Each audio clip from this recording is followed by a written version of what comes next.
Chapter 1. Director's son is a fastidious man. Fight the Landlord is a very popular three-player, often gambling, Chinese card game where there are two peasants and one landlord. The goal of the game is to be the first one to get rid of your cards. You can get rid of your cards by playing more powerful cards against the opponent's previous move. This is a guide on how to play. If you search on YouTube, there are plenty of professional matches you can watch. In the dead of night, stars scattered sparsely across the sky. A black sedan sped down the long street, blurring the street lamps outside its windows into two resplendent ribbons of golden light. The time approached 2 in the morning, and although there was no congestion on the road, cars would rush by from time to time. In the center of the city, the bright lights of towering buildings washed the night aglow, forever unable to sink into sleep. The chauffeur stopped at an intersection, casually glancing at the rearview mirror while waiting at the red light. The director sat expressionlessly in the back row, brows tightly knit and staring sharply at his phone screen. His complexion definitely could not be considered pleasant, seemingly still engrossed in work-related troubles.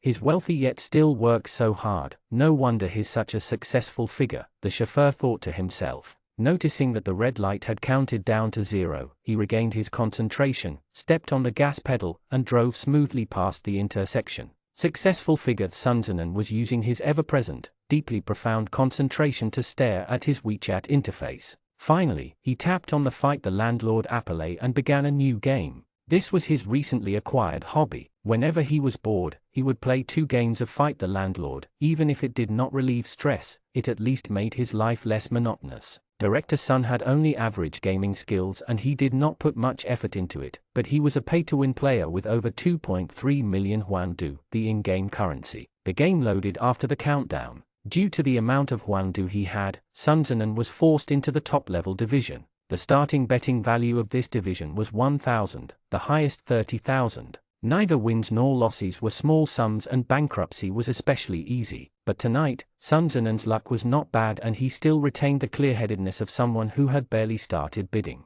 Without using much effort, he even managed to win 5 matches in a row. After each win, the system would automatically switch him to 2 new opponents. This time, the player whose turn was after his was called Fresh Breeze Comes Gently and their avatar was a timeless white lotus. The player before him had the English name Donkey and his avatar was a double helix structure similar to DNA. Sunzanen's company was a part of the biotechnology sector, so he was particularly drawn to the avatar and subconsciously glanced at it again. This single glance distracted him into pressing the wrong button, and he accidentally tapped Snatch the Landlord's position.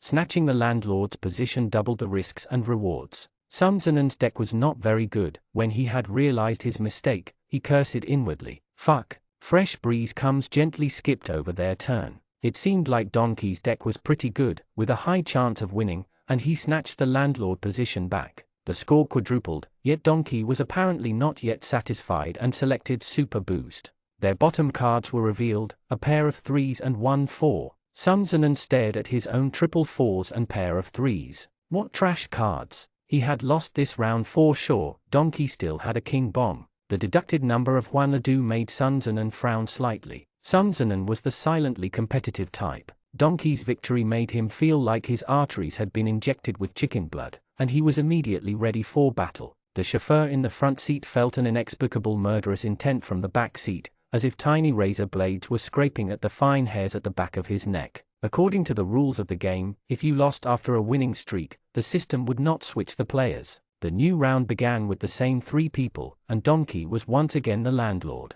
Sunzanen did not fight for the position, nor did he choose to boost it. Although he did not have a joker in his hand, his deck was good and he even had a small bomb. In the first half of the game, he only played 3 singles and skipped the rest of his turns. Fresh Breeze Comes Gently put out a pair of 2s, tricking Donkey into using up the black and white joker in his hand. However, Donkey thought victory was certain and threw out multiple pairs, only leaving a colored joker in his hand. At this time, Sunzanen finally smirked and unhurriedly used 4 3s to gently bomb him. Donkey. Sunzanen's moves were to the point of immorality. He had about a dozen cards left in his hand that were all either pairs or straights. Every move he made was like a stab towards Donkey, leaving his opponent with no choice but to sit there and take the hits. Donkey was so enraged that he opened up the interaction chat panel of the game and bitterly sent a bucket of cold water over to Sunzanen. The sound of water splashing out from the game was so loud that the chauffeur curiously looked over at the rearview mirror.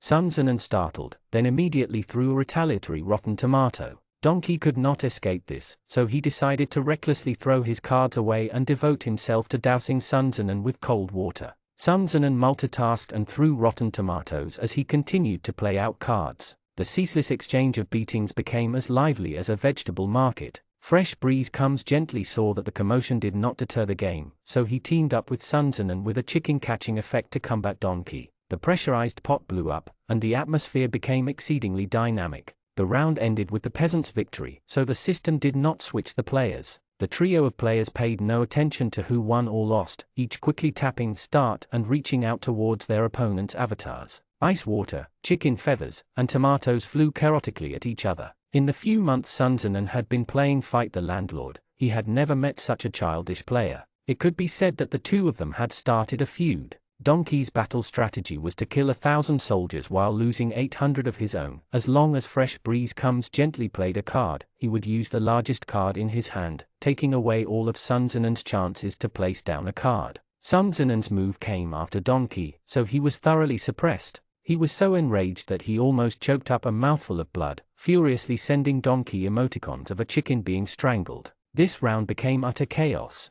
Donkey was increasingly frenzied. Sun Zinan was powerless despite his determination, and Fresh Breeze Comes Gently profited greatly from the situation. At the end of the round, Sun Zinan swept his eyes over the final results and abruptly thought, "Fuck." He had been so caught up in throwing tomatoes and pouring cold water that he hadn't noticed that he was teammates with Donkey. The profiting Fresh Breeze Comes Gently had been the landlord. The phone screen's dim light illuminated his face, casting a pallid look. Director Sun's finger hovered over his screen, hesitating to press the start button. Even though he could not see the person on the other side of the screen, he could feel the awkward embarrassment between the two of them. While he was hesitating, the chauffeur turned to the left. Sun Zinan had been too engrossed in the game and could not brace himself from tilting over. His finger accidentally pressed down on the start button. Sun Zinan. After looking at his screen closely, he realized that he had hesitated for too long. The system had already switched him to a different game. Sun Zinan let out a sigh, somehow tinged by an indescribable regret. Perhaps it was because venting made people happy. Director Sun had strict self-discipline. Even when playing Fight the Landlord, he had to play properly. He couldn't recall the last time he had unrestrainedly thrown rotten tomatoes at someone. He won this new round as the sedan stopped in front of his apartment. Sun Zinan closed the game and put his phone away. By the time the car had parked completely and the chauffeur had opened the door for him, Sun Zinan's mood had returned back to normal. "You've worked hard. Pick me up at 8 tomorrow." The chauffeur nodded, watching him walk towards the entrance gates, then suddenly remembered something and hurriedly called out, "Boss, but Lawu called today and said the old man wants you to go home for dinner tomorrow evening." Sun Zinan's footsteps paused, the momentary relaxation brought by Fight the Landlord immediately vanishing into smoke. A heavy weariness clung to the corners of his eyes and brows, then disappeared in an instant, merely dew evaporating under the sun. His voice was coldly indifferent. "Understood," the chauffeur replied. "Please take care. Good night." The next day, Yinhong Tower, Hongsun Biotechnology. Gleaming glass windows reflected a rarely seen clear sky. Clusters of skyscrapers cast shadows on the ground, preserving a vestige of cold air in front of the building despite the warm April breeze. The automated glass door slid open to reveal young men in suits hurrying down the stairs. Traces of shock flashed by when they noticed the Bentley outside, but all of them quickly suppressed their emotions into masks of neutral expressions. Assistant Yu Liang scuttered over, rushing to help Sun Zinan open the car door. Sun Zinan was not sitting inside the car when he got there. Instead, he was leaning against the car door, knocking his fingers against the roof. He cast a sideways glance at his assistant and asked, "What are we doing today?" His eyes were graceful and had a striking classic beauty, long but not narrow, resembling the carved jade phoenixes in museums. He had deep double eyelids cut distinctly above thick dark lashes. It was unclear if he had some foreign or ethnic minority ancestry, but his eyes were especially deeply set, his gaze imposing. Yu Liang was so frightened he began stuttering. "Director Sun, weren't we going to Tianhai University? Going to a school in this kind of car," Sun Zinan said with a frown, "means that we made a special trip to show off because we're afraid people won't know we're some kind of nouveau riche, doesn't it?" The breeze under the building was cool, but Yu Liang felt cold sweat running down his forehead. My apologies. Change the car." Sun Zinan waved his hand to dismiss the matter. "Be more low profile." We're going to ask them for a business partnership, not to slap their faces with money. Yu Liang hurriedly followed the chauffeur to the garage to replace the car. As he walked, he inwardly scolded himself. Yu Liang had just joined the company and wasn't familiar with Director Sun. He had only heard from an experienced assistant, Jiu Yaro, that Director Sun was a meticulous person. Yu Liang saw that Director Sun was very young, so he had thought he was meticulous towards luxury cars and women. Contrary to his expectations, Sun Zinan was actually a very serious person, and now Yu Liang was sweating over the consequences of his prejudices. On the way to the school, Sun Zinan answered a call. The caller sounded so anxious they could have crawled through the phone and dragged Sun Zinan back to the company. Why are you personally making the trip? Sun Zinan replied easily. One can only show sincerity through determination. Since it didn't work last time, we'll have to try again.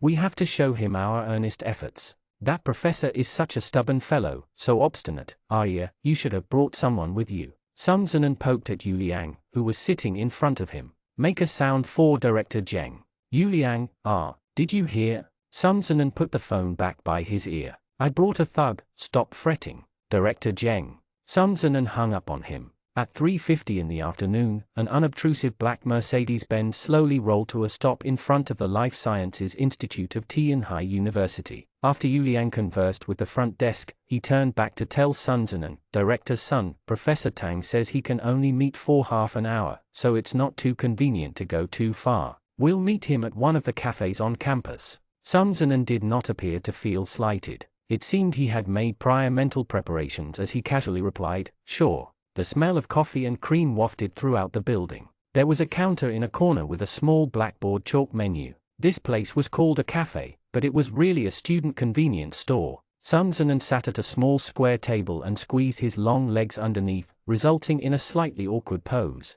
However, it was impossible to tell, and he even leisurely studied the menu. It was a weekday afternoon, and most of the students were either in classrooms or labs. Every once in a while, a student would pass by and be unable to resist buying a coffee at the counter. This allowed them to also sneak glances at Sun Zinan, like they were zoo visitors who did not want to overtly distress the animal. Being the type of person who easily forgot his mistakes and was as unvigilant as a simple-minded squirrel, Yu Liang thought only of food the moment he sat down and completely erased the emphasized low profile. Having seen the students secretly taking pictures on their phones, he did not sense anything off and even mused out loud, TCH, TCH. You can do whatever you want if you're handsome. Sun Zinan endured for as long as he could, before aiming a kick under the table. From the hallway echoed the sound of an elevator arriving. It was completely buried under the noise of coffee machines and Yu Liang, along with his chair, flying through the air due to a certain kick. Sun Zinan did not notice anything until the sound of steady footsteps closed in, at which he refocused his attention on the handsome, model-like man in front of him.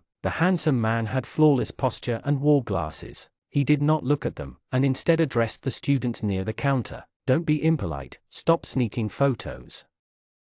Chapter 2 What a Fake. Sun Zinan unnoticeably squinted his eyes, straightened his back, tightened his waist, and slightly tilted his body backwards. It was a completely subconscious, defensive posture. Yu Liang stood up in a panic to introduce the two of them. Boss, this is Tang Kai, or Professor Tang. Professor Tang, this is our Director Sunday. Tang Kai uttered a slight yen, his gaze falling upon Sun Zinan. His entire body exuded an uncommon, keen rigorousness. It was an aggressiveness far beyond what Sun Zinan imagined a scholar would have. Sun Zinan automatically categorized him as an unyielding person. He raised his eyebrows and got up, extending a hand out. Hello Professor Tang, I'm Sun Zinan. I've heard a lot about you. Tang Kai was very tall, he was at least 1.9 m. The 1.8 m tall Sun Zinan seemed noticeably shorter when standing in front of him. As Sun Zinan sized him up, he had already made a few basic judgments about the professor's character. Tang Kai restrainedly shook Sun Zinan's hand, then said mildly, I cannot live up to your expectations.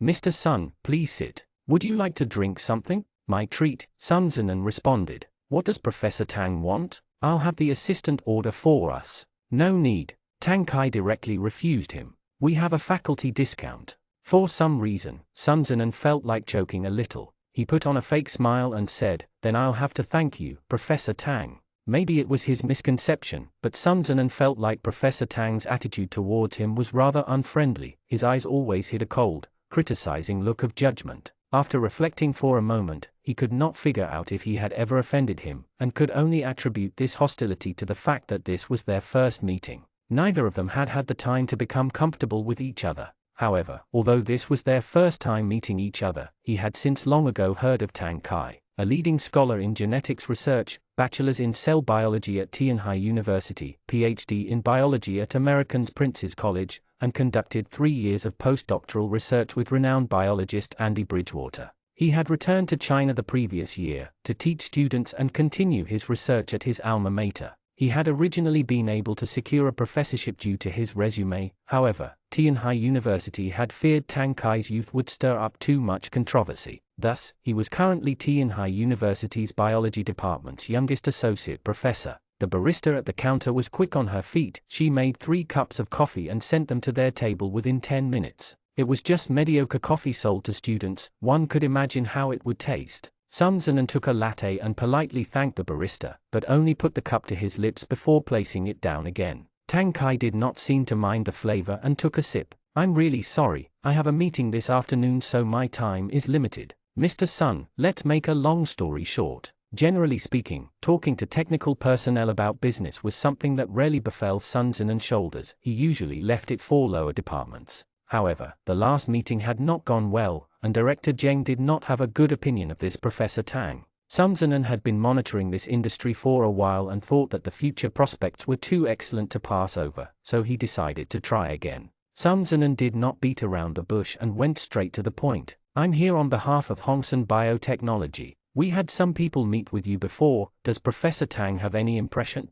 Tang Kai's lenses flashed, and his tone carried a hint of displeasure. "Oh, I have an impression. It would not be an exaggeration to call this Professor Tang a genius." Sun Zinan had prepared himself to face a scientist who was always immersed in research and lacked worldly interactions. "This February, you published a paper on the direction of ribonucleic acid interference pathways that caused a huge amount of discussion in the scientific community. I heard you even patented the technology." Sun Zinan continued with absolute sincerity. "I am here today in hopes of working together to develop this patent." "Thanks." Tang Kai's response was just as direct, "But I remember I made it very clear to your staff that I don't have any plans of selling the patent." This response was within his expectations. Sun Zinan raised his eyebrows and asked, "May I ask why?" Tang Kai replied, "The technology isn't fully developed yet and isn't ready for application. Although Professor Tang is fighting at the front lines of scientific research, he doesn't know the market well." Sun Zinan grinned tolerantly. "We buy the right to manage technology patents.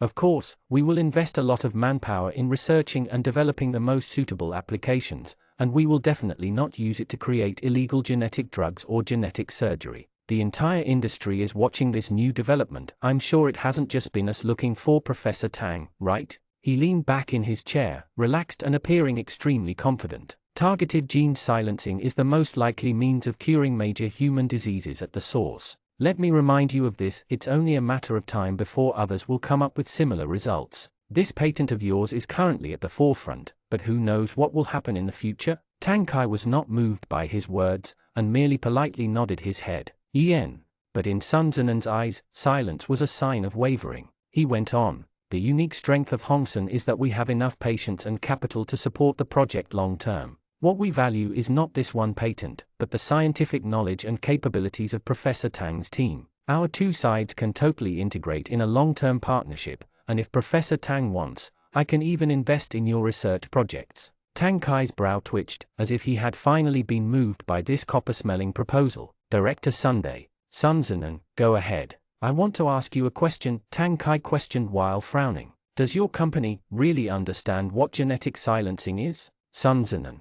He looked back at Tang Kai, gently raising his brows to show a civil expression of slight doubt. Although he did not say it out loud, every muscle on his face seemed to be asking, "Are you kidding me?" Tang Kai behaved as if he was lecturing his students, tapping his fingers against the surface of the table as he said leisurely, 4 years ago, Hongsun Biotechnology bought a dozen or so patents for genetic diseases from Dongfang University. Your company claimed that they could develop an oral vaccine within a year. This announcement shocked the entire industry, and almost won a Nobel Prize that year. It's a pity no one knows what happened afterwards. I really do not want to sell the patent. My project does not lack financial support. He pushed at his glasses, his tone by no means discourteous, yet tart. So this time, if your company wants to make high-end genetic products and needs to acquire corn stalks and kelp, I suggest Director Sun go out, take a right, and go to agriculture college next door. Sun Zenon's smile turned stiff. Yu Liang was so frightened his jaw was about to drop to the floor.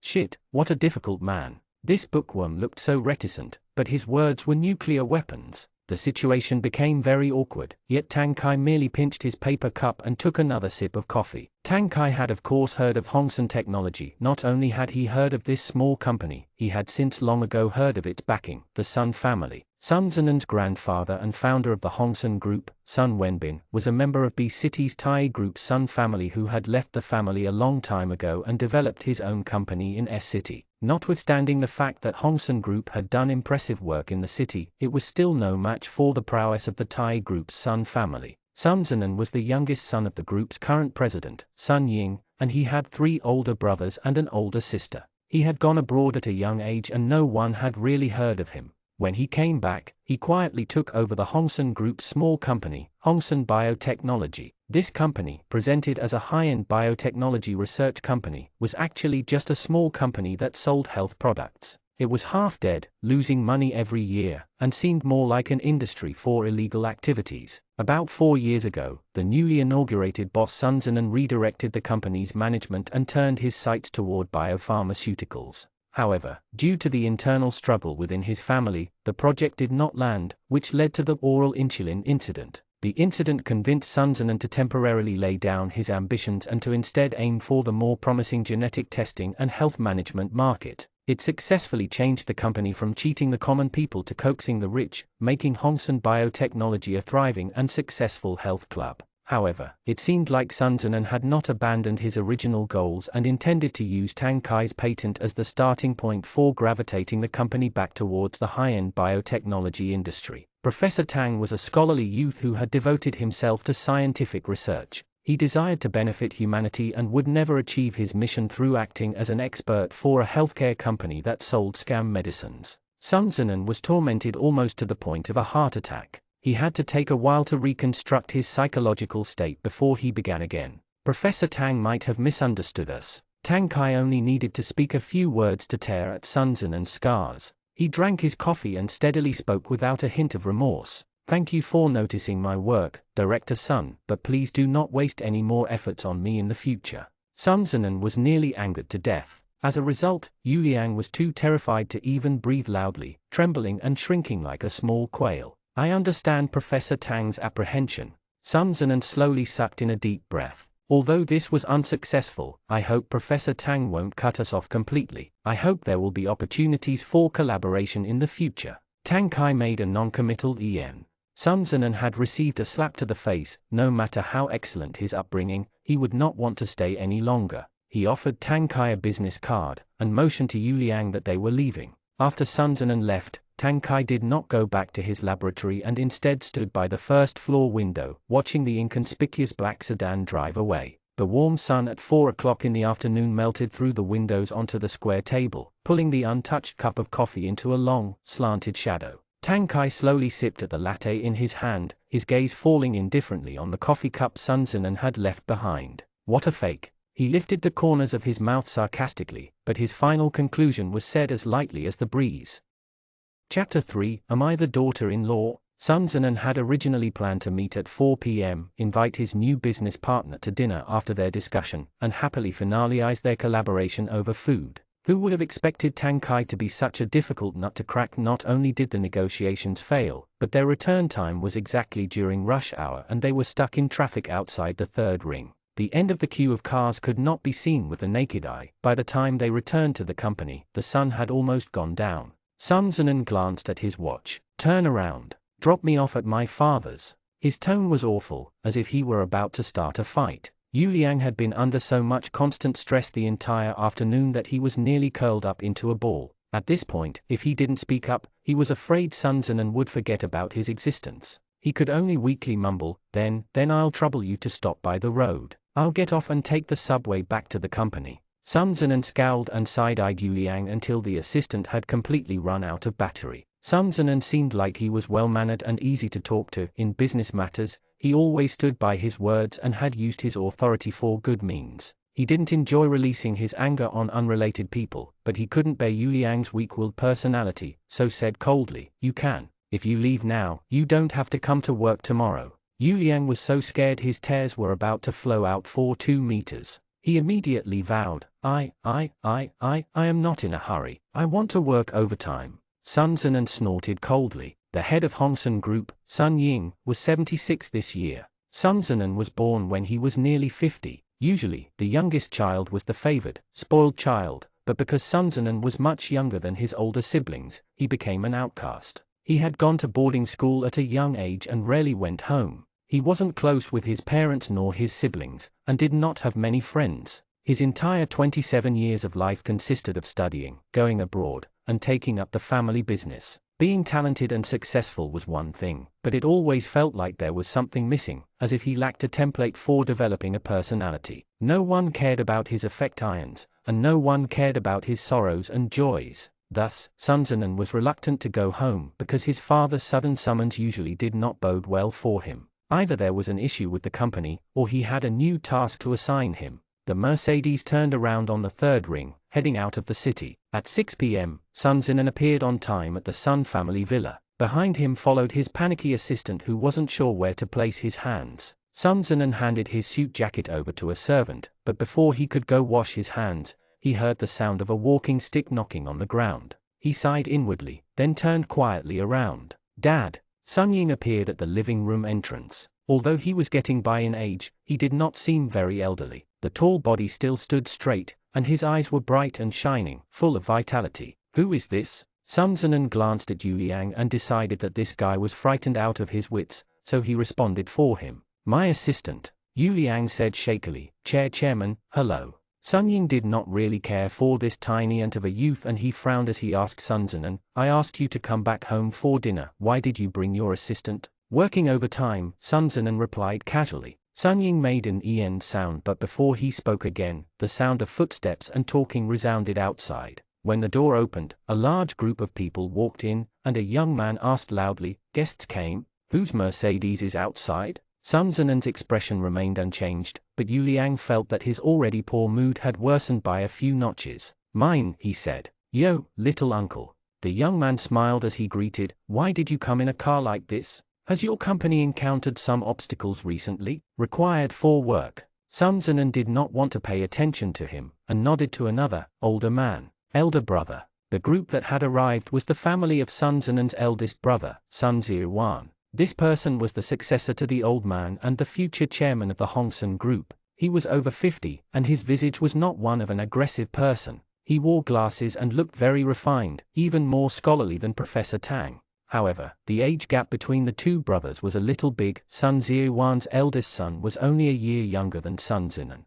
Yu Liang dizzily followed Sun Zinan to sit down on the living room sofa, listening to an earful of their discussion of small household matters. He felt that wealthy people were still similar to his numerous aunts. When they got together, all they talked about was a pile of trifles and meaningless gossip. As he drifted about in his daze, his pocket vibrated. Yu Liang covertly took out his phone and realized that it was a text message from the Sun Zinan who was currently sitting across from him. "Sun Zinan, in a bit, after we eat dinner, make up an excuse and say the company needs me to go back and work overtime.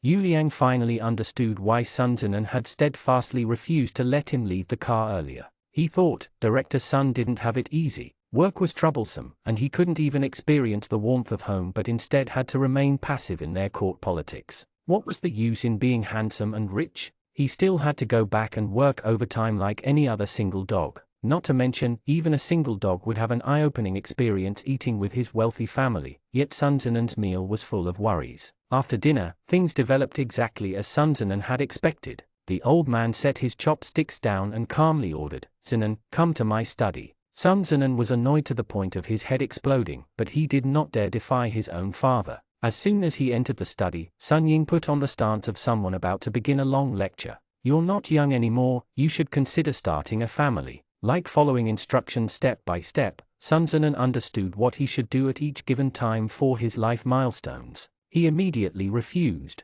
"I'm busy with work, so I don't want to consider it now. Wait until I'm 30. There won't be any suitable people when you're willing to consider," Sun Ying said. "I have an old friend." Sun Zinan interrupted the moment he heard that phrase. Dad, I told you before that I'm gay, don't waste their time. Stop using being gay as an excuse. Sun Ying smacked the table as he rebuked him. You just don't want to be tied down. You're almost 30 and you don't want to start a family. If you don't understand what responsibility is, how can you establish authority and trust in your leadership? This was all devilish logic. Sun Zinan repressed his anger, not wanting to argue with him, and hopelessly asked, then what do you want me to do? Sun Ying said, I have a friend whose son is also gay, and the two of you will be a good match. Your ages fit well, so meet up when you have time. Sun Zinan's wrinkled brows turned into a character. Dad, don't forget, your friend's son is probably the same age as eldest brother. Do you want me to be their family's daughter-in-law? What did you say?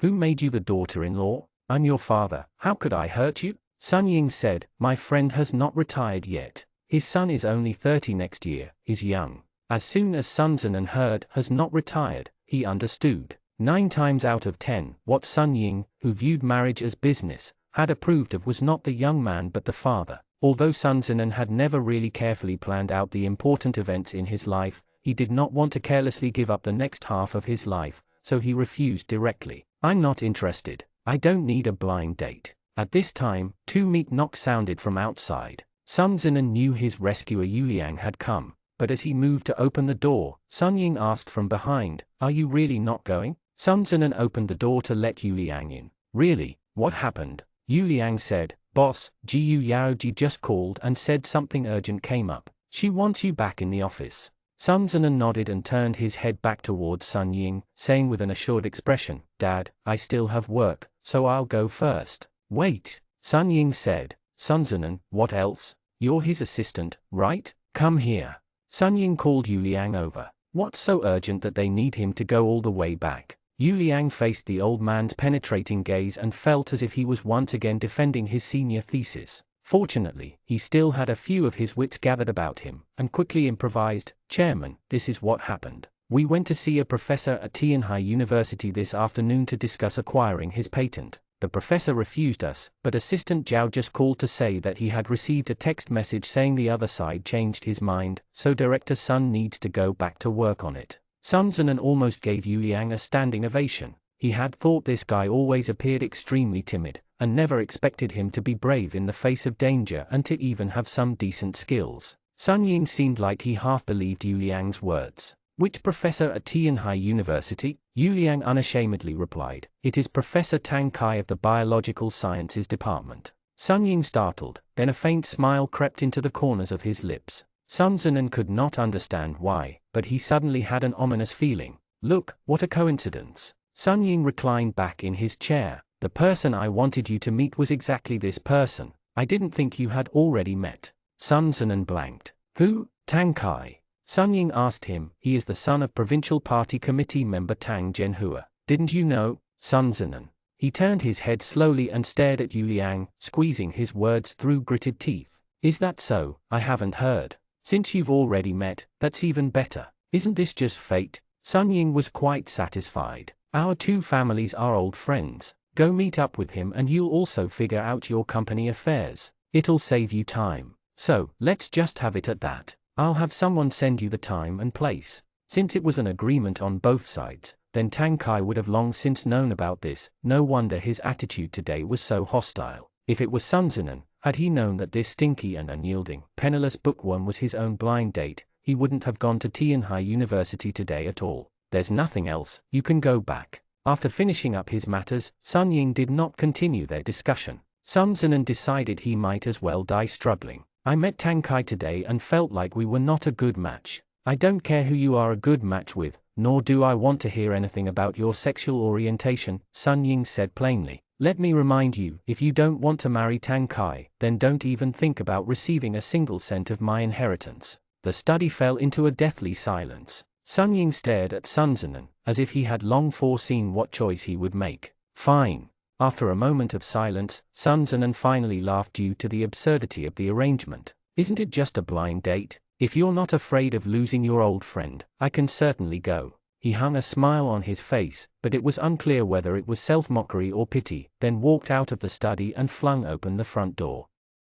Chapter 4. Only Virgos could do something like this. What's going on? Sun Zhiwan was downstairs and heard the noise, and he hastily stood up. Did you quarrel with Dad again? Don't bother me, I want to ask you something. Sun Zinan smiled coldly. Is it because you're securely living through every day, so you can't resist rubbing some sand into the old man's eyes? You're really generous. This was said casually, without thinking. He did not care if Sun Ziyuan could even understand his meaning, and angrily flung his hands out as he walked away. Sun Qi peeled at a mandarin, grumbling. He was arguing with grandfather. Why would he turn his fire towards you? So weird. 3 vertical lines appeared between Sun Ziyuan's brows as he looked almost apprehensively towards the tightly shut door upstairs. He muttered lowly, "Shut your mouth, don't talk nonsense." Sun Qi was a little sullen at being scolded. He didn't understand why his father was suddenly behaving so erratically. In recent years, Sun Zinan had always come home to eat his meals with a stomach full of anger.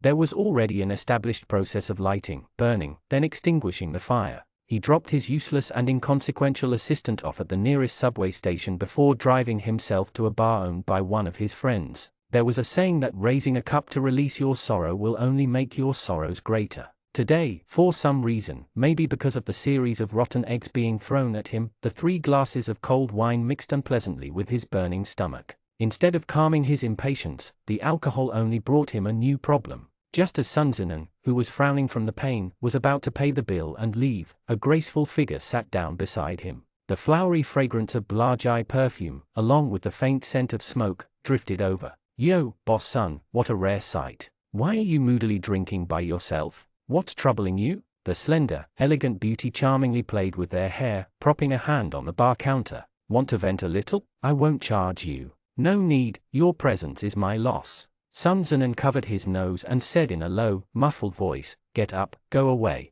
You smell." The scent of perfume made him dizzy. Of course his good friend had to be a cross-dresser who liked to wear perfume. This had made their friendship teeter dangerously across the edge of a cliff over the years. "Qi, don't pretend to be courteous." Zaijuo lazily put out his cigarette and returned to his normal voice, a low baritone, to tell the waiter, "Give him a cup of hot water." The beautiful woman with long hair and red lips was actually a man. Sun Zinan and the waiter were both used to it, but the customers nearby showed expressions of disillusionment. Zaijuo took a sip of his whiskey. As long as there is life, there will be endless troubles. Suppressing it will only make you miserable. It's better to let it out. This way, you won't be like a powder keg in the future, not knowing when you'll explode with a bang. Sun Zinan, what's the point of talking about it? If moving my lips a few times would solve it, then I would have become a chatterbox a long time ago. The first step to solving a problem is to face it directly, Zaijuo said. If you don't even have the courage to expose the wound, how can you expect it to heal?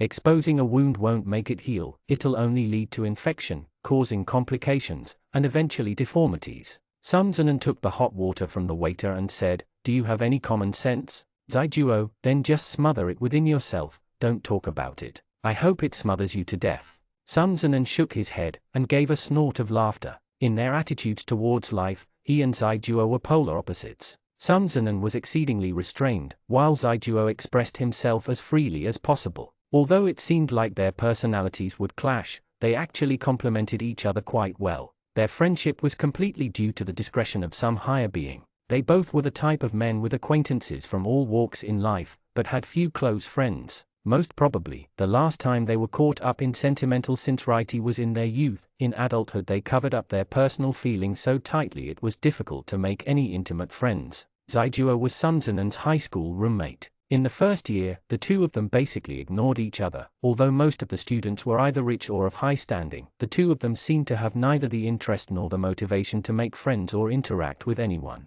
Sun Zinan got up early every day to attend class with his frightening self-discipline while Zaijuo loitered about freely, sleeping in until late morning every day and skipping class as a habit. No teacher dared reprimand him. Zaijuo's father was in the real estate business and had profited greatly when the industry was in full swing. However, not even a year after his mother had passed away from cancer, his father married another woman. Zaijuo fought with his father until everything was a complete mess. In a fit of rage, his father sent him to boarding school. Once he was out of sight, out of mind, his father sweetly had a child with the stepmother. Provoked by his father and stepmother, the youthful Zaijuo developed a sense of love that was different from other people's. Even to this day, Sun Zinan still clearly remembered that spring afternoon. The weather was fine, the breeze warm, and the peach blossoms on campus had bloomed into splendid, rosy clouds. After his tennis class, his clothes were completely soaked in sweat, so he had made a detour back to his dorm to shower and change before going to class. The entire building was quiet. He swiped into his dorm room but had only opened the door halfway when he heard the crisp sound of glass bottles falling onto the floor.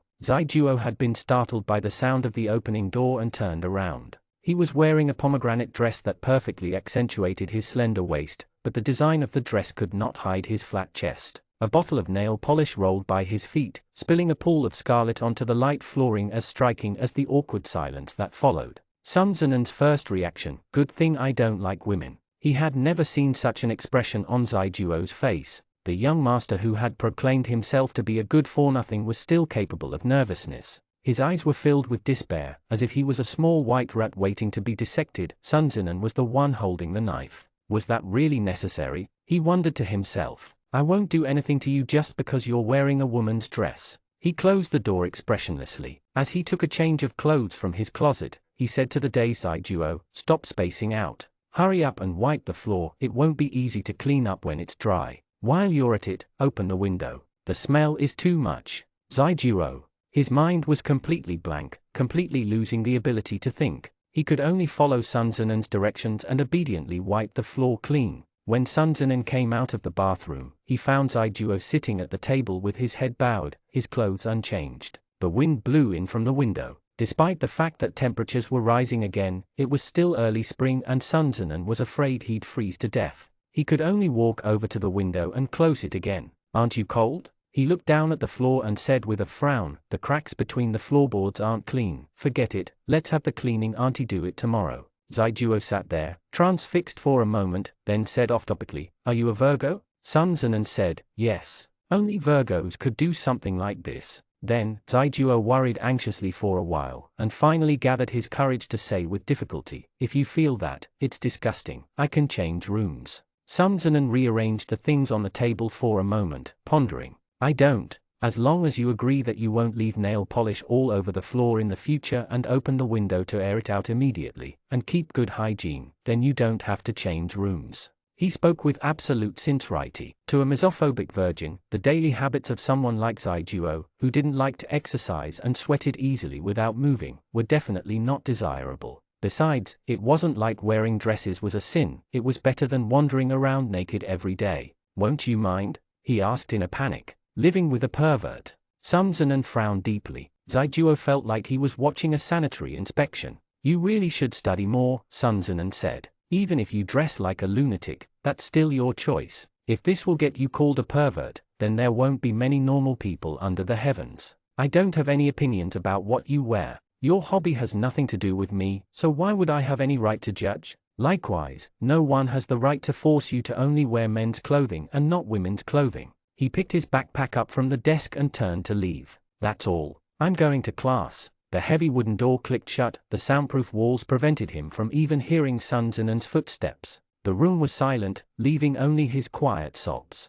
Zaijuo wiped his face. He found that at some point, his entire face had become covered in tears. In his despair in the darkest parts of his heart's abyss, when he was prepared to lose his reputation, this normally cold, unsociable roommate showed an uncharacteristic tolerance. He had even reassured his anxiety with just a few words, creating a firm, unchallenged respect, and lightly pulled him back to the ground. Zaijuo had a good cry in his soundproof room. After crying, he washed the makeup off his face, changed into his school uniform, and walked into the classroom during the evening self-study. Of course, the Sun Zenon in the classroom didn't even bother lifting an eyelid towards him. After that, Zaijuo unilaterally declared that they were good friends on the grounds that they had a shared secret. On the other hand, Sun Zenon felt like Zaijuo was being very unreasonable, as if this small trifle could break through his reserved nature. Being friends with a roommate he never spoke with could really show how cheap his friendship was. But he didn't reject Zaijuo. After all, he had heard the bawling from outside the door. With his moral integrity, if he refused this friendship, he would probably go jump off a building.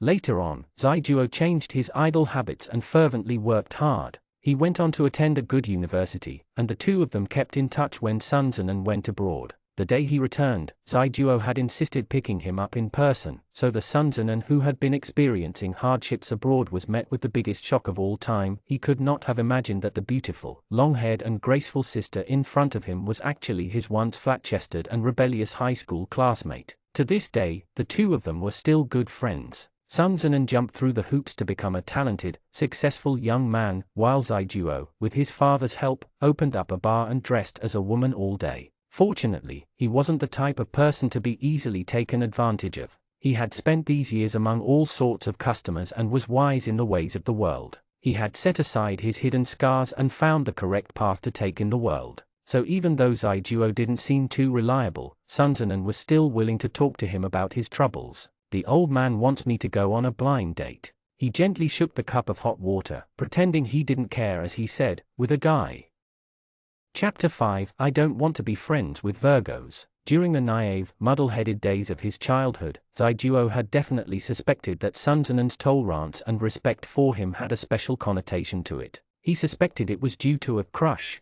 In a sense, Zaijuo was exceedingly prone to a one-track way of thinking, and even had a sincerely difficult time worrying over this, imagining scenarios and planning out what he should do if Sun Zinan were ever to confess to him. Although he enjoyed wearing dresses, he didn't actually consider himself female. He especially did not want to offer his cherry to be popped, even if Sun Zinan was the most important friend in his life. So for a time, Zaijuo incessantly hinted, "I like women and I am a straight man," until Sun Zinan politely and euphemistically told him, "What's the difference between liking you and a lunatic? Don't worry, I'm not that blind. I wouldn't do something that foolish." Zaijuo still remembers how disgruntled he had been. "Then what do you like, fairies?" Sun Zinan pondered for a while, then said, "I don't know, but not lunatics." The times had changed, and the once ridiculed, flat-chested youth was now a lascivious butterfly, but Sun Zinan, who had long since been bent, was forced onto the path of blind dating. The wheels of fortune had reversed, and the ways of the world had become unpredictable. Ha ha ha ha ha ha ha. Zaijuo's inner heart was filled with the joy of revenge, and he even wanted to stand up and applaud. "Who knew you'd come to this day?" Sun Zinan stared at him mutely. "Be content with it, at least it's a man." Zaijuo was very cheerful. "I thought you would live the rest of your life with this lunatic." Sun Zinan set his cup down, ready to pay and leave. Zaijuo hurriedly pulled him back. "Sulking isn't fun. Sit down. Give your brother some details first. Which fairy are you meeting?" At this moment, the alcohol hit him, and Sun Zinan felt as if both his strength and reason had turned to pulp. He had completely lost the ability to hide his wounds, or maybe he had decided to become hopelessly reckless, and directly confessed, "It's the son of my father's friend. His last name is Tang, name is Tang Kai, a professor at Tianhai University." Zaijuo's eyes twitched, his sharp black fingernails twirling at his hair. "The Kai Shu, handsome, and proud to heaven. Is that him?" "Sun Zinan, En. You know him?" "Not only do I know him," Zaijuo slapped Sun Zinan's thigh and said excitedly, "He's related to my dad's side of the family. Tang Kai's mother is my dad's aunt. The two of us are a generation apart. I have to call him uncle." Sun Zinan tried to untangle this complicated family tree for a while until his head hurt, but finally couldn't keep from laughing. He squinted his drunken eyes. "So if this works out, I'll have to give you New Year's money in the future, right?" His eyes gleamed with waves of light, revealing a rare gentle, lucid look, like a stream of autumn water, stained with the beauty of intoxication. Just like the saying that wine does not make people drunk, people make themselves drunk. One could say he was cold and unfeeling, but he wasn't. For a moment, even Zaijuo couldn't help but be moved, not due to lust, but the pure human perception of beauty. Speaking of which, with Sun Zinan's looks, it was really inconceivable that he hadn't found a partner yet. Get out, is being called uncle by a group of young men not enough? I've met Tang Kai before, his entire being resounds Asperger syndrome. Why would this type of person need a blind date? Spending his life with Petri dishes should be enough for him. Who knows? He might not agree. It's best if he doesn't agree. Sun Zinan was a little sleepy, so he passed his car keys and credit card over to Zaijuo. "Help me find a driver." Zaijuo casually slipped the credit card into his pocket, playing with the car keys as he said, "If you need backup, let me know. I'm very good at acting as a white lotus." Sun Zinan expected Tang Kai to reject the blind date, but after a few days the old man actually had Secretary Wang Tian send him the time and plans. Wang Tian was Sun Ying's close confidant. Sun Zinan had to treat him with the same level of respect as his own father. Fortunately, Secretary Wang was a very understanding and thoughtful person, and #K 2014, not only did he make the restaurant reservation for him, he also sent him a small folder of information on Tang Kai. Sun Zinan mindlessly flipped through it, and was stunned by the ID photo. Although Tang Kai was a bastard, his looks could really make one speechless. His family circumstances were not complicated, his parents were both present and worked as government officials. Tang Kai himself had been outstanding since childhood. His resume was listed very clearly, he had even won first place in a robotics competition as a child. The resume was like the person, clean to the point of moral virtuosity. At a glance one could tell he had never come across many setbacks, smoothly growing up into a talented youth. Sun Zinan dropped the stack of data onto the table, thinking to himself, how boring. The date was at a garden restaurant. Its furnishings were from the Republic era, and the dimly lit lamps at night created a quiet atmosphere, suitable for private conversation. Sun Zinan arrived a little early. Tang Kai was led in by a waiter after he began reading the menu. The two had already met before, so there was no need for introductions. Their gazes met for a moment, then withdrew. Tang Kai said, I was held up by students asking questions after class. I'm sorry for coming late. No need. Sun Zinan smiled and passed the menu to him. I came too early. Although Tang Kai had rushed over after class, he was still dressed impeccable in a suit without a single strand out of place.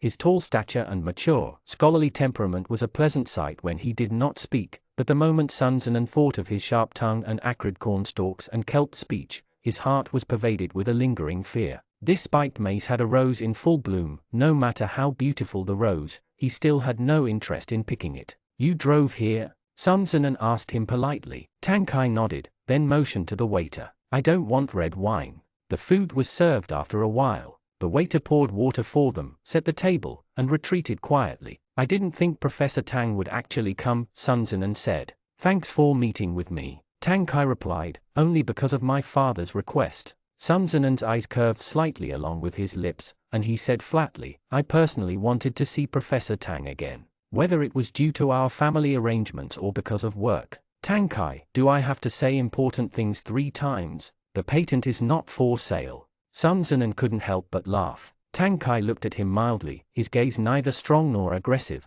but the concentration was very comforting. Sun Zinan continued, with the traces of a smile he had not yet retracted, what I meant was, there might be chances of cooperation in the future, so we should first start out being friends. The gathering of darkness hung deeply, and the night breeze blew gently, sending the warm breath of a spring evening mingled with the faint scent of wood. The dim yellow lights were as heavy as wine, and each murmur seemed to have the hint of secret meaning. Tang Kai's line of sight moved from the rose by the windowsill to the small candle in the glass, before finally landing on Sun Zinan. His body exuded an indescribable aura of sophistication yet approachability, but he always kept a polite distance. He was mature and not wily, always giving the impression that he was very reliable and could solve difficult problems without breaking a sweat. This was a unique gift given to him through experience, giving him a steady bearing beyond his years mixed with the liveliness of his youth. The young unmarried Professor Tang grumbled to himself, his trying to coax me like I'm a little girl, sounds like he's a practice salesman.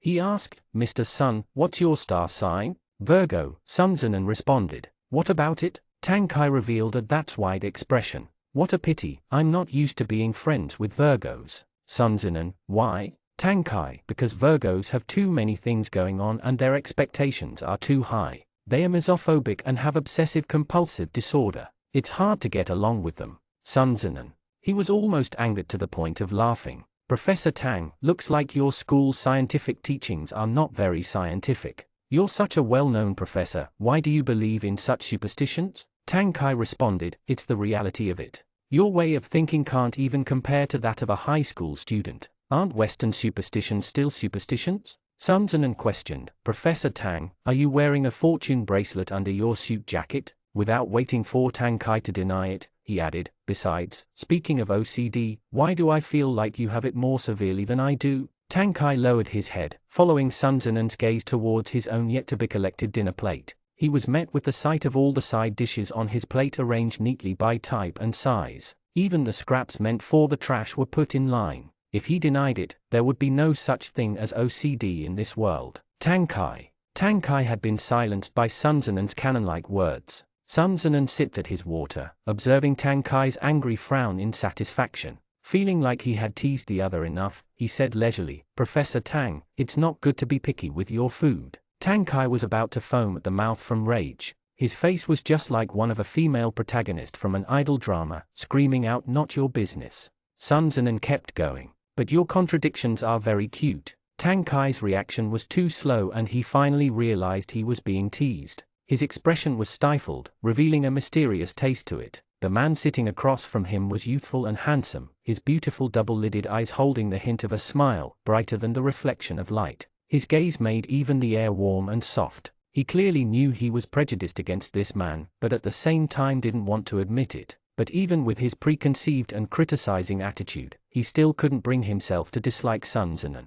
Tang Kai lowered his eyes and finally relaxed his bearing. He raised the corners of his lips slightly. "Thanks," he said smoothly. "You're also very cute." This was toothache-inducing. Sun Zinan let out a breath of cold air. Two adult men frantically praising each other for being cute at a blind date. This was indeed the prominence of society. He had originally just wanted to avoid an awkward silence, so had faced Tang Kai in a pleasant manner. He hadn't thought this guy would react better to soft persuasion than force. Calling him cute had immediately thawed out his past grudges. The sour face he had put on all night immediately basked in sunlight, as if he was a little too easy to coax. Perhaps his previous sarcastic countenance was just a defense mechanism and the spiked Mace's inner self was actually a pure and shy youth. Sun Zinan didn't mind Mace's, but compared to the barbed jabs at each other, he still preferred the smooth, well-behaved Tang Kai. He wasn't a masochist. The mace withdrew its sharp spikes, leaving just the rose. The latter half of this dinner became harmonious and lovely. When the two of them finished eating and were about to leave, Sun Zinan took the initiative to ask, "I don't have your WeChat, why don't we add each other?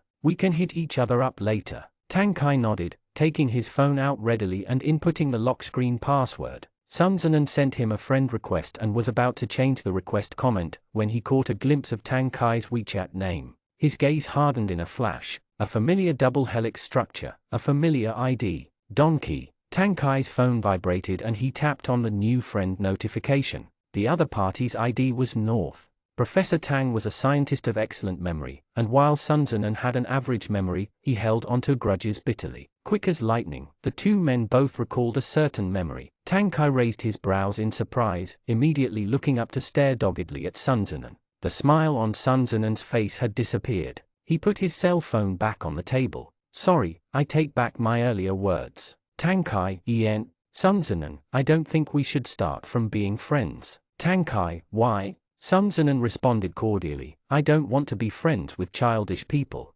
Chapter 6 is My Old Uncle. What happened after? A weekend later, Zaijuo and Sun Zinan were sitting at the bar counter, a cup of goji berry tea placed in front of each person. They chatted idly in the spring breeze. "Nothing happened after. What did you want to happen?" Sun Zinan said, with Tang Kai's prudishness. "After his fake decency has been exposed, he doesn't have the face to look for me." Zaijuo looked at him doubtfully. "Really? How come your expression looks so elated? Looks like you like this prudishness a lot." Sun Zinan denied vehemently, "No, I don't." Zaijuo had been his friend for many years and completely understood Sun Zinan's personality. This guy had been acting mature since childhood, and became even more cautious in his behavior after becoming an adult. He almost never did anything improper. He was especially tolerant towards the heretical, yet favored those who were both mature and intelligent but could keep their own innate independence. Listening to Sun Zinan's ambiguous words, Zaijuo realized something. He had teased Tang Kai so much the other day. If he didn't think the other party was cute, why would he engage in such familiar teasing? But Sun Zinan himself hadn't realized it. "Have you guys contacted each other?" Zaijuo unrestrainedly chugged away half his goji berry tea. "Didn't you guys add each other on WeChat?" The WeChat had been added, but Sun Zinan didn't like posting to his moments. Tang Kai's moments were completely composed of academic articles and conference notices, so Sun Zinan hadn't had the patience to look through all of them. Zaijuo felt pity for him. "If you don't follow his moments, then do you guys chat?" Sun Zinan opened up his chat room to show him. The most recent record was from last night, at 1:30 in the morning. Tang Kai had sent Sun Zinan the message started off with 4 bombs in hand, "How to lose, web link, comma," and Sun Zinan's reply was, "Sorry, can do whatever I want with good cards, web link, dot." Zaijuo, bloodily battling until daybreak. This was probably the friendship of men. So flirty. Zaijuo shook his head as he sighed. "You guys match each other like a pot lid to a pot." I think he's the one. Stop struggling. It was unclear what Sun Zinan was thinking about as his mind dazedly wandered off. Let's just take this one step at a time. Zijuo could clearly notice that his mood had suddenly dropped, which was a little strange, but he didn't show any reaction to the change due to his well-versed understanding of Sun Zinan. He rolled his eyes and said, anyways, we all know each other. I'll hold a meet-up sometime and create an opportunity for you two to interact for a while. I'll guard for you so we can see if it's a good match or not. Sun Zinan raised his brows, but before he could say anything, Zijuo said hurriedly, I know your rules. I won't play tricks to test him out. Anyways, he's my old uncle. I can't do that to him. It's just a meet-up with friends, don't worry. You just have to show up on time. Then it's settled. All right. Sun Zinan waved his hand, not taking the arrangements too seriously. Tang Kai isn't in our league, so don't bring any weird people. What are you saying, old aunt? Zijuo said in a delicate and coquettish voice. Am I that kind of person? Sun Zinan fled from his niece in disgust. On the way back, he sent a text to Tang Kai and #K 2018, Professor Tang, are you free tomorrow? Tang Kai's reply was very fast. And #K 2018, I am.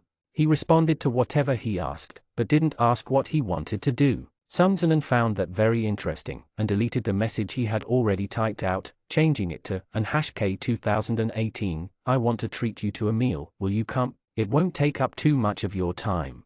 The Tang Kai who was reading a paper in his study clutched his phone tightly, frowning and pursing his lips as he wavered back and forth before finally replying dryly, sure. The currently typing notification showed up from Sun Zinan, and a response came after a while, okay, I'll send you the time and place later. It's a little far from your house. Can I pick you up on the way?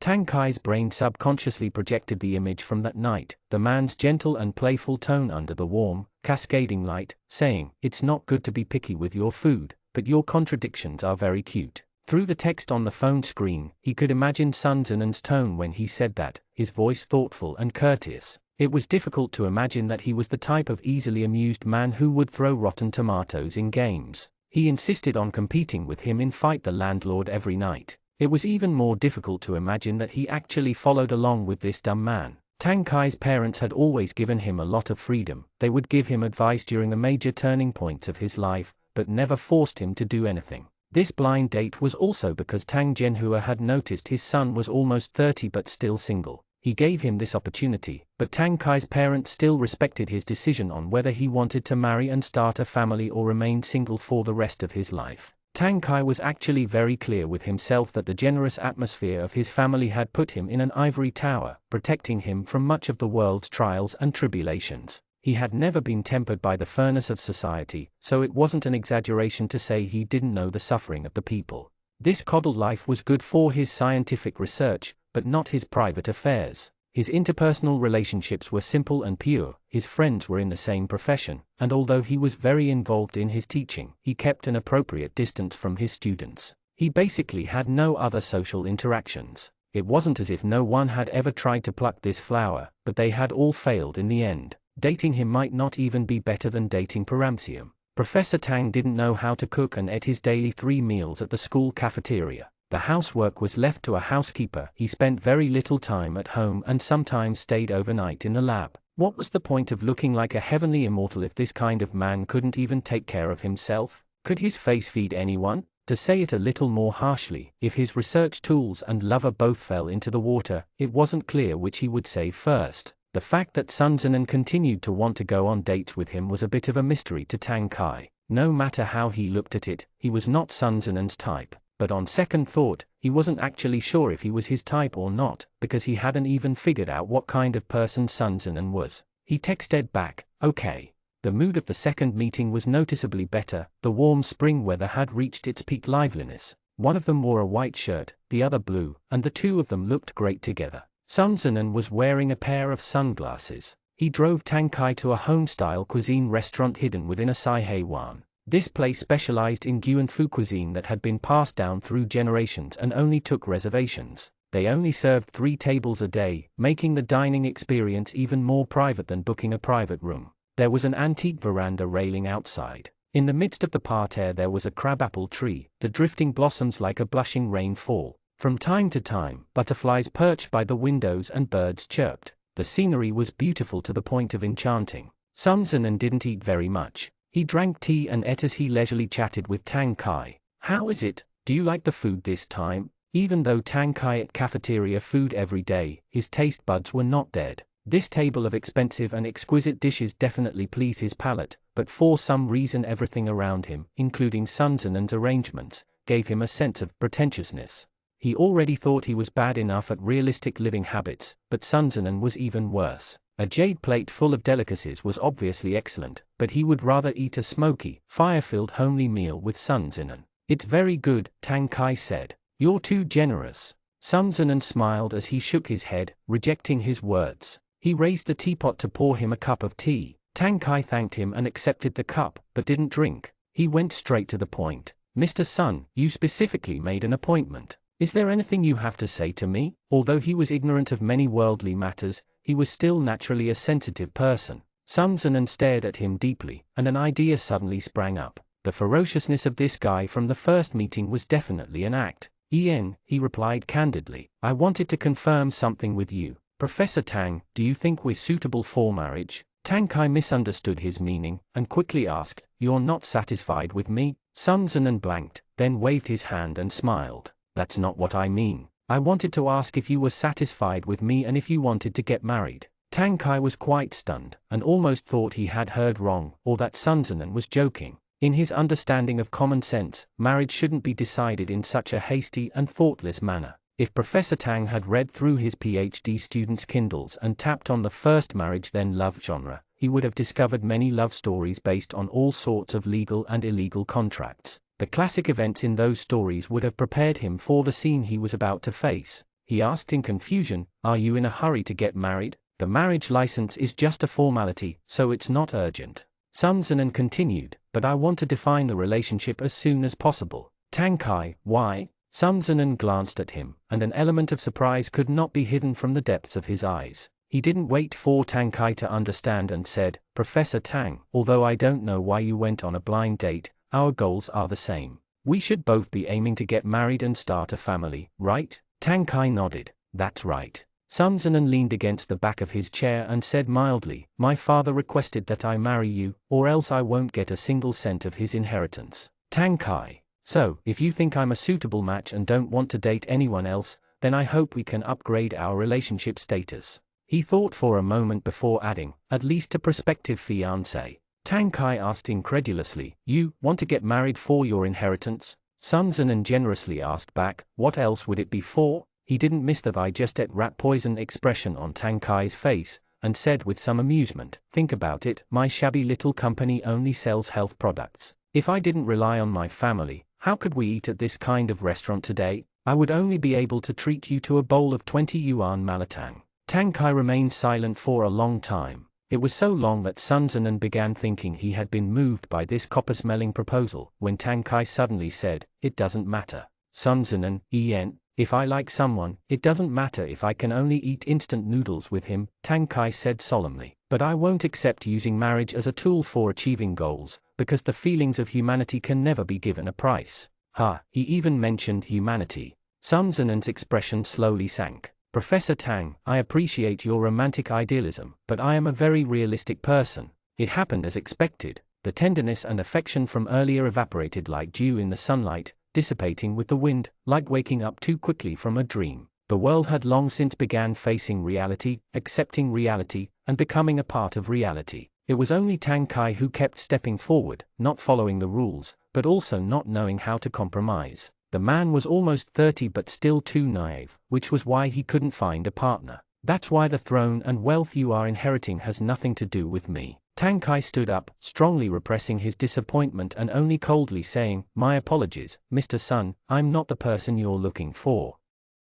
Chapter 7, Spring Outing. The meal did not end well. After that day, Sun Zinan didn't fight the landlord for a while, fearing he would stir up buried feelings. Tang Kai did not send him any new WeChat messages. At the end of May, Zaijuo exuberantly organized group plans for a barbecue at a farm resort. He called Sun Zinan, and Tang Kai's name was mentioned once more. "Old aunt, are you there?" Zaijuo wondered out loud. "I contacted Tang Kai, but why didn't he sound very enthusiastic? What happened between you guys?" Sun Zinan said, "Nothing much, he's probably carefully considering it." In fact, he hadn't been too eager to tell the full story to Tang Kai, and was willing to keep avoiding the issue of his inheritance. The reason wasn't important, the result was. As the saying went, it was easier to just live in mediocrity than to leave a relationship. As long as they ended up together and could share the inheritance between the two of them, how important would his original concealment even be? But Sun Zinan had the habit of airing the ugly details first. Even if the other party was displeased, it was better than revealing them later on and creating a rift between the two involved.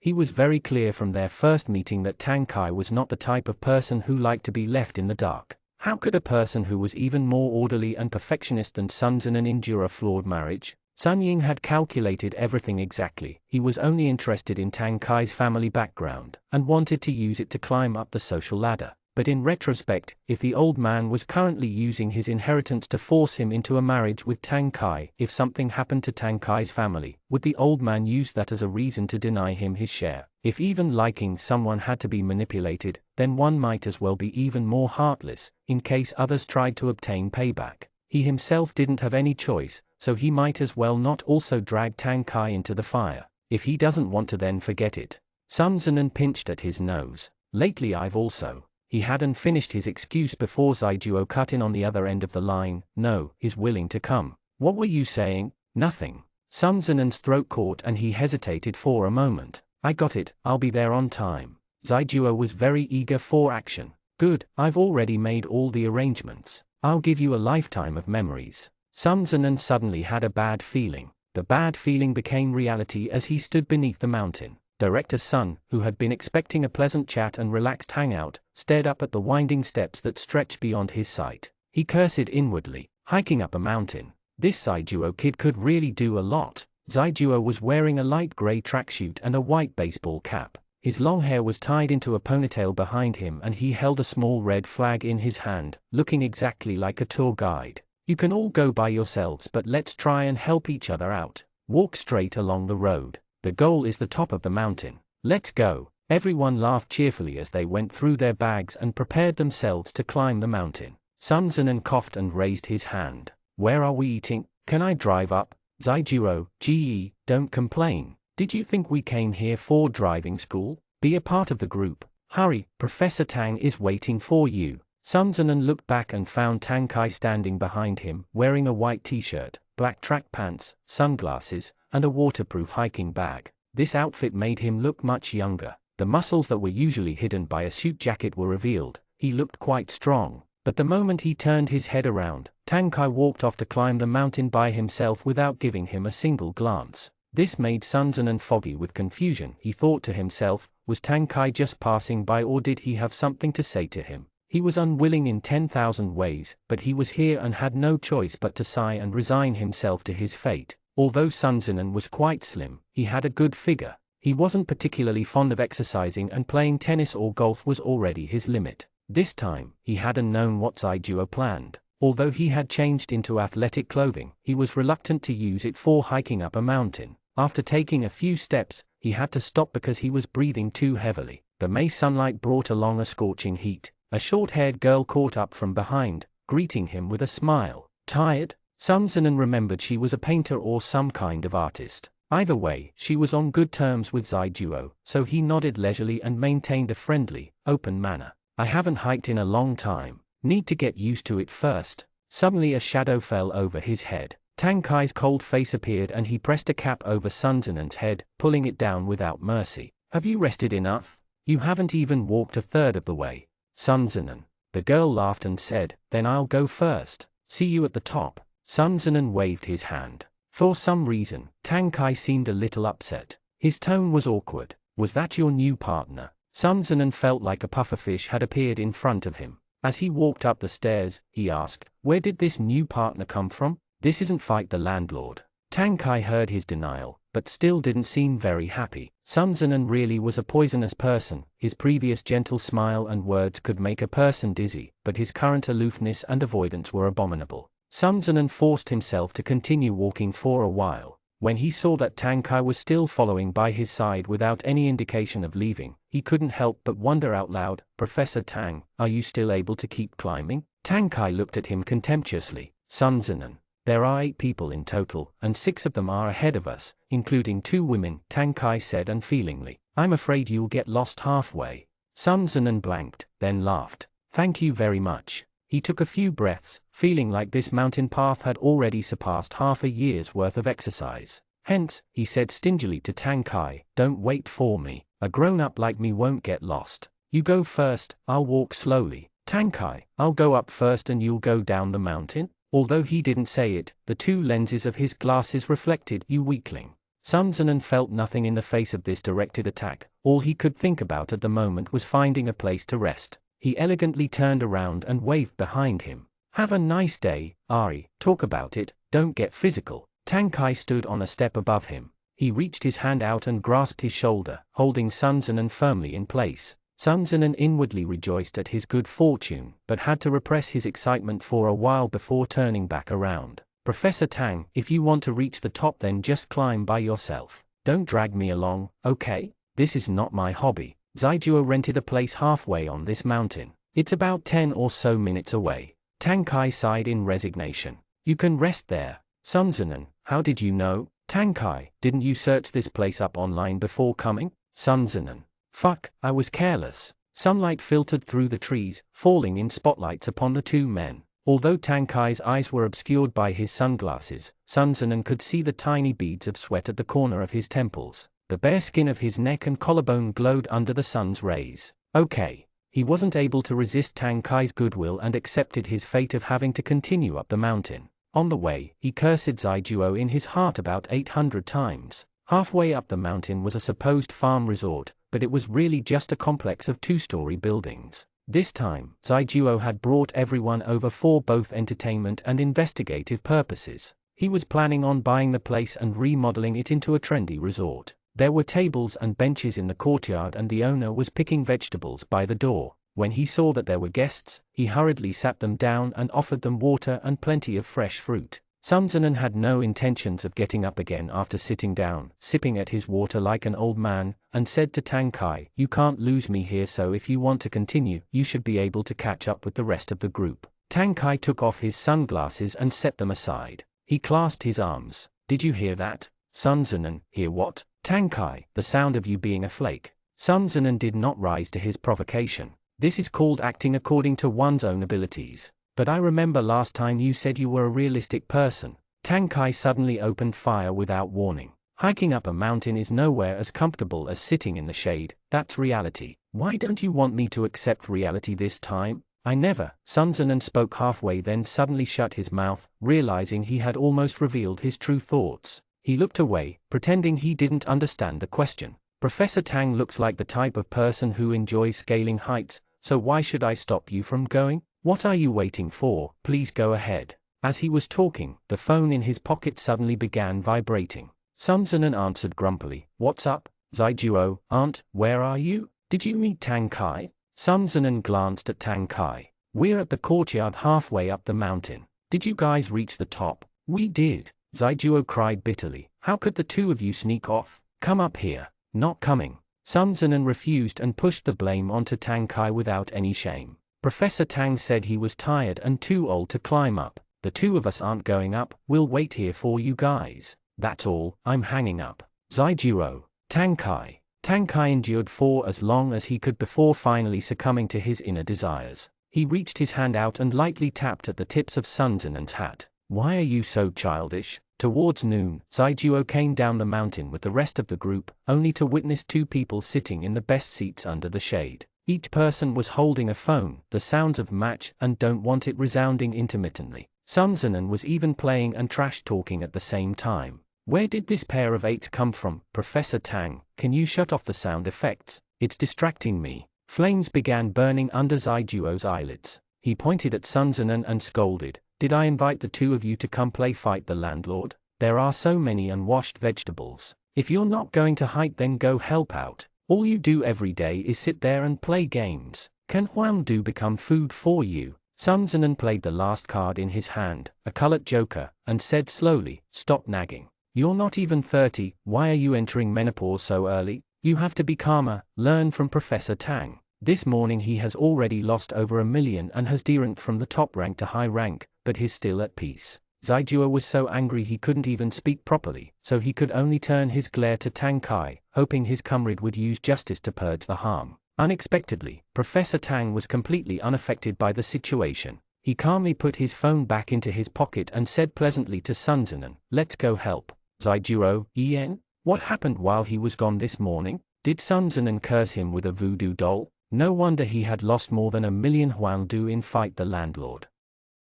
Chapter 8, Rotten Tomato Team. According to Zaijuo's plans, they were supposed to hike in the morning, have a farm fresh meal at noon, barbecue in the evening, then spend a beautiful night in nature far away from the hustle and bustle of the outside world. They would watch the sunrise the second day, then each head back to their own homes to continue working overtime and pulling all-nighters until they turned bald. The concept was wonderful, but reality was cruel. The owner of the farm resort made lunch for them and everyone ate with satisfaction. However, the owner was not there at night and everyone tried cooking on their own. Immediately, numerous situations popped up. They didn't know how to start the fire, didn't know how to chop vegetables, forgot to grease the grill, didn't know if the meat was cooked, a burnt batch. The third time white smoke drifted over from Tang Kai's side, causing everyone to tear up. An investment manager named Xiang Bo finally couldn't resist asking, "Professor Tang, I remember you're a biologist. Isn't this the same as an experiment? Why is it always burning on your side?"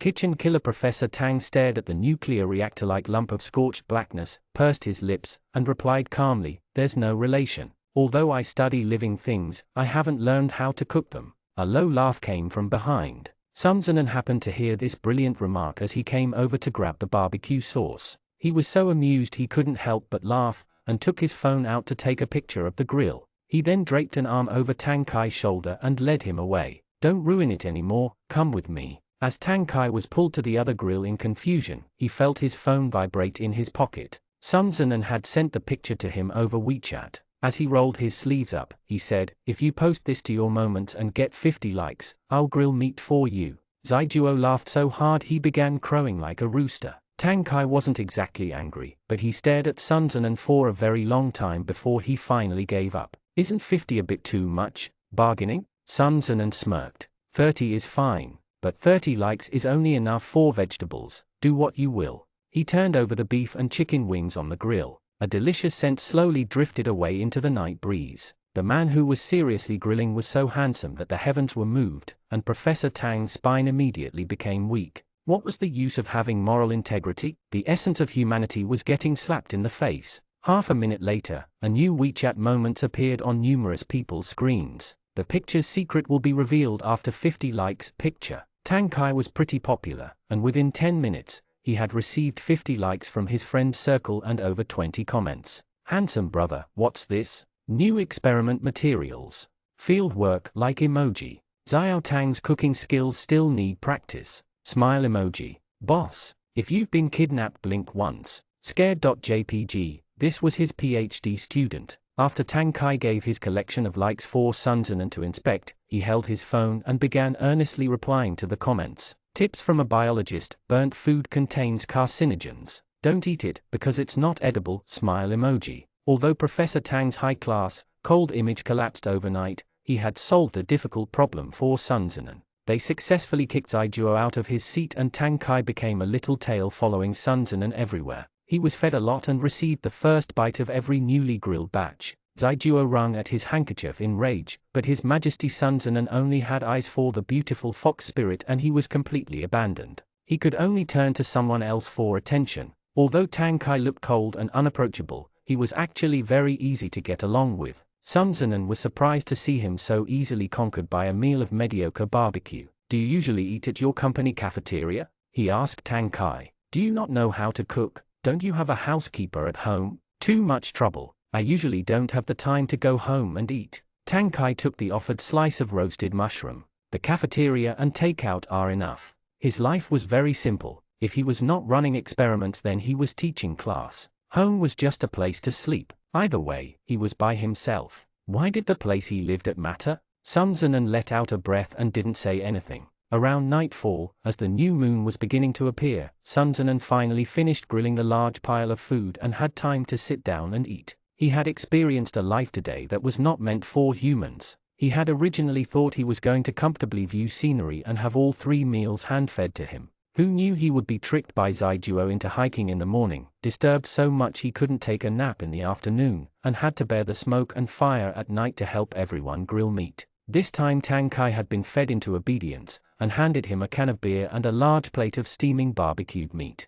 The arrangement of the plate was definitely done by someone with OCD. The meat and vegetables were separated. The pork, beef, lamb, and chicken were sorted by type, and the piles were placed in order of size, forming a small pyramid of food. "You've worked hard," he said. "This is too much, I can't eat it all." Sun Zinan smiled as he toasted him with the can of beer.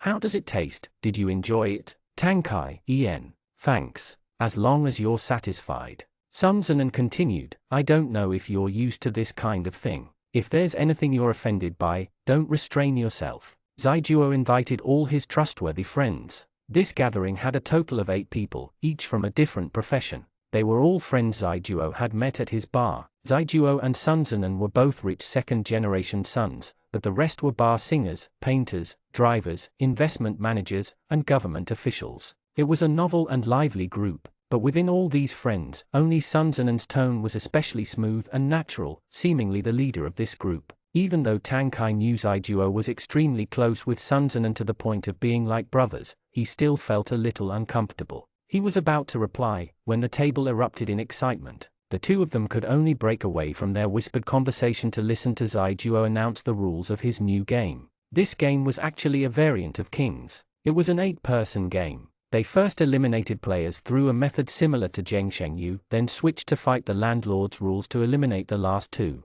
If the winner was the 2 peasants, then the final winner was determined by whoever drew the first joker in the deck. The last winner could make any request to anyone in the group, and it couldn't be refused. Zaiju qualified. You can't ask a married person to get divorced, or an unmarried person to immediately get married, but you can ask them to go on a date. "Friends, let's go." Sun Zinan was speechless. What kind of stupid idea is this? He turned his head around after saying that, only to realize Tang Kai had, without him noticing, rolled his sleeves up in preparation for the contest. Sun Zinan. Although Professor Tang had lost more than 1,000,000 huangdu earlier that day, his luck turned around at night and he steadily made it to the last round. Coincidentally, the Fight the Landlord round consisted of Tang Kai, Sun Zinan, and a girl they had met on the mountain earlier in the day. The girl was a painter named Jai Zioxi. Her cards were mediocre, but she was lucky and drew the correct cards every time. This round wasn't out of the ordinary, and she called out the landlord position without hesitation.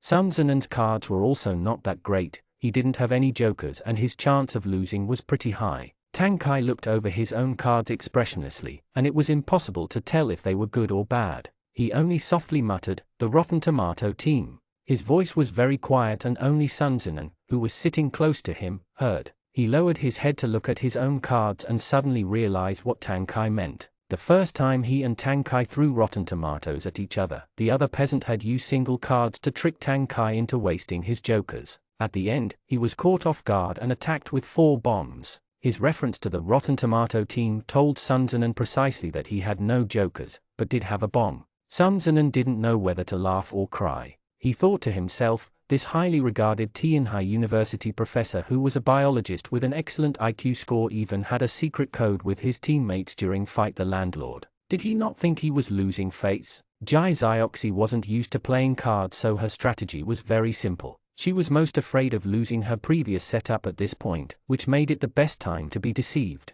Even though Sun Zinan quietly cursed at Tang Kai, he engaged in the psychological battle as he played. His inner resolve did not settle and he distractedly placed down a few single cards that fell within Tang Kai's plan. He successfully copied the key setups from that first match they played together. Yeah, I can't beat that, I really can't. Jai Zioxi admitted her loss when Tang Kai threw out 4 5s and placed her last card onto the table in defeat, before getting up to stretch. Professor Tang and Sun Ji are too strong. Sun Zinan smiled. Not really, you'll get the hang of it after playing for a while. Zaijuo had finished reshuffling the cards and came over. The last battle, drawing 4 jokers. Success and failure are at stake. Anyone want to make a bet? I bet Boss Sun will win. I'm good at this type of luck thing. Sun Zinan raised his brows and smiled. Professor Tang, be careful. Tang Kai's expression didn't change. You too, be careful. Everyone else, this exchange was really damn cold.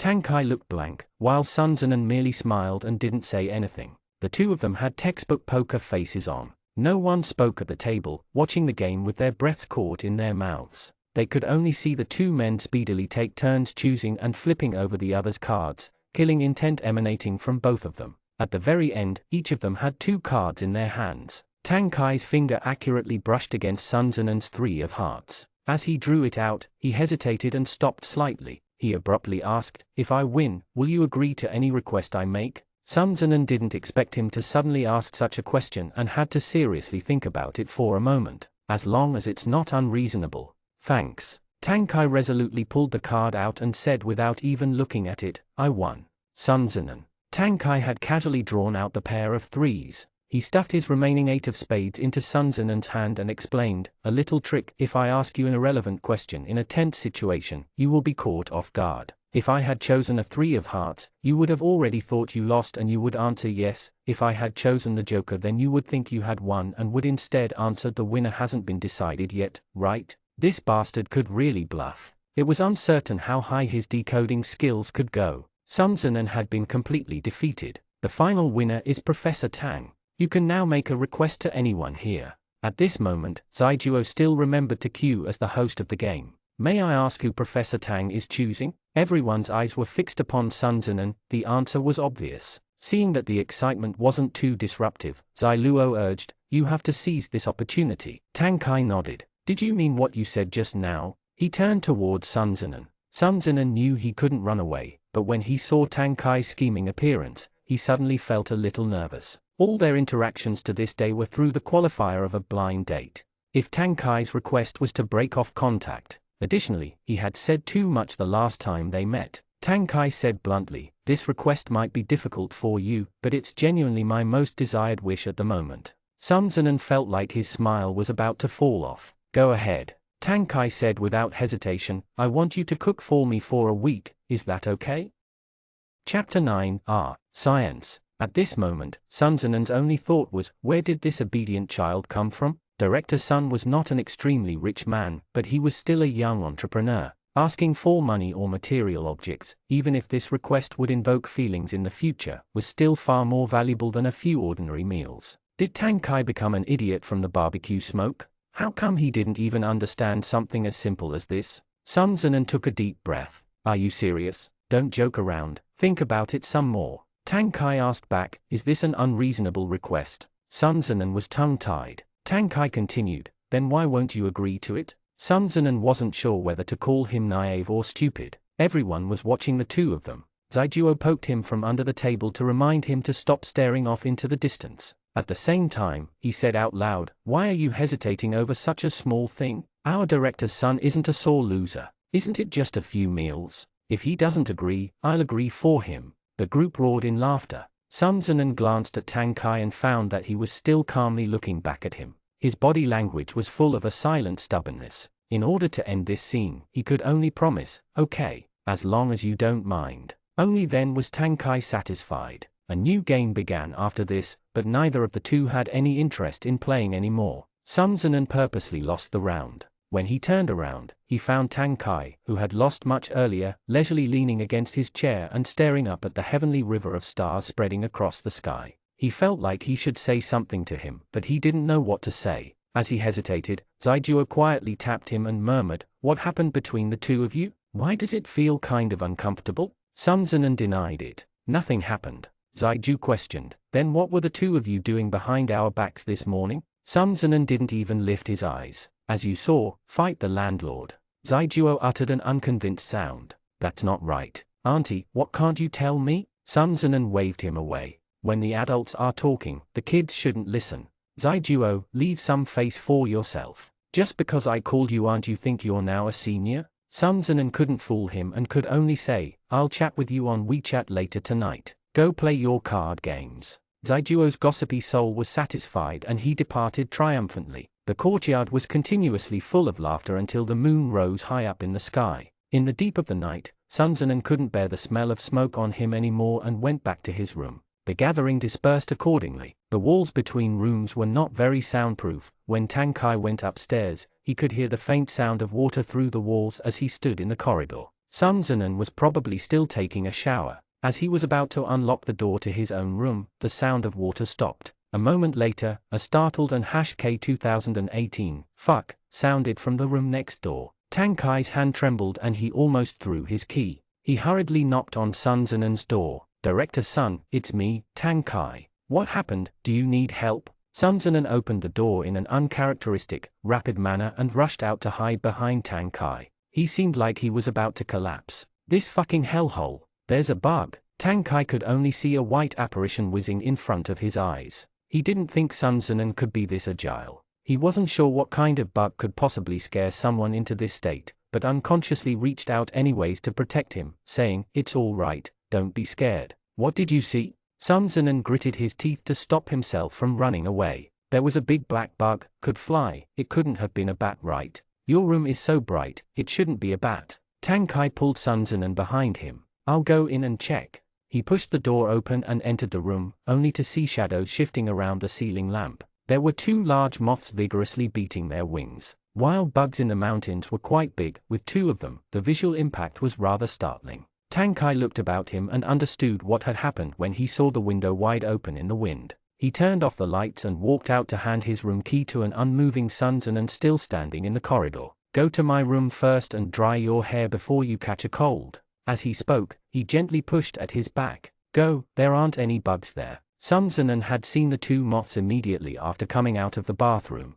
He had been so scared he had thrown his towel away. Thankfully he had already put on a bathrobe, or else he would have ran completely naked into the deep night. As he took Tang Kai's key, the wits that had bolted off slowly came back. He felt both a lingering fear and a creeping, regretful shame. The window in Tang Kai's room was closed, and it felt a little stuffy. Sun Zinan had been afraid of bugs since he was a child. He had been fine before he saw the moths, but now that he knew bugs existed in this place, he couldn't sit still. Every one of his nerves was tense to the point of reaching the ceiling. He felt as if every crack in the walls and floor hid countless enemies. After a while, Tang Kai came back from the room next door and witnessed Sun Zinan standing blankly by the bed, too frightened to sit down. He couldn't help but laugh. "Are you still scared? I already checked, there aren't any bugs." Sun Zinan asked, "How is my room?" "Tang Kai, you didn't close your window earlier. When you turned on the light, the bugs saw and flew in. I turned the lights off, so they should have flown away."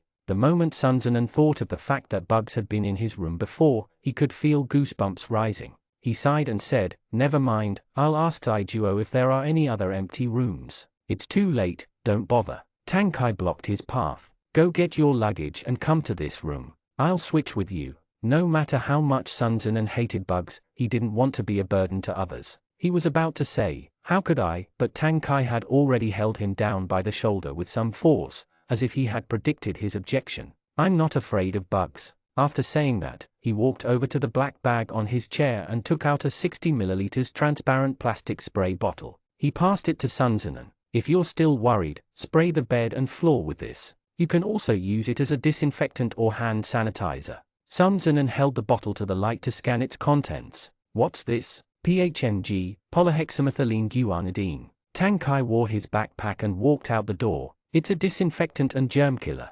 Non-toxic and tasteless, use as much as you want." "Ah, science." At this moment Sun Zinan felt like he could forgive the entire world. Tang Kai was the lamp lighting up his darkest nights. Forget about having him cook for a week. If Tang Kai wanted him to cook for him every day for the rest of his life, Sun Zinan wouldn't refuse. People were most likely to be moved during their most vulnerable times, and Sun Zinan could not ignore common etiquette. Undoubtedly, his effect iron sprouted from a bottle of polyhexamethylene guanidine. Tang Kai wasn't even aware of the wondrous effects of the disinfectant, but he had already made the director's son next door sing an entire love aria within his heart. He drove away the other flies in the room, shut the window, then turned the light on again. He then saw Sun Zinan's scattered personal belongings. He swept Sun Zinan's things to one side, then opened his bag to take out a change of clothes. He undressed and went to the only half-closed bathroom door. The steam from the previous shower covered the entire bathroom in a muffled warmth. There was a faint hint of the fragrance of wood, adding a subtle ambiguity. Tang Kai softly breathed out, waiting for his heartbeat to calm down.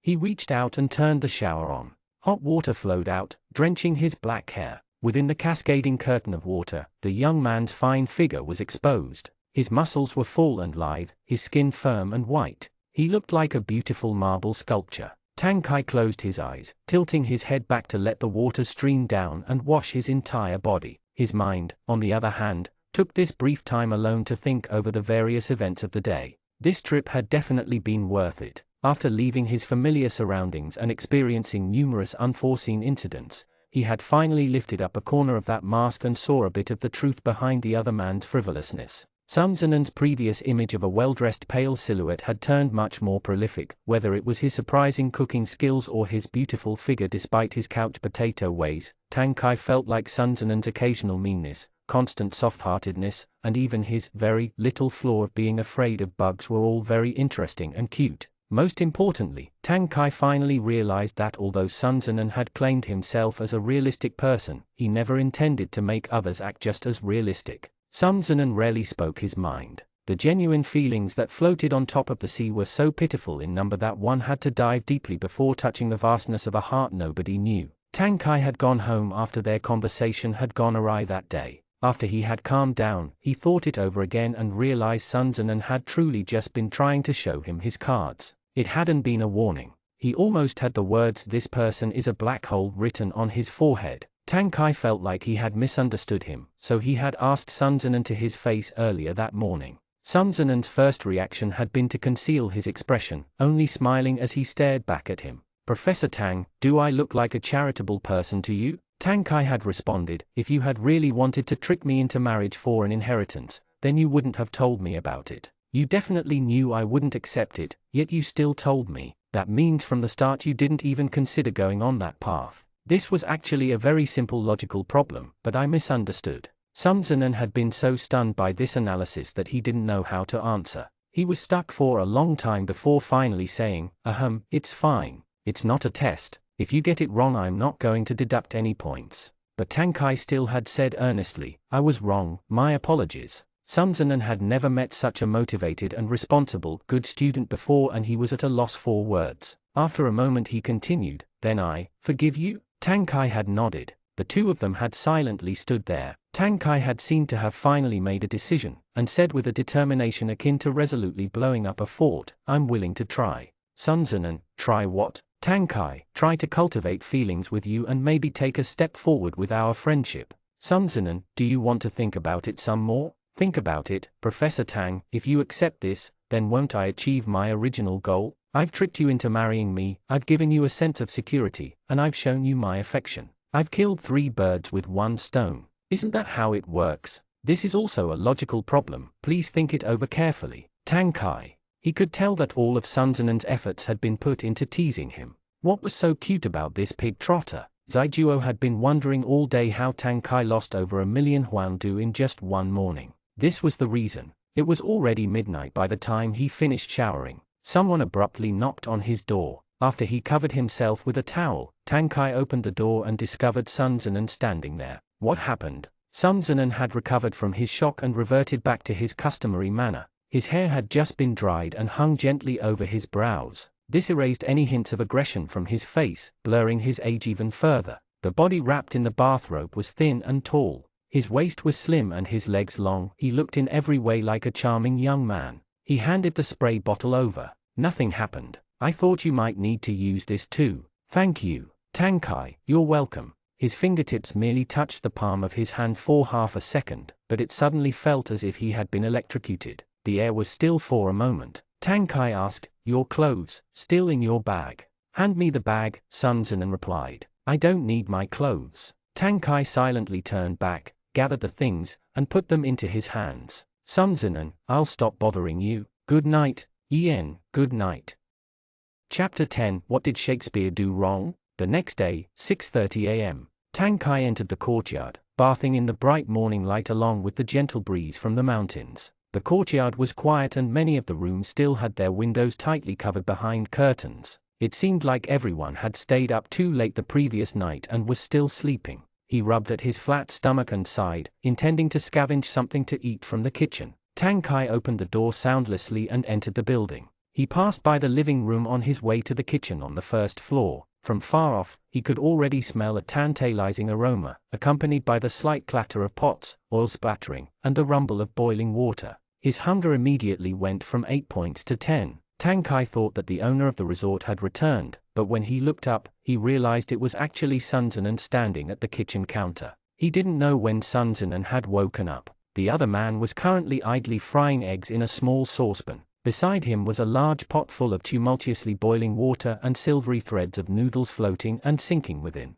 On the other side of the counter, the coffee pot was already half full, the fragrance of all the different foods mixed together with the view of the other person's back. This synergy created a mysterious chemical reaction, turning into an indescribable warmth that filled the small kitchen with a comforting substance. Tang Kai's gaze was glued to the scene. He felt as if he could just watch him like this until the end of time. But he had only stayed there for a few seconds before his stomach began protesting in hunger. Tang Kai knocked twice on the door frame and Sun Zinan turned around. Morning, morning. Tang Kai saw the dark circles under Sun Zinan's eyes and his brows furrowed slightly as he asked, "Why did you get up so early? Did you not sleep well last night?" "I slept okay," Sun Zinan replied. "Used to it. Did you just come back from outside?" Tang Kai was dressed in running clothes, and his forehead was still slightly sweaty. His plain, straight-cut t-shirt couldn't hide the broad shoulders that fanned out nor his slim waist. He looked particularly pleasing to the eye. Tang Kai said lightly, "I went to the top of the mountain for a short walk."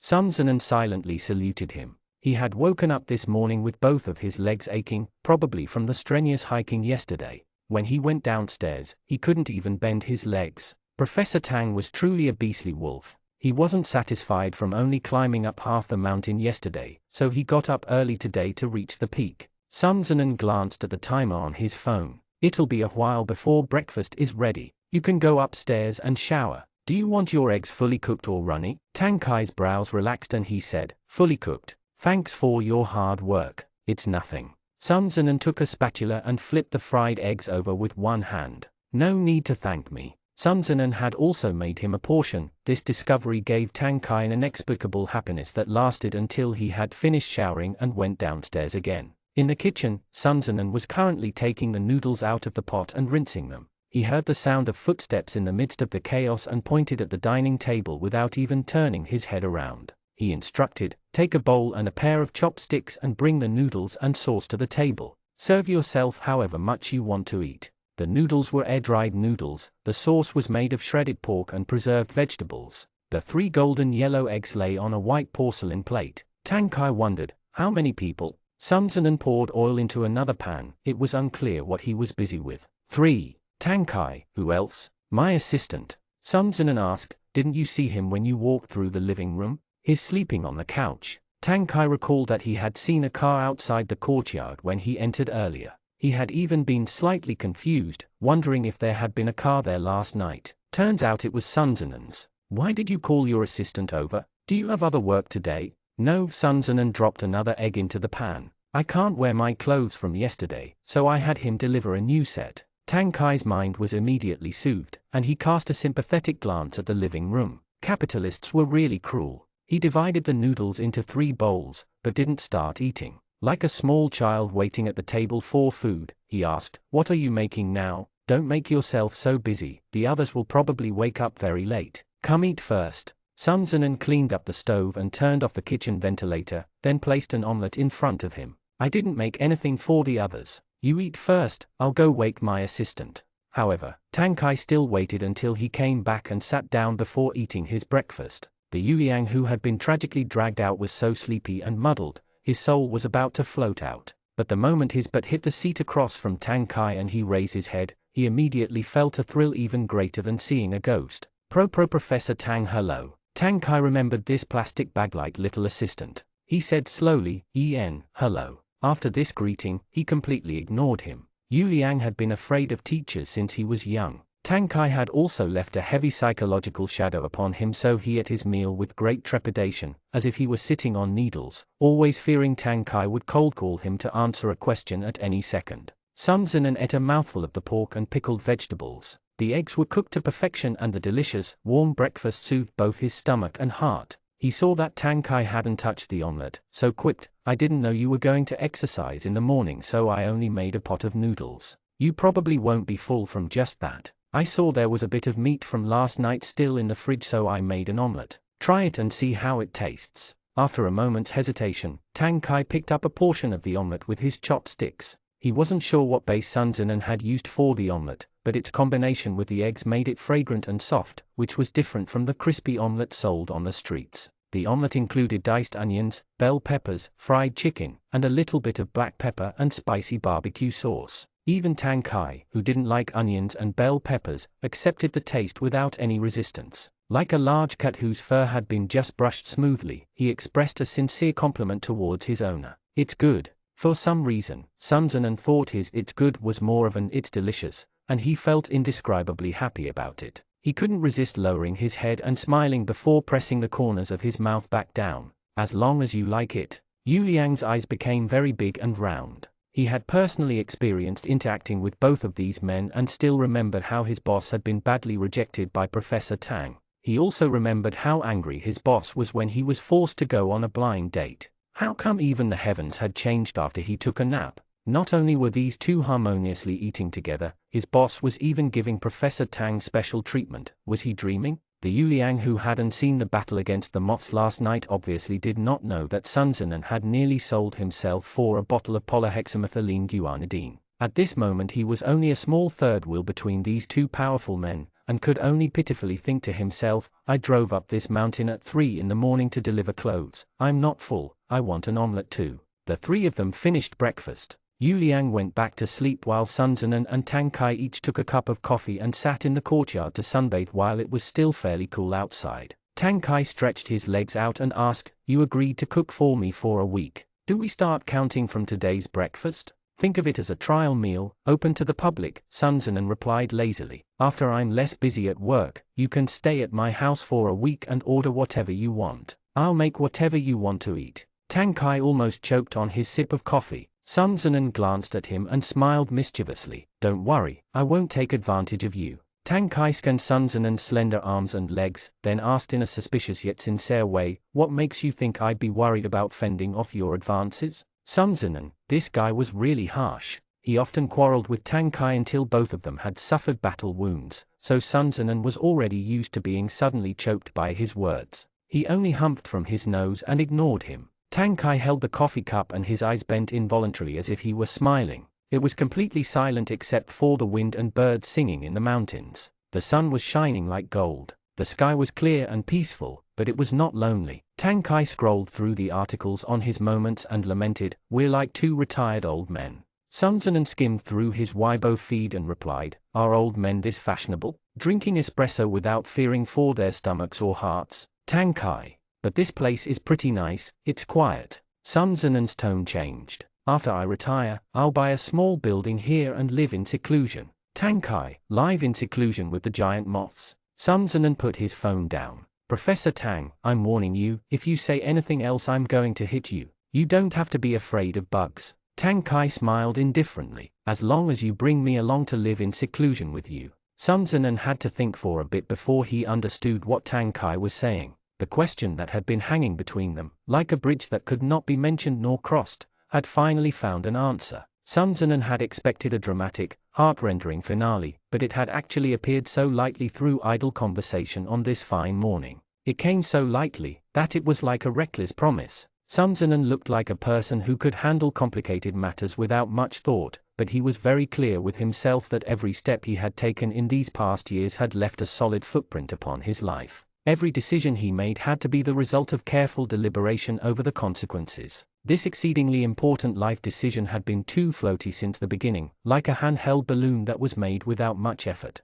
Although it looked bright and enticing, it would break with a single blow. Now that Tang Kai had asked him to regard this balloon as a pearl he must protect for a lifetime, Sun Zinan realized that even a normal person would hesitate over this. But there seemed to be another force within his chest that desired to break through the iron bars of conformity. Just like how he wanted to retire to the mountains and live his life out in seclusion, he knew better than anyone that he was always looking for a way to escape. He yearned for freedom, anticipated going all in. To be honest, all his dreams were a distinct opposite against his personality. Hasty marriage seldom proveth well. This was an example in an English textbook explaining how to use the word hasty. Sun Zinan had forgotten where he had seen this phrase before, but it now sprung up from the depths of his mind, like a bell or some dangerous stimulant, tempting him to run wildly in the direction of madness. Sun Zinan turned his head around to look at Tang Kai. He seriously asked a question completely out of the blue. Have you read Shakespeare? Tang Kai subconsciously shook his head.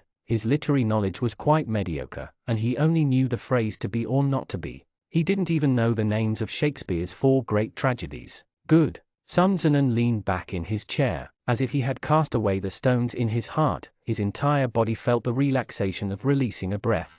He looked up at the distant peak of the mountain and promised without any hesitation, "In that case, I'll take you with me when I retire." Tang Kai made use of every bit of time and glanced over his phone screen. He scanned over the Baidu search results for married Shakespeare and saw an article titled "Shakespeare's famous saying about love, hasty marriage seldom proveth well." He curled his lips up in satisfaction, exiting the browser. In this warm morning breeze, an agreement was made cheerfully. It just so happens that I don't like Shakespeare either. Chapter 11. What are you doing hiding behind the door? When Tang Kai had made his "cook me meals for a week" request, Sun Zinan had felt it was too simple. But when he began to prepare for it, he actually found it quite difficult. It wasn't because Professor Tang was hard to please. One of them lived at the western edge of the city while the other lived in the north, near Tianhai University. They were separated by half the city. Moving in with either of them would cause traffic on the way to work every morning for the other. They could only hastily meet up when neither of them were busy. Sun Zinan finished a large project at work at the end of May. He thought he could finally fulfill his promise, but after he finished buying all the ingredients, Tang Kai went abroad for a conference. When he finally returned 2 days later, he was just in time for graduation. The entire campus was as busy as a chaotic zoo, so they dragged it out until July. When Sun Zinan saw that summer vacation was starting, he wondered, was it finally time for them to sit down and eat a good meal together? But on his way home from work, the old man called. Without even a single word of greeting, he directly asked Sun Zinan to bring Tang Kai home for the old man's birthday banquet. Sun Zinan was speechless. Nothing has even happened between us yet. What identity do you want him to come over with? Besides, if you want him to come, then pick a better date. Won't it be awkward to deal with the chaos of so many other people? We're not going. Sun Ying, aren't the two of you getting along very well? Why can't you take him home to meet me? The ugly daughter-in-law has to see her in-laws eventually. If he doesn't come now, are you going to hide him from me for the rest of your life? That's not what I meant. Sun Zinan often spoke to his own father like he was talking to the deaf. Forget it, Tang Kai's university is currently busy, so I don't know if he can come. Let me ask. Don't blame me for not letting you know. Sun Ying threw out his final trump card. The invitation has already been sent to the Tang family. Even if Tang Kai doesn't come, you have to come meet Tang Zhenhua. Make your plans accordingly. Sun Zinan thought this type of acting first then reporting tactic was the most annoying. He said burningly, "I got it. I'm hanging up if there's nothing else." He threw his phone down onto his desk and it made a loud clanking sound. The Yuliang who had just pushed the door to come in was so scared he jumped back outside. Like a marmot, he cautiously stuck his head out. "Director Sunday, come in." Sun Zinan's face sank as he spoke. "What are you doing hiding behind the door? Scared of mousetraps?" Yuliang shuffled up to him in small steps, looking like a eunuch awaiting his emperor. "Director Sun, there's a strategy meeting at 9:30. It's time to go downstairs." The meeting room. Sun Zinan sat at the head of the table, a pen held between his fingers. His gaze fixed heavily upon the PowerPoint projection, deeply pondering. The project director's voice continued, "In conclusion, I recommend making the sanatorium ecological park a supporting entry into the industrial chain along with the main product. A more complete management service system will also help us improve our industrial distribution and develop the healthcare market in more depth." Sun Zinan didn't express his thoughts and turned to the other executives instead. "What are everyone's opinions? Tell me what you think." Commercial Director Jian Zhengdi said, "It's feasible. Most genetic testing companies are now facing this issue. Customers pay a lot of money for these tests, but how do you interpret the tests? People without professional expertise won't be able to tell anything. What if a major disease is detected early? If we can pair it with a medical facility, we can do early discovery, early treatment. That would obviously be good." "What you said sounds good, but it's a big problem in practice." Vice President Wang Zheng interjected, "Building an ecological sanatorium is all about real estate development. Our company doesn't have any qualifications in that field, so we can only cooperate with real estate developers and become a part of their infrastructure. Or, we can work with local governments and wait for them to invest in the construction of a tourist health center before we make a move." but the only ecological center in China is the Dihua Valley Center in Zhongsheng City. The southwest is too remote and far away. Several executives argued over this issue for about 20 minutes, but the main point of disagreement was still over the feasibility. Most of them advocated opening up to new fields and not stubbornly sticking to a top-notch genetic test product. Only a few continued to insist that the ecological park was a dead end. Not only did it deviate from the general direction of the biotechnology sector, it would also pull down the competitiveness of their company. Sun Zinan continued to ponder and concluded non-committally, "There's no rush to make a proposal. We need to recheck the feasibility. Project Director, come to my office. If no one has any other questions, let's end this meeting." 5 minutes later, Project Director Lu Cheng came to his office. Sun Zinan threw over the files for the project report and pointed at the sofa. "Sit." Lu Cheng was a middle-aged man in his 40s. He had a technical background. Although he was balding, he didn't look too shabby, and could be considered one of Sun Zinan's hand-picked confidants. The year Sun Zinan had entered Hongsun Biotechnology, during the process of reorganizing this shabby little health products company and wresting power from the previous management, which was unwilling to give up. The previous project director under the diabetes genome development at Sun Zinan had placed high hopes on, screwed up the oral insulin case that greatly damaged the company's reputation. Afterwards, Sun Zinan had fired the project director and the entire development team in rage, leaving only a second team led by Lu Cheng. Recklessly, with nothing left to lose, they collaborated with Dongfang University's gene sequencing data and managed to research a slightly more sensitive single-molecule liquid biopsy technique for detecting diseases. This barely met the threshold for early detection of diabetes. Coincidentally, the government held a conference that autumn to announce a new policy that provided a large amount of support to domestic healthcare and research industries. A spring wind had come. Hongsun managed to hitch a ride in this wind of opportunity and took the chance to completely transform the company's direction. They then formally entered the health industry. Lu Cheng had followed the right boss. He was promoted to project director and turned from a seller in a healthcare products pyramid scheme to a company executive. Sun Zinan was very tolerant towards him. After all, they had been friends through thick and thin. But it had become difficult for him to turn a blind eye towards Lu Cheng's performance for the past half year. "Speak your mind," Sun Zinan told him. Lu Cheng clenched at his fingers nervously, and his Adam's apple bobbed. He cleared his throat and recited the PowerPoint. "Director Sun, I think the ecological park can be the next step towards connecting with the industry. Once we begin with the genetic testing, we can also offer health management services and accurate medical diagnoses." "It sounds good in theory," Sun Zinan responded. "But this kind of ecological park is a psychological comfort program, and I don't think it's something you'd want to focus on." Lu Cheng took a deep breath and said, "I've only recently changed my way of thinking. No matter what the opportunity is, I think we should seize it since we have the government's policy support. We have to seize the initiative." This time, Sun Zinan finally nodded his head. "That's reasonable." Lu Cheng visibly breathed a sigh of relief. His back was dripping with perspiration. He lowered his head for a moment, then realized Sun Zinan was closely examining him. "What's wrong? Are you feeling uncomfortable?" Sun Zinan asked. "No," Lu Cheng answered automatically. Only after he had replied did he awkwardly backtrack to fill in the gaps of his response. "I had a quarrel with my family. It's not a big deal." "Okay," Sun Zinan said. "I don't have anything else. You can go back to work." "Yes." Lu Cheng got up and left. Sun Zinan waited for the office door to close completely before reaching for the phone on his desk.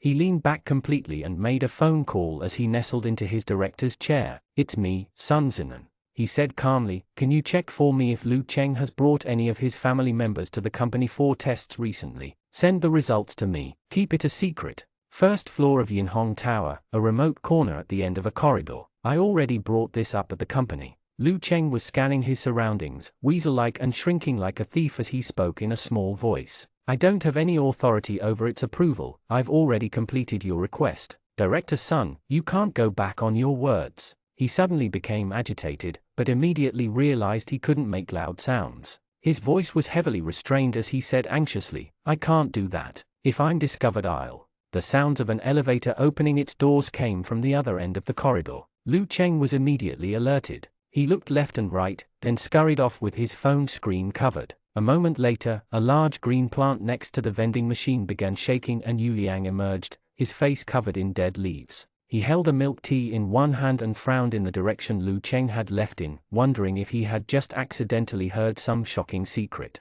A hand appeared from behind and landed heavily on his shoulder. All the hairs on Yu Liang's body rose up as if electrified, and he shivered violently as he leapt forward with his eyes closed, screaming "Ao!" The hand caught him and fished him back. Vice President Wang Zheng's voice rang coldly from behind. "What are you shouting for? Did you run into a ghost in broad daylight?" Yu Liang. He was very close to dying on the spot. Wang Vice. He broke free of Wang Zheng's grip, unsure how much the other had seen or heard. He stammered, "Hello, Vice President." The other man was taller than him by half a head. Although he had a handsome aura about him, he didn't look like someone who was easy to get along with. Don't give people nicknames. Is my name Wang? Yu Liang, this child, didn't know if he had been scared silly or what, but he even nodded his head with a solemn frown. Wang Zheng almost laughed in astonishment. He couldn't resist pulling the leaves out of Yu Liang's hair as he asked, "What are you doing here?" Yu Liang timidly raised the can in his hand, his expression more akin to someone who had been caught smuggling hand grenades.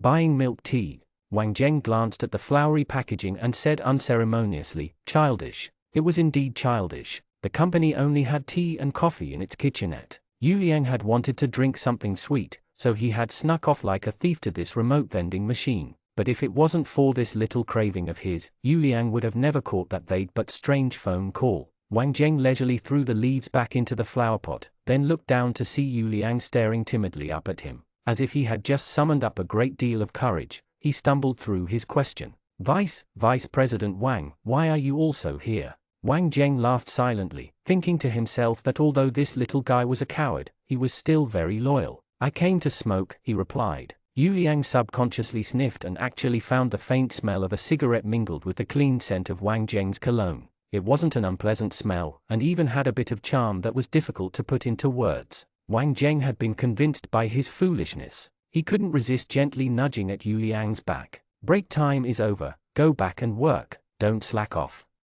Chapter 12, Go Look at Your Recipe. On their way back to the office, Yu Liang didn't dare stand by Wang Zheng's side, so he walked one step behind him. He glanced up at the other's back over and over again, but didn't dare speak to him the entire time. He returned to the assistant's office with a drooping head, then ran into Jiu Yao, Sun Zenen's main assistant, carrying a bag as she went out the door. Yu Liang falteringly greeted her with a Jiu Yao Ji. This was returned with a stern look. "I'm running an errand. Don't run around and leave Director Sun without any staff to call for." Yu Liang nodded dazedly and sat down at his workstation. His mind was in a state of turmoil. He wasn't sure if he should report Lu Cheng to Sun Zenen. Although Lu Cheng's actions had been very suspicious, he was still one of Sun Zenen's highly regarded employees. If he carelessly went and made a false report, Yu Liang would definitely lose his job. But if he didn't say anything, he would still feel uncomfortable. And Wang Zheng, how much did he hear? What side did that person stand on?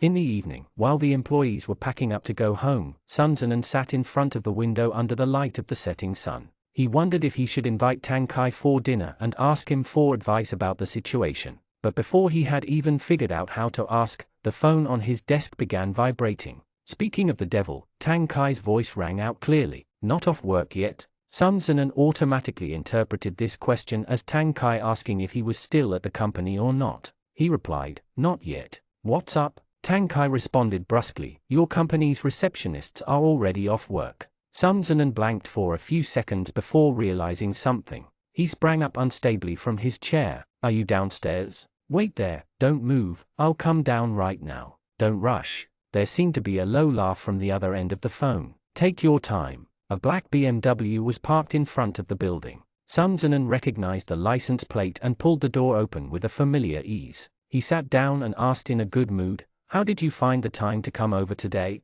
There's nothing to do at the lab and I'm not that busy over summer vacation anyways." Tang Kai motioned for him to buckle his seat belt and lightly stepped on the gas pedal. "I remembered we haven't eaten the meal from last time, so I came to collect my debts. Let's eat out today." Sun Zenen thought events had turned out perfectly. He said casually, "I don't have any groceries at home." Tang Kai's mood visibly dropped, sulking so blatantly it was difficult to ignore. His beautiful side profile became strained, and his eyes stared straight ahead. His entire body exuded an aura of complaints, as if he was saying, "You lying big pig trotter." Sun Zenen became quite afraid of this and coaxed hurriedly, "Isn't it because I'm afraid you'll be hungry? Then let's stop by the supermarket on the way. It'll take 2 hours if we ask for grocery delivery." Tang Kai drove the car solemnly, pretending he was very sensible and understanding. I don't want to be a bother. You can just cook whatever. Sun Zinan thought to himself, pay. Who was the one who unashamedly told me and #K 2018, even instant noodles are okay as long as it's with the person I like,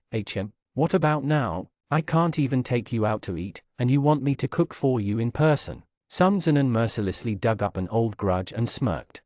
Men. Tang Kai. He struggled for a bit before saying, this isn't contradictory. I can definitely eat instant noodles with you, but would you be okay with it? I'm fine with it. What's not okay about that? Sun Zinan resisted the urge to laugh and said, haven't all you scientists suffered this hardship? Tang Kai, mere sweet talk. You just don't love me anymore.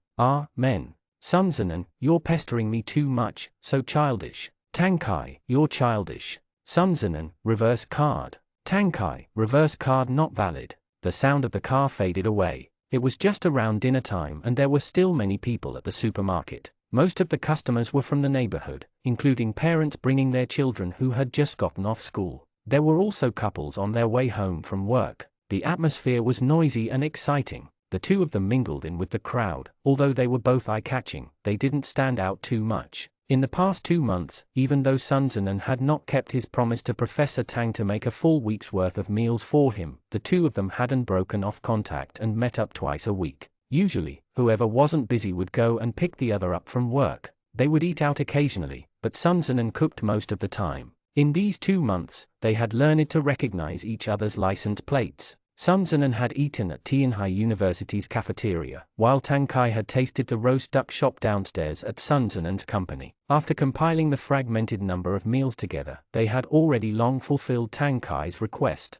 Both of them knew this, but neither took the initiative to mention it. The goal was to first develop feelings through eating meals together, then quietly make more and more room for the other person in their lives. Do you eat gourd? Sun Zinan was picking out vegetables in the produce section. Should we add some garlic minced meat and rice noodles, or make it into a soup? Tang Kai asked, will it still be flavorful if it's in a soup? Should be fine. Sun Zinan wrapped the gourds in plastic and put them in the shopping cart. Let's buy 3. We can steam it today and make soup next time.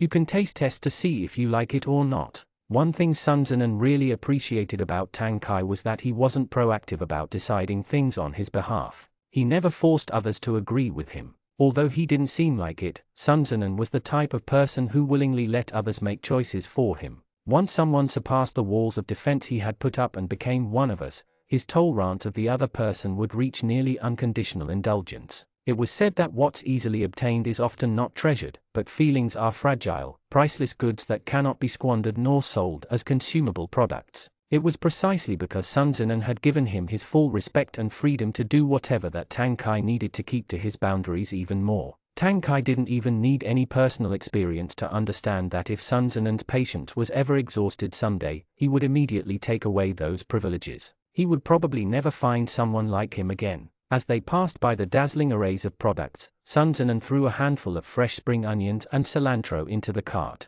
He turned towards the meat and seafood section. Do you want to eat fish or chicken? Or should we buy some ribs and roast them? Tang Kai looked at the carelessly standing silhouette that still retained a touch of focus. He spoke from the depths of his heart. Let's eat fish today, chicken tomorrow, then ribs the day after. Sun Zinan couldn't help but say, keep dreaming. As he spoke, he caught a glimpse of the counter. As if he had discovered the new world, he exclaimed, "Yee, there are fresh ducks. Why don't we buy some drumsticks and make some beer braised duck tonight?" Tang Kai was full of blind faith towards Sun Zinan's abilities. Every question asked received his answer of okay, en. But the second after Sun Zinan asked the butcher to weigh the duck, he reached for his phone. Let me find a recipe and see what else we need. Professor Tang's jaw almost dropped to the floor. You're looking for a recipe now? Of course. Sun Zinan flipped through a website without raising his head. You asked for this, so if it's burnt you still have to eat it all. After a moment of silence, Tang Kai said cautiously, as a precaution, why don't we go grab 2 bags of instant noodles? Sun Zinan was so amused by his expression he couldn't stop chuckling for a while. He ordered Tang Kai to grab beer while he himself picked up a few ingredients from the spice aisle. He bought packets of star anise, fennel, cinnamon, etc. then picked up a bag of dried seaweed to use in a soup when they got back. Finally, when he passed by the instant foods aisle, he actually bought a 5-pack of instant noodles. A moment later, Tang Kai walked over to him and noticed the instant noodles in the cart. The expression on his face was full of unspeakable emotions. Sun Zinan was addicted to teasing him, smiling mischievously as he ridiculed, "Is that really necessary, Professor Tang? Your face is almost the same color as the gourd. Let me see what you got, for gin of cherries, you're still thrifty with running a household." Tang Kai was accustomed to his sarcasm and retorted calmly, "Go look at your recipe. How could you talk to me like this? You're looking down on me, aren't you?" Sun Zinan smirked. "Looks like you haven't been beaten up by a genius cook yet."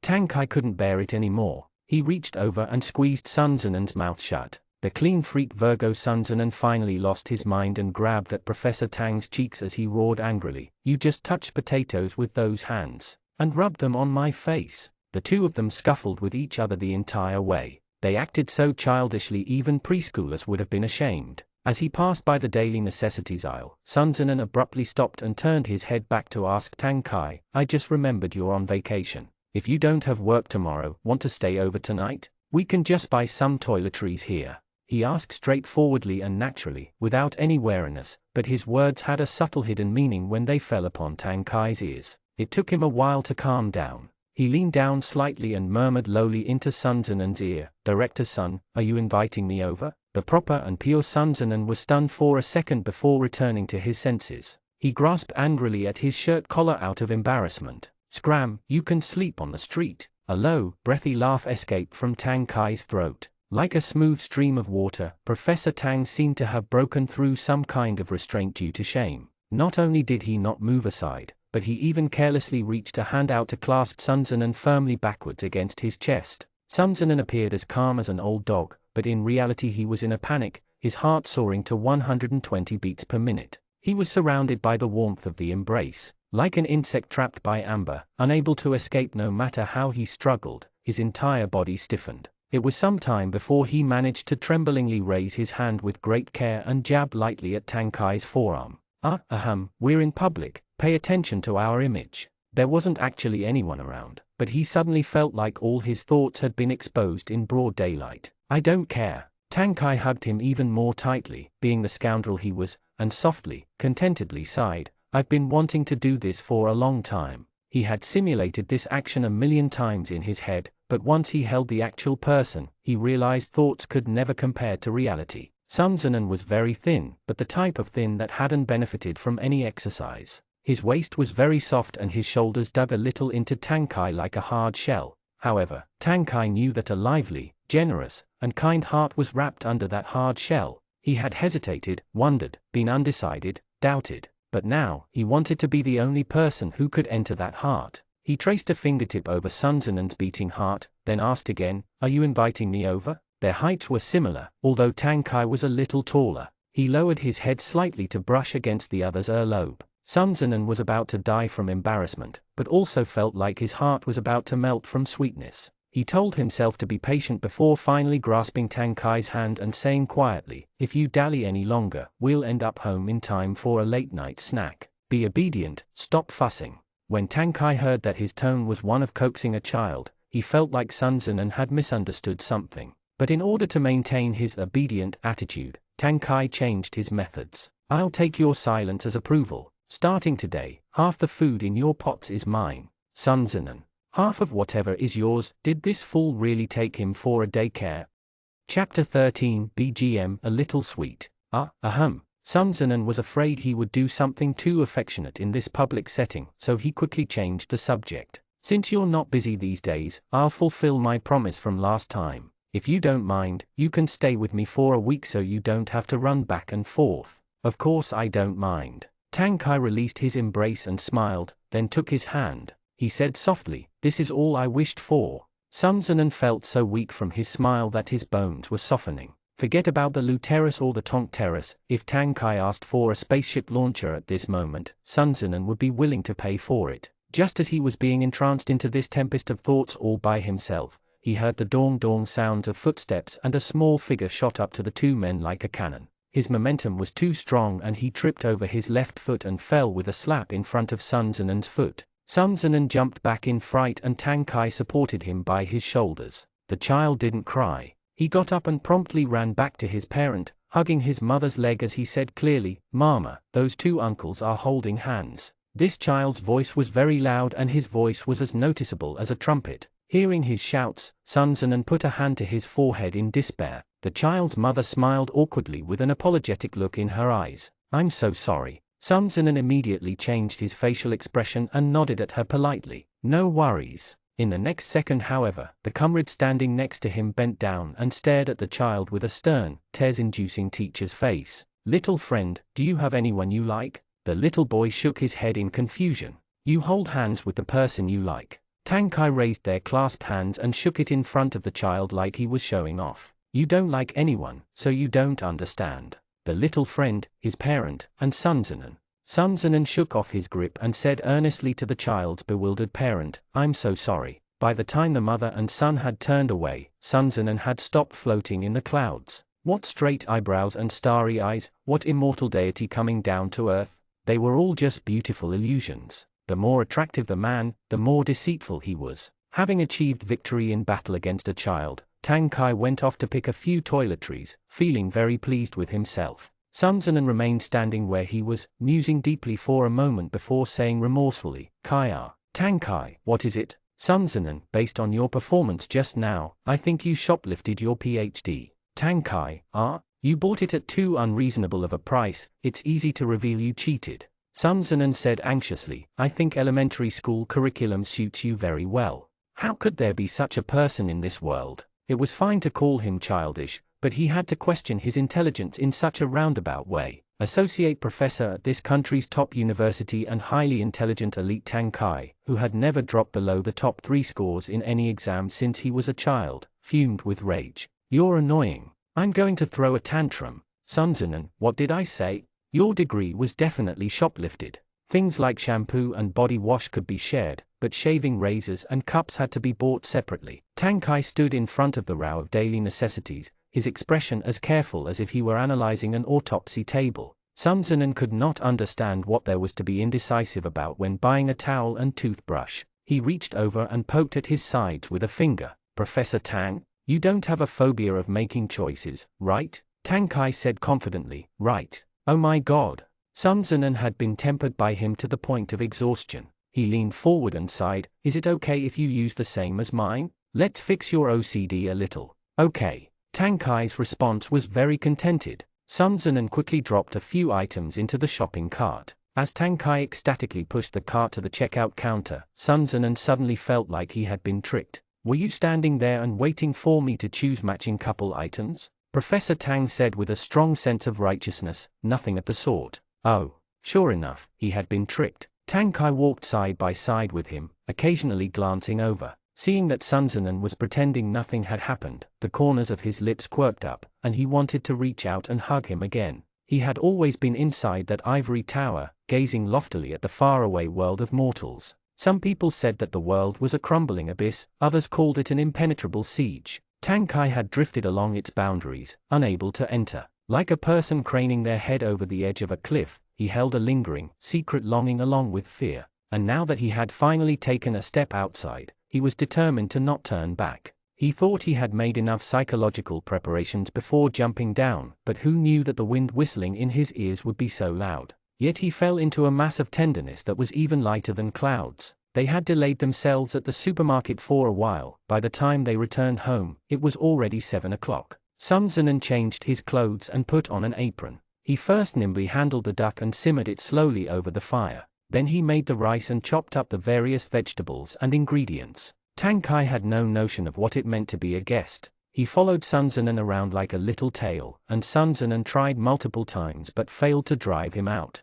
Fortunately, the open kitchen had a lot of space. He wasn't afraid that the hot pots and oil would burn Tang Kai, so he just let him be. Tang Kai washed the fruits and vegetables with dedication. Bathed under the warm yellow light of the kitchen, he listened to the water splashing, the hot soup boiling, and the movement of the spatula colliding with the pot. He didn't need to raise his head to see Sun Zinan's figure standing in front of the chopping board. The sound of his voice and the fragrance of the kitchen surrounded him like a dense net of dust. Breaking free was futile. The more he sank into it, the more addicting it became. He finished washing the cherries and drained them, then took a paper towel and wiped his hands. He said out of the blue, "I haven't been in a kitchen for a long time.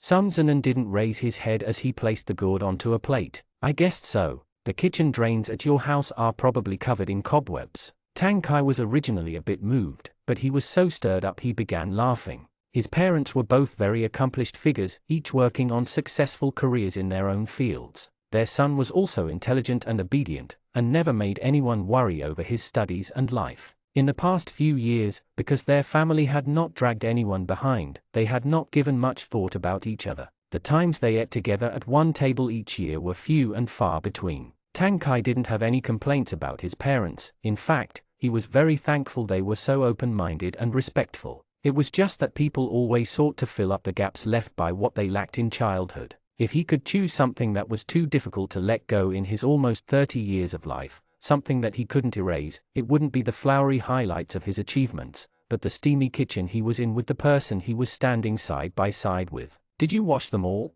Sun Zinan placed the plate of gourd in a steamer and glanced at the sink. Take the fruit to the table and get bowls and chopsticks. Wash your hands and wait for dinner. Tang Kai took a cherry from the plate and dangled it in front of his mouth. Have a taste. Sun Zinan came over and took it in his mouth. It's sweet. Tang Kai made an "en" sound. The light streamed down, leaving a golden, powdery halo at the end of his eyelashes. His lowered gaze was too beautiful and Sun Zinan couldn't hold back his admiration. He pinched the side of Tang Kai's face. You're also sweet. Tang Kai was stunned. The feeling of his face being pinched was too electric. Sun Zinan's nails pierced his skin and directly affected his nerves. He immediately turned and ran away like a good housewife who had been teased by some passing man on the streets. Sun Zinan rubbed his fingers together and wondered, you're embarrassed. Dinner was beer braised duck, gourd steamed with garlic and rice noodles, and a seaweed egg drop soup. The packed crystals of rice were steaming with heat. The plates were all in matching designs, organized neatly on the marble dining table.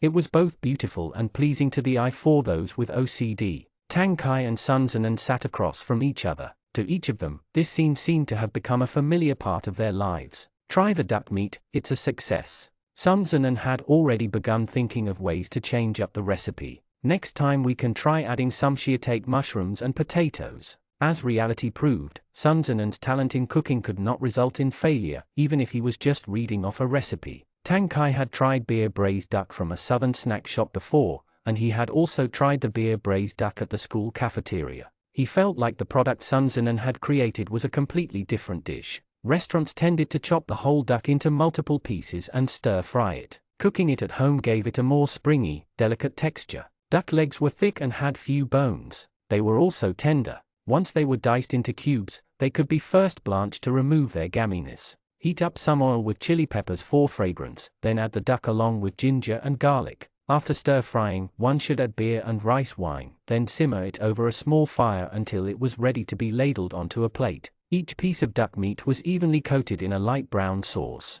The fragrance of wine completely masked the gaminess of the duck and created a perfect blend of slight spiciness and richness, without being too oily. The steamed gourd with garlic minced meat and rice noodles didn't require a high level of skill, but it was perfectly refreshing to eat in summer. The seaweed egg drop soup had a handful of small dried shrimp, which added an even fresher and richer taste to it. Even though one could barely feel the summer heat in the air-conditioned room, Sun Zinan still tried to stick to seasonal produce when he cooked. He tried to match the ingredients in a way that avoided spoiling their appetites. It was evident that the pickiness of a Virgo could only be cured by themselves. Tang Kai only had the greatest praise for this meal. He ate everything in his bowl and didn't pick at anything. Sun Zinan didn't eat very much as usual, and Tang Kai volunteered to do the dishes by himself. Sun Zinan didn't fight him for it and said, "There's a dishwasher in the kitchen, just put it in there." Tang Kai took away the plate for Bones, and said unsurely, "You don't need help in the kitchen, don't need a dishwasher, don't need a cleaner. Director's son, are you lacking a chauffeur?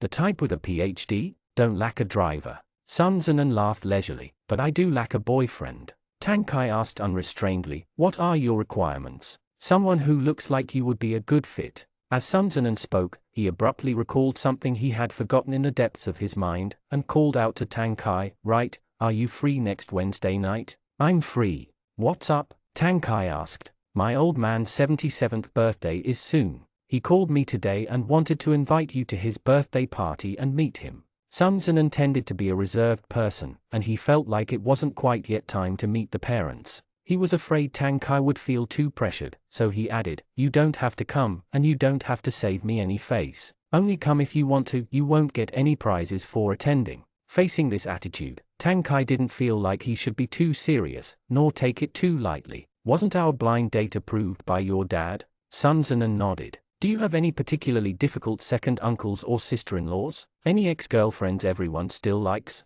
Or any children with your ex-wife back at home?" Sun Zinan gave him a kick under the table. "What nonsense are you spouting? Then that's that." Tang Kai smiled as he said, "We've eaten together, and we're about to sleep together. Since I've become your honorable boyfriend, why shouldn't I go when invited?" Chapter 14, Drunk off Beer Braised Duck. One couldn't assume Professor Tang was the quiet, unassuming man he looked like. He was very open-minded at critical moments. Sun Zinan was shocked by his answer, and asked seriously, "I thought you highly educated bunch aren't used to interacting with a crowd of strangers?" Tang Kai didn't mind this question. "It's your family, not strangers." Sun Zinan, "Don't say I didn't warn you, just because they are my family doesn't mean they'll be friendly." Tang Kai waved his hand. "Don't worry, worst case scenario I'll just give them a lecture on how genetics research can help them achieve a long life. Let me tell you, there's no entrepreneur out there who wouldn't like learning about that. It's a surefire conquest plan." Sun Zinan, "Damn, this guy could get drunk from eating beer braised duck." He turned away, refusing to listen to Tang Kai's nonsense anymore. That evening, the two of them shared the living room and a bowl of cherries. Sun Zinan replied to a few emails and checked the American stock market while Tang Kai randomly picked a documentary to put on in the background as he flipped through an academic article. This was the quiet world of adults, breathing together but not disturbing each other.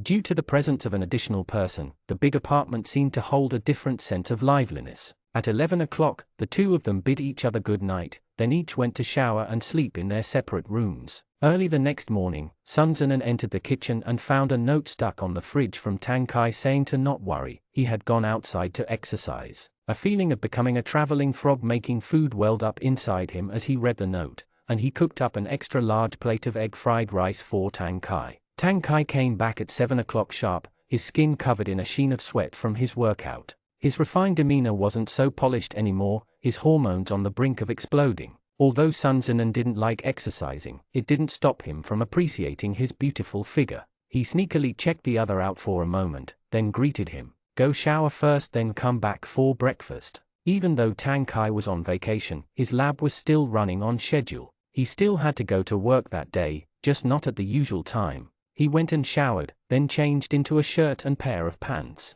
He combed his hair back and put on a pair of rimless glasses, looking like a cold, ascetic intellectual. The first time Sun Zinan had met him, he had felt that this person was harsh and unyielding, difficult to fend off. Sometimes, he felt like Tang Kai seemed more like a company director than he did, but when he sat down at the table, his image collapsed. The egg fried rice smelled so good. Sun Zinan skimmed through the morning news and glanced at him condescendingly as if he were a peasant. "I practice 39 times in the winter and prostrate myself 3 times in the summer. I have stamina." Tang Kai replied, "It only takes 28 days to establish a habit. It's not difficult afterwards. If you're interested you can try." "No thanks." Sun Zinan declined politely, "I'm fine with cultivating my chi." Tang Kai, and #K 2026, okay. If this person had been born in historical times, he would have definitely been a good for-nothing fool. At 7:30, the two of them left the house together to go to work. Tang Kai drove Sun Zinan to his company and arranged to pick him up again at night.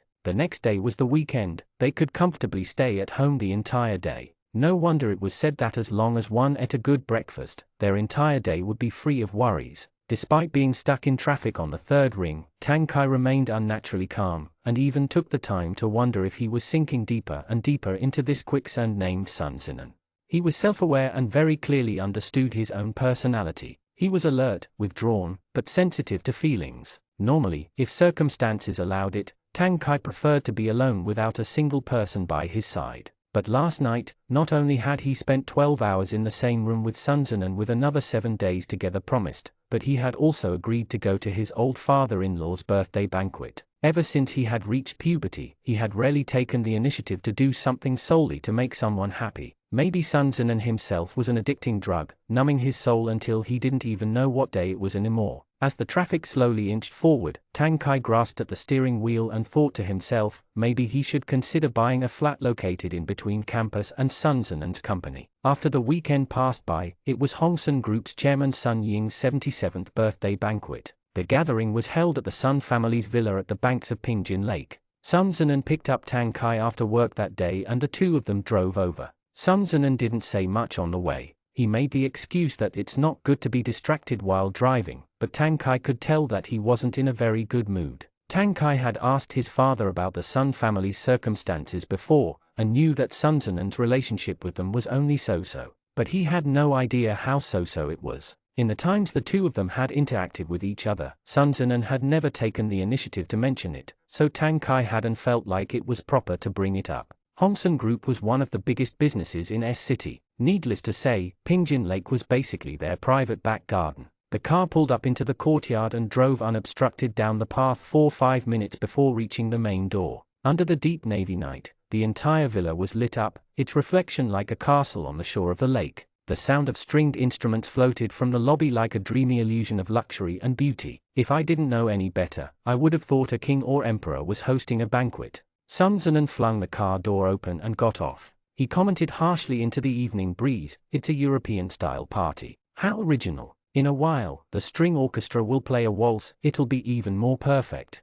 Tang Kai felt like he was comforting a bristling, puffed-up cat. He clasped Sun Zinan's shoulders and lowered his voice. "Little family air, this is your father's birthday banquet, give him some face." Sun Zinan HMPHED coldly. The villa was crowded with guests, food and wine flowing freely. There were many elites present from all walks of life. Sun Ying wore a dark red patterned formal suit, his back bent over in old age. He sat on a wheelchair pushed by his secretary and entered the living room. Sun Zinan hadn't gone home in a while and didn't know when his father had begun using a wheelchair. He was shocked at this sight and hurried over to ask, "What happened? What's wrong with your legs?" Secretary Wang smiled placidly and responded, "Don't worry, the chairman is getting old and he can't stand and talk for that long anymore. That's why he's sitting in a wheelchair." Only then did Sun Zinan breathe a sigh of relief and present his gift. "As long as it's nothing. Dad, happy birthday." Sun Ying nodded, too distracted to pay attention to him. His attention was completely focused on the man standing behind Sun Zinan.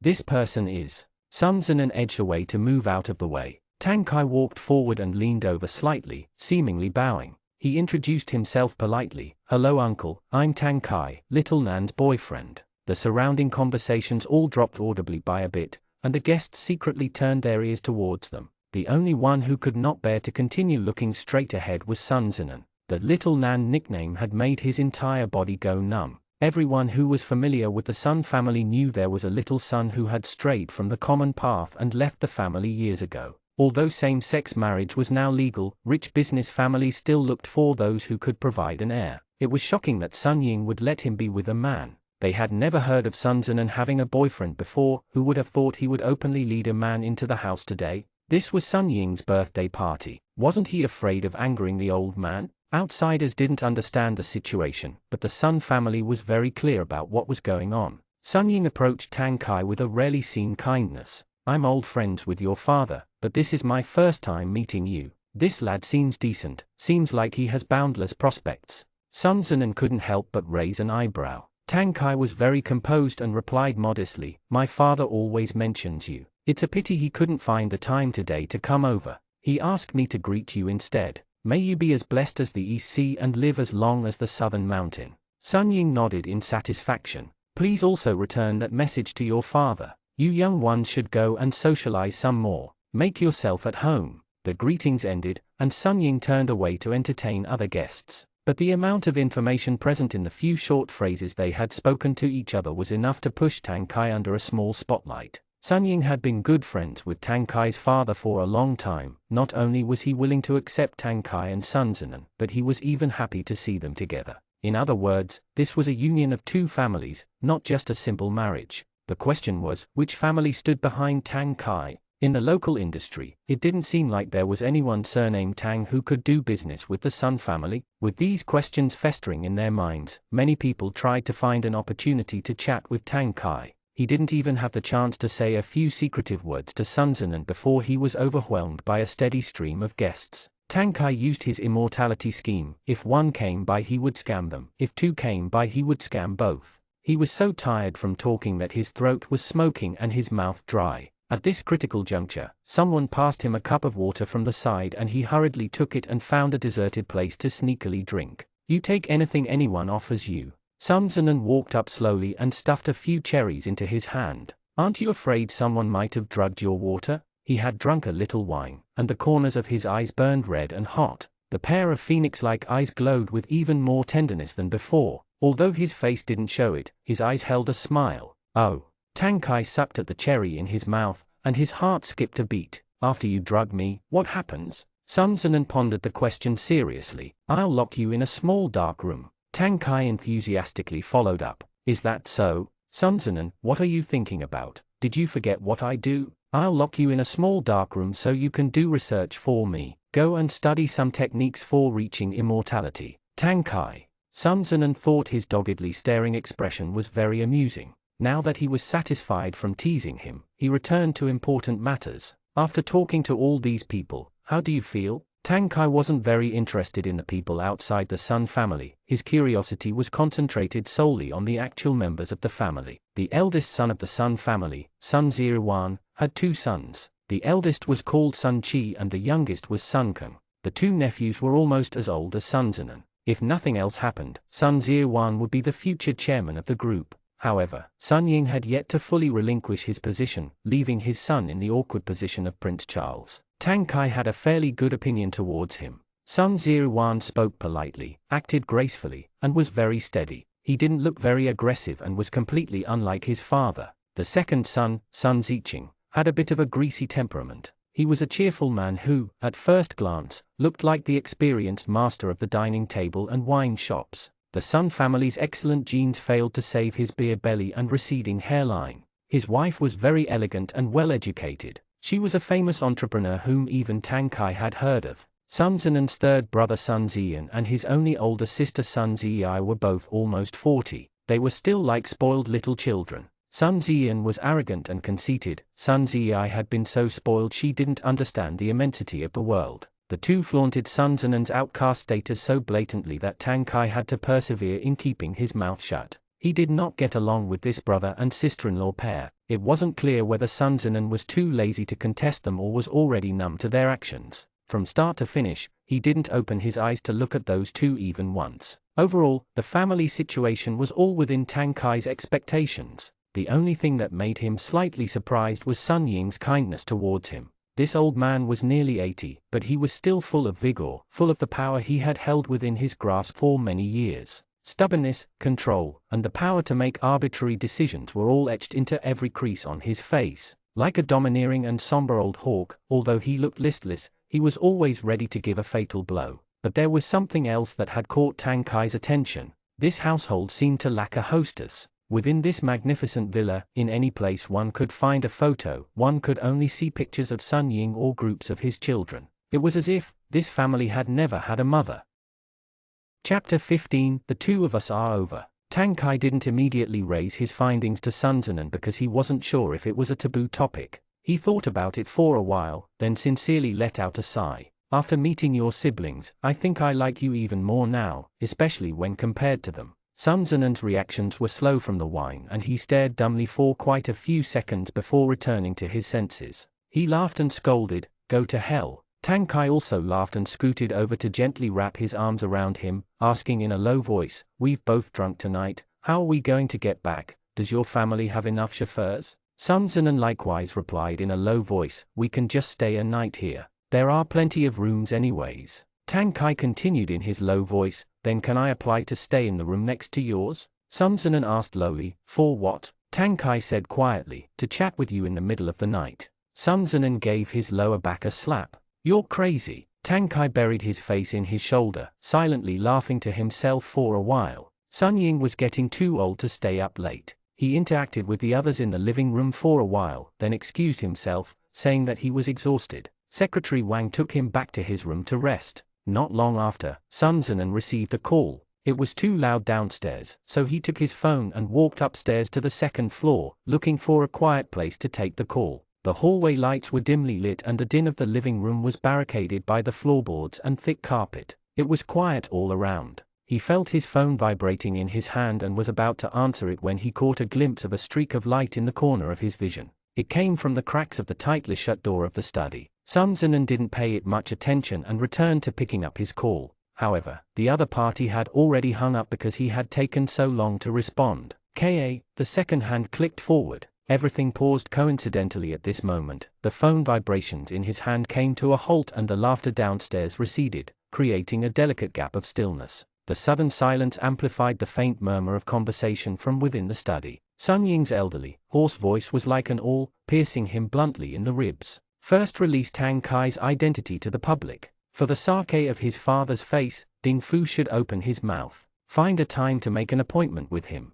Secretary Wang's voice, yes, sir. But Chairman, if this matter drags on for another half-month, if we can't repress it, it will have a very big impact on Hong Sen's reputation. Sun Ying made an EN sound. We'd better have the two of them get married quickly. Once we're relatives of Tang Jianhua, everything will be easy to deal with. Dang dang, two knocks resounded on the door. The Sun Ying and Secretary Wang, who were deeply engaged in conversation, both startled, uniformly turning their heads towards the entrance of the study. Sun Zinan leaned lazily against the doorframe, his shirt unbuttoned at the collar, looking like a wealthy prince as he asked, "The two of you are still awake at this hour, what are you chatting about?" Sun Ying didn't know how much he had heard and replied in slight irritation, "Not following the rules, who let you in?" Sun Zinan coldly tugged a corner of his lips upwards. "Don't be afraid of ghosts knocking at the door if you haven't done anything wrong." "Dad, why are you so nervous?" Sun Ying's expression sank darkly. "Get out. I'm not here to interrupt your important discussion, please go ahead." Sun Zinan said openly, "But since I'm the object of your arrangements, I should be able to listen to the reasoning, right?" Sun Ying replied impatiently, "You drank too much. Wang Tian, take him out." A frigid smile had stiffened onto Sun Zinan's lips. He suddenly said, "Dad, there's something I've been meaning to ask you for a long time. I call you Dad, but do you really think of me as your son?" The living room on the first floor. Tang Kai came out of the bathroom and went through a side door back into the living room. As he walked in the shadows under the staircase, he suddenly heard a subdued, whispered conversation from behind the pillars. "No wonder, turns out he's Tang Jianhua's son." "Tang Jianhua? The one from our province?" "Of course," someone replied. "Sun Ying's son is pretty impressive. Even though he's gay, he still managed to get Tang Jianhua's son." "Who did you hear this from?" "I just asked him, he said his father does business. He's obviously being low-key about it. But their family's third son just accidentally let it slip out. The two of them were set up by Sun Ying." "Makes sense, there was a huge safety accident at Hong Sen's factory recently, and they are currently being investigated by the higher-ups. With this, won't they be protected?" "Exactly. Even if you escalate it to the authorities, it'll still get repressed when it reaches the level of the province." "Can Tang Jianhua ignore his own son?" "The breeze is cool when you're leaning against a big tree." Although Tang Kai was not involved in business or politics, he still had a clear understanding of these matters. He only needed a bit of reasoning to understand that the Sun family was borrowing his father's influence to make a flag out of tiger's skin. Even though he already knew that there was a subtle, lurking motive behind their blind dates, hidden rules were hidden rules and they had a tacit understanding to not mention it. Once the truth of the matter was exposed, it became very disgusting. Then what about Sun Zinan? What role did he play in this? How much did he know, and how much was he involved in? Tang Kai frowned as he surveyed the entire scene. He couldn't find Sun Zinan and thought to himself, should making a phone call take this long?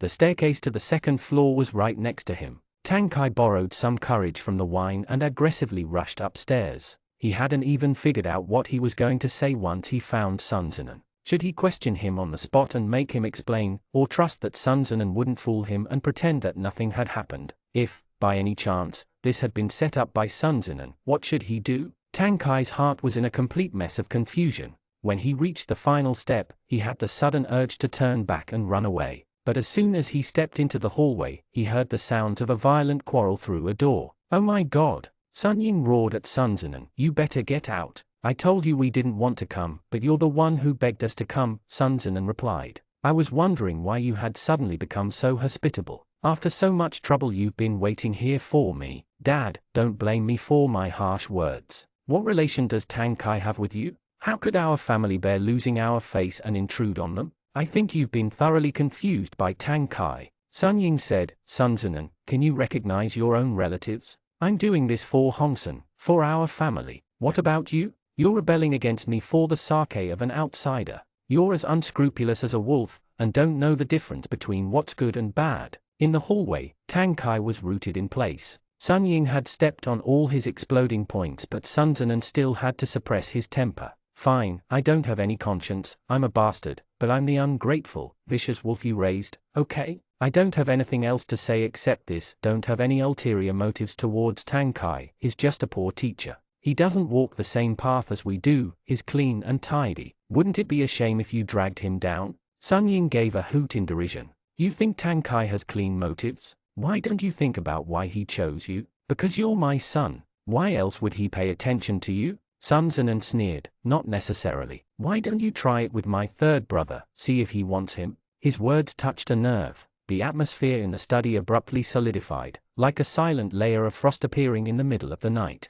Since he actually appeared today, others will find out who he is. Sun Ying said pitilessly, you should be using this time to think about how you're going to maintain a good relationship with him and get married as soon as possible. You're on the same boat as the Sun family. Our glory is your glory, our ruin your ruin. Don't do anything stupid that'll devastate both sides. That doesn't make any fucking sense, I got it. Sun Zinan couldn't repress his anger any longer, finally furious to the point of going crazy. He kicked the study door open. If you want to curry favor with an official, go fucking love whoever the fuck you want, Laozi won't wait upon you anymore. The wooden door that had been kicked against the wall bounced back. With a loud bang, Sun Zinan strode out of the study with a tempest burning in his brows and eyes, running face to face into the Tang Kai in the hallway who hadn't had the time to run away. Tang Kai. Sun Zinan. The taste of that moment was almost indescribable. Sun Zinan was carrying a handful of boiling magma within his heart and currently emitting sparks of fire, but the sight of Tang Kai was like a wave of cold water poured all over his face.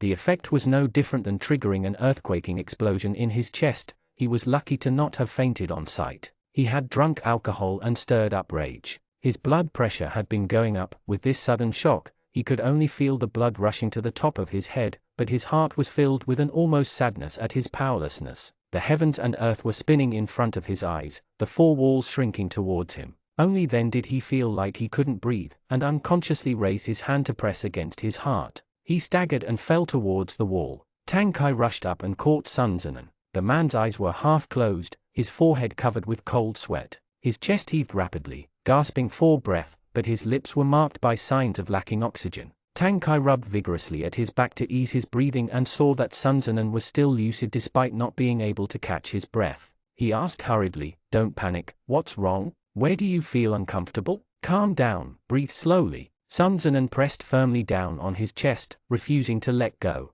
His 5 fingers almost pierced through his flesh. Tang Kai was afraid of angina, so he quickly scooped up Sun Zinan's legs and carried him to the windowsill. Open the window. Secretary Wang, who had followed Sun Zinan out, saw that something was not right and immediately ran over to help. The window at the front of the hallway was forcefully pushed open and the cool night breeze rolled in with the scent of perfume. Sun Zinan strenuously took in a few deep breaths, the sufficient amount of oxygen relieving the feeling of suffocation in his chest. The stifling sensation that had left his mind blank slowly dissipated and his breathing gradually stabilized into the pattern of Tang Kai's hand rubbing at his back. Keep the rhythm of your breathing in check. Slowly, take a deep breath. Tang Kai supported his back with one hand and checked his pulse with the other. He felt like his soul was about to fly out. You're trying to scare me to death. Sun Zinan shook his head, motioning that he was fine now. Tang Kai was unable to turn his body, so he twisted his neck around and said to Wang Tian, call for a doctor. Sun Zinan was sweating heavily, his face as white as paper.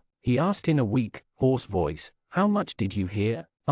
Sun Zinan said slowly, we were arguing in the study. Did you hear all of it? I did. Tang Kai felt a little embarrassed, but he still replied honestly, starting from when your dad told you to get out. The hallway subtly quieted down. Sun Zinan tried to recall the order of events, but his brain had completely been mashed into a mess. It took all his effort to retain a single clear line of logic, so he gave up on thinking about it and said directly, that's fine, saves me the effort from explaining again, we're over, you should go home. There was a fragility in his voice, but every word was filled with fatality, striking the ground with holes. Sun Ying and Secretary Wang were frantic to the point of wanting to pounce on him to cover his mouth. However, while it was not too bad discussing this behind Tang Kai's back, it became awkward and embarrassing when they had been exposed in front of him. Additionally, Sun Ying's remark that Tang Kai was an outsider had been heard by Tang Kai himself. Opening their mouths would only bring contempt upon themselves. There was nothing good that could come to fruition.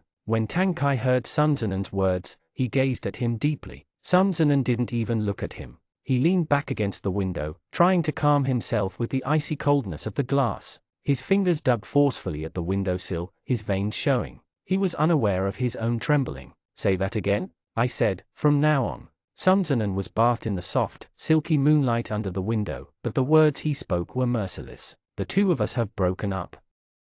Chapter 16. Can you stop talking? I refuse. Tang Kai stated his answer in a crisp and clear manner. He pressed down on Sun Zenen's knees and separated them, forcing his way between his two legs. Their upper bodies were suddenly pressed very closely together. Sun Zenen was sitting on the windowsill, so he was currently about a head taller than Tang Kai. He could only look down at him. "I won't believe anything you say under an irrational state." Tang Kai grasped his thin, cold hand that felt like a block of ice. He felt that this person's brave face was a little pitiful. He sighed in frustration and reached out to embrace him. His gentleness was overwhelming, and for a moment, Sun Zenen was unable to differentiate whether he was in reality or a dream. After receiving a thunderous scare, Sun Zenen's brain had become a wooden block, and he seemed to have lost all ability to stir up any emotions for the time being. Love, hate, joy, anger. They had all been shut out by a thick glass wall. Saying "let's break up" hadn't been that upsetting. To tell the truth, he really did like Tang Kai quite a bit, which was why he didn't want to watch the two of them walk down the path of ending their relationship in mutual dislike.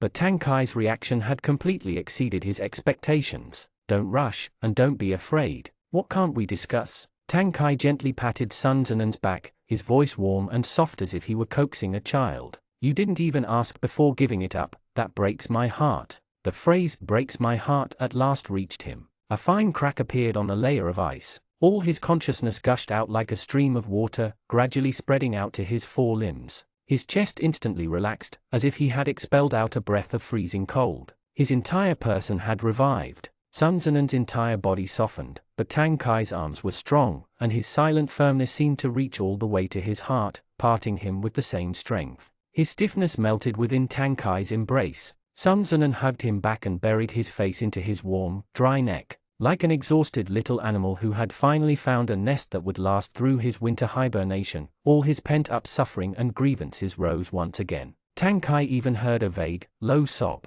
There was probably no one else in this world who could make him this soft-hearted, almost to the point of pain. After they had recovered for a while, Tang Kai took him down from the windowsill. Sun Zenen's feet were still weak as he landed, and he was immediately swept up into a princess carry. Tang Kai asked Secretary Wang, who was standing behind him, "Excuse me, which room is his?" Before Secretary Wang even opened his mouth, Sun Zenen said in a low voice, "Straight ahead, second to last room at the end of the hallway. Put me down, I'll walk by myself." Tang Kai, not putting down, "Don't fuss." He nodded to Secretary Wang, then strode across the hallway. This person carried a 1.8 m tall young man with ease, and even had the strength remaining to idly chat with him. With this kind of physique, how could you sell health products? Those old men and old ladies are all more capable than you. Sun Zenen. Sun Zenen didn't stay at home very often. Apart from a few personal items, his room wasn't very different from a guest room. Tang Kai set him on his bed in a sitting position, then naturally squatted down to untie his shoes for him.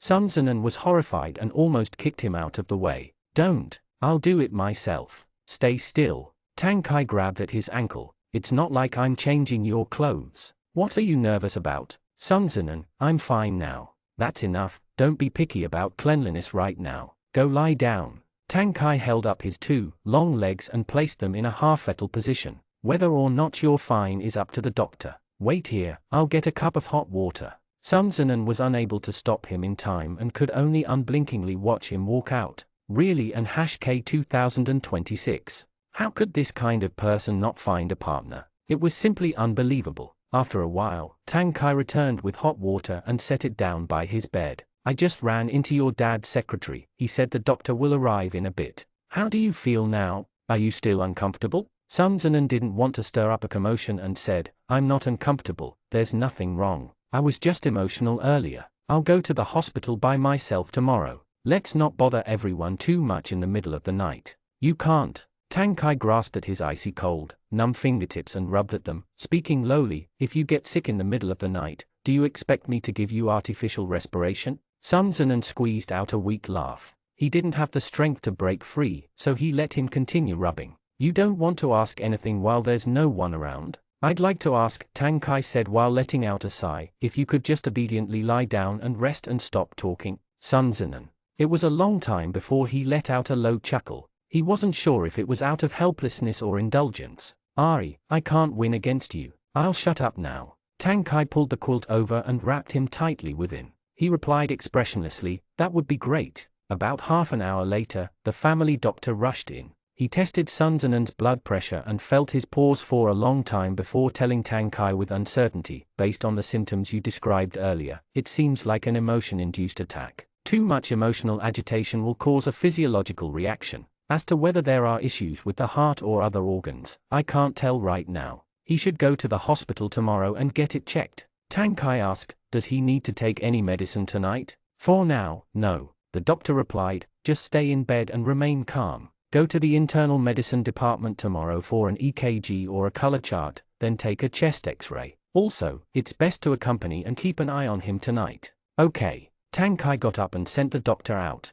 Thank you, we've troubled you. Secretary Wang, who had been standing by the door, took his place and walked the doctor downstairs. Tang Kai shut the door, then sat down beside Sun Zinan's bed. He didn't rebuke him this time. It doesn't seem like you have a heart disease. Don't worry, rest well, I'll go with you to the hospital tomorrow. Sun Zinan didn't think heart disease was that big of a deal, but he saw that Tang Kai looked quite worried, so agreed obediently. Okay. Professor Tang, may I get up and change now? Tang Kai gently pressed down on the quilt. Where are your pajamas? I'll go get them for you. Sun Zinan pointed at his wardrobe. On the left. You can also take a set and wear it for now. There's unopened new packs of underwear in the drawer below. Tang Kai's hand, which was holding onto the wardrobe's door, stiffened slightly. Sun Zinan continued without sensing anything was off. I don't think I can shower tonight. You can use the bathroom as you like. I'll have people bring up some new toiletries for you in a bit. This was undoubtedly an invitation for him to stay. Tang Kai's facial expression showed no signs of surprise, but the winds and clouds of his heart were chaotically changing colors. He faced the dark wardrobe and soothed the weather for a long while before adjusting his thoughts and taking out a set of pajamas for Sun Zinan.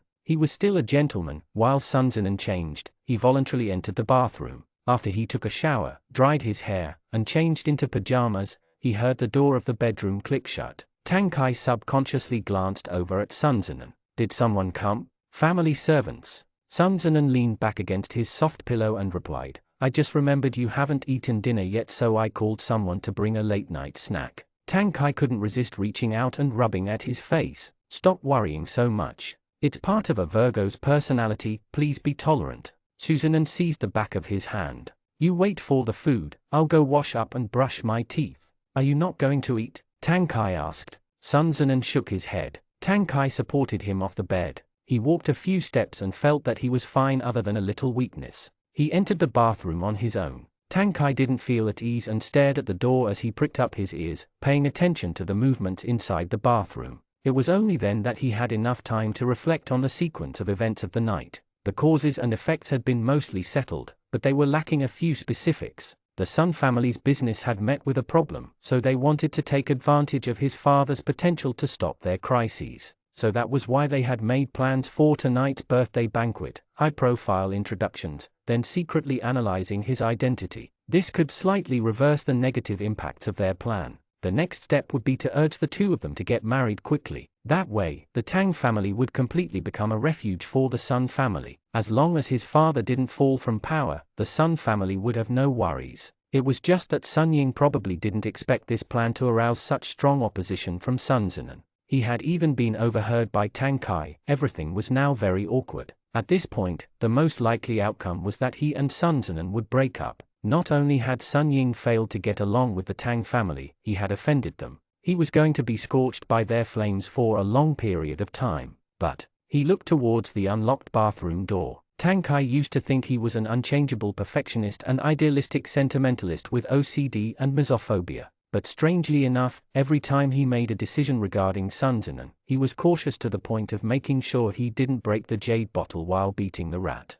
He was even able to look away from his flaws and focus on how good this person is. It was probably because love blinded people, reset them back to zero, turned their souls upside down, but he was unable to free himself. After a while a maid knocked on the door, carrying a bowl of hot and steaming beef noodle soup and a few saucers of pickled vegetables. It looked very appetizing. Sun Zinan coincidentally opened the door to the bathroom at that moment. For a moment, he couldn't stand the smell of the grease, and wrinkled his brows. Huo, what a strong smell. With his pickiness, Sun Zinan obviously couldn't stand eating inside the bedroom. Tang Kai was about to say he could go outside and eat when Sun Zinan told the maid, "Go ventilate the room." He then turned to Tang Kai and said, "Eat your food, if it's not enough then have them make more, don't be polite." He had recovered a bit of his spirits by now. Just lying on the bed was too uninteresting, so he randomly picked out a movie to relieve his boredom. His mind ran through the chaotic jumble of the tumultuous drama from earlier. He had been frightened by the sight of Tang Kai after slamming the door open.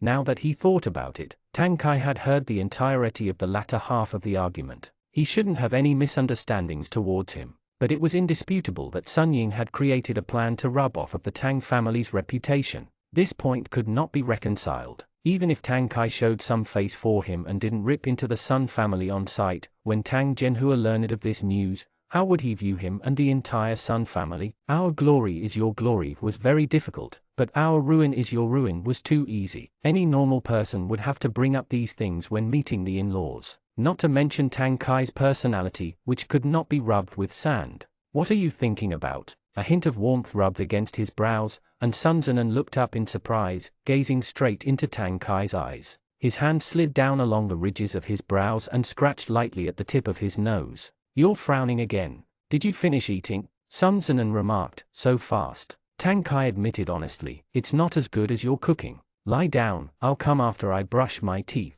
In reality, the two of them hadn't progressed to the point of sleeping together in the same room yet, but judging from the situation, Sun Ying was too ashamed to face them and no other siblings had appeared in front of Sun Zinan to even ask after him after all this time. Other than Tang Kai, there was no one else there to accompany him. Curing and saving a person was important. Even if Tang Kai had to summon up all his courage to break the barrier of sleeping together, he still had to take care of him. It was just past 10 o'clock. The banquet downstairs just ended, but the two of them were already lying next to each other on the big bed. The lights were all turned off, only leaving a small nightlight by the side of the bed. The dim, gauzy light scattered over their blankets. This was the first time they were sharing a bed. They should have been nervous, bashful, and repressing their flustered but excited emotions. Yet due to various reasons, they acted as calmly as if they had just been photographed by Buddha. Tang Kai had pressed all his worries down together, while Sun Zinan was forcefully making his heart as tranquil as water. He turned over to face Tang Kai and said, "Can't fall asleep." Tang Kai announced with the gravity of an old monk, "Close your eyes to refresh your spirit."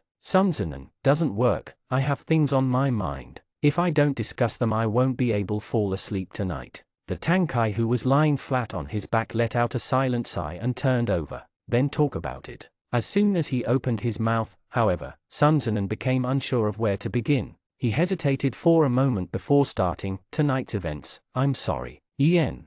Tang Kai replied, "I accept. Since you're so sincere about it, I'm willing to forgive." Sun Zinan was stifled by this into silence. Tang Kai continued with his eyes closed, "Anything else?" "Keep going." Sun Zinan, "That's not. What are your thoughts on it?" Tang Kai asked back, "What are you apprehensive about? Outside of this?" Sun Zinan said in deliberation, "Even if you don't mind, your parents' side. Your dad didn't do the right thing but that doesn't have anything to do with you. You haven't done anything wrong." Tang Kai pointed out in a stern voice, "If you insist on using this as a reason to break up, I won't agree." Sun Zinan, "Wasn't it you who said the defective marriage cannot be tolerated, and the feelings of humanity cannot be used as tools? Those are two different things." Tang Kai opened his eyes and shot him a pitiful look, expressing a strong indignation at the poor understanding of his character. "At that time, I said it because I wasn't sure if you wanted to marry me for the sake of your inheritance. Now that you're already with me, why would I want to break up with you?"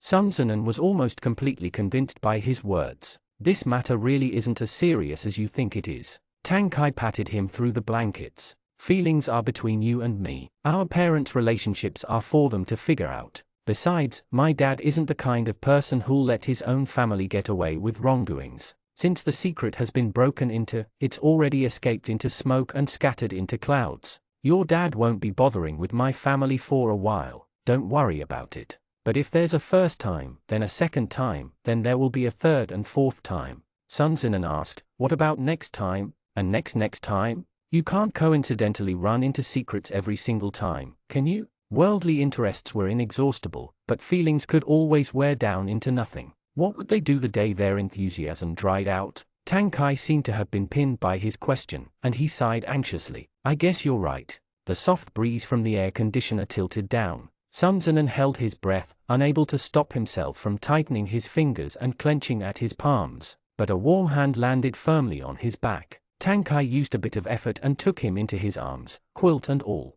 Then I'll just elope with you and we'll hide somewhere no one can recognize us. Oh, you can cook at home and I'll steal electric cars to provide for you.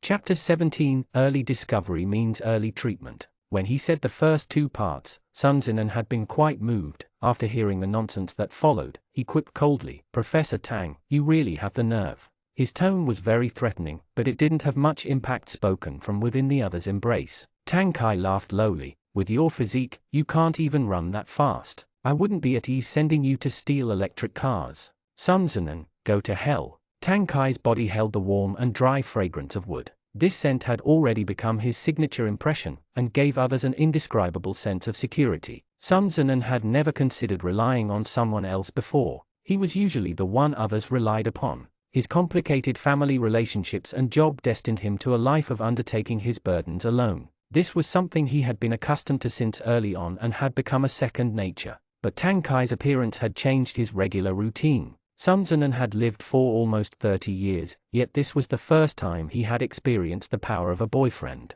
Leaving aside his outward appearance, Tang Kai's greatest strength lay in his willingness to continue walking the same path as him, even though he knew the road ahead was not a smooth one. Sun Zinan lay on his side. The big bed felt stable and welcoming, but he had the illusion he was slowly sinking into it. Perhaps he had already fallen into it and hadn't noticed. There was no escape. All right, do you feel reassured now? Tang Kai reached over and turned off the bedside lamp. He lowered his voice and soothed. I'm here with you, don't be afraid, let's sleep. Sun Zinan followed the sound of his voice and closed his eyes. He actually managed to sleep decently throughout the night, despite not being used to it as it was his first time sleeping with someone else in the same bed. Tang Kai slept very quietly and didn't move a lot. He didn't bother Sun Zinan very much. Yet Tang Kai obviously slept somewhat lightly. When Sun Zinan woke up once in the middle of the night and sleepily, hazily wanted to turn over, the movement alerted Tang Kai and Sun Zinan found himself wrapped gently back into his embrace. He didn't understand at first and only suddenly remembered in the depths of his sleep-induced thoughts a common point: people with heart issues should lie facing the right to avoid compressing the heart.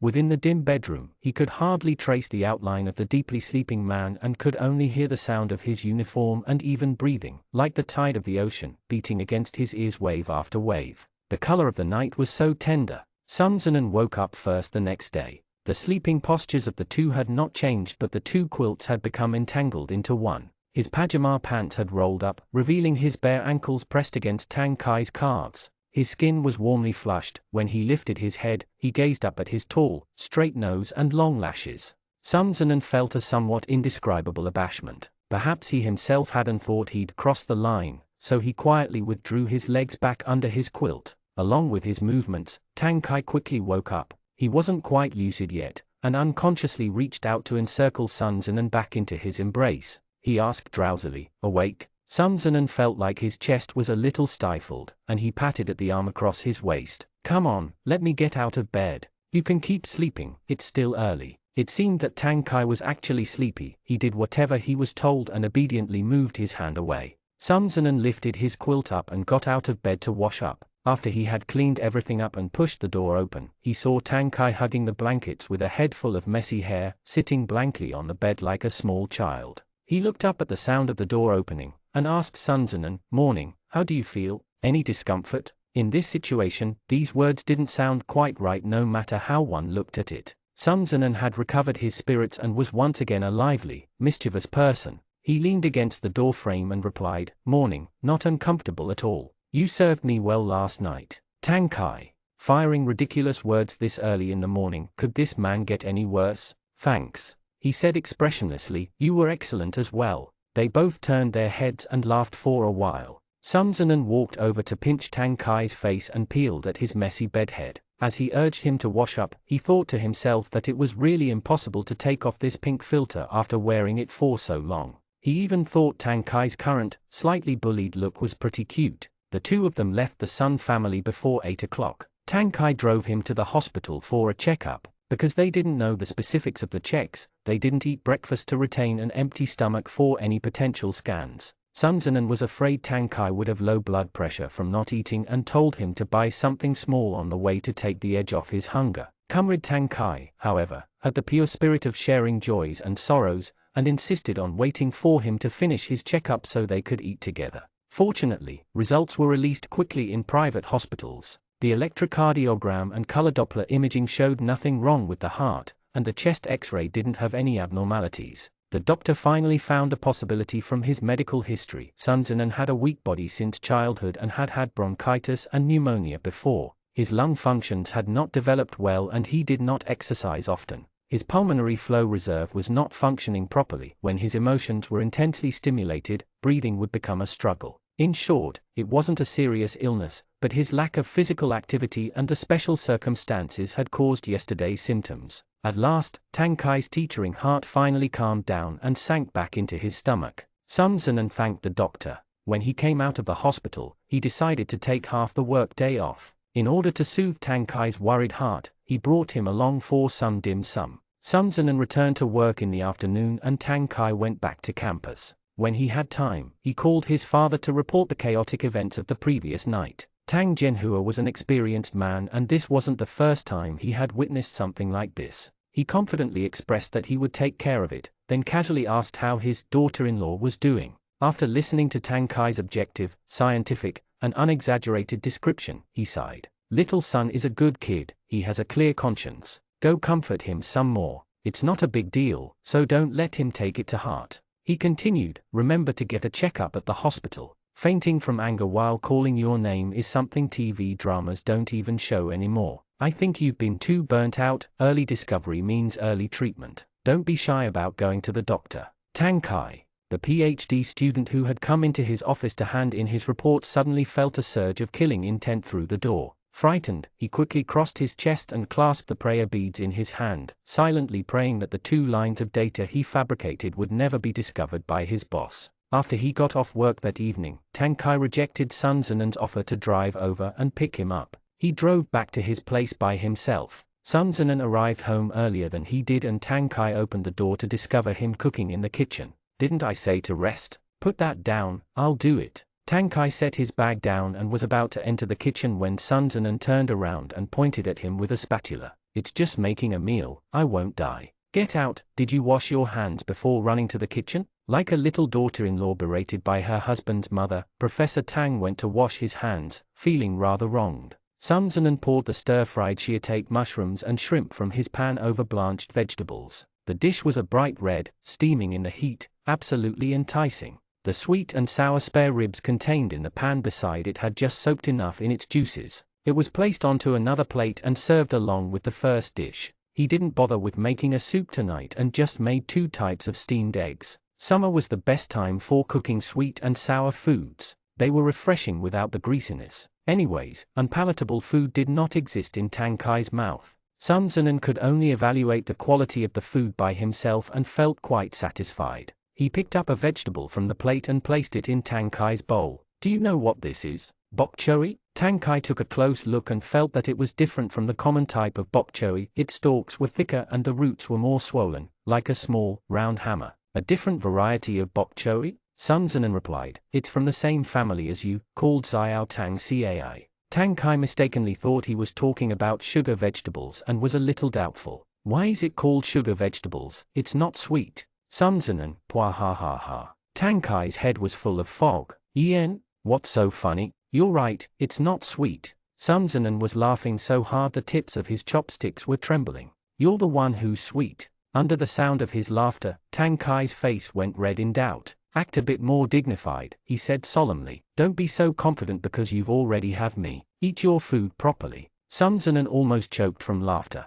After dinner, Tang Kai volunteered to put the dishes into the dishwasher. While Sun Zinan chopped and prepped in the kitchen, Tang Kai curiously scooted over in an endearing way. What are you making? Sun Zinan, making 2 baskets of steamed buns, changing up the taste. Aren't you sick of eating toast and eggs every morning? Tang Kai's admiration for Sun Zinan suddenly rose to a whole new level. You even know how to make steamed buns? Sun Zinan didn't think before bragging and immediately opened his mouth to say, not only that, prepping and cooking, the 8 great cuisines, bread and desserts, I'm fully well versed in all of them. Tang Kai was thoroughly convinced and clapped enthusiastically. How amazing! Ahem. Sun Zinan had not expected this silly child would actually believe in him and hurriedly changed the subject. You've lived abroad for a pretty long time too, why didn't you learn how to cook? I tried, Tang Kai admitted honestly, but they thought I was making a small nuclear reactor and wouldn't let me into the kitchen.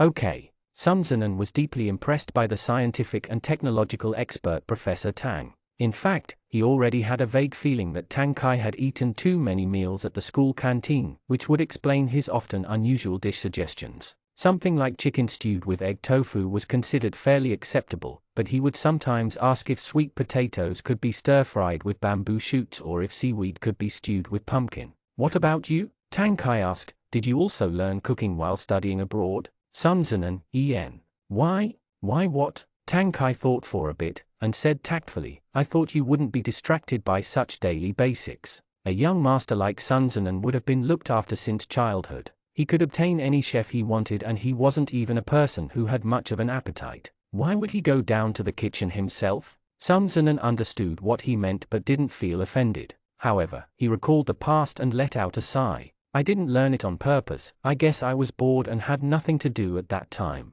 Sun Ying had sent him abroad before he had even turned 18. He was a stranger in a foreign place with no friends or family. When he entered adulthood, his peers were chasing their ideals in life while he was the only one left bewildered, not knowing where he stood nor where to go in the future. Sometimes, Sun Zinan felt like he was a puppet tethered by strings, his freedom in the hands of others, unqualified to even resist and much less capable of controlling his own life. Amidst the confusion and perplexities that surrounded him, he had nowhere to settle down and the uncertainty drove his life into a deep depression. Fortunately, Sun Zinan had still retained some of his senses and was rather alert to his condition. He immediately went to see a psychiatrist when he realized he often had these thoughts. It took him about 2 years of medication and therapy to slowly find the light at the end of the tunnel. Cooking was a hobby he had picked up to relieve his anxiety when he was suffering. The world was unpredictable and unruly, but oil, salt, ginger, vinegar, and the heat of the fire, these were things he could control. As he gradually mastered his abilities and became familiar with cooking, he also slowly recovered his sense of authority over his own life. He finally understood, accepted, and faced a world he would never be able to completely control.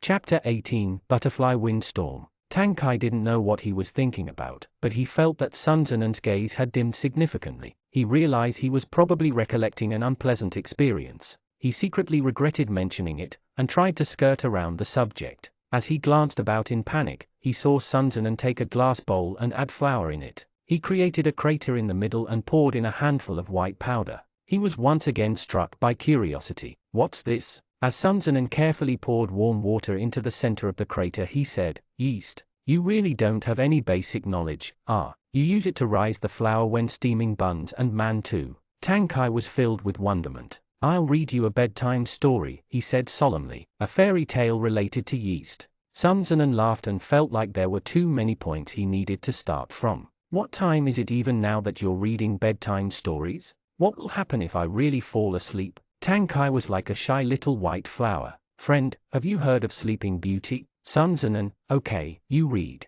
Once upon a time, there was a small town. In the town, there was an old woman who ran a bakery. She had a cat, I forgot what the cat was called. Tang Kai had long forgotten where he had heard this story, and many of the details were blurry. Fortunately, he could still repeat the main frame of the story. It was always raining in the town, but this cat really liked playing in the water. One day, he was so soaked and dripping that he came back to the bakery and sneezed 9 times. For some reason, Sun Zinan was struck by the desire to laugh, and he had to suppress it for a while. Tang Kai had a patience suited for storytelling and followed his own rhythm, continuing not too fast nor slow. The old woman saw how pitiful it was. She dried it with a towel and had it drink a little milk mixed with yeast, then carried it over to the warm stove to warm it up. After doing this, she went to the store to buy things. Sun Zinan gloated over possible misfortune. Did the cat get baked burnt? Tang Kai said, not quite. Sun Zinan, you can continue. Because yeast ferments in warm places, the cat rose like flour and became bigger and bigger.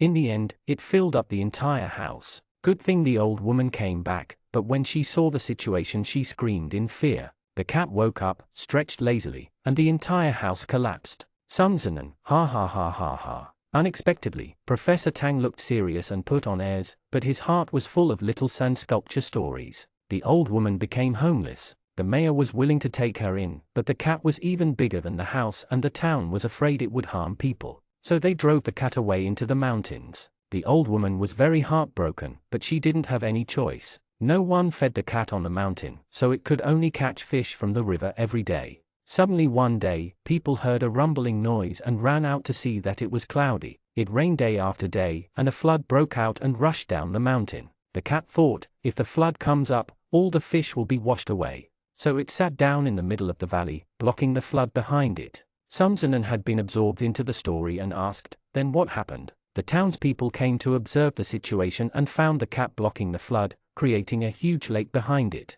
So the mayor said to the old lady, they are going to look for craftsmen to build a dam. Before that, will you have the cat stay where it is? The old lady said, he's a gentle cat. If you scratch his chin, he'll listen to you. Thus, the townspeople took turns scratching the cat's chin with a rake and fed it all kinds of good food. The craftsmen fixed the dam and the town was once again safe. In the end, the residents of the town agreed that the cat was a hero who had saved them, so they gave it a medal and let it live in the town. Every morning, when it goes to the lake to catch fish, the police will open up the road for him. Sun Zinan, that's it. Tang Kai, that's it. This feeling of amusement mixed with a bit of emotional and lingering magical feelings, Tang Kai's storytelling was really poisonous. Sun Zinan was now kneading the dough, his head full of cats fermenting into giant loaves of bread, and his entire being was confused. Tang Kai stared at him eagerly, waiting for his reaction. It's pretty interesting, Sun Zinan racked his brains for a response. I didn't think a scientist like you would have such a childish taste. Tang Kai asked, are you a bit happier now? For a moment, Sun Zinan wanted to automatically reply, when was I unhappy, but as the words reached his mouth, he suddenly realized and stared at Tang Kai in bemusement. The inner mind was something difficult to accurately perceive, unless someone was inherently sensitive or had devoted considerable attention to the other. He had been feeling a little down earlier, but he didn't show it very clearly, even to the point where he himself didn't really recognize it. But not only had Tang Kai noticed, he had even told him a long-winded story, just to ease away his little bit of unhappiness. This was the first time he had been faced with such sincerity. Someone had exposed his fondness. It was like a bright flame, attracting him to approach it, yet he was afraid of being burnt. Trembling, not daring to reach out and touch. Thanks. He spoke in a halting voice. Tang Kai didn't understand how Sun Zinan was speechless when he had been fine earlier, but his eyes were gleaming with light and looked at him quietly. There seemed to be a hint of tears within them. The atmosphere was just right, the mood was there, it was the perfect timing. Tang Kai didn't need anyone to remind him, and for a moment, he felt like he had been blessed with good fortune.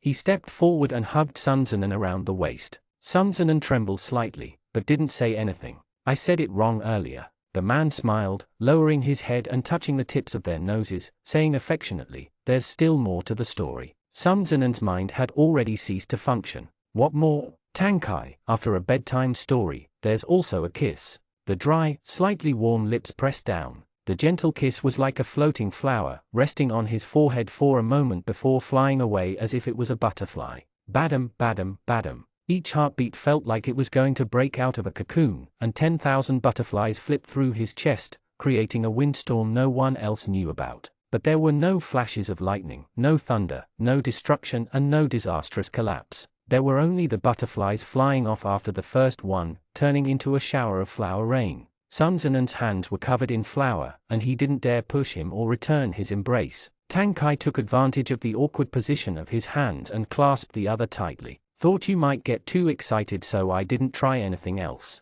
But you're going to have to get used to it. Next time, I'm planning on kissing here. He reached his hand out and poked Sun Tzu in the cheek, thought for a bit, then pressed against his ear and whispered, "When you're ready, I'll read Sleeping Beauty for you." Sun Tzu finally recovered from the dreamlike state he had been caught in. "You." As soon as he opened his mouth, for some reason his voice was suddenly a little hoarse. Tang Kai felt like he had been burned by this sound and shivered violently. He immediately let go of him and ran away. The Sun Tzu, who had been left behind with his head foggy with confusion, "What are you running for?" Although he was confused, he wasn't stupid. They were both men, and he understood immediately after considering it. Sun Tzu looked down at the cutting board and at the white, plump mass of dough at the bottom of the bowl. He didn't know if it was because he had been seduced by Tang Kai, but that retreating figure had been a little silly, charmingly naive. He tried his best but couldn't restrain himself, his shoulders shaking. Ha ha ha ha ha ha. After the whirlwind of the birthday banquet scandal, the two of them finally had some rare quiet time to themselves.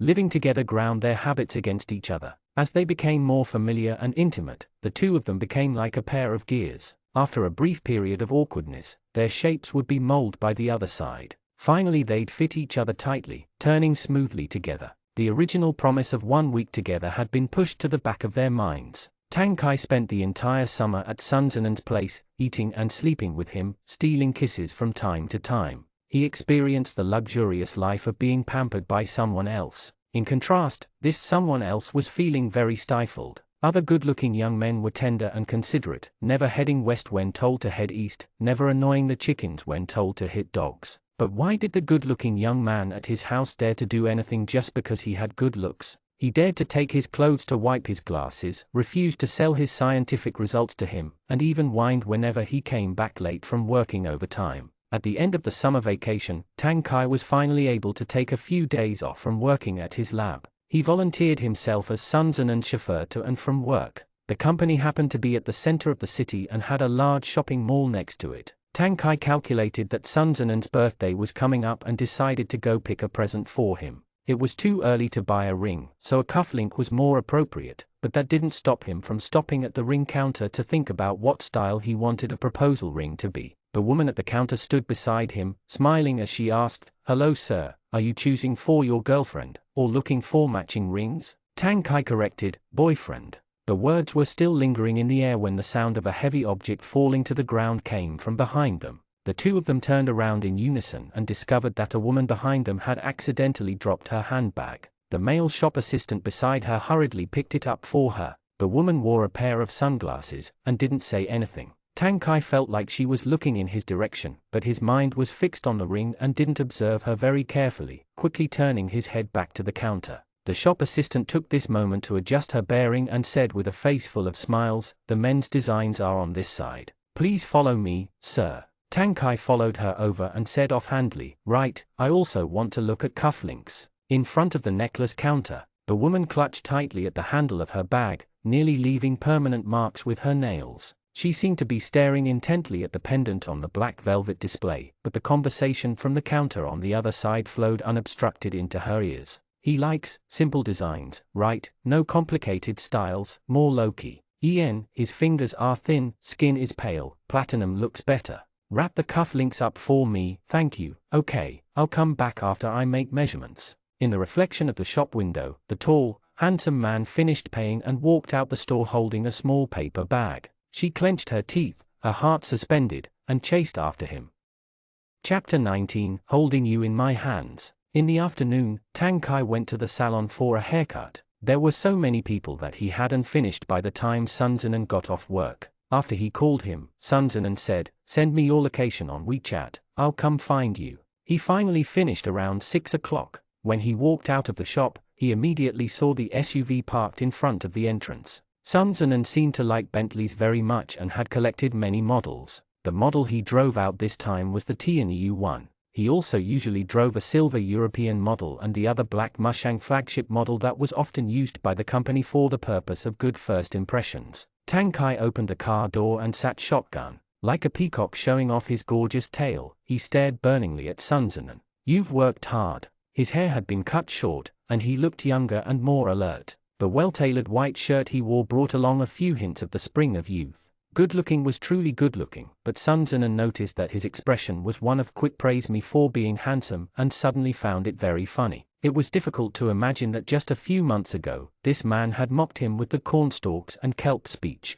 He had said he could not get along with Virgos. Who knew that in the blink of an eye, he would suddenly feel pity for a Virgo? If he had known this would happen, he would have recorded that phrase and set it as the car music to play for him at this moment. Handsome. He smiled and pinched Tang Kai's face, closing his eyes and bragging without any principle, "Our Tang Tang was born a beauty. He'll look good even if he shaves all his hair off." Highly educated individuals feared neither the heavens nor hell, but they did fear the two words shaved head. Although Tang Kai didn't suffer from this condition, it still made his heart sour and he quickly covered Sun Zinan's mouth with his hand. "Hey, if your mouth is covered, I won't be bald." Sun Zinan didn't give him any face and cackled in laughter against his hand. Tang Kai put his hand down resentfully and turned his neck a bit uncomfortably. Sun Zinan noticed and asked, "What's wrong? Strands of hair in your collar?" Tang Kai, en. After opening the shirt collar, he examined the inside of the shirt under the faint light of the sky. He finally picked out a few strands of hair that had been left behind by the haircut. "Is it okay now, HM?" Tang Kai took advantage of this convenient posture and quickly pecked at the side of his face. Sun Zinan turned around to look at him, but before he could show any reaction, Tang Kai moved closer and kissed him again, reaching his hands out to secure his waist. Sun Zinan decided he might as well quietly follow his actions. Tang Kai's breath was warm and light, his feathery light kisses landing at the side of his face, under his eyes, the tip of his nose, the corner of his mouth. There was no pattern to them, completely dependent on whatever his heart wished. Like a passionate love but without the lust, a pure intimacy that was like the coquettishness of someone in a good mood. But Sun Zinan could feel what he was trying to convey. "I really like you. I want to be close to you." It might have been a conscious confession or it might have been an act of intimacy with no further meaning, but whatever it was, it made his heart as soft as a marshmallow. "Okay, that's enough. Are you trying to wash my face?" A moment later, Sun Zinan finally struggled to push Tang Kai away. "Put on your seatbelt. If we don't leave, the police will stick a parking ticket on the car soon." Tang Kai's face was still buried in his neck, reluctant to part due to not having finished expressing all his views. Let him stick, he can stick however many he wants. Sun Zinan wasn't afraid of parking tickets, but he was afraid that something uncivilized might happen if they got too intimate. He saw that Tang Kai was still too lazy to move and could only reach his hand out and pull the seatbelt over to buckle him in. "If we really got fined, I'll have to detract it from your food costs. One ticket is $200, you won't be able to eat for a day." Tang Kai protested, "Why can't I just pay out of my own pocket?" Sun Zinan replied coolly, "You eat and drink my stuff every day, I've never seen you pay out of pocket." Tang Kai immediately caught onto this and said, "Welcome to loan collection, I strongly request I pay with my body." Sun Zinan, "Get out." The SUV slowly pulled out of the side of the road and entered the busy, never-resting traffic rush. Shortly after they drove off, a white Mercedes that had been parked on the other side of the road suddenly started and quietly followed the car that had just left. When they entered the neighborhood, Tang Kai glanced at his rear mirror by chance and noticed a white car behind the gate that had been denied entry. He didn't see the license plate clearly, but he felt a sense of familiarity, as if he had seen it somewhere before. Just as he turned his head around to take a closer look at the car, Sun Zinan turned the steering wheel around a right turn. The car drove into the depths of the neighborhood and Tang Kai's line of sight was completely obscured by the building complexes. "HM?" Sun Zinan asked, "Did you see something?" Tang Kai turned back around, silently keeping his doubts to himself, and shook his head. "I didn't." Sun Zinan's birthday happened to be the day before Tang Kai started school, on a weekend. Tang Kai purposely moved back to his own apartment 2 days beforehand, mulling over his plans 4 days behind Sun Zinan's back. After working hard from dawn to late into the night, with who knew how many ingredients ruined, he finally produced 2 barely acceptable steaks. Cake, red wine, fresh flowers, gifts, everything was ready except one. Sun Zinan. Sun Zinan, who usually didn't care too much about anything, actually paid a lot of attention to Tang Kai. Tang Kai had thought his little actions were well hidden and had completely escaped Sun Zinan's eyes, but just based on the date he asked to meet up on, it was easy to guess he was preparing a birthday gift for him. But a guess was merely a guess. This feeling of anticipation was still fresh and exciting. After all, aside from banks and retailers, no one else took this day so seriously. Thus, Sun Zinan was extremely cooperative that day and uncharacteristically easily agreed to Tang Kai's request to come to his apartment and cook lunch for him. He drove to the apartment complex next to Tianhai University. The entire neighborhood had been built in the 90s and was older. The outside walls were stained with peeling paint and the window sills were contrasted beautifully by the shadows cast by ivy. Green beans and little peppers dried on the downstairs porch while the elderly chatted leisurely by the vegetable baskets. It was peaceful and quiet, like any other old neighborhood. Only when one walked closer would one hear the topics they discussed: astronomy, geography, mathematics, water conservancy, aeronautics, politics. Sun Zinan had done his undergraduate studies abroad at a decent university. He had never felt like his studies were lacking. But ever since the last time he had come to Tang Kai's apartment and coincidentally met two grandmothers discussing silicon mold pressure sensors while picking vegetables, Sun Zinan purposely chose a side path to enter the neighborhood in fear that some elderly lady might call him over to answer questions. Tang Kai had only come back from abroad a few years ago and had not settled down yet, so he rented a place near school for convenience. Although Sun Zinan felt like a thief every time he came over, he actually really liked the atmosphere. It wasn't a problem for the building to be a bit older, the environment was at least full of life. Tang Kai's apartment was on the east side of the 5th floor of the second unit. Sun Zinan knocked on the heavy iron door and heard the hurried, quick footsteps on the other side. Coming. The door burst open along with the scent of dew and rose petals. Sun Zinan raised his brows and smiled as he looked at him. Tang Kai moved aside to let him in and set a pair of slippers down for him. Come in. Right after Sun Zinan changed his shoes, he was pushed into the living room by Tang Kai. On the dining table was a large vase of scattered red rose petals, like a glass of red wine. The cake was placed on a small platform. When he looked through the transparent cover, he saw a detailed little sugar figurine wearing a suit, looking very refined. It held a piece of candy in its hand and was surrounded by candied fruit and frosting flowers of all sizes. The design was very sweet to the eyes. Tang Kai pointed at the cake and said, "This person is you, this piece of candy is me." Sun Zinan nodded. "This action, putting you in my hand, burning incense with piety, right? Sounds pretty good. Tang Kai, you really know how to recognize the main point. Happy birthday, darling." He hugged Sun Zinan from behind, pressing against his face and solemnly promising, "From now on, I'll spend every birthday with you. I hope every day of your life will be as sweet as today." The little figurine on the cake was surrounded by candied flowers and fruits. Its eyes were soft and lips slightly raised, just like the expression on its real-life counterpart's face. Even though he had foreseen it, when he actually saw Tang Kai's earnestness, Sun Zinan was moved to the point of wanting to support him for the rest of his life. "Thank you. I really like it." "Like who?" Tang Kai asked with a smile. "I like you." This affectionate atmosphere lasted until the two of them sat down in front of the table. After Sun Zinan tasted his first bite of the steak, he saw the look in Tang Kai's eyes, longing for compliments. After a little bit of pondering, he gave unexpectedly high praise. "It's a pleasant surprise." Tang Kai, "Really? Sun Zinan, why would I lie to you? Although you can't catch up to me even if you practiced for another 800 years, it's a lot better than when I first saw you cook." "Of course I'm surprised. To tell the truth, the steak was a little hard, the side dishes were too mushy, and the sauce was bitter with a burnt taste." If he were at a restaurant, Sun Zinan wouldn't have even swallowed his first bite. But for a devilish cook like Tang Kai to produce a dish of this quality was really a pleasant surprise. At least, it was a surprise for Sun Zinan. Forget about a steak of this level. If Tang Kai had presented him a nuclear reactor on a plate, he would have been just as happy. After all, steak was easy to obtain in this world, but earnest feelings were not. After lunch, Tang Kai went to wash the dishes. The apartment he rented was quite big, but the kitchen was extremely small. It was too crowded for the two of them to stand together, and there was no space for a dishwasher. Plus, he usually never cooked at home, so all the dishes were hand-washed. Sun Zinan didn't want to obediently sit at the dining table and insisted on watching him wash the dishes. Tang Kai rarely saw him so clingy and laughed with his hands covered in foam. "What's so interesting about washing dishes? I didn't clean the kitchen, don't come in, okay?" Under the rushing water, Sun Zinan noticed several red spots on the wrists that had been revealed from pushing his sleeves up. They were spots from being scalded with splashes of hot oil. Who knew how long this dummy had been secretly practicing behind his back? The two hands that were so familiar with experiment instruments had suffered a lot from the unfamiliar hot oil and hot pans. After Tang Kai finished cleaning everything up, wiped his hands clean, and came out of the kitchen, Sun Zinan said, "Give me your hands, let me see." "Yen?" Tang Kai lowered his head to look, and realized that the scars on his hands had been discovered and immediately said, "It's nothing."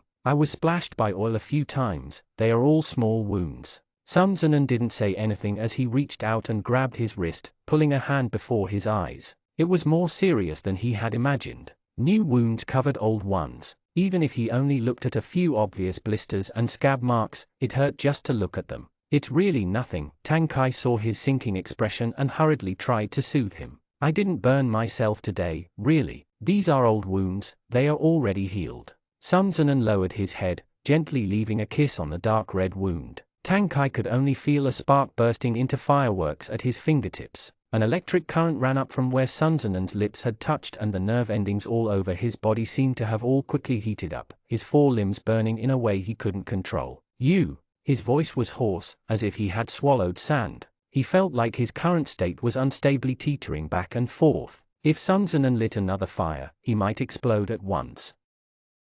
Chapter 20, Fox and Beast. Sun Zinan's eyes were half closed, kissing the red wounds one by one. He suddenly felt like a hard shell had broken apart in his heart, the pieces falling down, dust and ashes. It revealed a tiny previously hidden corner where he had stored all his deepest desires. Don't be so hard on yourself next time. He held Tang Kai's wrist and said softly, I've received your feelings. Tang Kai replied hoarsely, I'm really upset. Sun Zinan interrupted. No expensive gift can make up for your pain. Making a shining memory was of course important, but Tang Kai was the person who had lit the light in the first place. Professor Tang's hands had been seized by Sun Zinan. He had nothing else to say, so could only lower his head to block his mouth. This was their first real kiss. It wasn't a fairy tale, nor the playful coddling of flirting, but a heavy kiss that lit a fire within both of them. Sun Zinan had been stunned at first, but once he reacted, he immediately grabbed Tang Kai's shirt collar and took the lead. When driven to extremes, even the tongue could be used as a weapon. Tang Kai's entire body was burning, his heart boiling with the desire to devour Sun Zinan's alive, his inner self a wild beast. The other party, however, was not a rose waiting to be picked, but a fox that looked gentle but was hostile enough to scratch. He had endured time and time again, but Sun Zinan had always provoked him. When this fox tried to bite him again, the beast within his heart burst through its cage. The wildness and ferocity within its bones were thoroughly aroused. Tang Kai pressed Sun Zinan onto the sofa. Even his eyes were red, his reason vanishing, looking sharp and dangerous. But that was what Sun Zinan liked. He draped his arm against the back of Tang Kai's neck, not fearing death, losing his fingers amongst his newly cut hair before long, competing for control as he pressed against the back of his head. Two wild animals tore at each other. Although Tang Kai was forceful, he still restrained himself, only using a little brute force in attacking this city, and gradually became gentler. But Sun Zinan was a crafty fox who liked to bite back. He was born to revolt as long as he didn't die. Even kisses wouldn't be let go, he would definitely kiss back twice the amount. The two men entangled for dozens of seconds. Tang Kai's lips were covered with a few bite marks, but the fox was only a fox who was reduced to breathing heavily when hiking up mountains, while the beast was a beast who lifted weights at the gym every day. Sun Zinan was exhausted after a minute and finally forced to give up. He was blocked by Tang Kai into a corner of the sofa, kissed steadily until he was dizzy. Because of a lack of oxygen, his limbs were as soft as noodles. At the end of a long kiss, Tang Kai embraced him and he curled up into a cute ball. A low laughter vibrated in his chest and his warm breath swept across his ears and sweaty bangs. It was like being scratched by the tip of a feather, crisp and numb. Thanks for being upset for me. Tang Kai chuckled despite himself. A kiss will cure 100 ailments and #K 2014, it really doesn't hurt anymore. Sun Zinan was like a scholar whose soul had been sucked dry by a demon. He gasped like he was on his last breath. Fuck you. Tang Kai carried Sun Zinan into his bedroom and found some loungewear for him to wear. After a peaceful afternoon, it was comfortable to take a short rest or close one's eyes to refresh one's mind, especially if one was leaning against someone one liked. The air conditioner in Tang Kai's apartment was new and the cooling effect was excellent. The two big men did not feel hot despite cuddling with each other. The soft blanket wrapped gently around their bodies, holding a lazy warmth. No mountain scenery in the world was as peaceful and tranquil as this moment. Sun Zinan was a bit sleepy and lay there with his eyes half closed, pondering. Tang Kai abruptly asked, "Speaking of which, I don't think I've ever met your mother." His eyelashes suddenly trembled. "I don't have a mother." Sun Zinan's posture remained the same as he spoke quietly into his quilt. Before he gave this answer, he knew it would trigger a series of questions, but he didn't expect Tang Kai's first reaction would be, "Do you mean biologically or social relationship-wise?" Nothing good could come out of a work-obsessed boyfriend. Do I look like a monkey? Sun Zinan pinched the tip of Tang Kai's nose and tugged at it. I don't have a mother in name. Tang Kai wanted to apologize, but was stopped by a hand. You don't need to apologize. My biological mother isn't dead, she's living well. Sun Zinan said, but it's none of my business, I don't even know who she is. The person who gave birth to me wasn't Sun Ying's spouse. I'm the child of a surrogate. No wonder the last time they went to the Sun family's villa, there had been no pictures of a mother figure. With Sun Ying's family background and appearance, there would have been many women willing to bear children for him. But he would rather find a surrogate. Was Sun Ying also gay? Then where did all of Sun Zinan's older brothers come from? Tang Kai lay facing him. He swept his hand across his brows and nose bridge, then across his lips. He pressed lightly at the crease beneath his lower lip. He voiced his sudden realization, no wonder you're so handsome, you have foreign ancestry. Sun Zinan had been teased into laughing. He pulled Tang Kai's hand down and kissed his fingertips. I know you want to ask why. It's a long story. I'll tell you slowly in the future. Today's my birthday, so let's not mention vexing things. Although he didn't mention any names, the only person who could make Sun Zinan so annoyed was his father.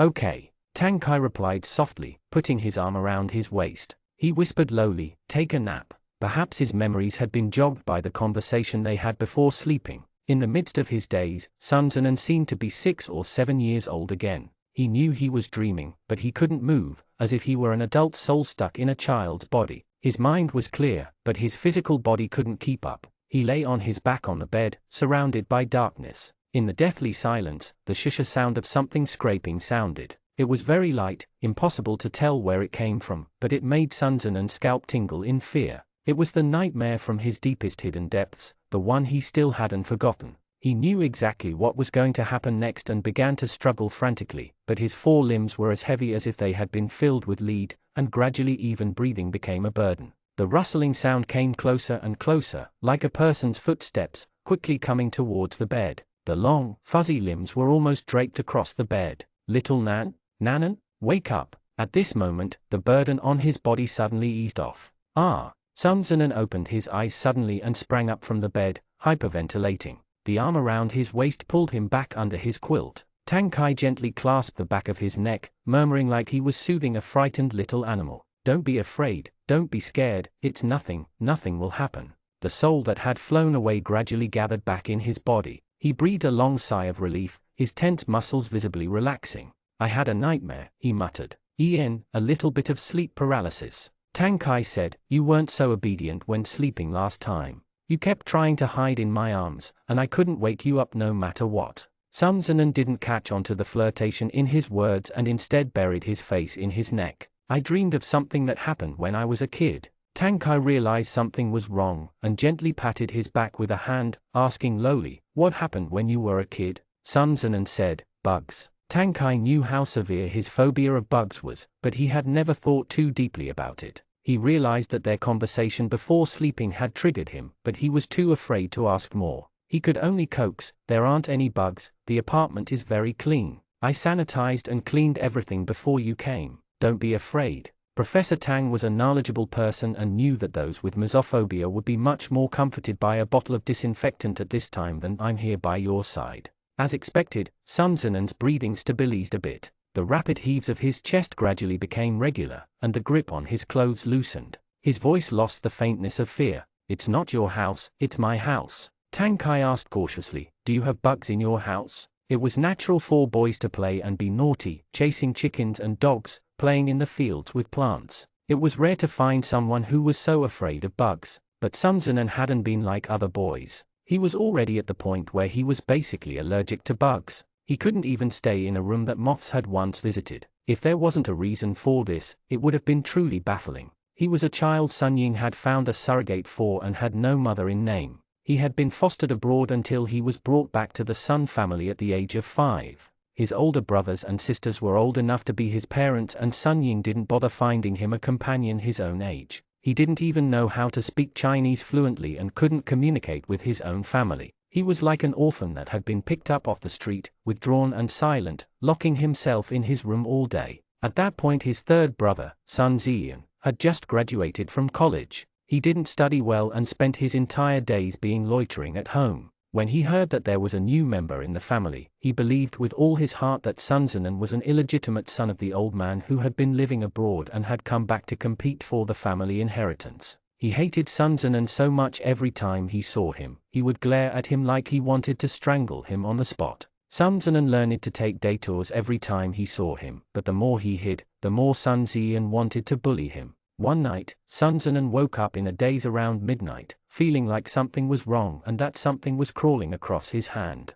He wondered to himself, and got up to turn on the bedside lamp. He immediately saw 7 or 8 black spiders the size of coins crawling on his quilt, their backs striped and ugly. They crawled about everywhere under the dim light, and one was even hanging off the sleeve of his pajamas, climbing up rapidly. Sun Zinan was scared to the point of going crazy. It wasn't an exaggeration to say his soul was in a state of disarray. He almost died on the spot. He screamed, leaping out of bed and rushing to the door, but he couldn't unlock it. Sun Ziyan had locked the door from outside and laughed wildly as he heard his heartrending cries. Sun Zinan would never forget this hellish scene. Fortunately, Sun Ziyan had not completely lost his mind and did not go so far as to throw poisonous spiders into his brother's room. If he had been bitten, Sun Zinan would have met God on the spot. He pounded against his door madly. The movements were not small, but not a single servant dared to go upstairs and check. When Sun Zinan realized it was impossible to open the door and that there was no other path of escaping, he opened the window, stumbled onto the balcony, and jumped off the 2nd floor. This finally shocked the entire family into action.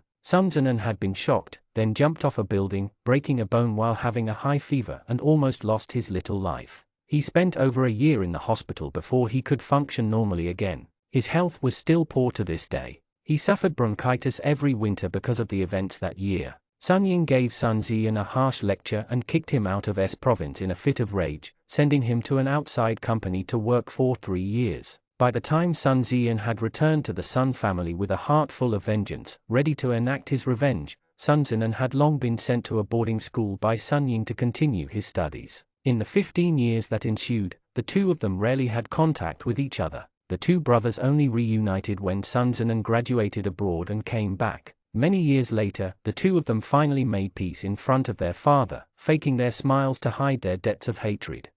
Chapter 21. Summer has passed. Sun Zinan didn't explain the experience in that much detail and only briefly filled in a few words in a low voice, devoid of any resentment. But Tang Kai was still infuriated. The social news was filled with terrible accidents like this all the time, but once it happened to someone close to him, he could finally understand what an acute pain it was. How could an adult do such a psychotic thing towards a child? Leaving a psychological trauma of bugs was relatively light compared to the fact that he had jumped off the 2nd floor balcony. If Sun Zinan hadn't lived, he wouldn't have a partner in front of him at this moment. Can I stuff him in a sack and beat him up? Tang Kai hugged Sun Zinan tightly in his arms, his tone as if he were the one who had been wronged. I want to break his goddamn legs and send him to the hospital 4 years, let him experience all your suffering. It's fine, it's been so many years. Sun Zinan ruffled his hair, brushing the words aside as a moment of anger. Anyways, how can I let him live peacefully? Sooner or later we'll collect his debts with interest.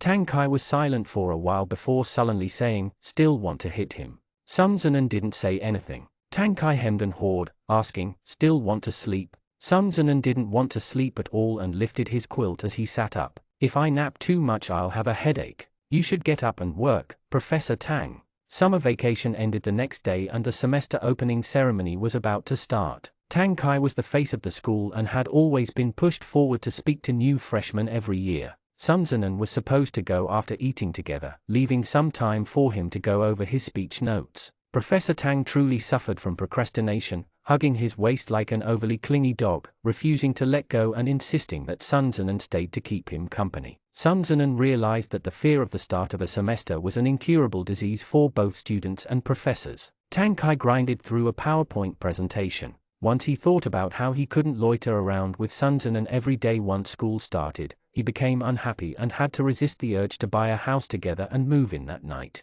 Sun Zinan answered emails on his laptop, occasionally raising his hand to rub Tang Kai's face. When he heard this suggestion, he took it seriously and nodded. Anyways, your job will be stable for the next 10 years or so. If you want to buy a house, you should choose one of the newer buildings around school. Tang Kai felt that there was another layer of meaning behind his words and asked, what about you? I will take it step by step, I guess. Sun Zinan replied, I can't spend my entire life on this little company. Tang Kai could roughly understand his concerns. On one hand, Sun Zinan's position had already reached the ceiling. Once his brothers inherited their positions, they wouldn't want him to get involved with the group business. On the other hand, his company's growth was too limited. The entire gene sequencing industry was currently at a bottleneck. If they couldn't develop new industry sectors, it was only a matter of time before all their resources were used up. Do whatever you want to do. Tang Kai sat up and said with a manly air, if you don't succeed, come to me and I'll support you.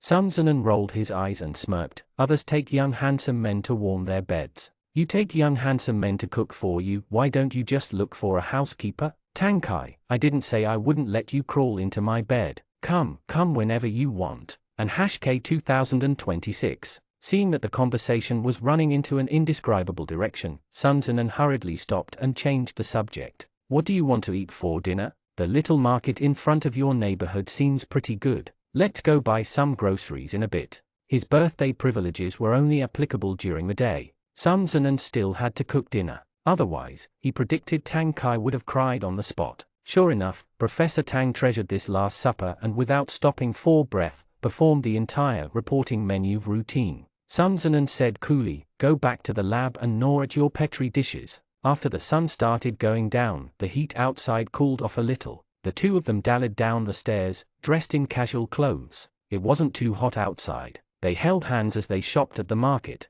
Sun Zinan rarely came to roadside markets like this. He hated the crowds. But Tang Kai lived in an older, smaller neighborhood and most of the residents were the retired elderly. They were most willing to spend their time in a place where groceries were only 80 renminbi, so the business at this vegetable market was booming. He had lacked normal life experiences since he was a child and always felt like he was out of touch with others. But as he held a person in his hands, he felt like he had jumped from a cold, lofty room into the dusty, noisy world of mortals. His delicate armor crumbled and faded away. Somehow, he suddenly found the courage to shop at a crowded roadside market. Should we buy a fish and roast it when we get back? Or make it sweet and sour? Sun Zinan stared at the lively fish in the plastic bin and asked Tang Kai, or should we fry it? For some reason, Tang Kai looked a little absent-minded. He only came back to his senses after Sun Zinan called out to him several times. I want pickled vegetables and fish. It's the middle of summer, are you not afraid of inflammation? Sun Zinan muttered to himself and went up to the counter, pointing at the bin as he said, Boss, give me a grass carp. The advantage of buying fish at a market was that he could ask the stall owner to clean live fish for them so they wouldn't have to do it at home. As Sun Zinan waited for the stall owner to kill the fish, he suddenly asked, what were you looking at earlier? Tang Kai, I had to call you many times before you noticed. Sun Zinan replied, it's nothing, I was probably overthinking. Tang Kai said, it feels like someone has been watching me since we've left the apartment. I'm probably wrong. That's normal. Sun Zinan looked around and smiled. It's rare to see someone as good looking as you. Professor Tang was unexpectedly teased by him, the tips of his ears turning red. The stall owner briskly cleaned the grass carp. Sun Zinan scanned the QR code on his phone to pay. Tang Kai took the plastic bag and asked, where do we buy pickled vegetables? Can we buy whole pickled vegetables? Sun Zinan looked at this handsome fool who was even more ignorant than him, and sighed. Over there, where you buy spices. Do you see? Go tell the auntie you want 2 bags of ingredients for pickled vegetables and fish. Tang Kai looked at him pitifully, his gaze delicate. Dear, you won't come with me? Sun Zinan replied lovingly, babe, after you buy the ingredients just stand there and don't go too far. I'm going to buy a few oranges. Tang Kai. There was no end to this. When Sun Zinan came back carrying a few stalks of celery, Tang Kai was obediently standing under the fruit stand's umbrella waiting for him. One hand carried the plastic bag while the other hand was opening a chocolate-covered ice cream bar. He held up the cold ice cream bar in front of him. Come. Sun Zinan bit off a corner. The chocolate was crisp, the cream was cool, and his mouth was full of the sweet, fragrant taste of milk. Tang Kai handed the ice cream to him and asked, sweet? Sun Zinan refused to take it and said mysteriously, won't you know if you taste it yourself? Tang Kai tsked. You really can't read the mood. Take it. Sun Zinan had just taken the ice cream bar that was missing a corner when Tang Kai grabbed his chin and kissed him. His lips were slightly bitter from the chocolate but sweet from the cream. They were colder because of the ice cream bar but the icy feeling seemed to burn instead. For Tang Kai, the cold lips were a delicious dessert, more attractive than honey or poison. Woo, we're in public, do you want any face? I don't like celery. Ah, I'm so pitiful, you should comfort me. The glow of the setting sun set the horizon aflame. At some point in time, the sound of cicadas had stopped, the wind stilled and the leaves stopped shaking. Only the passionate kiss along with the melted ice cream, under the peaceful, quiet shade, became the last vivid memory of summer.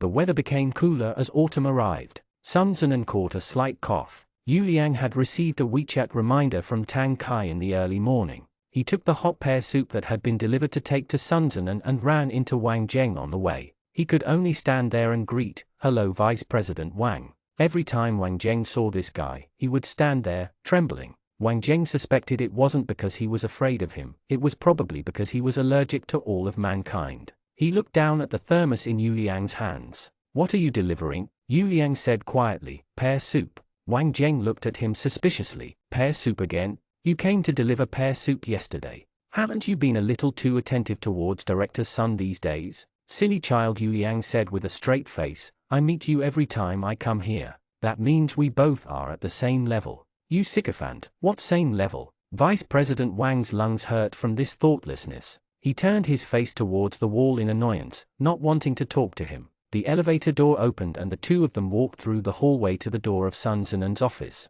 Yu Liang knocked on the door twice. The lock opened automatically. Sun Zinan was currently on the phone and signaled for the two men to wait. "Okay, I got it. Keep investigating. Send me a detailed report to my inbox when you get back. That's all." He set his phone down. Yu Liang placed the thermos on his desk and said subserviently, "Director Sun, the morning delivery sent this. Please drink it while it's still hot." Wang Zheng didn't know Tang Kai had done this and felt that this was even more suspicious. "Delivery?" Sun Zinan coughed lowly and smiled. "No, it's from my boyfriend. Thanks for sending it." Yu Liang was less scared of Sun Zinan by now and he nodded, saying, "I'm going back to work," before leaving and shutting the door. Sun Zinan had always put up a clear divide between his public and private life. Wang Zheng knew very little about his private life and didn't realize he was already taken, and by a man at that. For a moment, he was unsure how to continue the conversation. Fortunately, Sun Zinan had no intention of sharing his joys with this single dog. He screwed open the thermos and got straight to the point. "What did you come for? Is it about the ecological park project?" "Yes," Wang Zheng replied. "I just received one Tang Real Estate's reply. They also rejected our offers. The only ones left are Jin Kei Real Estate and Jin Yuan Villa. What should we do? Hold them up and discuss slowly." Sun Zinan said, "Also ask if we can go over and do a field survey. But there's currently another biotechnology company competing for Jin Kei Real Estate," Wang Zheng responded. "If we both raise the prices, it won't be good for us." "No worries, raise the prices along with them. Whatever they do, just raise the prices." Sun Zinan finished speaking and saw that the expression on Wang Zheng's face was definitely one of "you're joking." He could only add, "Don't worry, I have it handled." Wang Zheng looked grave. He wanted to hear how exactly it was handled, but Sun Zinan didn't say anything else and instead poured out a bowl of steaming hot pear soup. As he took small sips, he asked, "Do you have anything else to say?" Vice President Wang gritted his teeth and said, "It's nothing. Farewell." Chapter 22 The Love Rival is Here. That afternoon, around the time for getting off work, the front desk suddenly phoned Sun Zinan's office saying there was a woman without an appointment who insisted on meeting him and refused to leave the company. Sun Zinan was speechless at this unprofessional conduct. "Did you ask for her name and her reasons before telling me? Do you still need me to teach you these things?" The front desk trembled. I asked. She told me to tell you she's Tang Kai's ex-girlfriend." "I have guessed the beginning, but not the end." This phrase came into Sun Zinan's mind. He had been stunned by the words ex-girlfriend and took a while to react. When he returned to his senses, he realized he had already hung up on the front desk. Sun Zinan thought about it, but didn't redial. He got up and took his coat from the coat hanger. He then took his car keys, locked the office door, and went downstairs. Their company took up 2 floors. The front desk was on the first floor. Sun Zinan took the elevator down and saw a woman wearing a well-fitting windbreaker and holding a grey handbag. She stood at the entrance with her back facing the elevator, her figure graceful. She was definitely a beauty just from the silhouette of her back. "Hello." Sun Zinan greeted her. "Are you looking for me?" The woman turned around at the sound of his voice. Her face was indeed beautiful. "Hello, my name is Li Ning. Sorry for intruding." Her tone was rather polite, but she didn't move from where she was standing. her two hands clutching at the handles of her bag. There was a bit of an intangible, arrogant attitude within her words. I wanted to discuss some matters face to face with Mr. Sunday. From what he knew, this conceited tone was rather familiar. It wasn't Tang Kai's type, but it was quite like Tang Kai. Sun Zinan had been taught by Zaijuo on how to recognize different colors of plants. He didn't realize the fertilizer could actually be used one day. He replied politely, "I've already gotten off work. If Miss Li wants to talk about business matters, please come back tomorrow. If you want to discuss private matters, my apologies, I'm a family man and need to avoid this." Li Ning choked. She had come prepared to inquire about Sun Zinan's family background. She knew he had little power in the Hongsun group, so had gone straight to the company without any prior notification. Li Ning had thought he was just a handsome good-for-nothing, but didn't think the opposite party held a knife in his smile and a needle in his voice. He didn't seem like an easy opponent. "You don't want to hear my matters regarding Tang Kai?" Sun Zinan remained unmoved. "You should go discuss with him instead." Li Ning had eaten 2 soft nails. She struggled to control her expression but couldn't help saying, "You're his boyfriend, shouldn't you be concerned about him?" Sun Zinan glanced at the front desk, who had so many melons to eat they couldn't keep up. He said sternly, "Miss Li, whether or not our relationship is good is not something for outsiders to interfere with. Please identify your position and relation. Otherwise, if you have no other affairs, please go back. I'm leaving work." As soon as his expression darkened, Li Ning lost her bluster, but she gritted her teeth and insisted, "Mr. Sun, I just want to sit with you and have a good conversation together. If you're not even interested in Tang Kai's future, then please leave easily and pretend I haven't come at all." The woman hit at Sun Zinan's sore point and finally succeeded in drawing his attention. He looked at Li Ning with a hint of interest. This was the first time someone had said they could change Tang Kai's future, so he thought it was a fresh topic. He thus retreated. "This isn't a place to talk. There's a cafe downstairs and the coffee is decent. Let me treat Miss Li to a cup of coffee." The two of them left the first floor and found seats next to a green potted plant. Li Ning ordered a flat white. Sun Zinan couldn't drink coffee and ordered a pot of black tea instead to fit the occasion. The air was infused with the fragrant aroma of coffee. A violin solo flowed in the background. It was a very romantic scene. For some reason, Sun Zinan suddenly seemed somewhat distracted, thinking of the little counter at the student store on Tang Kai's campus. He made a note to himself to bring Tang Kai here the next time they were free. The calmer Sun Zinan looked, the more worried Li Ning became. When the music in the background reached a pause, she finally couldn't keep her emotions in check anymore and started the conversation. "Tang Kai and I were high school classmates and went abroad at Prince's College in America together. He graduated a year earlier than I did and broke off contact after he came back to China."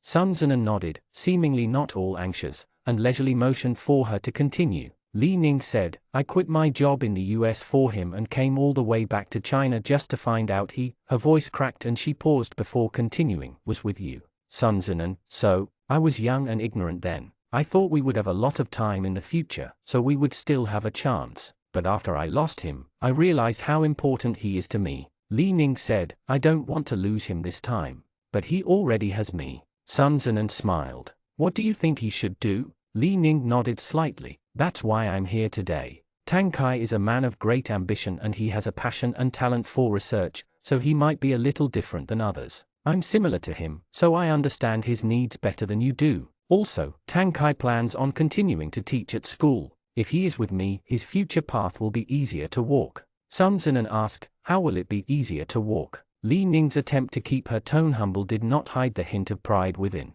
"My father works in the school's education department. To be able to promote an accomplished professor like Tang Kai, this education department was definitely not ordinary." Sun Zinan nodded tranquilly. "Wow, good family background. You have nothing to give him." Li Ning seemed to have regained her confidence from his approval. "There's a forum on genomics in B City the day after tomorrow. Professor Tang is attending. I will be going. So before that, I have to be clear with you. I'm going to start over with him. After talking so much, you finally reached your point. To put it bluntly, Miss Li just wants me to step out on my own violation, right?" Sun Zinan asked with curiosity, "What if I refuse? What do you plan on doing? Are you going to have your dad disrupt Tang Kai's academic career?" Li Ning had no answer to this. "Do you agree?" Sun Zinan smirked. "I really have to say, Miss Li, you think too little of me." He leaned back comfortably against the sofa chair. "Since you've come here on your own, you must have investigated me in advance. Then why did you think someone like me would ever let Tang Kai go for the sake of a glorious future? You might be similar to him, but I'm an inhumane bastard.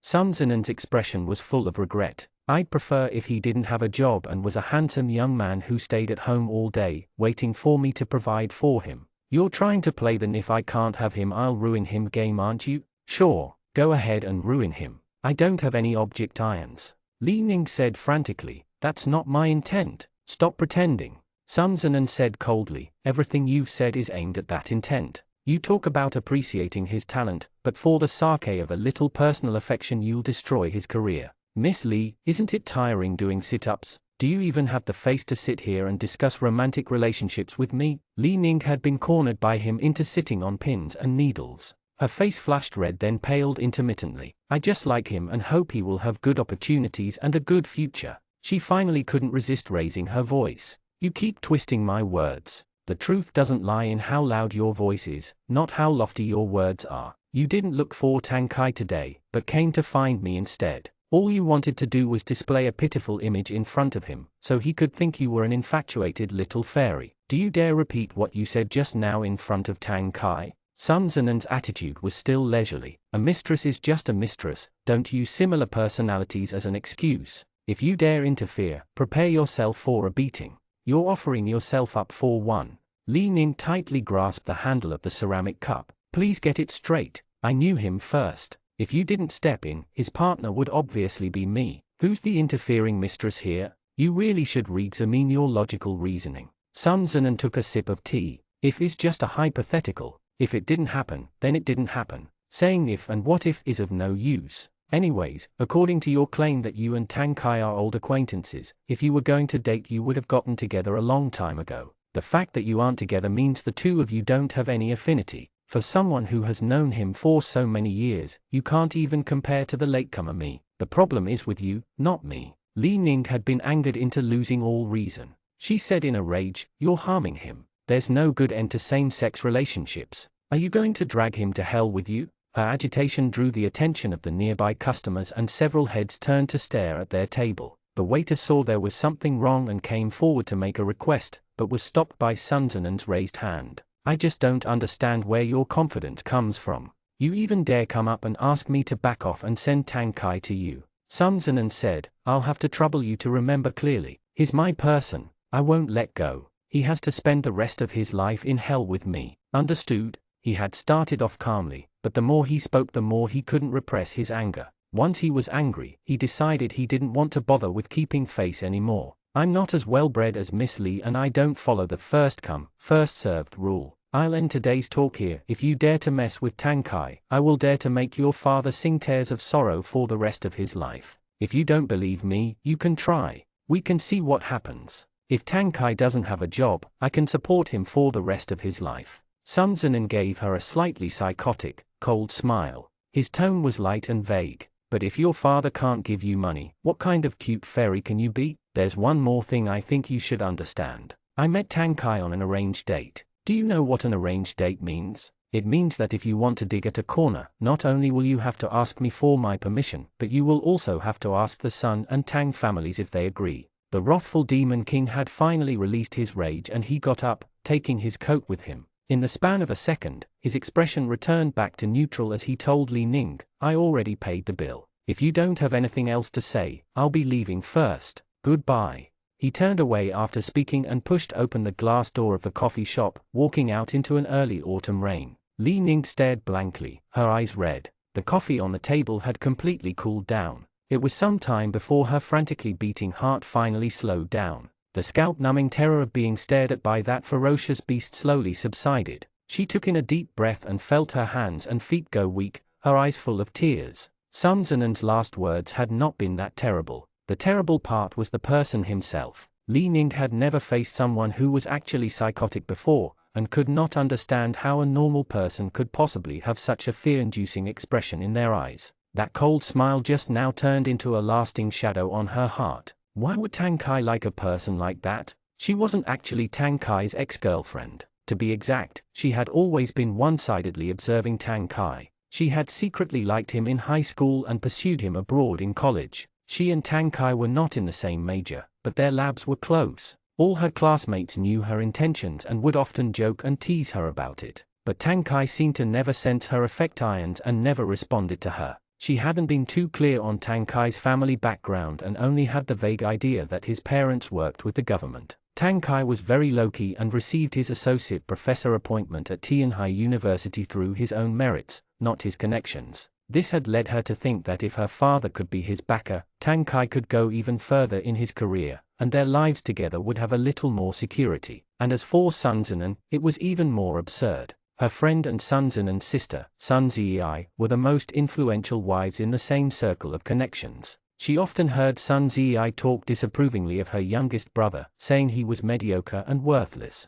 Li Nin had believed those words. After she chanced upon Tang Kai at that shop, she had secretly followed them around for a few days. She had seen that Sun Zinan's life consisted of nothing but going to work, going home, and an occasional outing with Tang Kai. This made her very confident and she decided that the next time there was a forum, Tang Kai would definitely notice her. She lost her mind at this and went to find Sun Zinan at his company. She had thought, although Sun Zinan had money, he was just a pretty embroidered pillow, a mere fake-it. Tang Kai's academic talent was too brilliant and he needed to find a lifetime companion who had a similar personality and interests. But today, after Sun Zinan's mouthful of resentment, Li Ning finally realized that not only had she underestimated Sun Zinan, she had also never really understood Tang Kai. Chapter 23, A Very Careless Quarrel. 5 p.m., in the parking lot of Yinghong Tower. After delivering pear soup for a few days, Tang Kai couldn't resist the temptation of showing his affections in person. After his meeting, he drove directly to Sun Zinan's company building to give him a proper chauffeuring service. Who knew that he would wait and still not see any glimpse of his boss Sun? Tang Kai was about to get out of the car to find him when he saw two people walk out of the building and enter the cafe next door. Tang Kai had good eyesight and recognized one of them as Sun Zinan. The other person's face was too blurry but the figure was obviously female. An alarm bell suddenly sounded in his mind. He was a mature lover and wouldn't easily eat vinegar. She was probably a business partner and Sun Zinan wasn't interested in women, but a few minutes later, he saw the relaxed smile on Sun Zinan's face through the window. Tang Kai's glass heart finally cracked and shattered. He was drinking coffee and smiling at another person this late at night. When the two of them had first met, Sun Zinan hadn't even sipped at his latte. How come he liked drinking coffee now? What about his pear soup? Once someone started being unreasonable, he would be sure to choose the worst outcome out of the 100 possibilities in front of him. The autumn wind and rain blew drearily in front of the window, just like Professor Tang's mood. As he sat there in disappointment, gritting his teeth, he thought about how his life was now meaningless and that he hadn't even bought his house and diamond ring yet before his partner ran off. At the same time, he felt like he couldn't take advantage of Sun Zinan anymore and wanted to rush in and hug his thigh like he was the emperor, letting him know that nothing in the world was worth losing him. As he lost himself in his thoughts, the two people had finished their conversation. Sun Zinan got up and left. Tang Kai's eyes immediately became like a microscope, staring dedicatedly through the window. The woman was still sitting there, her hands covering her face as if she were crying. At the other end, Sun Zinan pushed open the glass door and walked straight into the rain without an umbrella. Over 100 dog blood stories flashed through Tang Kai's head. His heart conjured the possibility that the falling flowers were yearning for love, but the heartless brook rippled on and that the pearls fell like tears at the parting after marriage. The two of them broke up.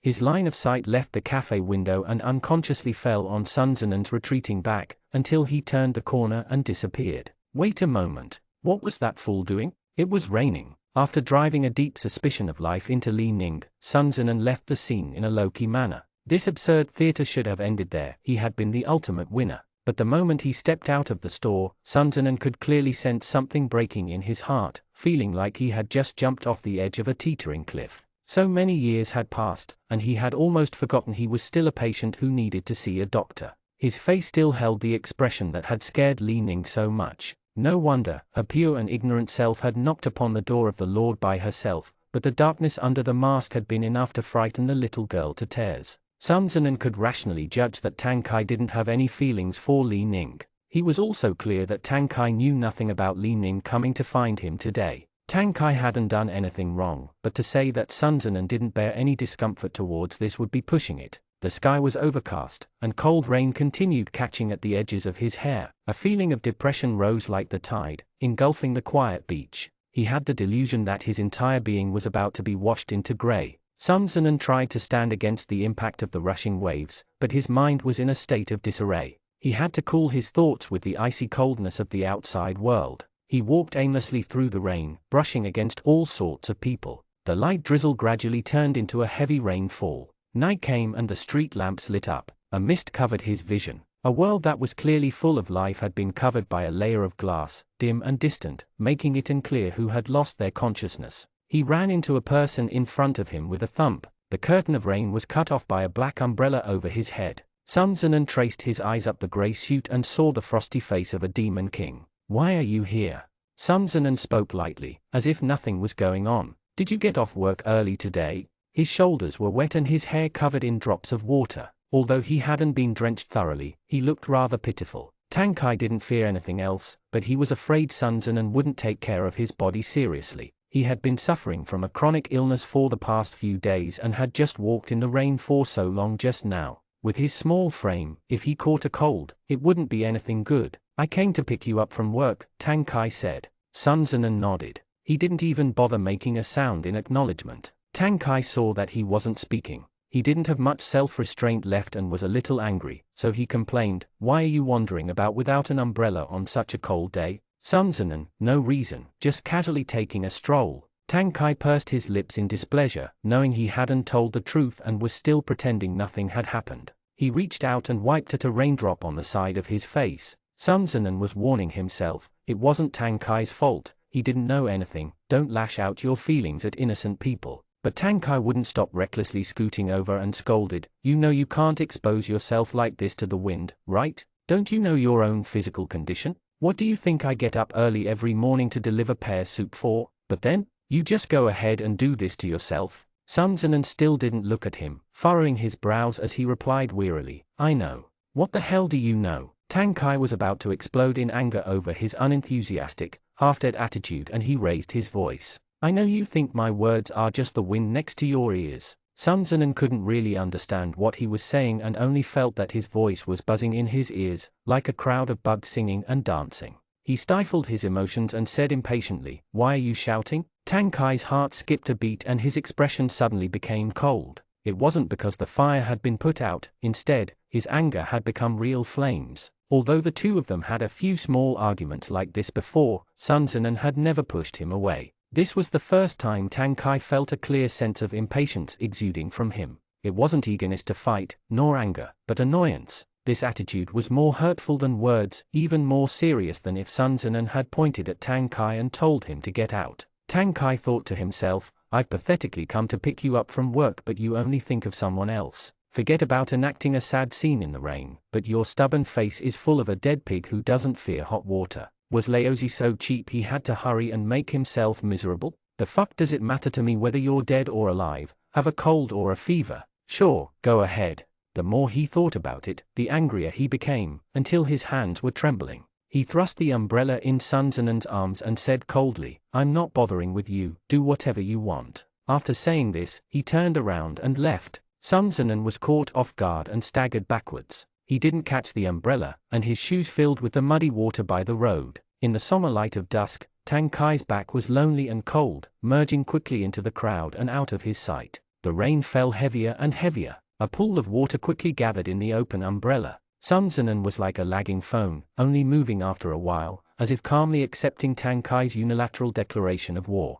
He glanced indifferently at the umbrella on the ground, then put his hands into his pockets. As if he couldn't feel the icy rain beating against his face, he continued walking forward. Leave. It was best if everyone left. If he didn't leave now, he'd leave eventually anyway. Love was forever something that dripped honey from one side and arsenic the other. Although Sun Tzenen loved its sweet outer shell, he couldn't bear the endless jealousy, envy, obsession, and grief within. He was like a cat craving the aroma of chocolate, thinking he had found something edible. He had never thought there wouldn't be exceptions, and that he would still be poisoned. The color of night deepened. The entire street was filled with the reflection of lights against the water, as though it were a shining river. It was beautiful, but a little cold. Sun Tzenen didn't pay attention to where he was going, wandering aimlessly along the sidewalk. He didn't know how far he had gone when there was a sudden diddy of a car horn behind him. The black BMW slid smoothly to his side. Tang Kai lowered his window and said expressionlessly, "Get in."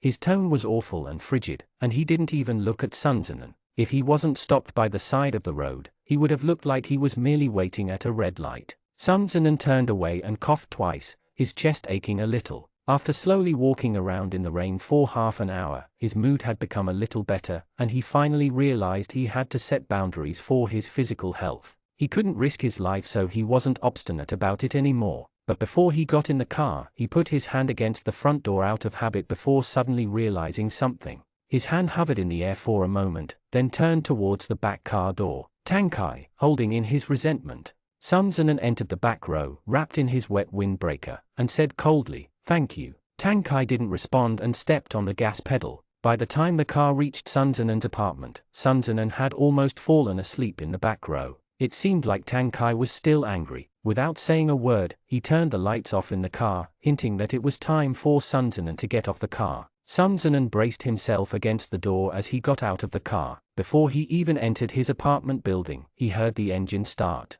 He turned back to only catch exhaust and car lights. Without knowing why, he sighed softly. It was as if an icy, dead silence had swept through his heart like a cold wind. They came in ripples. Although it was dark, they seemed to carry a bit of life. Probably everyone who had been left behind, no matter how indifferent they were, felt a little uncomfortable in their hearts. Sun Zinan went into his apartment in the dark, not even bothering to turn on the light. He was afraid seeing the empty room would make him miserable. He didn't know why he was so tired today. He took a quick shower and without eating dinner, went back to his bedroom, wrapped himself in his quilt, and went to sleep. But although he fell asleep, he slept fitfully and woke himself up in the middle of the night. Sun Zinan thought he had slept through the entire night but saw that it was only 12:30 a.m. when he checked his phone. His head hurt like crazy and he was sweating heavily. He knew he had a fever without even checking. He was too lazy to get up and get medicine. He thought the sweating would help with his fever, so he wrapped himself up like a cocoon within his blankets and lay still in his bed.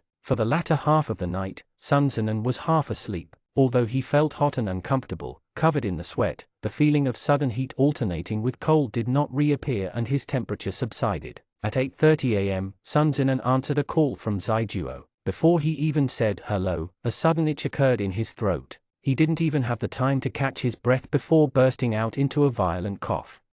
Chapter 24, Moments Reading Level 10. Outside the hospital clinic, Zaijuo hunched over the counter and chatted with the front desk receptionist for a few minutes before taking a thermometer over to Sun Zinan. "Here, take your temperature." Sun Zinan wore a mask, his expression haggard as he stretched his hand out to take the thermometer. "Thanks." Zaijuo sighed and took out a mini makeup mirror from his bag. He glanced at his reflection. "You scared me this morning. I came out without even putting on makeup." Sun Zinan put the thermometer under his clothes. His voice was hoarse and it was a little difficult to talk, so he sounded rather harsh. "Good thing it wasn't a heart attack. By the time you got there my body would have turned cold." "Hey, what do you mean?" Zaijuo playfully hit him, then took out his phone. "I should give Tang Kai a call." Sun Zinan raised his hand to stop him. "Ian, don't call him." "Zaijuo, what's wrong?" When he saw that Sun Zinan wasn't responding, he immediately understood. "You guys fought. Why?" It was strange thinking about it. Every time Sun Zinan had something going on with Tang Kai, Zaijuo would immediately appear and discover something wrong.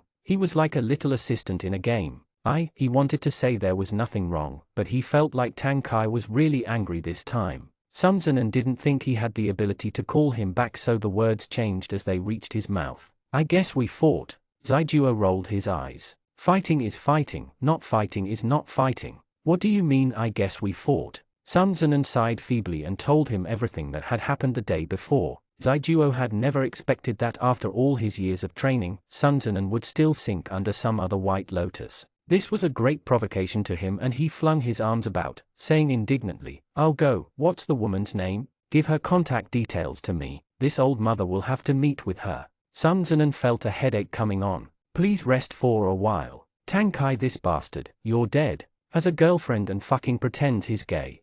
Zaijuo fumed. "Don't hold me back. I'm going to curse him so much today his mother won't even recognize him." "Sun Zinan, he doesn't know. I didn't tell him. This isn't his fault to begin with." "Big bro, are you the Virgin Mary?" Zaijuo asked in rage. "He's made you so stressed you're like this now, and you still defend him? This really has nothing to do with him." Sun Zinan said, I did this to myself. I wanted to stand in the rain for a while to calm down. Zaijuo didn't expect him to not hate his enemies. He had even written up his bad review but could only nestle back in his chair. Oh, I know, you're saying it's a good idea to do this. Sun Zinan thought it over then said, actually, I don't know how to handle this. I know this isn't Tang Kai's fault but I still feel bad about it. So you didn't tell him, Zaijuo said coolly, trying to solve a problem by yourself, but when others don't understand, you hurt your body and heart. Instead of replying sarcastically, Sun Zinan merely listened to him quietly. This made Zaijuo feel like something wasn't quite right and he was finally aware of the gravity of the situation. You,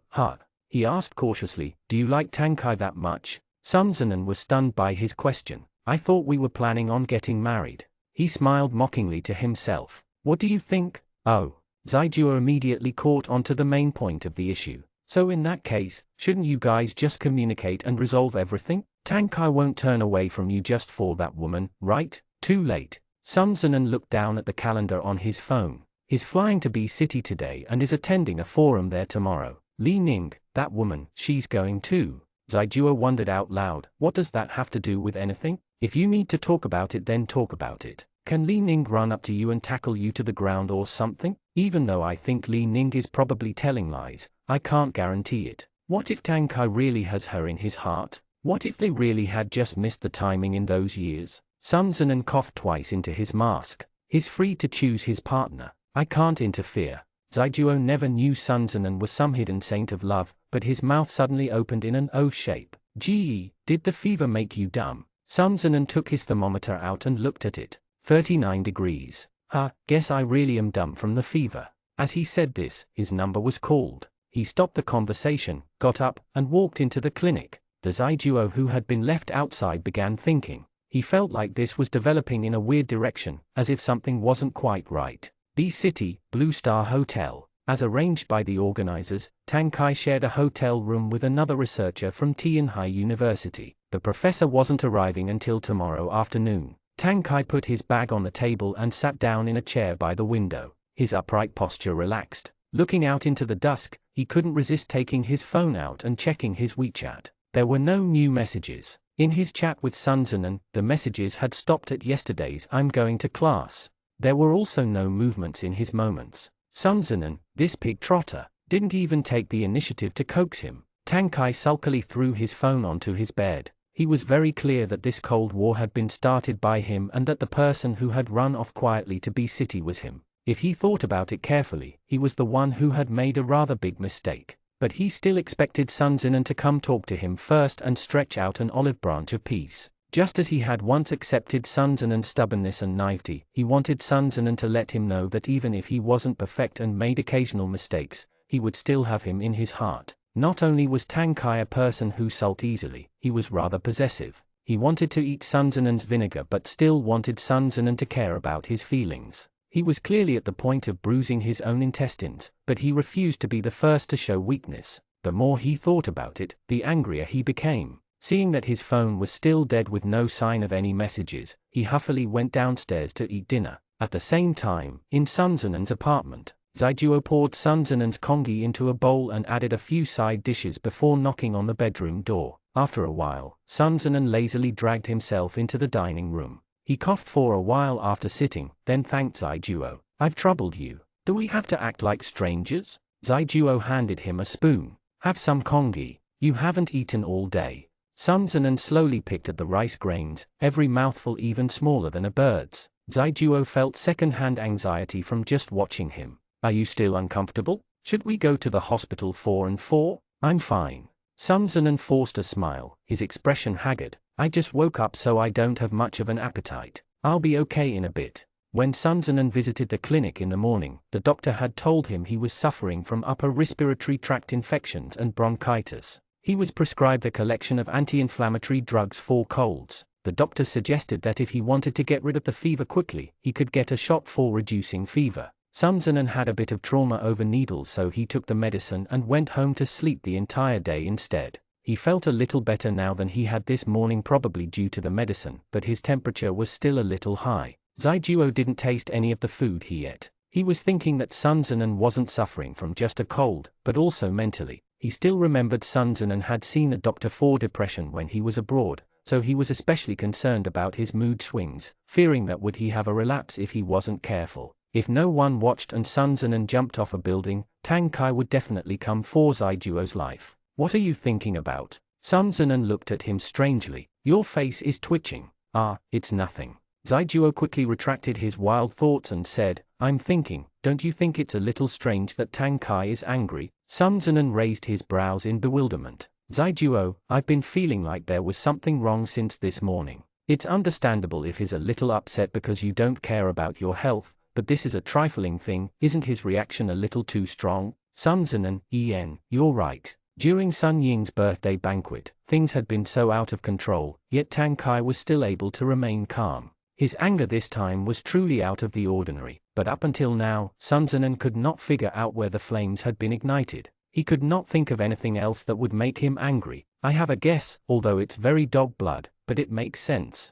Zaijuo said solemnly, let's start from the beginning. After you met with Li Ning, you went out in the rain and wandered around on the street. Then you met Tang Kai. He stopped you for a while, you ignored him, so he got angry. Is that how it went? Right. Sun Zinan nodded. Have you realized? You've overlooked a key issue. What? Zaijuo knocked the table in a mysterious, lofty manner. Think about it, you were randomly walking around. How could you have just coincidentally run into Tang Kai? What if he had been following you? Watson, you found the blind spot. Sun Zinan's mind had been in a disordered state at that time. After Zaijuo mentioned it, he suddenly realized Tang Kai had really seemed like he had already been waiting for a long time. Did he follow him from the parking lot? Then did he already see Li Ning? Detective Zaijuo continued to analyze it in detail. My overall hypothesis is, Tang Kai saw you and Li Ning, but he didn't recognize his ex-girlfriend because the two of them have been separated for so many years. He thought the woman you were with was an old acquaintance, and you were in a depressed mood.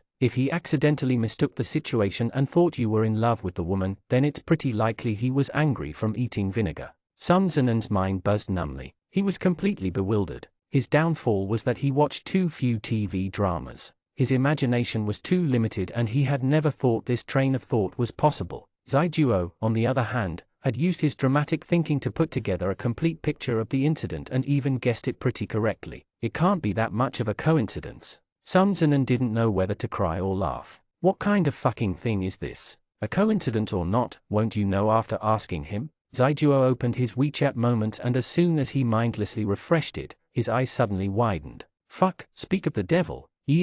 What? Zaijuo pushed his cell phone over. Look, what did I say? My old uncle's new Moments status. Sun Zinan thought to himself, this guy had just been cursing all morning but now was calling Tang Kai old uncle again. He took the phone and looked at it. The newest status update was from Tang Kai. He rarely saw Tang Kai post daily life status updates. The person wasn't in the picture and there was only the fiery sunset outside the window, along with a cup of coffee on the dining table. The caption was a good night emoticon. Sun Zinan wondered out loud, can he sleep after drinking coffee at night, and still say good night? Zaijuo was beside himself. Are you stupid? Look at the location he tagged. B City's Blue Star Hotel. When has he ever tagged a location in his statuses? Sun Zinan, so, he's using a different method to make peace with you. Zaijuo was like a dog that had stuffed himself, plopping himself over the table, howling. That good night was obviously for you to see.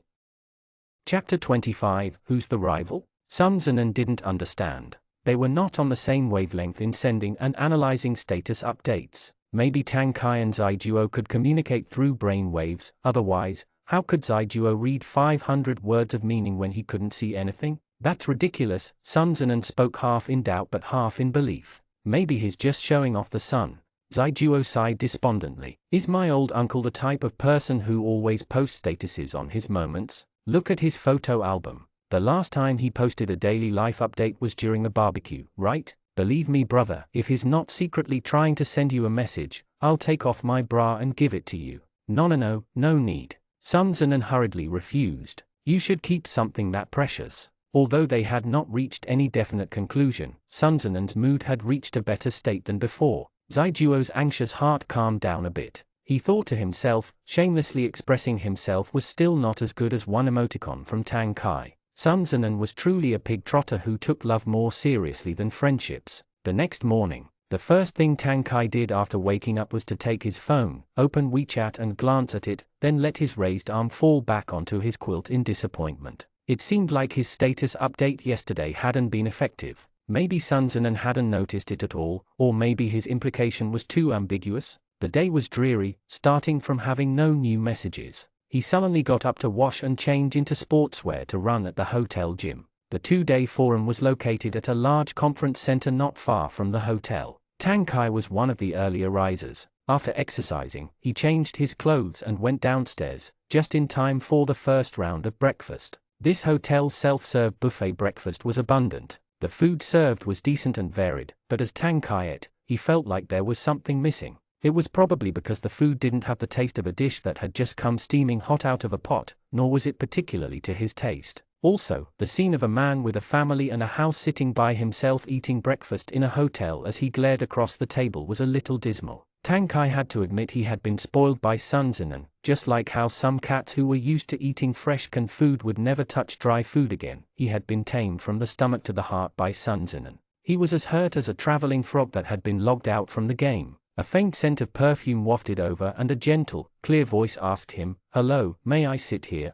Tang Kai raised his head to see a young lady wearing neat makeup carrying a plate, looking at him with a slight smile. "Please sit." Tang Kai moved his cup back. Li Ning said softly, "Thank you." She was pretty and well-dressed, a beauty pleasant to the eye. But Tang Kai was more bent than the U-shape and had no ability to appreciate women. Additionally, staring at others wasn't very polite. He quickly withdrew his gaze and forced himself to look at his phone again. Li Ning's smile stiffened for a moment, but when he didn't recognize her, she continued, "Professor Tang, do you remember me?" "Yen?" Tang Kai didn't expect to meet an acquaintance. He stared at her for a few seconds and felt like she seemed familiar, but he couldn't remember where he had met her before, so asked, "Sorry, you are in #K 2026. A hint of disappointment flashed through her eyes, but she quickly covered it up and went straight to the point. "I'm Li Ning. I was at 18th High School and did my PhD at Prince's College in the United States. You might not remember, but my lab was downstairs from yours." Tang Kai still didn't remember, so could only pretend he did and said with a dry smile, "Oh, so it's a classmate.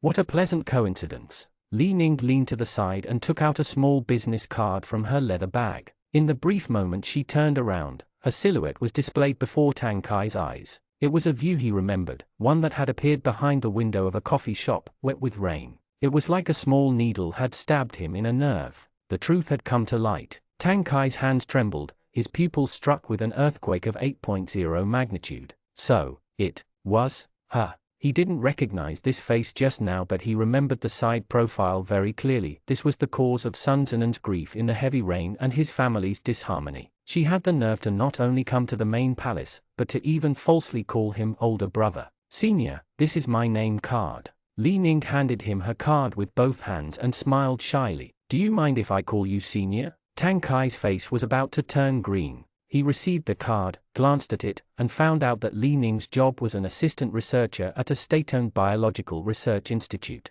She was in the same industry as him, and this made him even angrier. Did Sun Zinan have some special interest towards people who worked in the biology industry? Was he also very particular about people who did scientific research? When enemies come face to face, their eyes blaze with hatred. Tang Kai was supposed to turn away with cold dignity, but his peacock heart took over and he thought, "I want to see how you're better than me." He thought it was worth taking a look and began an unusual conversation with this imaginary enemy. Li Ning rarely had the opportunity to speak with Tang Kai. This was supposed to be something to be happy about. But for some reason, she felt like Tang Kai's eyes were always full of scrutiny and criticism. He didn't seem like he was talking to a cute junior sister, but rather was like a mother-in-law looking in displeasure at her daughter-in-law. Tang Kai felt even more depressed than she did. In terms of educational background, he had graduated from a famous university, far better than Li Ning's. In terms of professional ability, he was the youngest associate professor at Tianhai University, but Li Ning had just entered her job and had not yet obtained research results. In terms of family background, his father was half a grade higher than Li Ning's father. In terms of beauty, this couldn't be compared, but Sun Zinan liked men.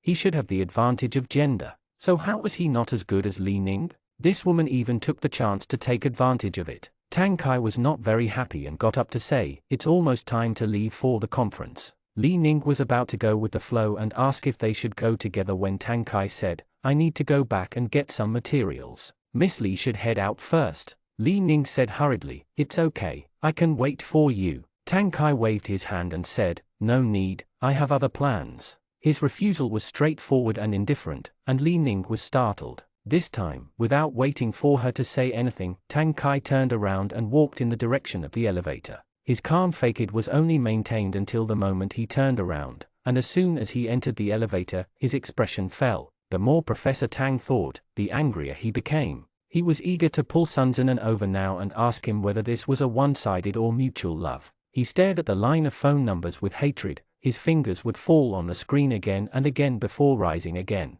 This made him feel repeatedly depressed, and he finally gritted his teeth and made up his mind, if Sun Zinan did not take the initiative to contact him within today, he would. But what could he do to Sun Zinan? Break up? Breaking up was impossible. Professor Tang's small inner flame was put out by a scoop of cold water before it had even begun burning. He pursed his lips and thought if there were no other options, he could pretend he was pitiful and that he had called the wrong number. In a confrontation between two sides, one person had to take the first step to break the impasse. The forum started at 9 in the morning. They had a break at noon and lunch would be served at the hotel's buffet. Tang Kai finished his report in the morning and was pulled by several former colleagues into a chat at noon. He received a dozen business cards and didn't even have the time to eat more than a few bites of his meal. He was afraid he wouldn't be able to last the afternoon, so he poured a cup of coffee at the end of lunch and found a corner seat to sit down and drink slowly. After drinking for a while, he became bored, and in order to relax his mind, he casually opened up a game of Fight the Landlord.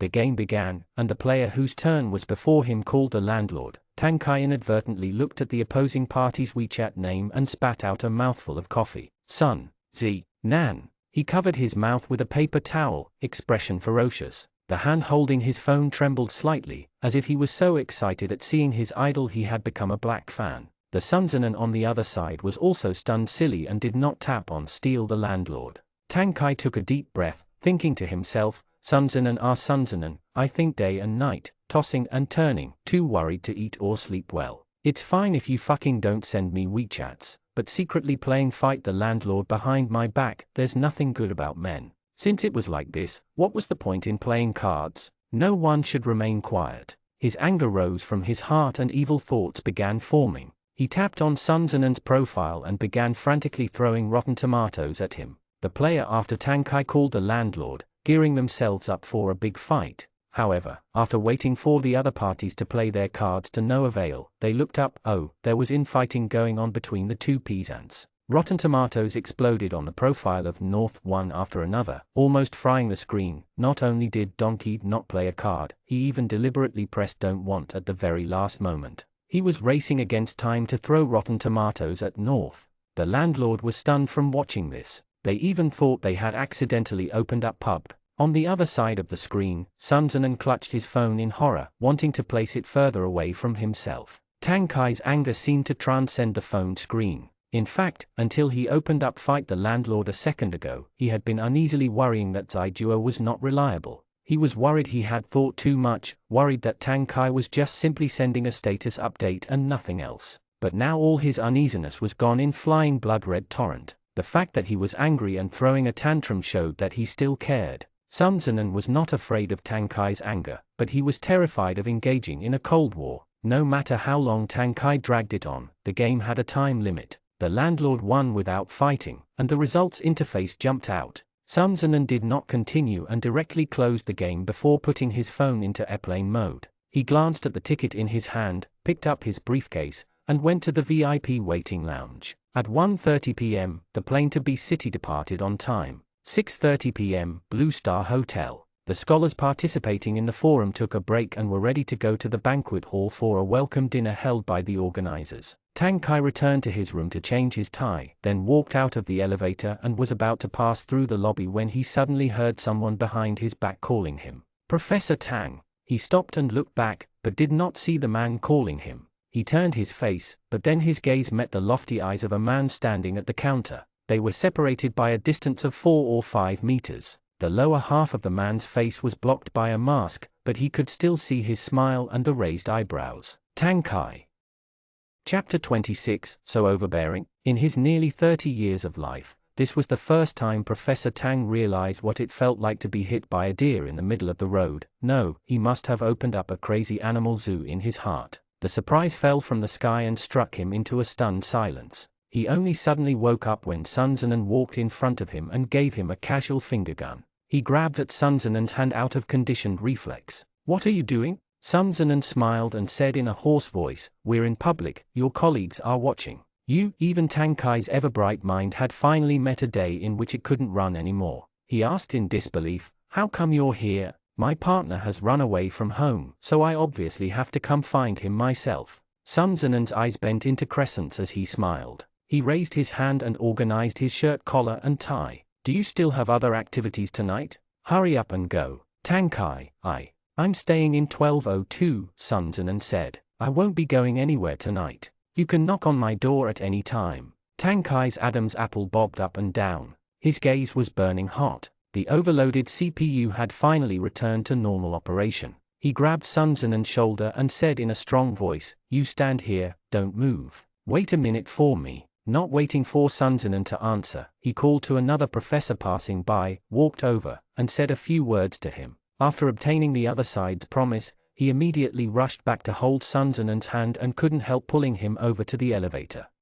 Be gentle." Sun Zinan was dragged by him until he was staggering. "This is forcefully grabbing a woman. Do you think I'm still going to run?" Tang Kai pulled him stuffily into the elevator and pushed Sun Zinan against the elevator wall with a bang. He was already tall. Along with his posture pressing Sun Zinan against the wall, he seemed very condescending. This scenario gave an inexplicable feeling of softening legs. Sun Zinan's legs were too long and hit the railing under the mirror on the wall. It poked at him awkwardly and he frowned as he hissed in pain. Tang Kai immediately put a hand behind him, holding his waist as he asked, "Are you hurt?" Sun Zinan couldn't help but smile. In order to give him some face, he raised his hands in surrender and said, "It's nothing, you can continue." Tang Kai merely looked down at him, his momentum from just now completely dissipated. The cold expression only lasted 3 seconds. He couldn't control his face anymore and sighed. "I'll deal with you when we get back to the room." The two of them remained like this without moving. Sun Zinan glanced at the security camera, but before he could speak, Tang Kai grasped his chin and made him face him again. "Don't look anywhere else, you're only allowed to look at me." Sun Zinan began laughing.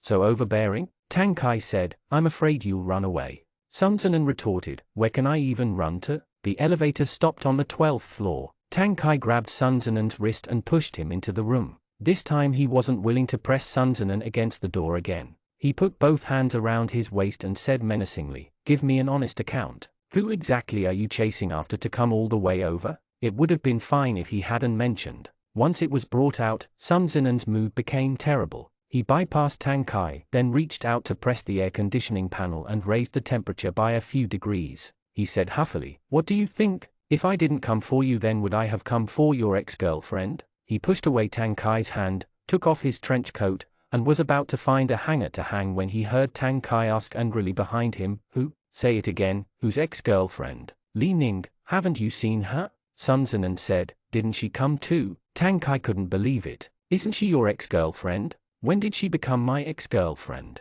Sun Zinan tossed his clothes to the side. "Are you crazy? I don't even know her. She's your fucking classmate." Tang Kai said angrily, "If you don't know her, then why did you drink coffee with her and smile at her?" Sun Zinan really wanted to give him an earful to sober him up. "It's your ex-girlfriend who came running all the way to my front door to find me. Do you understand? How the fuck does this have nothing to do with you? Why would I pay attention to her?" Tang Kai was dumbfounded. He finally found the thread of truth from this mess, but it was like an inextricable mass of high-voltage wires, crackling with sparks, driving him from a haughty empress to the original troublemaker. Tang Kai was struck from head to toe. The feeling was no different than if he had been struck by lightning. Sun Zinan had just shouted at him and strained his fragile airways. He couldn't help but turn his head away and cough several times. The movement seemed to remind Tang Kai and he revived his spirits, instantly sprawling all over Sun Zinan and sadly declaring, "Emperor, you must listen to Concubine. Concubine has been wronged."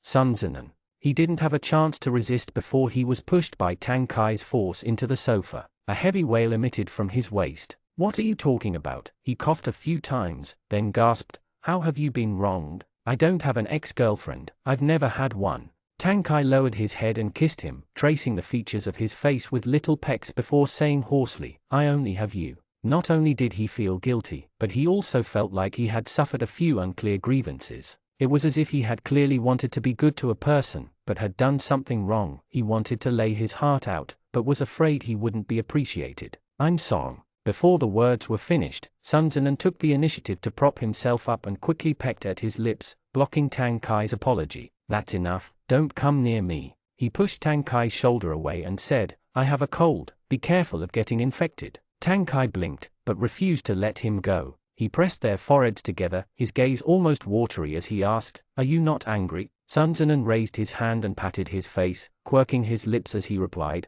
I'm a mature adult, do I have to compete with a little vinegar? Tang Kai reluctantly asked, Then why don't you eat my vinegar? Sun Zinan laughed dryly, thinking to himself, Nonsense, if I wasn't jealous, I wouldn't have a cold right now. But he absolutely refused to admit that he was as childish as Tang Kai, so he said casually, I trust you, isn't that enough? Tang Kai suddenly felt like he had a lot of pressure, but there was also a kind of indescribable iron will. He hemmed and hawed as he said, You're so sensible and considerate. It seems like I'm too petty. Isn't that what it is? Move, you're about to press me to death. Sun Zinan said, Your generosity is not big, but your stature is not small. You're also a childish demon. Tang Kai got up and easily rescued Sun Zinan from the couch. Then did you have to chase this childish demon all the way to B City? Sun Zinan huffed coldly and said, Only I can be blind to your faults, other people can't be blind. He even said he didn't eat vinegar. Tang Kai couldn't resist, and laughed out loud a few times but didn't overdo it. He recalled Sun Zinan's evaluation of him during their first date.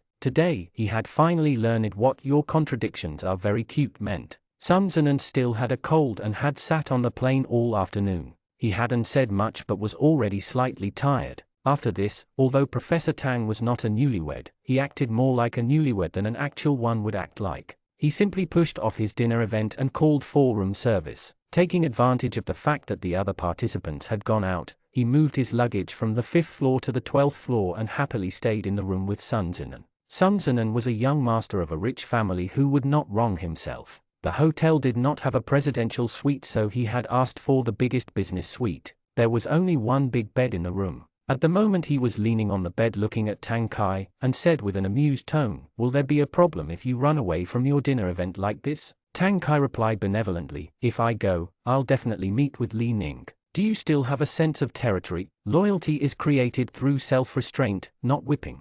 Sun Zinan smiled and gave him a glance. Will you just fly to your freedom if I'm not watching you? So I'm not going. Tang Kai flung out his finger and said, You see, my logic deserves full points. He had swept away the depression from the past few days and his entire person was bright because of Sun Zinan's arrival. He was clearly very happy. Sun Zinan was engrossed in his own deep thoughts, thinking about how he had managed to like someone who was so pure and childish. It seemed like karma was real. Whatever sweetness he had lacked in his past life had been made up by Tang Kai. After the two of them had dinner, Sun Zinan took some anti-inflammatory cold medicine and was sent to bed early by Tang Kai. Tang Kai was about to turn the lights off for him, but Sun Zinan frowned and said, Keep the bedside lamp on, don't close the door. He almost blurted out why, before swallowing it back in time. When Tang Kai thought of Sun Zinan's childhood nightmare, he understood his fear. The warm yellow light did not seem to warm his cold, furrowed brows. He had physically awakened from the nightmare a long time ago, but Sun Zinan's sense of security had been forever left behind in that night, in that room. As long as the world had darkness and shadows, he would be bound for life, unable to break free.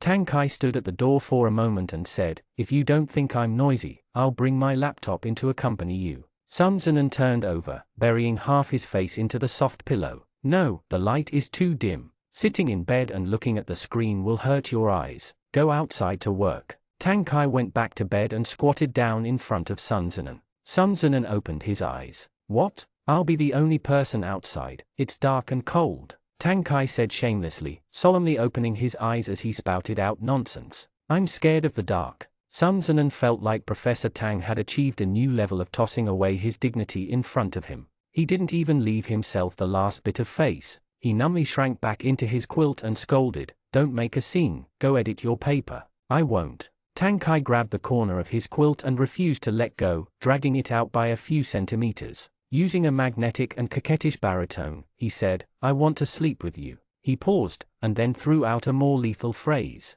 "Okay, husband. If Sun Zinan really didn't have any strength left at the moment, he would have immediately leaped out and spun him around in a whirlwind. "Professor Tang." He gently pinched the tip of Tang Kai's nose. "Do you still want any face?" Tang Kai pulled his hand down and kissed it. He was half kneeling by the bed, his face beautiful, his posture straight. He was still neatly dressed in a formal shirt, like a knight with a sword guarding him in the middle of the night. His gentle smile was glittering with a hint of slyness, and it was impossible to take his gaze away. "With you, I don't need anything else." Chapter 27. I want to hold you to sleep tonight too. Darling, you still need face. Sun Zinan hooked his chin gently and smiled warmly as he said, "After all, the thing I care about most is your face." Tang Kai pressed a kiss on his brows, then patted the quilt and said, "Wait for me." He took out his things, changed his clothes, and washed up, rustling in and out of the room with small movements. He thought Sun Zinan would definitely be disturbed by the noise, but when Tang Kai lifted the quilt to climb into bed, he saw that he had already buried himself in his pillow, his breathing long, quietly asleep. Maybe it was the cold medicine or fatigue from a long-distance flight, but the most important point was that in order to relax, he had to feel safe and worry-free in order to fall asleep. Sun Zinan was difficult to deal with when awake, but he was a beautiful young man when sleeping. Tang Kai did not do anything to disturb him and merely leaned against the headboard, his eyes gentle like water and veiled by the soft light, silently staring at him for a moment. Love was really a wondrous thing. It could make people toss and turn, but also make them sleep at ease. At 11:30, Tang Kai turned the lights off and went to bed. The hotel wasn't as good as being home. There was only one quilt. When he lay down next to Sun Zinan, he felt the other's temperature and felt a brief moment of distress. But just a few seconds after the room fell into darkness, Sun Zinan suddenly trembled as if he had been shocked awake. He seemed like he was about to choke. Tang Kai quickly reached across the quilt and tightly held him. "It's nothing, don't be afraid." As soon as the light went out, Sun Zinan woke up as a reflex, but Tang Kai's coaxing filled in the gaps at the right time. It was as if the empty step he had taken was caught by a soft cushion after he fell. His mind was only clear for a moment before he fell back into a deep drowsiness. They were both lying on their sides, leaving only a small gap between their shoulders under the quilt. Maybe it was because a draft had come in, but Sun Zinan seemed to feel cold and sleepily scooted over to Tang Kai's side. Professor Tang had now really become a loose propping up an oil pan. He was not ashamed of his desires, it was only a matter of time. But like every foolish human in love, he couldn't help but fall head over heels because his sweetheart was sleeping in his arms. He carefully opened his arms and gently pulled Sun Zinan into his embrace. The soft quilt was like a warm nest, surrounding the two of them. Tang Kai patiently closed his eyes. At about 1 a.m., he was woken up by a low, repressed cough. Sun Zinan had his back to him, his back trembling as he coughed incessantly. He was probably afraid of waking Tang Kai up, so he repressed the sound within his chest and it sounded particularly dull. But this kind of sudden cough in the middle of the night was usually difficult to stop. Sun Zinan dizzily estimated that he would wake Tang Kai up sooner or later. Just as he was about to get up and get out of bed, Tang Kai was woken up. He sat up behind him and reached out to turn on the bedside lamp, saying with a sleepy, hoarse voice, "Don't move, I'll get you a glass of water." After a while, he returned to bed with a glass of water and sat sideways on the edge of the bed. "Drink some water, come over and let me check your forehead." Sun Zinan obediently leaned forward. Tang Kai tested the temperature of his forehead with his hand and then compared it with his own forehead. He embraced him and sighed. "Darling, you have a fever. Let's go to the hospital, okay?" He was probably still sleepy. His voice was hoarse and gentle like he was coaxing a child. Sun Zinan drank half a glass of water and barely repressed the itch in his throat. He shook his head and said, "Let's not go. I'm fine, I'll be okay after sleeping." Tang Kai frowned at him. "Did you bring fever medicine?" "Forgot it." Sun Zinan did not feel like he had a fever at all. He was a little sleepy now, so he stroked the vertical lines between Tang Kai's brows and rested his forehead against his shoulder. "Stop tossing about, go to sleep. You have to get up early tomorrow. You lie down first." Tang Kai helped him lie down. "I'll get a towel for you, Yen." The sound of water came from the bathroom. A moment later, a cold towel was placed on his forehead and covered his eyes with humidity. "Go sleep. Your cold will be better when you wake up." The warm yellow light went out and the bedroom returned to silence. The next morning when Sun Zinan woke up, Tang Kai was no longer by his side. He raised his hand and touched his forehead. It was dry and slightly warm. His fever should have gone down. Since the second half of last night, or this morning to be precise, he had slept peacefully and no longer coughed. Tang Kai even got up to change his towel, but he didn't remember it. Everything that had happened in the darkness of last night was blurred and warm like a dreamscape. It seemed that after their misunderstanding, their relationship had naturally entered a new stage. They could open up their hearts to each other without any warning and expose all their fears and vulnerabilities to each other. So it was said that illness was the easiest time for cultivating feelings. Being cherished in the palms of someone's hand made it difficult to return to being alone. He was meditating on this when Tang Kai pushed the door open.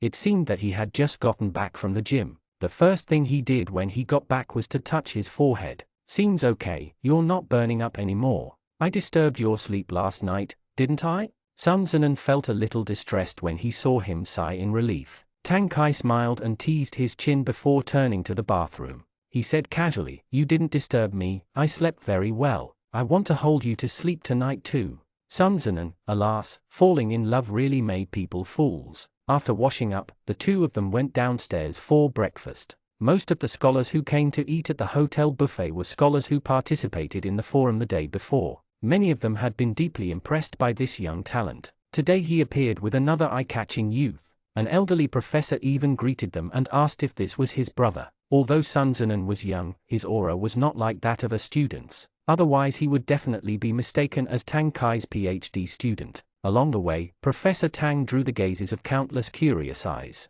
He acted in a low-key manner without showing off as he introduced, "This my partner, yes, came specifically to see me." Those who didn't know would think he was attending a 3-month-long closed-off summer camp. The square tables at the hotel buffet could seat 4 people. The two of them found an empty table. Tang Kai pointed to the flower bed outside the window and said, "The status update I posted last time was shot here." Sun Zinan was a little amused. "Did you deliberately take the picture for me?" "Yes," Tang Kai admitted. "You were ignoring me, so I wanted you to know where I was." "Be reasonable, who ignored who first, Yen?" Sun Zinan forked a piece of fresh snow pear and lowered his voice as he said, "Can't even recognize his own ex-girlfriend and even plants the blame on me." "She's not my ex-girlfriend," Tang Kai emphasized repeatedly. "She was definitely lying to you. Only someone as dumb as you would actually believe it." For the average person, the phrase "I really don't know her" was very unconvincing. No matter how they spun it, it would sound like an attempt to hide. But Tang Kai's reaction had been too great. He not only did not recognize his ex-girlfriend, but also had seen her as his own rival. Seeing Li Ning once had made him angry from head to toe. Forget about the revival of an old love, this had almost become a new hatred. Sun Zinan could not understand how his brain circuits worked and could only bow down. Tang Kai cheerfully egged on, "Right, if you have nothing else to do today, will you participate in the forum with me?" Sun Zinan smiled. "Are you a little friend in kindergarten? Do you still need your parents to accompany you in class?" Tang Kai said, "You work with me during the day, I sleep with you at night. This is very reasonable, right?" He said this extremely calmly, at a normal speaking volume. It scared Sun Zinan so much he almost stood up and covered his mouth. "Dear ancestors, don't shout. You think it's glorious to sleep with me at night? How shameless." Tang Kai tapped on the table. "Are you coming?" Sun Zinan, coming. The forum was semi-public. Scholars participating in the conference usually brought a few of their own students,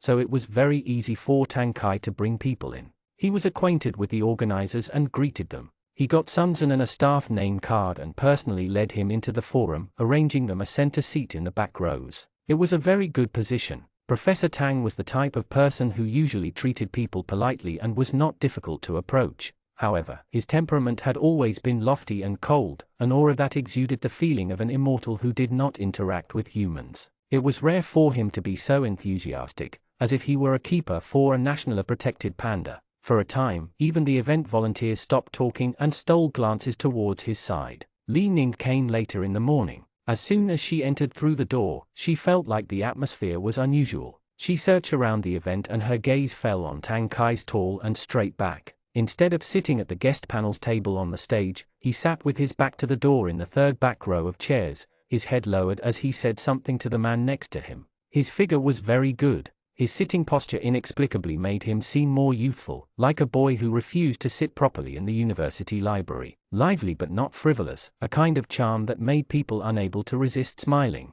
Li Ning's eyes flashed, a smile appearing within her gaze. His position was right behind her chair, so she took a few steps over to greet him. Professor Tang, morning. Tang Kai turned his head at the sound. Sun Zinan, who had been covered by his back, appeared next to him. Li Ning. The handsome man quirked his lips up into a slight smile and said softly, "What a coincidence. We meet again." "Morning, Miss Li." Li Ning couldn't stand the sight of his smile and quickly retreated a few steps. Their current posture was really very indecent. Sun Zinan was sitting, Tang Kai standing. The space was narrow. Professor Tang had one leg crossed over Sun Zinan's body and placed on the back of his chair. His other long, straight leg had nowhere else to stand, so he had inserted it in between Sun Zinan's legs. The two of them were so close they could hear each other breathing. Tang Kai was even playing with Sun Zinan's left hand, 10 fingers entangled together. No matter how one looked at it, it seemed like he was pressing advances on someone. If Sun Zinan didn't look so calm, Li Ning almost thought she had walked into some shady mole station scenario. She trembled in fear and pulled up an awkward smile. "Yes, what a coincidence." Tang Kai raised his eyebrows and said as if he was being unintentional, "This really is a coincidence. Miss Li also knows my boyfriend. Why didn't you mention that yesterday?" Li Ning struggled to maintain her fairy image and euphemistically said, "We're not that familiar with each other, we've only met before." "Oh, perfect." Tang Kai nodded and straightened up, as if to unintentionally protect Sun Zinan behind him. "He flew all the way to B City to see me and he isn't familiar with this place. I have to go on stage in a bit. I'll have to ask Miss Li to take care of him." Sun Zinan secretly reached out and pinched Tang Kai's waist to warn him to stop randomly pulling at relations. Who the fuck was he trying to annoy? Li Ning's expression was like she had just swallowed a fly, but she wanted to leave herself some face in front of Tang Kai and therefore forced a smile. "Okay, I will." Tang Kai's expression remained the same, but his eyes were slightly colder than before and his tone seemed to hold a different meaning. "I've troubled you. After all, our family's little Nan is soft-hearted and kind. He believes whatever others tell him and is easily fooled." Professor Tang rarely spoke out, but once he did it was shocking. Both Sun Zinan and Li Ning looked like they had been struck by lightning, uniformly showing indescribable expressions. But Sun Zinan's face was full of "where the fuck is this" and sculpture, while Li Ning's face was full of "who the fuck is soft-hearted and kind."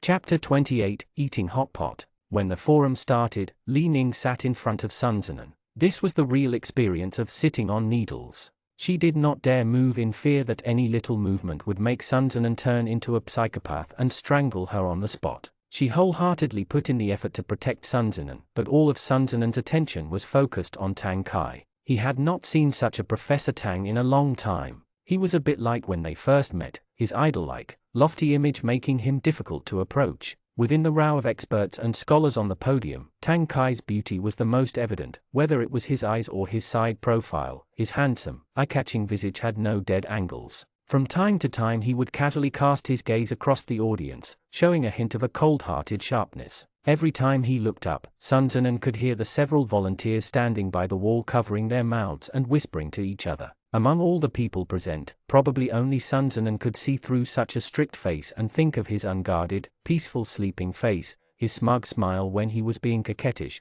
and his eyebrows when he looked at him temptingly. While he thought of this, Tang Kai suddenly looked in his direction, and their gazes met. Although they were separated by the crowd, Sun Zinan still had the illusion that his heart had been hit. He could not help but quirk the corner of his lips, then saw Tang Kai quickly turn his head to throw a wink at him. Sun Zinan. A sense of shame from sneaking about like a thief in public arose in his heart, but he couldn't suppress the curve of his lips. He wanted to laugh and felt his heart going soft at the same time. Tang Kai's shining face and actions were displayed towards the world, but he left his most authentic self for Sun Zinan. This wordless intimacy was sweeter to the heart than swearing loyalty to a person. Happiness for some inevitably meant sorrow for others. Li Ning, who had witnessed everything, was about to cry from being bullied by this sight. Although Sun Zinan's company worked in the biotechnology sector, this forum was relatively academic in nature and focused on professional topics. It was still a little too obscure for his non-professional origins. He barely survived the first half by looking at Tang Kai's face, but was too sleepy during the second half. It wasn't good to exit early, so he sneakily took out his phone and opened up Fight the Landlord. Sun Zinan only put his phone away a few minutes before the end of the forum. He sat well and pretended he had been listening well all morning, following the other audience members into an enthusiastic applause. Tang Kai and the participating scholars finished their presentation and he came down from the stage, declining the others' invitation for lunch. He went over to Sun Zinan and confidently placed his arm around his shoulders. "You were secretly playing on your phone, I've caught you." Sun Zinan was pushed along by him and snorted at his words. "So, is Teacher Tang going to punish me? I'm a reasonable person." Tang Kai lowered his head and teased him. "I have to find the reason first. Was the lecture too boring, or was the teacher not attractive enough?" Sun Zinan remembered his wink and suppressed his smile as he said, "The teacher was very handsome, but it was too difficult to understand what you guys were talking about. It doesn't matter, when we go back to the room, the teacher can give you a one-on-one makeup class," Tang Kai said. No matter how Sun Zinan heard it, it didn't seem quite right. "Makeup what?" Tang Kai lowered his head slightly and said in a very low voice against his ear, "Why don't we start from the anatomy of the human body? If you can't learn properly this time, the teacher will have to use corporal punishment." To outsiders, the two were doing nothing except leaning closer to each other. It was too noisy in the lobby. If one didn't lean closer, one wouldn't be able to hear what the other person was saying. Who would have thought that although Professor Tang looked like an upright, good young man, he was actually relying on the fact that Sun Zinan could not beat him to make lewd utterances in public. Sun Zinan reached across his shirt and suit to pinch his waist, gritting his teeth as he said, "I think you're tired of living." He looked menacing, but Tang Kai did not feel any pain. It was like a cat pawing at him with his claws sheathed. He knew that Sun Zinan wouldn't bear hitting him heavily, so his laugh became more and more sincere. He was simply happy to the point of blooming flowers. "There's nothing to do in the afternoon, we can go out and play. Do you have anywhere you want to go?" "Sun Zinan, are you very familiar with B City? This is my hometown. I went to school here from elementary to high school," Tang Kai said. "Although it's changed a lot over the years, I still know it generally." Sun Zinan's phone rang. He didn't shy away from Tang Kai and directly opened to see that someone sent him a notice on WeChat to come directly. He put his phone back in his pocket and said to Tang Kai, "Let's go, I'll take you out for lunch." "Do you have an appointment?" Tang Kai raised the file in his hand and said, "Then give me a second, I'll go back and put my things away first." Sun Zinan patted his waist gently. "Go ahead, there are 2 elder relatives I'm bringing you to meet." Tang Kai was a little puzzled as he walked off. In Sun Zinan's family situation, he had no relatives on his mother's side. His relation with his other relatives did not seem very good. Elder relatives who were willing to meet his boyfriend definitely had a better than average relationship with him. Who could it be? The two of them went out to call a taxi. Sun Zinan gave the taxi driver the name of a hot pot restaurant. Tang Kai heard the address and realized it was in the district's largest business district. He couldn't help but ask curiously, "What hot pot restaurant is this? Is it famous?" "It's my uncle's restaurant." Sun Zinan paused over the form of address. "The main thing is that the restaurant is across the street from Tai Group. It's easier for my other uncle to come over." Tang Kai remembered that Sun Zinan's family was the side branch of B City's Tai Sun family. If they were relatives from this side of the family, then it made sense. "But I heard rumors that your grandfather cut ties with this side and ran away to S City to start over from scratch." Tang Kai asked, "Is your family now back together with this side?" "No," Sun Zinan replied. "When I was studying abroad, I coincidentally met these 2 uncles. When I asked their names, I realized they were my relatives. The 2 of them have been taking good care of me and have been in touch all these years." Tang Kai clutched his hand heavily and said in horror, "You didn't tell me earlier we were meeting your parents. Come on, stop being so dramatic." Sun Zinan said, "You have already met my father, what are you still fussing about? Can you pull yourself together, Professor Tang?" The taxi driver started laughing. Tang Kai thought about it and admitted he was right but still said reluctantly, "When are you going to meet my parents? Go ahead and arrange it." Sun Zinan promised very readily, "I'll go greet mother and father-in-law before the new year." Tang Kai was very content but felt like something was wrong. He thought about it for a long time, only to realize that Sun Zinan's tone was like he was ordering an assistant around. He thus gave him a sidelong glance. "You seem very confident. Not afraid my family will make it hard for you?" Sun Zinan said expressionlessly, I'm afraid to death. There are so many girls who like you, spanning from S City all the way to B City." In case. He didn't finish before Tang Kai covered his mouth. "No, in case. Although a lot of people like me, I only like you. Don't worry, my dad will never try to break us up. You won't have to back down." Sun Zinan laughed and secretly kissed his palm. They were going to the hot pot restaurant called Northwest Pass Hot Pot. The name was rather rough, giving the feel of the grasslands surrounding the Gobi Desert. But the business was very good. The two of them arrived at the store after 1 p.m. but the store was still full of customers and there were about 20 customers lined up outside. Sun Zinan was familiar with the road and let the waiter take them to a reserved private room. The sound of the door being pushed open alerted the guests in the room. They entered through the door and met gazes with two men. Tang Kai saw the people in the room and almost blurted out a fuck. The man sitting on the opposite side clearly recognized him, and surprise flashed through his eyes. Third uncle, Uncle Fu. Sun Zinan greeted them one by one and introduced Tang Kai to them. This is Tang Kai. I mentioned him earlier. My boyfriend. He then turned to Tang Kai. This is my third uncle. This is my third uncle's lover. He doesn't let me call him third aunt, so call him Uncle Fu with me. Tang Kai faced the scrutiny of four eyes and stiffly stood straight, smiling as he said, "Hello third uncle, hello Uncle Fu." That Uncle Fu gave him a grin full of unknown meaning before looking away from Tang Kai and saying, "Don't just stand there, let's sit down and talk." Tang Kai was now regretting until his intestines were bruised. Why did he spend the entire way saying nonsense instead of asking Sun Zinan what his relatives' names were? He was done for now. He had a hunch he was about to perform a show. He was going to get rolled over by a car in real time. The two elder relatives were both almost 50. The one Sun Zinan called third uncle was the vice chairman of Tai Group, Sun Luo. He was very well dressed, with glasses. Although he looked a little harsh, he treated people gently and elegantly. The third aunt surnamed Fu's full name was Fu Tinkin. He was the owner of a hot pot restaurant chain. According to Sun Zinan, he was a veteran who had been injured during a mission. He retired and started a business with a few friends. Although Fu Tinkin wasn't young anymore, he was still gracefully handsome and chic. The years seemed to age well on this person, but his temper had also gotten much better.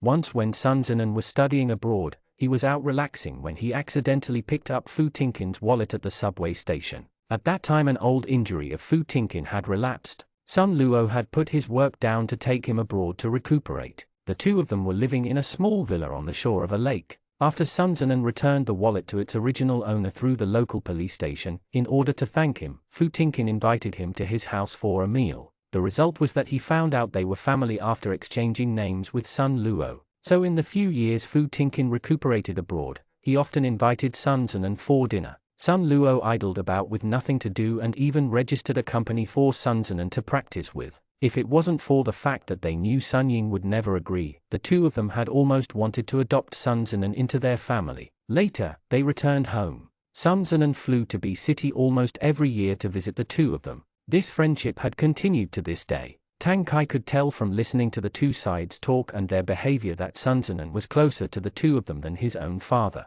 The Sun Luo couple also treated him like their actual son. After 3 rounds of wine, Fu Tinkin took advantage of Sun Luo and Sun Zinan's conversation to touch cups with Tang Kai. He smiled and said, "I haven't seen you for many years, little Tang has grown up." Taking my nephew away without a word, Yen, Tang Kai hurriedly lowered his cup. "I don't dare, really don't dare, we're happy together. I'm definitely not trying to steal him away." "Lies." Fu Tinkin lowered his voice. "He thinks you're a poor professor. You still lie to me so blatantly. Uncle, you are going to kill me." Tang Kai also whispered in reply, "I really am just a professor. **T/n**.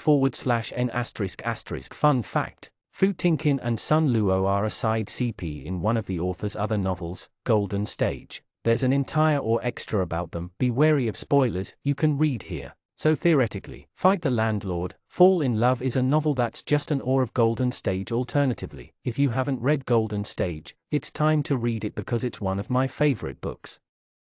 Chapter 29, The Hot Pot Restaurant Doesn't Have a Successor. Fu Tinkin pointed at him unceremoniously, still pretending. He did not control the volume of his voice. The movement was a little exaggerated and Sun Zinan immediately looked back at them. "What happened?" "It's nothing," Fu Tinkin said immediately. "I'm talking to your partner, it's fine." Sun Zinan was doubtful. "Third aunt, don't bully people." Fu Tinkin tutted. "You're not even married. Are your elbows turned inside out? If I really wanted to bully him I wouldn't let you here. I would have brought him to the bathroom already." Tang Kai couldn't hold back and almost laughed out loud. He saw Fu Tinkin wink at him and quickly said, "Fu, Ke, Uncle Fu and I are getting along well." When Sun Zinan finally turned back, Fu Tinkin repressed his voice and said, "Look, little Nan is so concerned about you, but you still hide from him. Do you have a conscience?" "I didn't hide it from him, I only think there isn't any need to display it. He'll know when he meets my parents." Tang Kai sighed. "My father, my grandfather, and my uncle and aunt's careers are a result of their own hard work. It has nothing to do with me. I'm a teacher who does research and I don't walk the same path as them."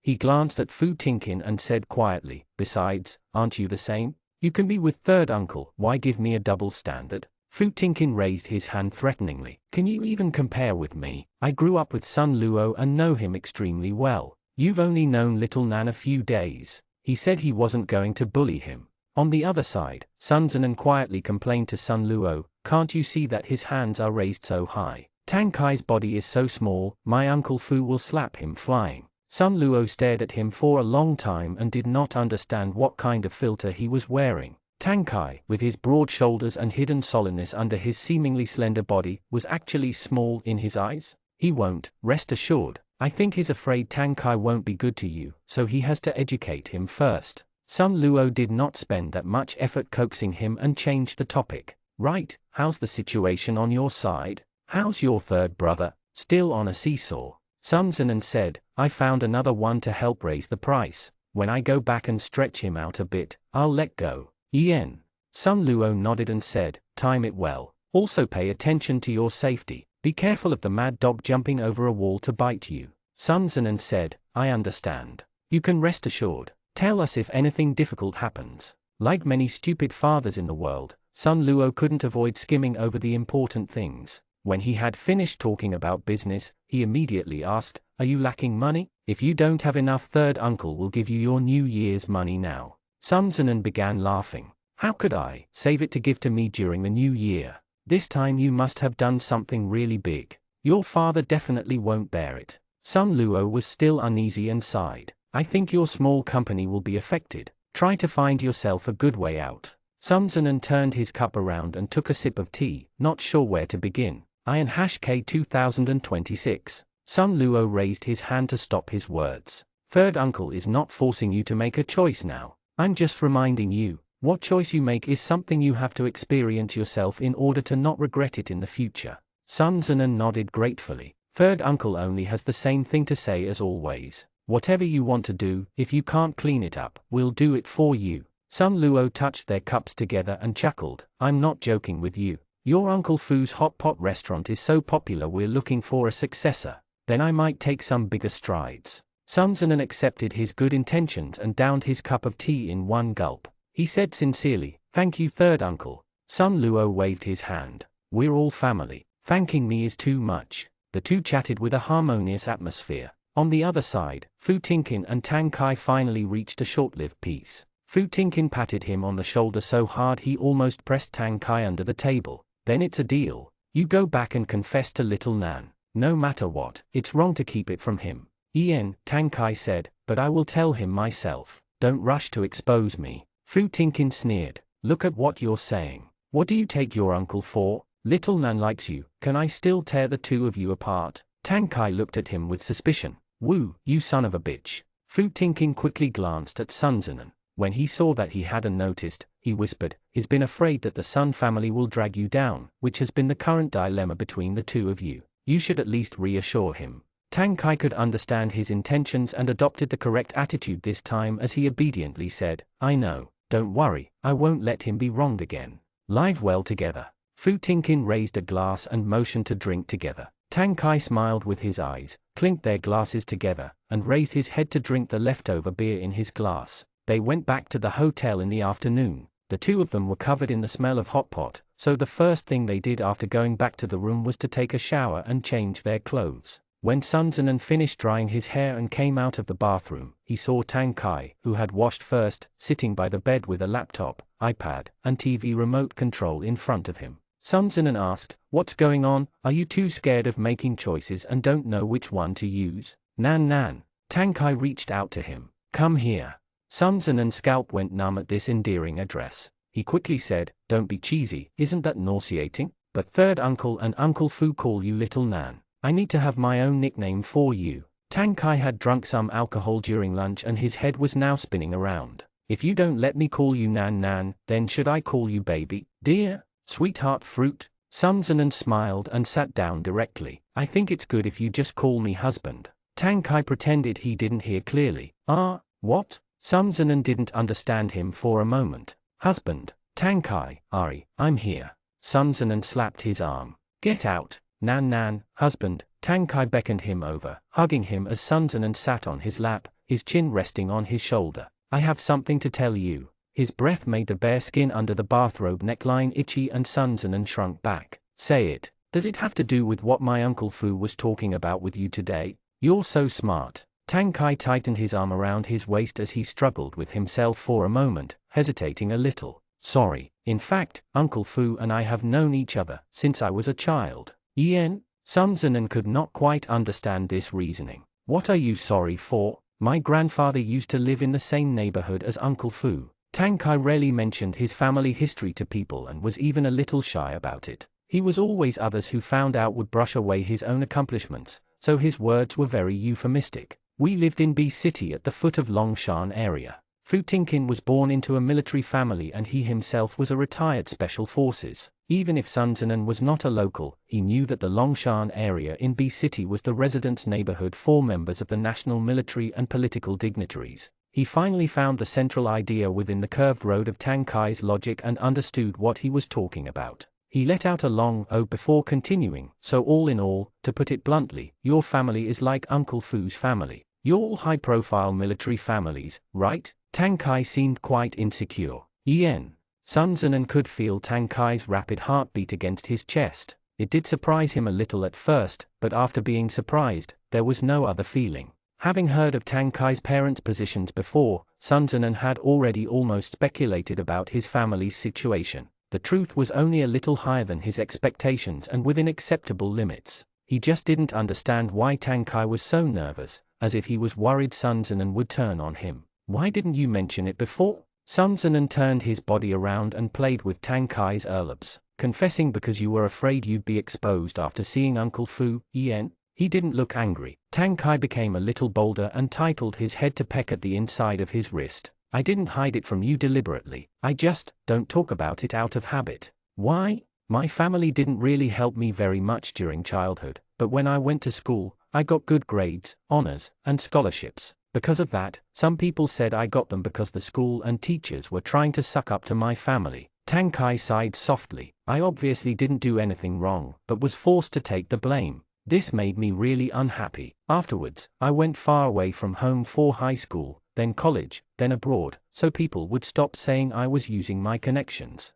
Sun Zinan touched his face in pity, softly comforting. You were very accomplished to begin with. Before, when I was younger, I wanted to get rid of my connections to prove to everyone that I could live well without my family. Tang Kai hugged him affectionately, his movements tender. But when I got older I realized I was just competing against myself. What others think doesn't matter. As long as you know what you want to pursue, just go for it. But it was my fault that I didn't tell you about it earlier, Tang Kai said earnestly. I was wrong. What kind of big thing is this to make you apologize so solemnly? Sun Zinan completely did not take this to heart and said, don't listen to Uncle Fu, he's just trying to scare you. It's not like I hate officers. Darling, don't be afraid. Sun Zinan suddenly remembered how Li Ning had mentioned her father worked in the education department last time. He said to Tang Kai jokingly, look at what you've done to that girl. She thought you were a useless pretty boy who needed saving. Who knows how she's cursing me right now. She was too self-indulgent and I don't even remember her face.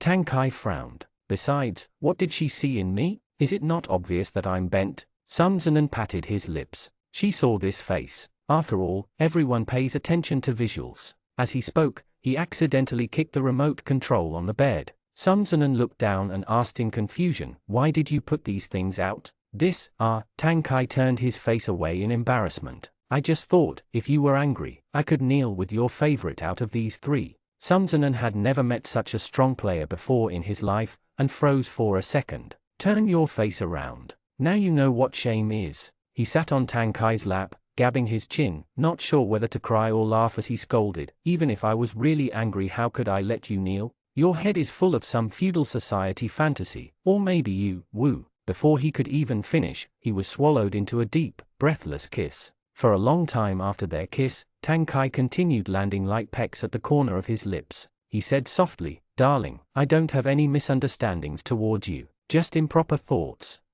Chapter 30, a chapter without new chapter drama. When love was strong, it was like dripping water into oil. A knife had cut through the wire, even every breath was filled with a hot desire. But taking into account the state of Sun Zenon's body, the two did not dare mess around too much, merely greeting each other in a friendly manner. Even so, Professor Tang spent 2 hours circling around Sun Zenon like a lost soul, learning what it meant to have knowledge of the marrow and entangling it to the bone. The next day, Sun Zenon changed to the same flight and returned to S-City with Tang Kai. He had run away for 3 days for no reason, and the burden of the company had fallen on Wang Zheng. Vice President Wang had been driven crazy. He vented his anger on Yu Liang, who came to help him every day. The poor child had been driven to the point of teary eyes. When Sun Zenon returned to work, Yu Liang's eyes looked like the eyes of a refugee who had been finally rescued by the People's Liberation Army. He rushed up to hold his thigh and cry, "Dad, he bullied me. It's been a hard few days for you, little you." Sun Zenon said, "Go, call Wang Zheng to my office." Another notice was issued, and half an hour later, the heads of all the departments except the labor department met in the conference room. A moment later Wang Zheng knocked on the door and came in. "Director Sunday, sit wherever." Sun Zenon asked, "How's the talk going with Jin Ke Real Estate?" "The other family is still raising the price and we are forced into a tight corner," Wang Zheng replied anxiously. "This is not the way to go. Whether you want this place or not, you have to make a decision as soon as possible." Sun Zenon opened a locked drawer, took out a report from it, and pushed it to him. "Look at this." Wang Zheng so far could not understand how he could be so calm. He flipped through the report. As he quickly browsed it with a glance, his face gradually changed. "This," he looked up at Sun Zenon. It was difficult to hide his look of surprise, but the question was so sensitive he could not find the right wording for a while. In July, Lu Cheng had put forward his views on the construction of an ecological sanatorium park at the strategic meeting. Later, when the project idea passed, Jin Ke Real Estate began intervening and directly contacting us. Sun Zenon's voice was heavy. "I don't believe you didn't send people to check Lu Cheng's actions back then." "I did," Wang Zheng took in a breath and admitted, "because that day after the meeting, I happened to hear him make a call downstairs. That made me pay a little more attention to what he was doing." Sun Zenon, back in June he brought his daughter to the company for genetic testing. It was a routine examination, but the results displayed chronic myeloid leukemia. "I'm afraid that was when my third brother began contacting him." The results of this private investigation report showed that Jin Ke Real Estate was a private real estate company. Its registered capital was 50 million, and the legal representative's name was Ju Jian. Sun Zenon's company was currently trying to acquire Jin Yuan Villa. However, the land and real estate were owned by Hongcheng Real Estate. This company was just an empty front. Hongcheng Real Estate was Sun Zenon's third brother Sun Ziyan's company. According to the report, Hongcheng Real Estate had bought a piece of land in the southern suburbs of S-City 2 years ago and invested 200 million to build Jin Yuna Villa.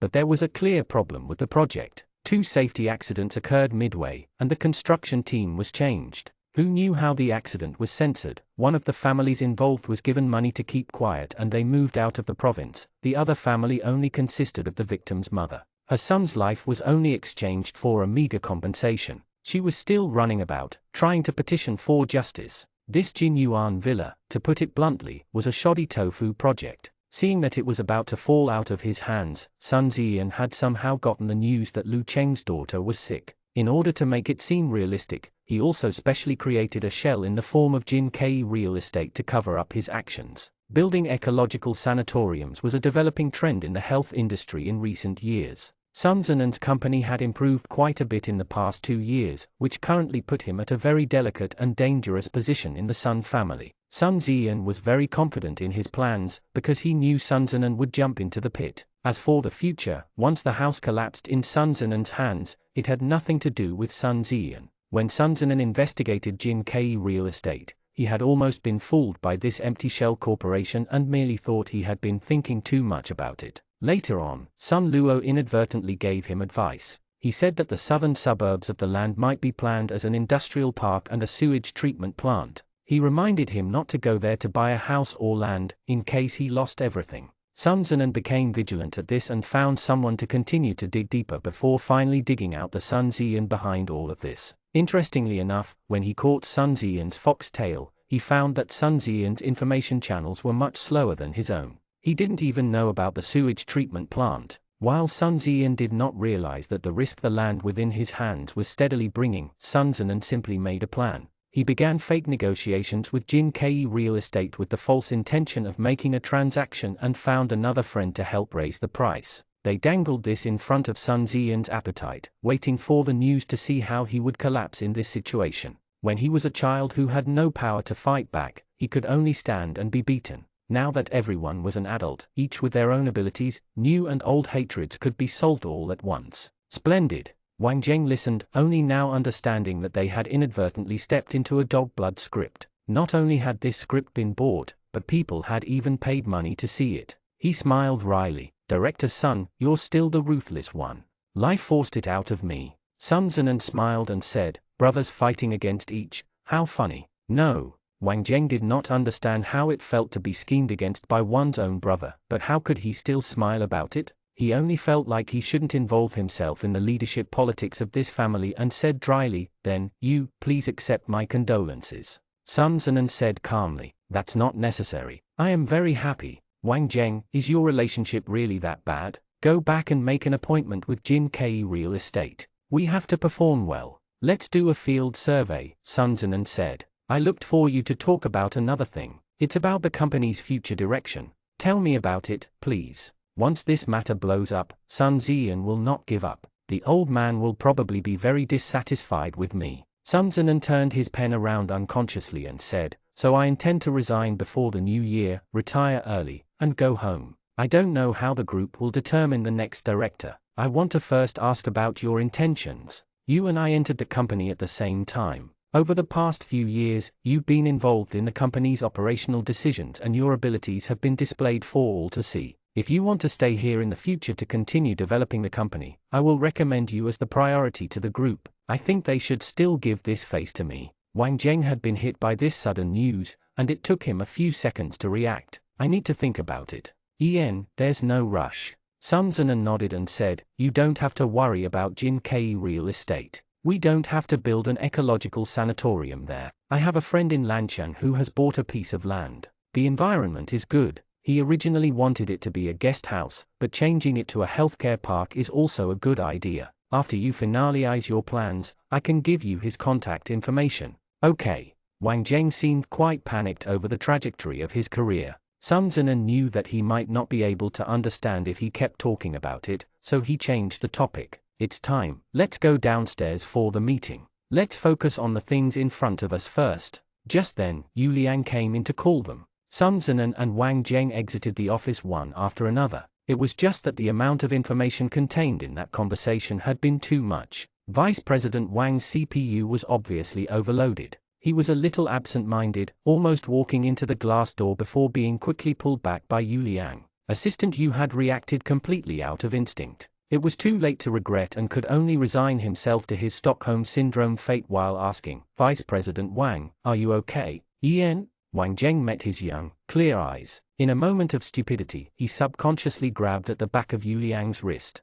Yu Liang hissed out a breath of pain. Wang Zheng immediately reacted and said lowly, my bad. Thank you. Yu Liang did not know what wind had just blown by, but was inexplicably shocked by his eyes. He rubbed his wrist in a daze as he heard Sun Zinan's voice from the side. You too, what kind of idle drama are you acting? Sun Zinan knocked at the elevator door. Do you have any sense of courtesy? Forget about no one calling the elevator for me. The boss has to even wait for you guys at the elevator. Yu Liang moved like a rabbit, hopping into the elevator. Wang Zheng followed, but he didn't feel like he could face and talk to him again. He merely stared at the reflection on the elevator wall, watching his youthful, student-like temperament. If I were to leave too, would you come with me? In order to completely, realistically act out this skit, Sun Zinan specially brought a group of people to Jinyuan Villa for a field survey. From the top down to the bottom of the pipeline, they were all ready. Like a spring tour group, they were led by the other side's reception staff, touring extensively. Because the greenery had not been installed in the landscape yet, the actual situation here was very different from the blueprints. Sun Zinan and Wang Zheng remained silent, but the other unknowing members in the group were very spirited. Under the silent acquiescence of the two, they began conscientiously provoking. The pattern was not good, the color dull, the stairs were too steep, no barrier-free facilities, layout was unreasonable, facade was uneven, green area was too small. There were even people who put forward a constructive point of view. The school of Feng Shui believed that it was best when the mountains were surrounded by jade-like rivers. Only then would Jinyuan Villa become prosperous. It was currently situated on a curve that was against the principles of Feng Shui. This was a big disadvantage for doing business. After buying it, they would have to spend a lot of money for a Feng Shui master to change the layout. Sun Zinan and Wang Zheng could not help but applaud at this. Driven by the two of them, all the group members followed in giving their colleagues an enthusiastic applause. Brainstorming was really useful. Sun Zinan had never thought that their roots in modern science and materialism could be hiding some bushy-eyed traitor. The staff member in charge of the tour stared at that against the principles of Feng Shui curve and was stunned. He had never met such a picky customer. Although he didn't say it out loud, his expression clearly stated, "What the fuck is this rogue company?" In order to bargain, they even lie with their eyes open. Chapter 31, a side CP drama. Yu Liang accompanied his bosses in the villa area for a while before he suddenly needed to go to the bathroom. So he told Sun Zinan he had to rest for a bit, asked the person in charge to point him in the location of the bathroom, and hurriedly ran over to solve his personal problems. Jinyuan Villa was still under construction. The bathroom in the new house was not yet open to use and he could only make do with a simple bathroom built far away to the side. He knocked weakly on the door twice. There shouldn't be anyone there, since the people on the construction site were gone. Yu Liang inexplicably felt a little guilty, so went in lightly. He quickly went and was about to pull the curtain open when he suddenly heard heavy footsteps outside. He had been born with little courage and he was as sensitive as the grass moved by the wind blowing by. He originally could have walked out casually and comfortably, but for some reason he thought he had done something wrong. At the sound of the footsteps, he turned around and hid in the corner behind a tool cabinet. Two middle-aged men came in along with the strong smell of smoke. Their speech was slightly accented. They were probably workers from the construction site. The material the villa was built with gave a faint echo to the sound of their conversation. The talking was accompanied by a few rustles. They seemed to be talking about Yu Liang's group. "The one coming today is some big boss. I saw Lu Qin take them to see the house. Someone really bought it," the other said. "Isn't that just rushing in generously to be deceived?" Yu Liang was shocked and quietly paid more attention. "But speaking of that, the way they are cutting corners is crazy. In the buildings to the west, the iron railings on the balcony have only been installed but they are already rusting off." The first person said, "After we heard a few days ago that someone was coming to take a look, a few of us personally had to rebrush the paint." "In this world, money won't buy you a good house," the other exclaimed. "It's just this family, their hearts are as dark as ink. Didn't a stone kill two people the moment construction started?" One of the victims had no family other than his mother, who had sat at the door yesterday crying, looking very miserable.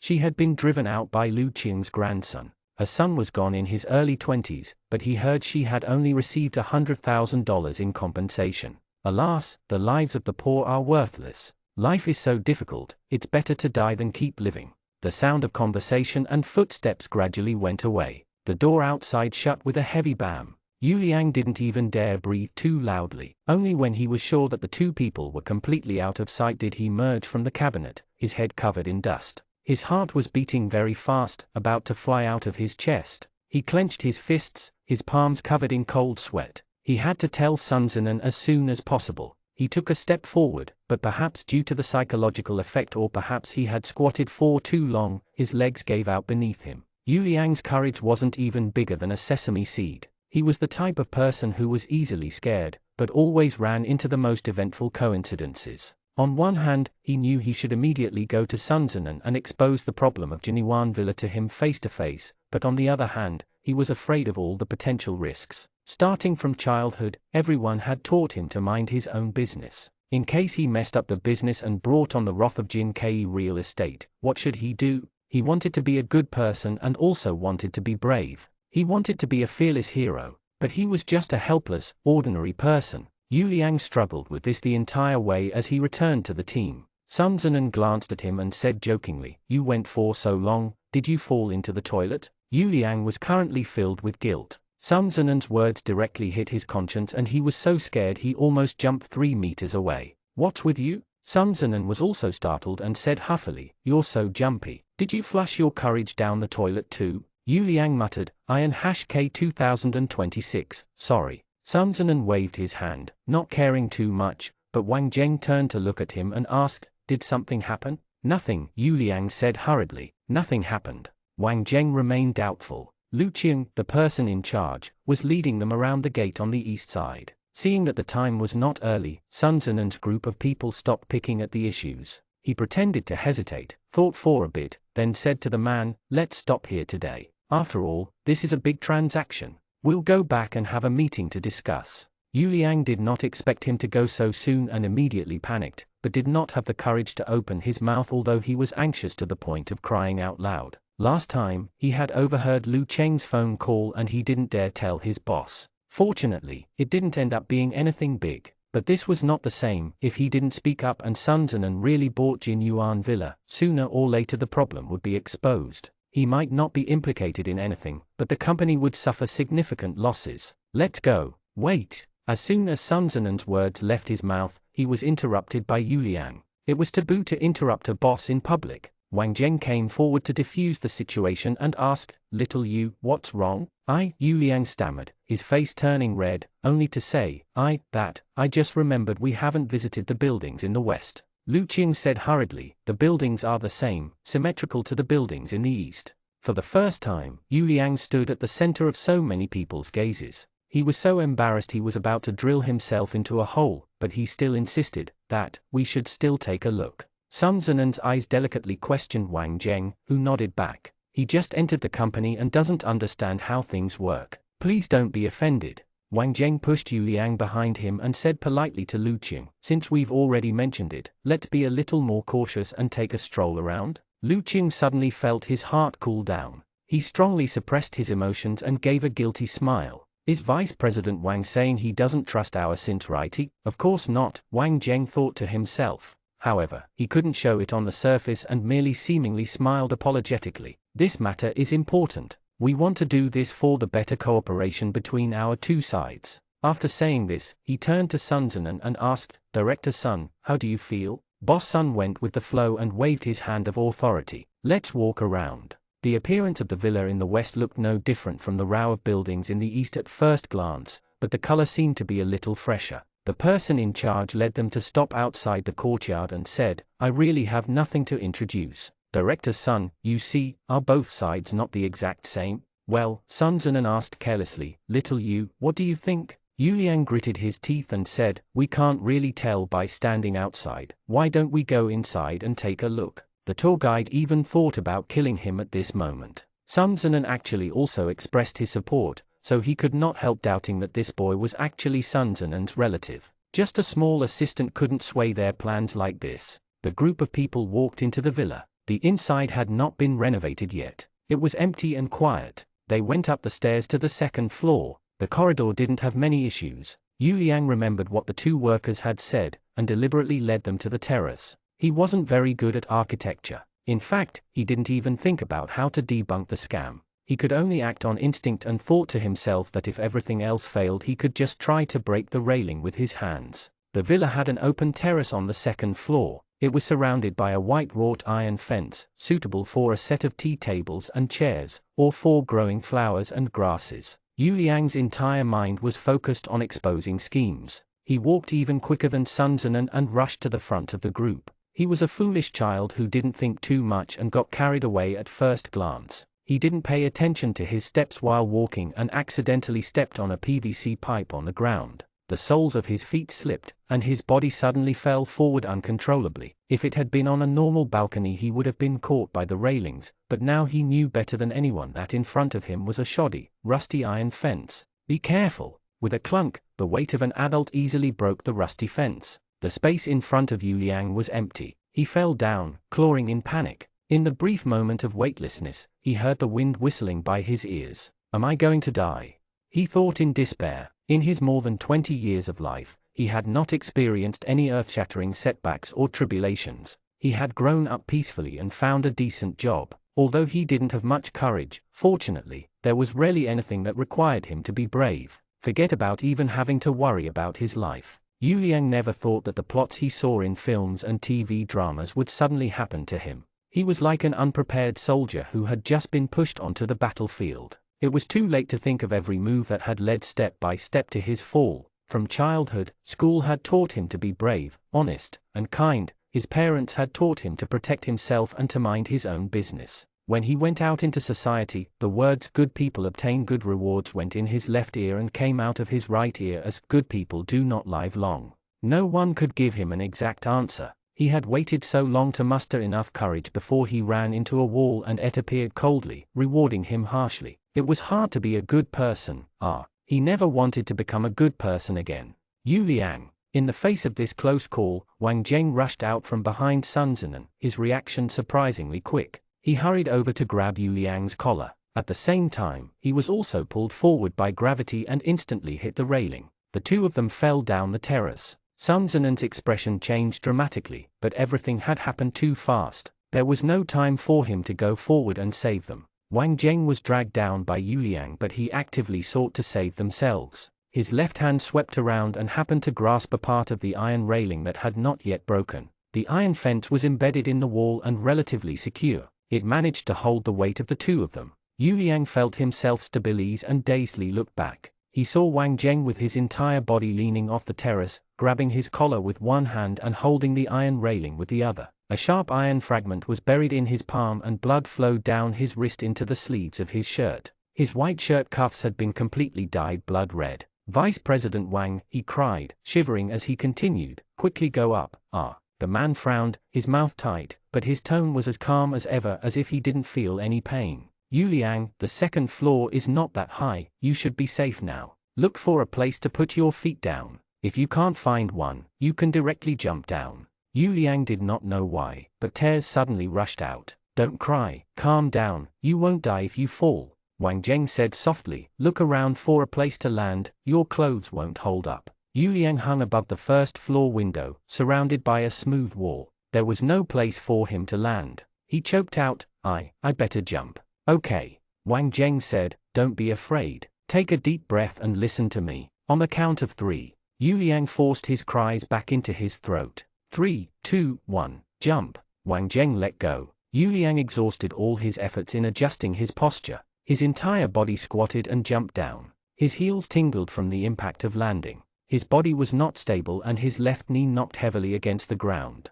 It was indeed painful. Although it was far from unbearable, he sobbed like a child with a broken knee. On the other side of the terrace, a group of hands and feet scrambled to pull up the brave Vice President Wang. Wang Zheng acted like nothing had happened. He pinched at his wrist to stop the bleeding and even had the leisure to appease the crowd. "It's just a small injury, it's nothing. Someone go check on Yu Liang, he's probably scared out of his wits." "Bullshit, do you not want your hand?" Sun Zinan looked at his copiously bleeding left hand. His expression could not have been uglier. He turned to Director Zheng, who was standing next to him, and said, "Drive the car, hurry, and send the two of them to the hospital, hurry up." Director Zheng made a sound of agreement and jogged over to the car. Hongsen's people busily looked after the two wounded people. Everything was a mess. The head of Jin Ke Real Estate was completely panicked and shrunk aside, trying to minimize his existence, but Sun Zinan locked onto him with a single glance. Lu Qing had never witnessed this Director Sun's anger. With such a glance, he suddenly had a sense of suffocating panic, as if his neck was being choked. "This is not over," Sun Zinan said coldly. "Go back and tell your boss to wait for a letter from a lawyer and a court subpoena."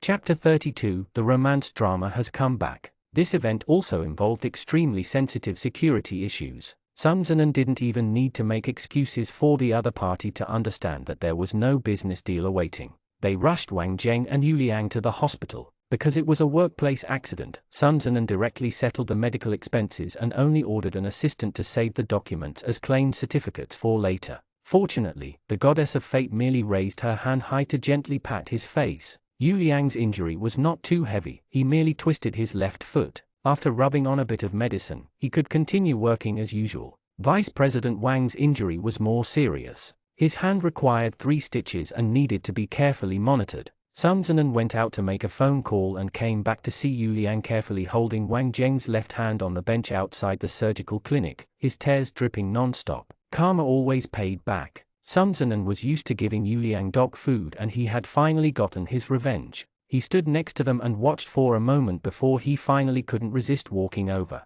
Okay, stop those tears. Look at you crying like a child. If I didn't know better, I would have thought old Wang had just had a miscarriage. Vice President Wang had been enjoying all the attention. When he heard this, he immediately threw him a condemning look. Director Sun, little Yu is scared. Don't make it worse. Sun Zinan. Yu Liang said sobbingly. Director Sun, sorry, it's all because of me. Forget it, you don't need to apologize. Sun Zinan was tempered by his deflated appearance and quickly said, fortunately, nothing terrible happened. If you're really unhappy, then take good care of your savior. The company will reimburse the medical expenses for both of you. If it's not convenient, old Wang can take some time off to heal his hand. Wang Zheng pretended to be very dedicated and said, it's just a minor injury. I can continue working. This old fox surnamed Wang was pretending to be both weak and righteous. In fact, a beautiful snot bubble was about to come out. This acting could only fool Yu Liang, that dumb little kid. Sun Zinan was too lazy to expose him and said indifferently, okay, figure it out yourself and arrange work according to your actual situation. Don't act too brave, our company is not a sweatshop. Yu Liang nodded heavily and assured him, I will definitely take care of Vice President Wang. Sun Zinan listened to him panicking and quickly waved his hand. You two wait here for the checkup report. Have the driver send you back in a while. I still have work to do, so I'll be going first. At the beginning of this year, he hadn't even found a partner. Sun Zinan had become a winner in life in such a quick time, gathering both a family and a home. He definitely did not want to act as a light bulb to these two novices. Sun Zinan left the hospital but did not return to the company. He drove directly to Tianhai University. Tang Kai had a big lecture this afternoon that ended around 5:30 p.m. Sun Zinan had a schedule on his phone Tang Kai had sent him before. There were also a few unread messages on WeChat. Professor Tang was sometimes ridiculously childish. He went to his lab without his phone and was always afraid Sun Zinan would urgently need to find him. So every time before he went, he would send him a going to the lab on WeChat. 1 or 2 hours later he'd come out to rest and send I came out. 10 minutes later, if he wanted to return, he would send going in again. If Sun Zinan was still ignoring him by the second time he came out, he would send a come back after dinner do you still love me meme. They were both busy with work and did not live together. They often could only video chat for a few minutes at night. This clinginess was not an annoyance, in fact, it was the thing that bound them together. Love did not have to be declared to the world, but it had to be heard by one's loved one. Sun Zinan parked his car in the temporary parking space and replied with I'm waiting for you downstairs. It wasn't long before a tall and thin figure came out of the door to the Department of Science. The man in a grey slim coat hurried down the steps. He opened the car door and rushed over with his breath forming clouds in the air. How come you're here? The texture of his suit felt rough but very warm. Tang Kai hugged Sun Zinan. Sun Zinan kissed the side of his face, smiled, and said, nothing, I just suddenly missed you. Tang Kai hummed, then opened his mouth and asked, who did you go with to the hospital today? What happened? Sun Zinan knew that he was sensitive, but did not expect his sensitivity to be this high. He was about to catch up with Sherlock Holmes. He couldn't help but laugh as he asked, how could you tell? It's just after 6 o'clock, and there's a traffic jam outside. You wouldn't be able to get here by now if you were working normally from the company. You would have gone somewhere else this afternoon, or left work early. Tang Kai reached out and pulled at his cuffs. I just smelled the scent of disinfectant. There's a little blood stain here, but you have no wounds. So I guess someone else got hurt and you took them to the hospital before coming to pick me up? Sun Zinan applauded him in admiration. Tang Kai brushed it off as if it was something trivial and asked, are you tired? Why don't you stay over tonight? Sun Zinan just wanted to stay with him, it didn't matter where they went. Sure, let's stop by the market to buy some food. After listening to him talk about the on-site accident, Tang Kai decided he would have his father send several administrative penalties to Jin Kei Real Estate to express his gratitude towards Sun Zinan. Sun Zinan's personal tendency to play the hero was a little serious. He did not want to involve Tang Kai in the internal struggles of the Sun family. As a result, Professor Tang stopped him in the corridor and gave him a little physical lecture. This education of Sun Zinan left him with red eyes and a shortness of breath, but he still insisted, don't cause any trouble, I can deal with it. There's no need to bother your father. You, as a law-abiding citizen, should report this crime. This isn't a bother. Tang Kai said lowly, the most troublesome part is the fact that you take me as an outsider. I don't. You do. Tang Kai said bluntly, sometimes I feel very useless. I want to treat you well, but I don't know where to start. Sun Zenon's heart thumped, and he quickly looked up to gauge Tang Kai's expression. The corridor lights were dim. Tang Kai's face was backlit where he stood. His subtle expressions were hidden in the shadows. His expression did not seem angry, but it definitely didn't seem happy either.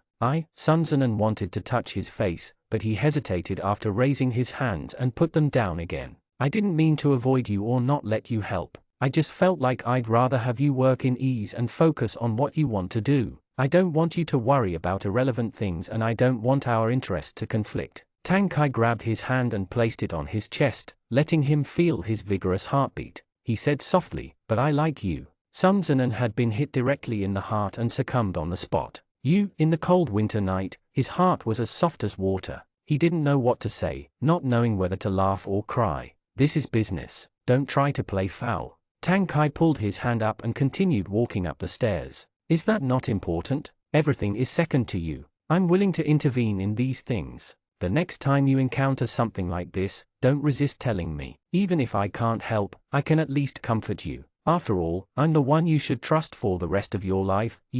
Sun Zenon had been born to be worried and was blinded by Tang Kai, who did not seem to know the world. So he had subconsciously put himself in the position of a protector, as if Tang Kai was not a teacher but a princess in an ivory tower. Tang Kai was usually happy to be spoiled by him and fulfilled his desire to protect him. But if he merely stood idly by over such a big thing and let Sun Zenon figure it out alone, then there was no point in being his partner. He wouldn't even have to wait for the new year before throwing himself into the trash. Okay. Sun Zenon endured the fiery expression within his eyes. I'll remember. That's how it should be. Tang Kai opened the door with his key, then turned sideways to let him in as he said casually, besides, your company's vice president and assistant have both faced injustice. Isn't this a disaster? Even if you don't do it for yourself, you have to fight for the two of them, right? After all, the blood of a martyr cannot flow in vain. Sun Zenon smiled and almost pushed the shoe cabinet over. He only got a wound on his hand. It's not that heroic.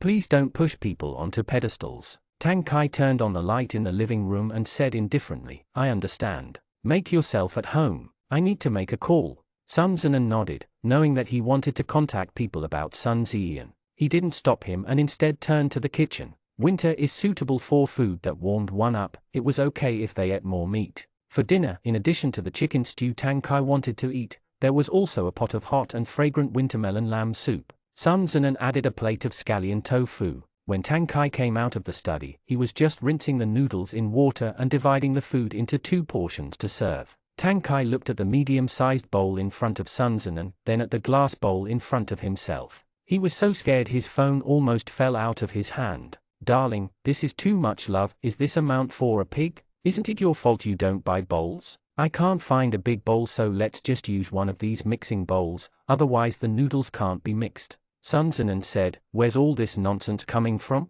Are you going to eat or not? Tang Kai used to be young and ignorant. When he went to his school reunion, he had also laughed at married male students who had become thicker stalks of spring onion. It was only now that he realized how easy it was to become fat after marriage. With Sun Zenon's feeding methods, his abs and mermaid line were in danger. Thinking of this, Professor Tang put down his phone, went to the table to sit down, and said resolutely, eat. Sun Zenon smiled slightly. Good. He really did overeat during this meal. Tang Kai pulled Sun Zenon to the school gym to burn some calories. Boss Sun's delicate body and noble character would never allow him to run, so he was only willing to wake a few steps on the treadmill. Professor Tang acted like the soles of his feet were burning hot. He ran 8 kilometers, and lifted weights non-stop for half an hour. The male god professor of Tianhai University was well known. As he worked out, his sweaty appearance made the girl next to him stare at him with sparkling eyes. When Sun Zenon turned back by chance and scanned around, he saw at least 5 phone cameras pointing in their direction. He silently turned his head back, whispering to Tang Kai, let's go soon. If you run any longer, I think you'll appear on the headlines of tomorrow's school newspaper. Tang Kai returned his equipment, his brows wrinkled as a mischievous expression appeared on his face. Appearing on the headlines because I'm lifting weights? How boring. Why not? Sun Zenon, Tang Kai stood up and suddenly reached out to embrace him against his chest. He tilted his head and kissed him, then looked back at the stunned students and waved. In a flat, stable press conference tone, he said, thank you, everyone. Good night, students. Sun Zinan. Tang Kai hugged Sun Zinan, walking off in contentment. Their figures disappeared at the front gate. 2 seconds later, the gym suddenly broke out into screams. I'm dead.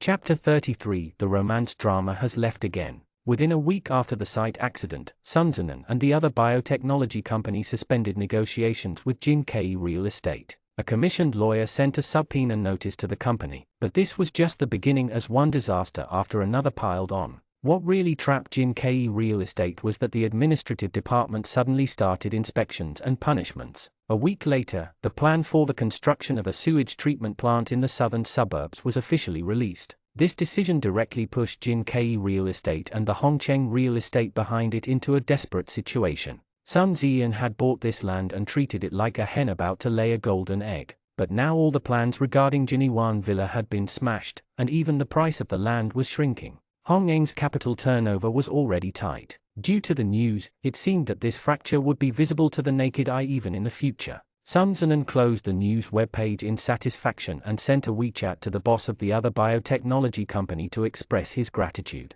When he turned back to check the news about Sun Luo, he finally received Secretary Wang's call. Director Sun, Secretary Wang said politely, "The chairman invites you to go home for dinner tonight." Among all the people in his family, Secretary Wang was the most well-behaved. He would always call Sun Zinan Little Master. Now that something had happened to Sun Ziyan, he immediately started calling Sun Zinan Director Sunday. It was no wonder he had become Sun Ying's confidant. This ability to change his words with the situation was not an ability normal people could master. Sun Zinan secretly laughed to himself, but his tone stayed innocent. I will be on time." He sent Tang Kai a WeChat to tell him that he was going back home to eat dinner tonight, so he wouldn't wait for him and would make do with the school canteen instead. Tang Kai was still in his lab. Sun Zinan did not wait for his response and drove off. Dinner was still at the luxury mansion by a peaceful lake. The last time Sun Zinan came over, it didn't look particularly pleasing to the eye. However, today, perhaps due to his good mood, he decided to finally disengage his emotions from the place. At this moment, Sun Zinan was willing to abandon all his preconceived notions and enjoy everything.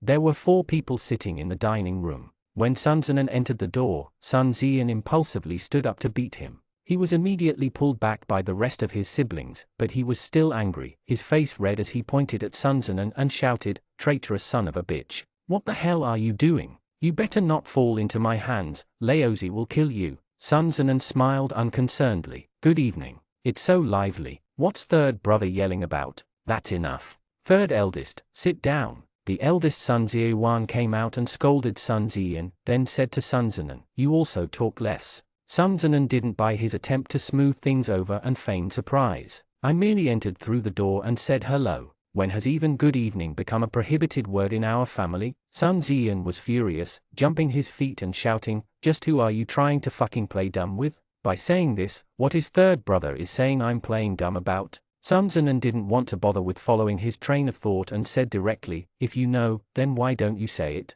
Sun Ziyuan could not control the two of them. He sat to one side with a headache, sulking. The second oldest decided to pretend to be deaf and mute, and did not say anything. Only Sun Ziyi had a good relationship with her brother. Seeing that no one else was speaking up, she laughed coldly and sneered, "Does this need to be said? Doesn't everyone think about it? Isn't he just a traitor who'll bite people out of unfamiliarity? What kind of thing did Dad pick up? If we had known this before, we would have just let him die outside." "Ziyi," Sun Ziyuan roared, "what nonsense are you spouting? What, did I say something wrong? Brother, I don't believe you don't think this too." Sun Ziyi stuck her neck out. Dad was already 50 and came back with a child he said was his younger son. Did you not think about the possibilities? Who knows if he's the son of the old Sun family? We've spent so many years raising him at home and feeding him, and now he begins to harm the family. Since the day he entered the door, there has been no security at home. Tell me, what ill-omened star is this?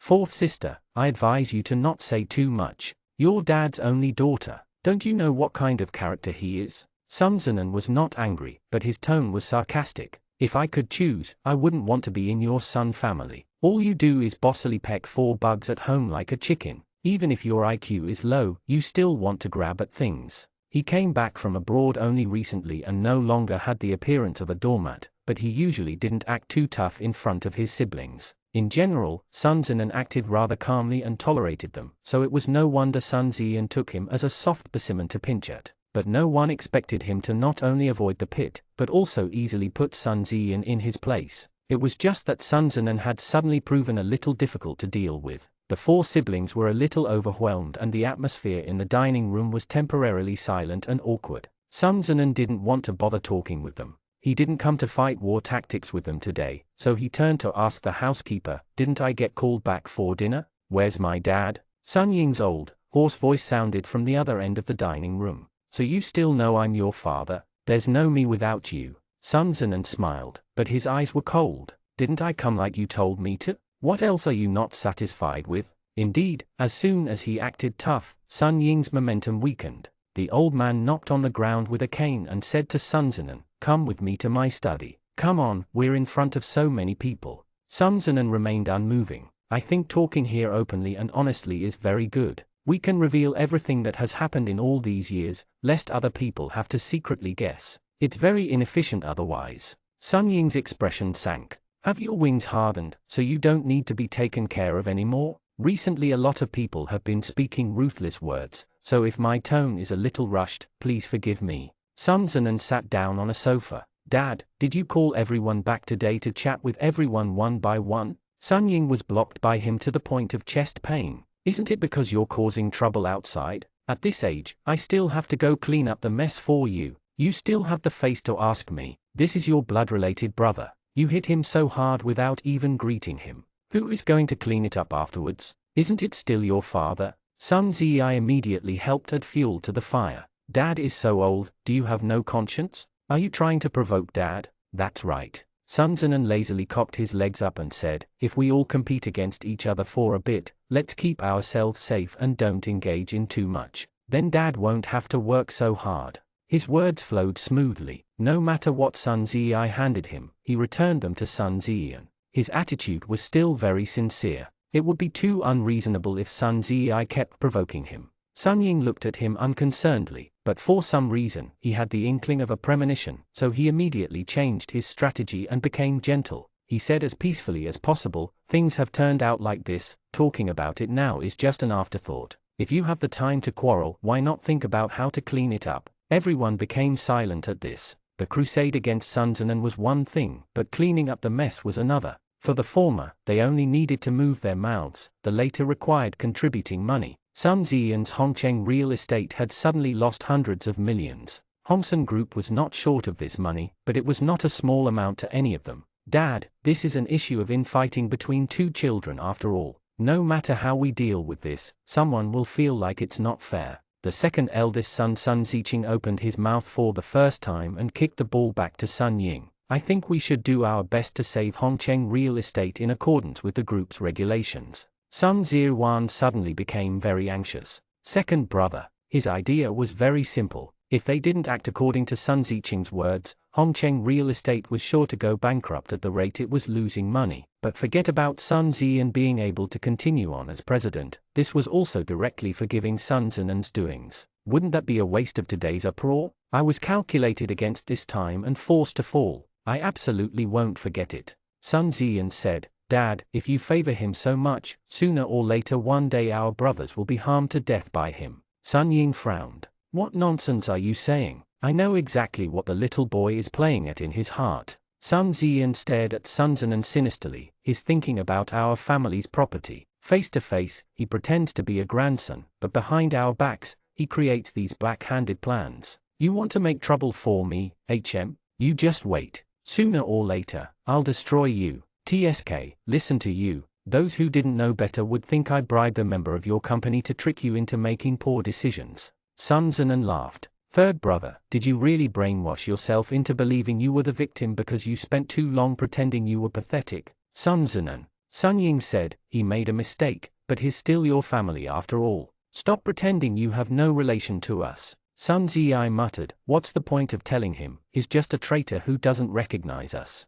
"You can't say that." Sun Ziwan finally couldn't stand listening to them anymore. "If you say Zinan's actions towards third brother are traitorous against family members, then aren't third brother's actions the same? How can that be the same?" Sun Ziyi shouted, "He's not a part of our family. You see." Sun Zinan quirked his lips and said to Sun Ying, "This is the consequence of your decision to leave a tiger to grow up by itself. It's too late to talk to me about family ties, Dad." His voice was very light and there wasn't any hint of hatred within his tone, but the implicit meaning behind his words made Sun Ying shiver in fear. He couldn't resist resorting to his usual threat. "You dare talk to me like this? Do you not want your inheritance?" As soon as the word inheritance came out, the dining room suddenly fell into a dead silence. Sun Zinan glanced at their faces one by one. On those aging faces, expressions of tension, suspicion and calculation could not be hidden. He suddenly felt an indescribable pleasure in his heart, floating on top of the faint pain and sorrow, like he was a man crawling out of a dark cave to see the sun for the first time. He was both excited by the bright new life, but also sentimental for his barren past. He stood up. "Today, while everyone is here, I want to announce an important decision." Sun Ying suddenly felt a very bad premonition rising in his heart. "I'm sorry, I'm indeed Dad's son and not some illegitimate or foster child. He found a surrogate to give birth to me. As for why, Dad knows very well, so I won't say any more about that.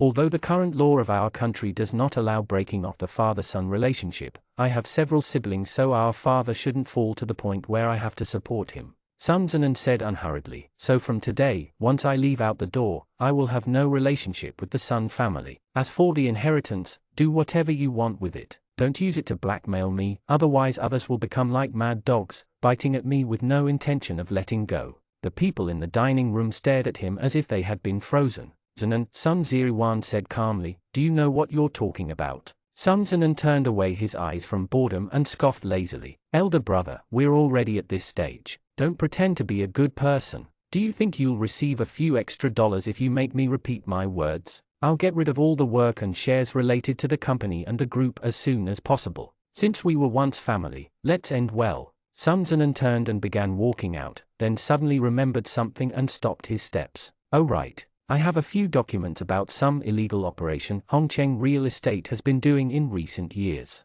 He turned toward Sun Ziyan. "I remember someone had just said they were going to kill me. I welcome you to try. I'll be waiting." Chapter 34, The romance drama has come back and won't leave again. Sun Zinan drove out of the villa garden and along the empty road at night before entering the fourth ring road. He hadn't even driven 10 meters along the road when a car followed up behind him, honking. At first, Sun Zinan thought someone was trying to overtake him, but when the other party pulled down their window, he saw that the person sitting inside was Tang Kai. He gestured to call him on his phone, then slowed down. Sun Zinan put on a Bluetooth headset and picked up Tang Kai's call. "When did you come?" "I came after work." Tang Kai's tone was slightly complaining as he said, "I waited outside for you a long time and you didn't see me." "Sun Zinan, I didn't expect you to come over here. You just unmasked something. Your father definitely didn't call you over for something good." Tang Kai asked uneasily. "They didn't bully you, right?" Sun Zinan smiled. "They didn't. I remember there's a parking lot after going down the intersection in front. I'll go park the car, you wait for me." 10 minutes later, Sun Zinan opened the door empty-handed and sat in the passenger seat.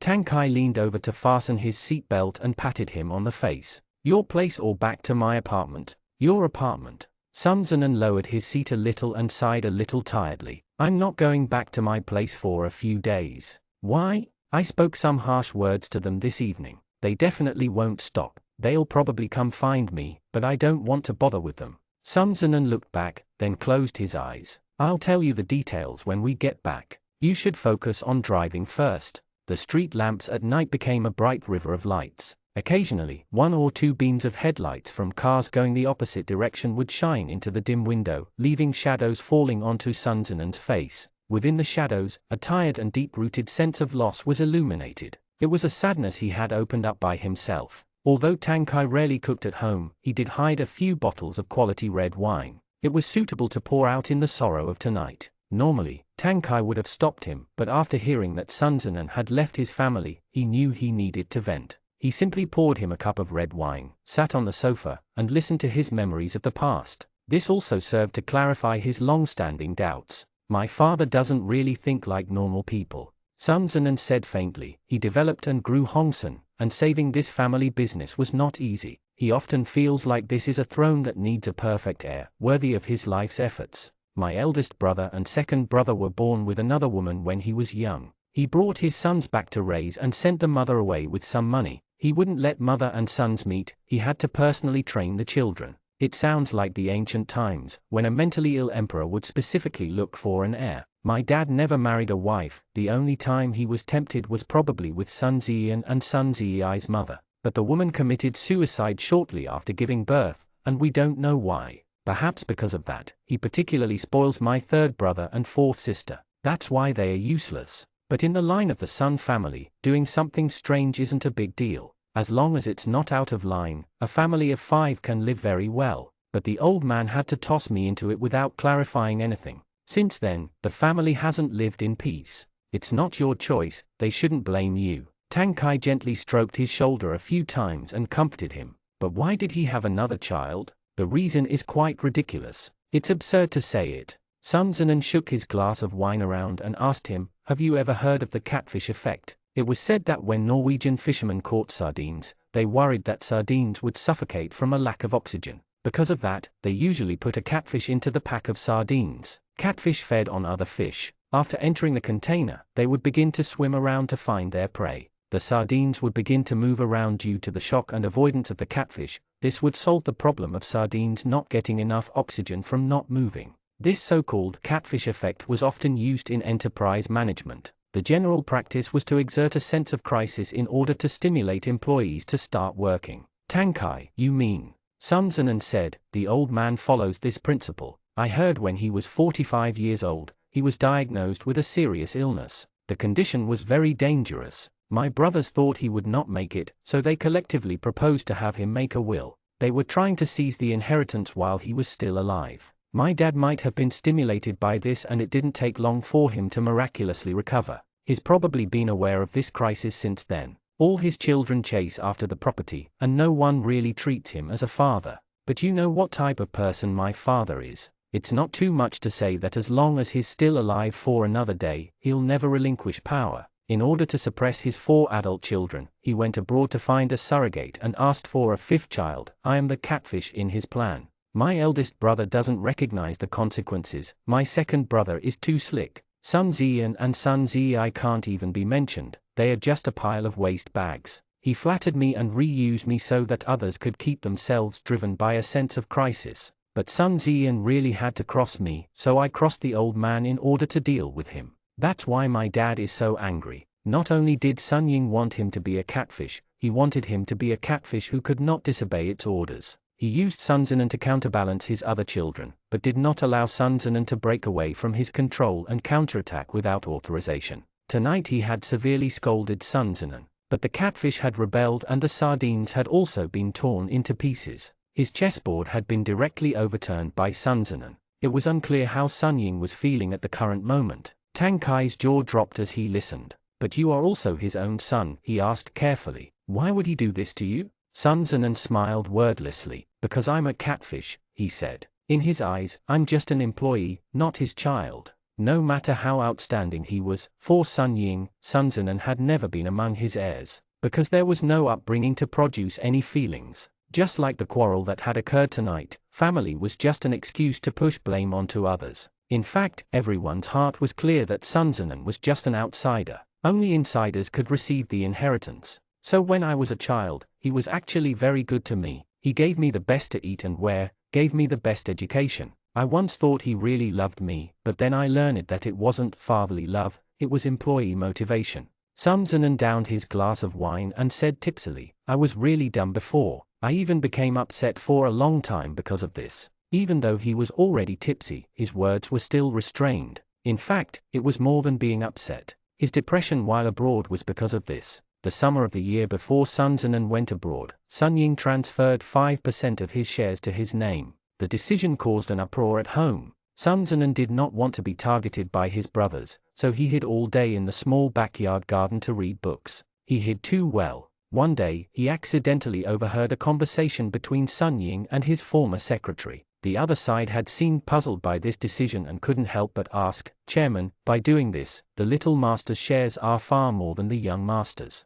Is this not wrong? Sun Ying had walked slowly in front of him on crutches before suddenly stopping to ask, do you know what the catfish effect is? Along with the summer breeze that brought those words to him, the 10+ years of his life had shattered to pieces. He had been neglected, but still stubbornly believed that he was loved. Suddenly one day, he was forced to face the cruel world. After knowing that he had long ago been abandoned, his life felt like a joke. Other than living in this body like a wandering soul, what else could he do? If a person lost his foothold from birth, lost his sense of self, what was the meaning of life? Tang Kai did not say a word as he reached out and embraced him in his arms. The glass in Sun Zenon's hand shook a bit and he hurriedly steadied it. "Ari, be careful, don't spill it on your clothes." "I'll be good to you," Tang Kai murmured. "If they don't care about you, I'll care about you. You have to remember the good things about this world. You can't just float away without telling me." "Float what? I'm not floating." Sun Zenon buried his head in Tang Kai's shoulder, hiding his entire face. His tears were absorbed into his clothes.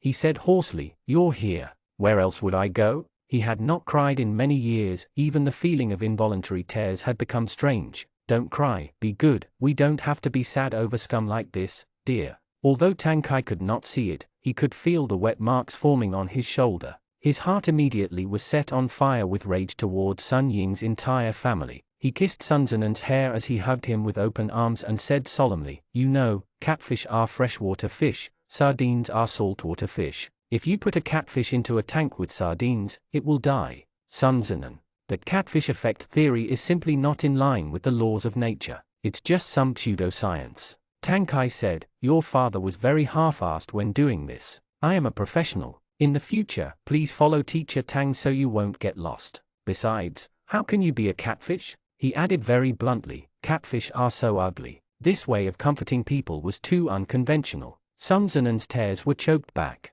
He sometimes actually admired Tang Kai's brain circuits. He approached things at a unique angle and went straight to the point. Although he wasn't too susceptible to emotional factors, which made him seem a little impersonal, and his words were usually some sand sculpture expressions, the moment he stopped talking nonsense, it was like the clouds had parted to show the sun. To be honest, he already felt like it was a lot more bearable because there was someone to accompany him at this time. "That's enough, I'm okay now." Sun Zenon got up from Tang Kai's arms. The corners of his eyes were still slightly red, but the tears had disappeared. "The confession has finished. Thank you, Professor Tang, for flying with me." Tang Kai leaned up and gently kissed the corner of his eyes, then said, "I've suddenly realized that you look very nice when you cry." Sun Zenon. He really wanted to split open this old uncle's head and see what nonsense was brewing inside his brain. "I'm not going to bully you." Tang Kai saw his speechless expression and laughed. "But in the future, please give me a chance to practice, okay?" Sun Zenon was expressionless. "No thanks. Get up, I'm going to take a shower and go to bed." "Taking a shower as soon as you're done drinking? You can't, it's too easy to faint." Tang Kai grabbed at his waist, not letting him go. "Either you sit here and sober up, or I will accompany you to wash. You choose one." Sun Zenon raised an eyebrow. "No way, Professor Tang, do you get drunk from just the bottom of a cup of wine? You really can't handle your alcohol." After saying that, he quipped, "Oh right, I can't tell men that they can't handle it." Chapter 36, Classic Scenario, Hero Saves the Beauty. Yu Liang cried very miserably and in disappointment. Even Wang Zheng and Sun Zenon felt faintly sorrowful. But this was how the world worked. One had to experience the ups and downs of life, involuntariness and powerlessness, in order to grow an armor strong enough to fight against the harsh world. He couldn't explain to Yu Liang too much about the issues with his family, but he also didn't know how to comfort people. He squeezed out 2 sentences of advice like squeezing the last bits of toothpaste out of its tube and hurriedly let Wang Zheng drag Yu Liang away. Sun Zenon stood in front of the windows in his office, staring at the floor beneath his feet. From a tattered company selling healthcare to a biotechnology enterprise, this small, broken company had come back to life in his hands. Sun Zenon didn't dare say how much he had contributed to it. After all, this had been a mutual achievement against adversity his colleagues had worked on together. Yu Liang wasn't the only one who felt that way. But he still had to stand up straight and continue moving forward in order to make sure what he was abandoning would not become a memory he would regret.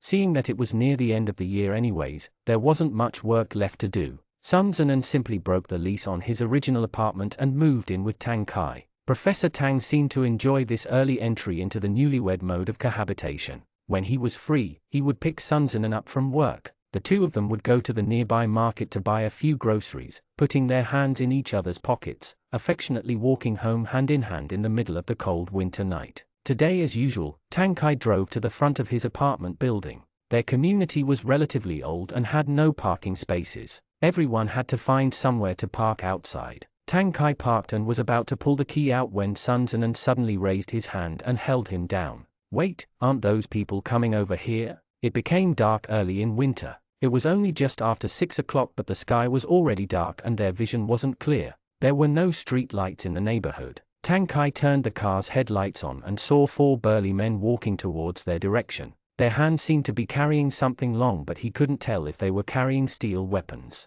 "Coming for us?" Tang Kai untied his seatbelt and said to Sun Zinan, "I'll go out and take a look, stay in the car and don't move." "No, you can't." Sun Zinan grabbed at his sleeve, his expression frosting over. "What if it's someone coming for revenge? Don't take this as a joke." He hadn't even finished his words before a brick flew over and hit the windshield, leaving a cobweb-like crack on the upper left corner of the window. They were coming for them. Tang Kai resolutely pushed his hand away and said deeply, "Call the police. Don't worry, your husband can beat 5 of these with one hand. Stay here obediently and don't come out. I won't be able to protect you otherwise." After that, without waiting for Sun Zinan's reaction, he quickly opened the door and went out, then locked Sun Zinan in the car. Sun Zinan went crazy, pounding at the car door. "Tang Kai, get your ass back here." Tang Kai pretended he didn't hear him. He cracked his hands and looked at the big men surrounding them. He smiled. "Who are you looking for, brothers?" The leader's voice was thick and rough. He said rudely, "Don't block our way, go to the side."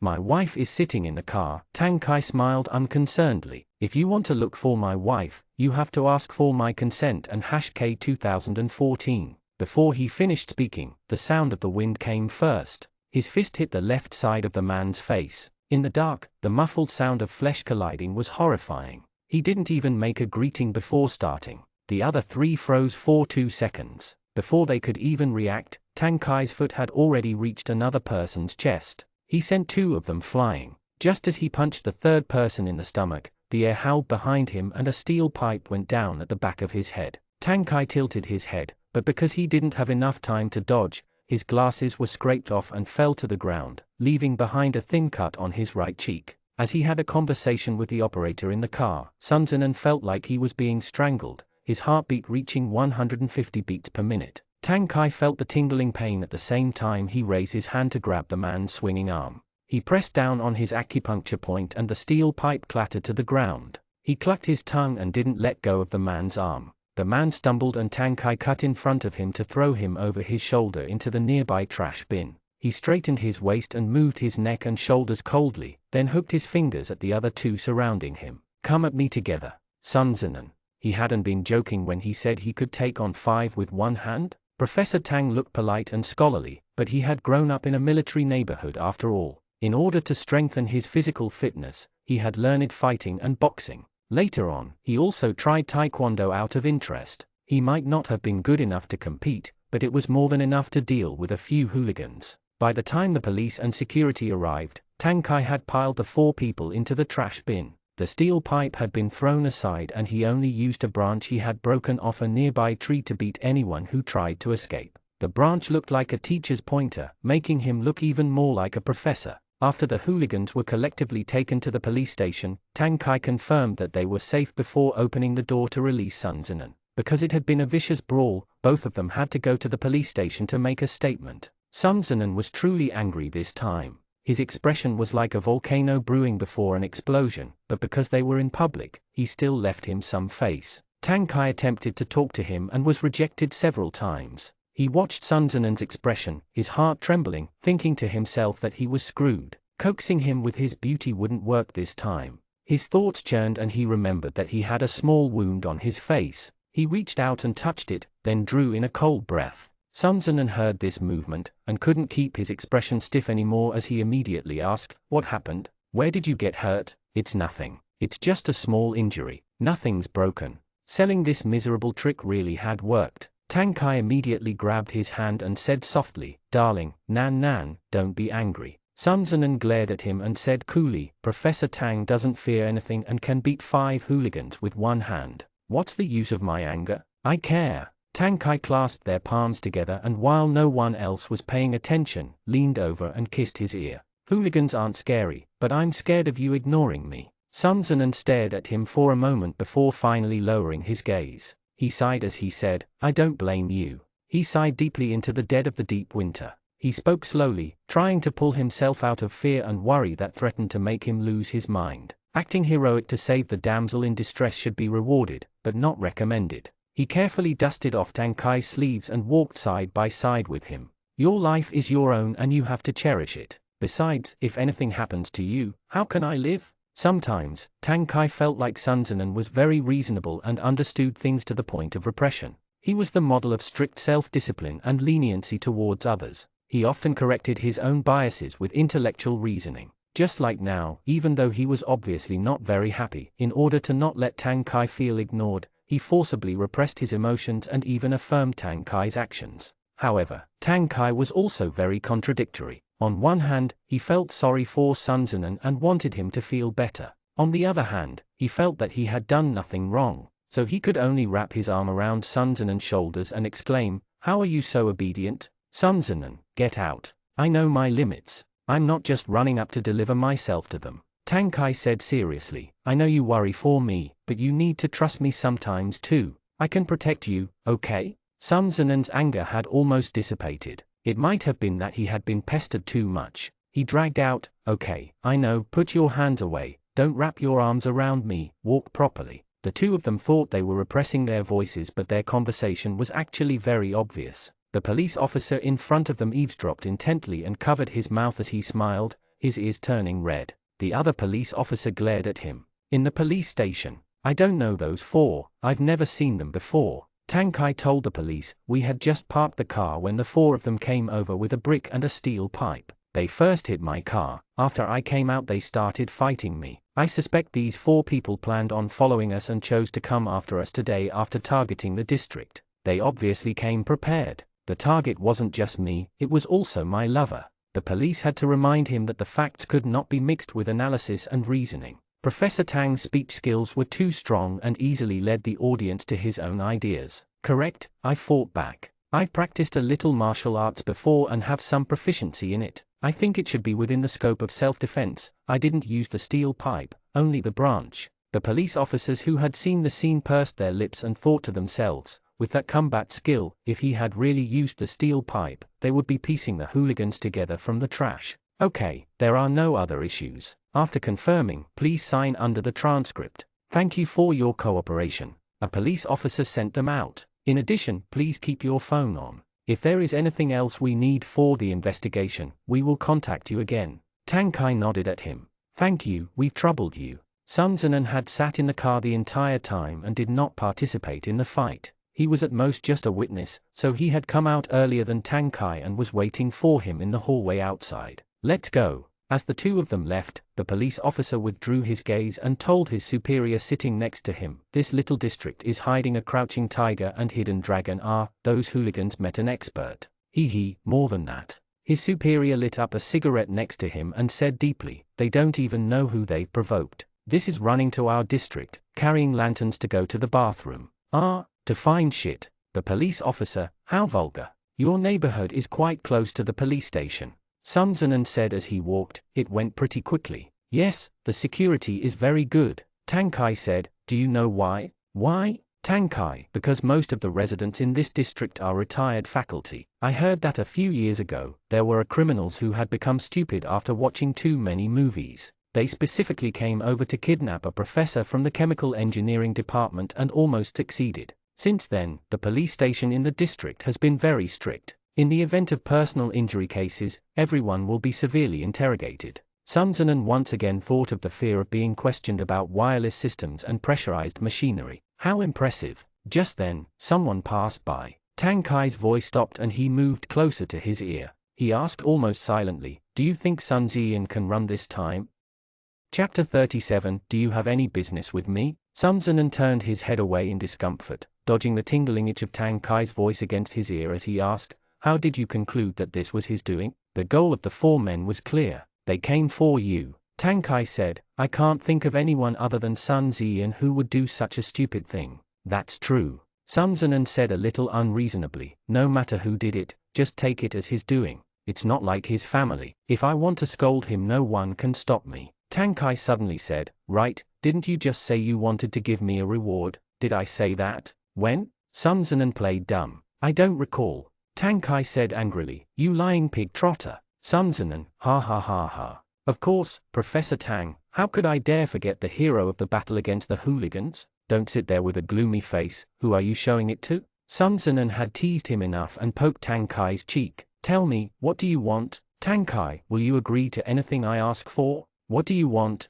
Sun Zinan looked at him vigilantly. Tang Kai, if you dare do lewd things in public, I'll. Tang Kai was curious. You'll what? I'll. Sun Zinan choked a bit and finally couldn't help laughing. I quit my job and ended my lease. I'm going to eat and drink your food. If you really want to do something to me, I have no choice but to follow you. Tang Kai's eyes lit up, but he forced himself to be serious. He pretended to say solemnly, I don't think about these things all day, but don't go back on the words you just said. Sun Zinan was slightly surprised. What were you thinking of? How about giving me the opportunity to deal with that dog Sun Ziyan? Tang Kai said, I've been suppressing myself for too long. Of course, if you want to enjoy it on your own, I'll give him an extra send-off. Sun Zinan, law-abiding citizen, EN. He looked at Tang Kai. You're the nation's professor, how could you still think of using corporal punishments? Tang Kai touched his chin and thought for a moment. I'm teaching according to my talents. When educated people become hooligans, it's quite scary. Sun Zinan sighed and said, then I'll leave it to you.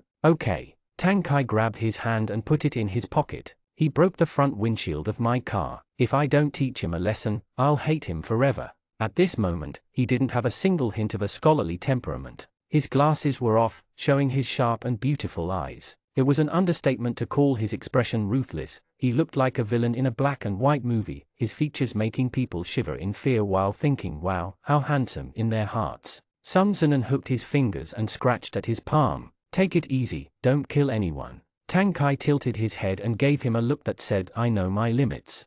Deep Blue was one of the most high-end clubs in S-City. It wasn't open to the public and only 4 regular customers. New customers had to join through the introductions of old members. Apparently the boss was very powerful and was not afraid of investigations. He had a lot of security measures, so it was a good place for rich people to enjoy themselves. These days, Sun Ziyan was in a very bad mood. Because Sun Zinan had run away from home, Sun Ying had scolded him without leaving him any face. Following that, Hongcheng real estate funds had been checked, and the deficit was astounding. Sun Ying was so angry he almost had a heart attack. He suspended him in rage and had him go back home to reflect. Of course, he couldn't be forced to stay home, but Sun Ziyan had recently lost a lot of his power. No one wanted to go out and drink with him. So he came to Deep Blue alone, opened up a few bottles of wine, and ordered 2 women to accompany the wine. He wasn't very interested today, and had the 2 women play some unsightly games. He himself drank from the bottle until he felt bloated.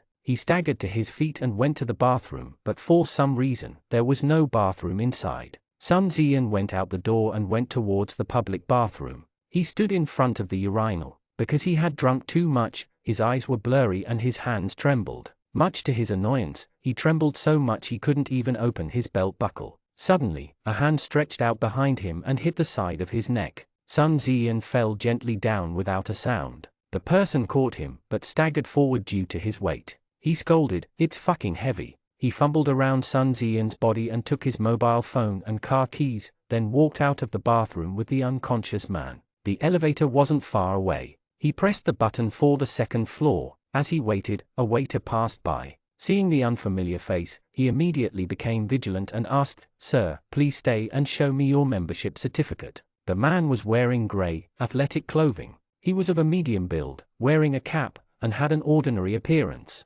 When he heard this, he raised the car keys and said innocently, I'm the driver Mr. Sun called for. He drank too much, so he wants me to come pick him up. The waiter immediately contacted the front desk through the walkie-talkie. Only when they had confirmed that a Mr. Sun had contacted them for a driver did the waiter relax his guard. He looked over at the driver and said, I'm sorry, I've troubled you. The man smiled at him, then strenuously moved Sun Ziyan into the elevator and went downstairs. Sun Ziyan woke up in a whirl of darkness. His alcohol-soaked brain had lost all judgment. He only felt that his entire body was cold and in pain. When he tried to move his hands and feet, he realized he was being grabbed by his back collar, being dragged on the ground. Revenge? Or kidnapping? A cold sweat covered his back and the alcohol instantly evaporated from his pores. Sun Ziyan tried to shout, but his mouth was stuffed with rags and his head was covered with an opaque black bag. He could neither make a sound nor see where he was going. An unprecedented fear grabbed at his heart and made him tremble. Sun Ziyan struggled like crazy. Boo-oo-you-you.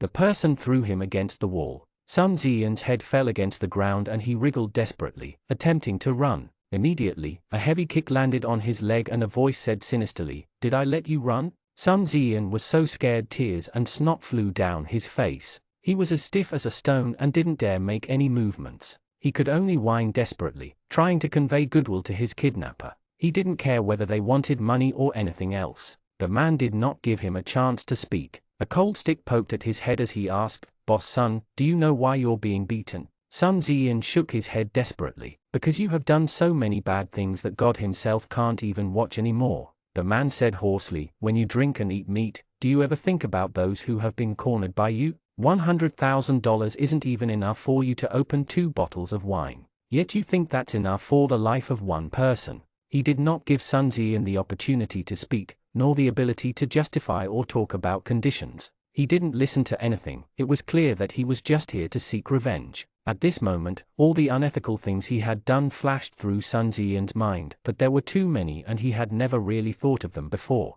Who could have thought that those ordinary people, who could be pressed to the ground with one finger, would dare ambush and attack him in a place like Deep Blue? With 2 solid thunks, a blunt object struck his bones and his shins exploded in pain. Sun Ziyan screamed but couldn't bypass the gag stuffed in his mouth. His entire body huddled on the ground, shrinking back. As he panicked and attempted to dodge, there was another muffled sound, and the pipe fell on his right forearm. The man kicked him in the waist and knocked him back against the wall. Pain and fear made him cry unbearably. He even began knocking his head against the ground, as if kowtowing for mercy. The man crouched down and leaned close to him. "This isn't over. How about opening a slit for you on your head?" Sun Ziyan howled crazily, his chubby body tumbling back and forth on the ground, like a small flying insect trapped in a web. No matter how he fluttered his wings, he could not break free from his fate of imminent death. The moment the cold, hard object touched his head, Sun Ziyan was finally scared to the extreme. He could not make a single sound as he convulsed, his lower body covered in a pool of spreading wetness. He fainted on the spot. The man smiled impatiently, but the pipe in his hand did not knock down and instead poked at his head. This bird-brained boss had even wet himself in fear. He took a picture of Sun Ziyan, who had fallen against the wall, then sent it on his phone. While he waited for the other side to reply, he untied the unconscious Sun Ziyan, took off the bag covering his face, moved him to the car, then threw the key into the car through the window. The scene had been cleaned up. Even if others passed by, no one would be able to tell what had just happened. His phone buzzed. The WeChat reply had come. The man took off his gloves and slowly typed back, "If you are satisfied with my services, please give a 5-star rating." He dragged out a small electric scooter out of the corner of the garage and quickly disappeared into the night. The next day, Sun Ziyan officially resigned from Hongsun Biotechnology. Wang Zheng took over as the new president. At noon he had a meal with a few colleagues and received a number of wishes and tears. He idled about in the afternoon with nothing to do, so he went to the nearby supermarket. When he was throwing cabbage into the shopping cart, he suddenly received a phone call from Sun Ziyan. He looked tiredly at the caller ID, thought about it, but still picked it up. "I don't need any loans, no test prep, no double eyelid surgery, and I didn't order takeout. Do you have any business with me, Sun Ziyan?" he said helplessly. "Zinan, it's me." Sun Ziyan reached out to pick up a handful of celery, remembered that Tang Kai, that picky eater, didn't eat it, and put it back before casually saying, "Oh, Director's son, what can I do for you?" Sun Ziyan didn't pick at his provoking tone and directly asked, "Third eldest was beaten up yesterday and sent to the hospital. Does this have anything to do with you?" Chapter 38, Birthday Present. Sun Ziyan's first reaction was that Tang Kai didn't hold himself back when taking care of his business. The hooligans hadn't even come out of jail yet and Sun Ziyan was already in the hospital. This was really too efficient. "Congratulations," Sun Ziyan said. "Who did this? I have to make him a medal." Sun Ziyan was provoked into a sigh. He admonished, "Ziyan, don't act like a child. I'm not accusing you of anything, I just wanted to ask. Your family is really carved out of the same mold." Sun Zinan replied, once something happens you all think of me first. What, was I hired by your family to be a scapegoat? That's not what I meant. Sun Ziruan sighed, third eldest's injuries are very severe. He won't say anything when we ask him and won't report it to the police. Dad wants me to find someone to investigate. The two of you fought so much last time. Brother is afraid you won't be happy hearing this. Yes, you're right, I wasn't happy. Sun Zinan sneered, but after hearing this good news, I'm happy now. Sun Ziruan didn't receive a single phrase of affirmation, but looking at Sun Zinan's attitude, it seemed like he really had nothing to do with this matter. He asked doubtfully, it really wasn't you? You can check it yourself if you don't believe it, don't talk to me like I'm some criminal. Sun Zinan said impatiently, I don't even have time to pay attention to him. Even if I did beat him up, doesn't he deserve a beating? Director Sun, if you have time to call me, then you should use that time to go to the police station and make an inquiry. See if your precious baby brother has been hiring some hooligans to harm others. Don't go directly to the hospital and think he's been horribly wronged. What do you mean? You say he hired people. Before Sun Ziruan finished his words, Sun Zinan hung up on him. He might as well blacken his own reputation. His relationship with Sun Ziruan was actually okay, but in the environment of the Sun family, everyone was wary of each other. Sometimes Sun Zinan felt like he had to aim a gun every time he gave him news. It was a very tiring feeling. Sun Ziruan's temperament was also too soft. He was held harshly in place by Sun Ying. It was unclear if he was ever going to be able to succeed. Now that Sun Zinan had made up his mind to break away from the Sun family, he was even more reluctant to care about him. If Sun Ziruan didn't suffer a little, he wouldn't know who had carried him in the past. Christmas was approaching. The supermarket had placed a large Christmas tree and cheerful, jingling music played on repeat. After buying a few groceries, Sun Zinan went to the checkout counter. He happened to see the sex products on the shelf next to him. He didn't know what he thought of but suddenly chuckled to himself, and casually picked up a box of condoms and water-soluble lubricant to give to the cashier. That night when Tang Kai came home from work, dinner was not yet ready. Sun Zinan gave him a pig-shaped red bean bun to pad his stomach. In the busy, chaotic kitchen, he asked, did you find people to beat Sun Ziyan yesterday? Tang Kai bit off half the pig's head. To be precise, it was the day before yesterday. How did you find out? Sun Ziyan called me and asked if I did it, Sun Zinan said. I heard Sun Ziyan was hospitalized and doesn't dare call the police. Hitman Google, it's a very useful delivery app. If you think it's good I'll give a good rating. Tang Kai said, I heard that a 5-star hitman can get an extra 5% commission. Sun Zinan, ha ha ha ha, I'm not teasing you, it's true. Tang Kai ate the pig bun and said vaguely, it's a small group created by a friend I know. They have private contact with the Deep Blue staff and had the front desk help get Sun Ziyan out. I have a picture, do you want to see it? No need. Sun Zinan said, looking at his face makes me lose my appetite. We still need to eat dinner. Tang Kai helped him bring the dish to the table as he casually said, rest assured, I had the people say to Sun Ziyan that opening 2 bottles of wine was the price of a human life to scare him. So you see, he doesn't dare call the police. If the police pulled out all the horrible things he's done, it'll become a huge problem. Sun Zinan understood immediately. Oh, I see. Killing someone with a borrowed knife. I think, old Sun and Sun Ziyan both know what he has done. So that's why I asked you directly. Tang Kai said, don't worry, just let them investigate. They won't be able to find anything. Sun Zinan made an "en" sound, and gave him a pair of chopsticks. Eat. Wait, I have something for you. He often brought little things to Sun Zinan, whatever random objects he found on the way. Sometimes, it was sugar-roasted chestnuts from a street stall, sometimes it was a particularly ugly little doll. This time, Tang Kai took out a gym membership card from the side of his bag. Sun Zinan looked at it like it was a monster, pinching at a corner and asking, what is this thing? Gym membership, said Tang Kai. For the gym we went to last time. The boss specially sent me 2 10% discounts on the annual card. He welcomes you to come often. Sun Zinan, why? Tang Kai, apparently since the last time you showed up, the number of customers has increased significantly. Sun Zinan's heart was very resistant to this, but it wasn't good to say it out loud in order to not reject Tang Kai's good intentions. So he rolled his eyes and pretended he didn't understand. What does that mean? The boss thinks the little students are coming specifically to see me? Tang Kai said righteously, to see the two of us. Oh, Sun Zinan dragged his voice. So we can only go to the gym together? If I go by myself someday, I hope a certain someone won't cry. Tang Kai's heart rang in alarm, but his mouth firmly denied it. I have not. If you haven't, then you haven't, Sun Zinan said with a smile. What are you so nervous about? Tang Kai huffily faced the window. This scene had an inexplicable sense of familiarity. From the beginning to now, Tang Kai's lofty image had already collapsed into ashes, but Sun Zinan's teasing tune had not changed at all. However, he had to admit, whatever pot lid, Tang Kai could really eat it.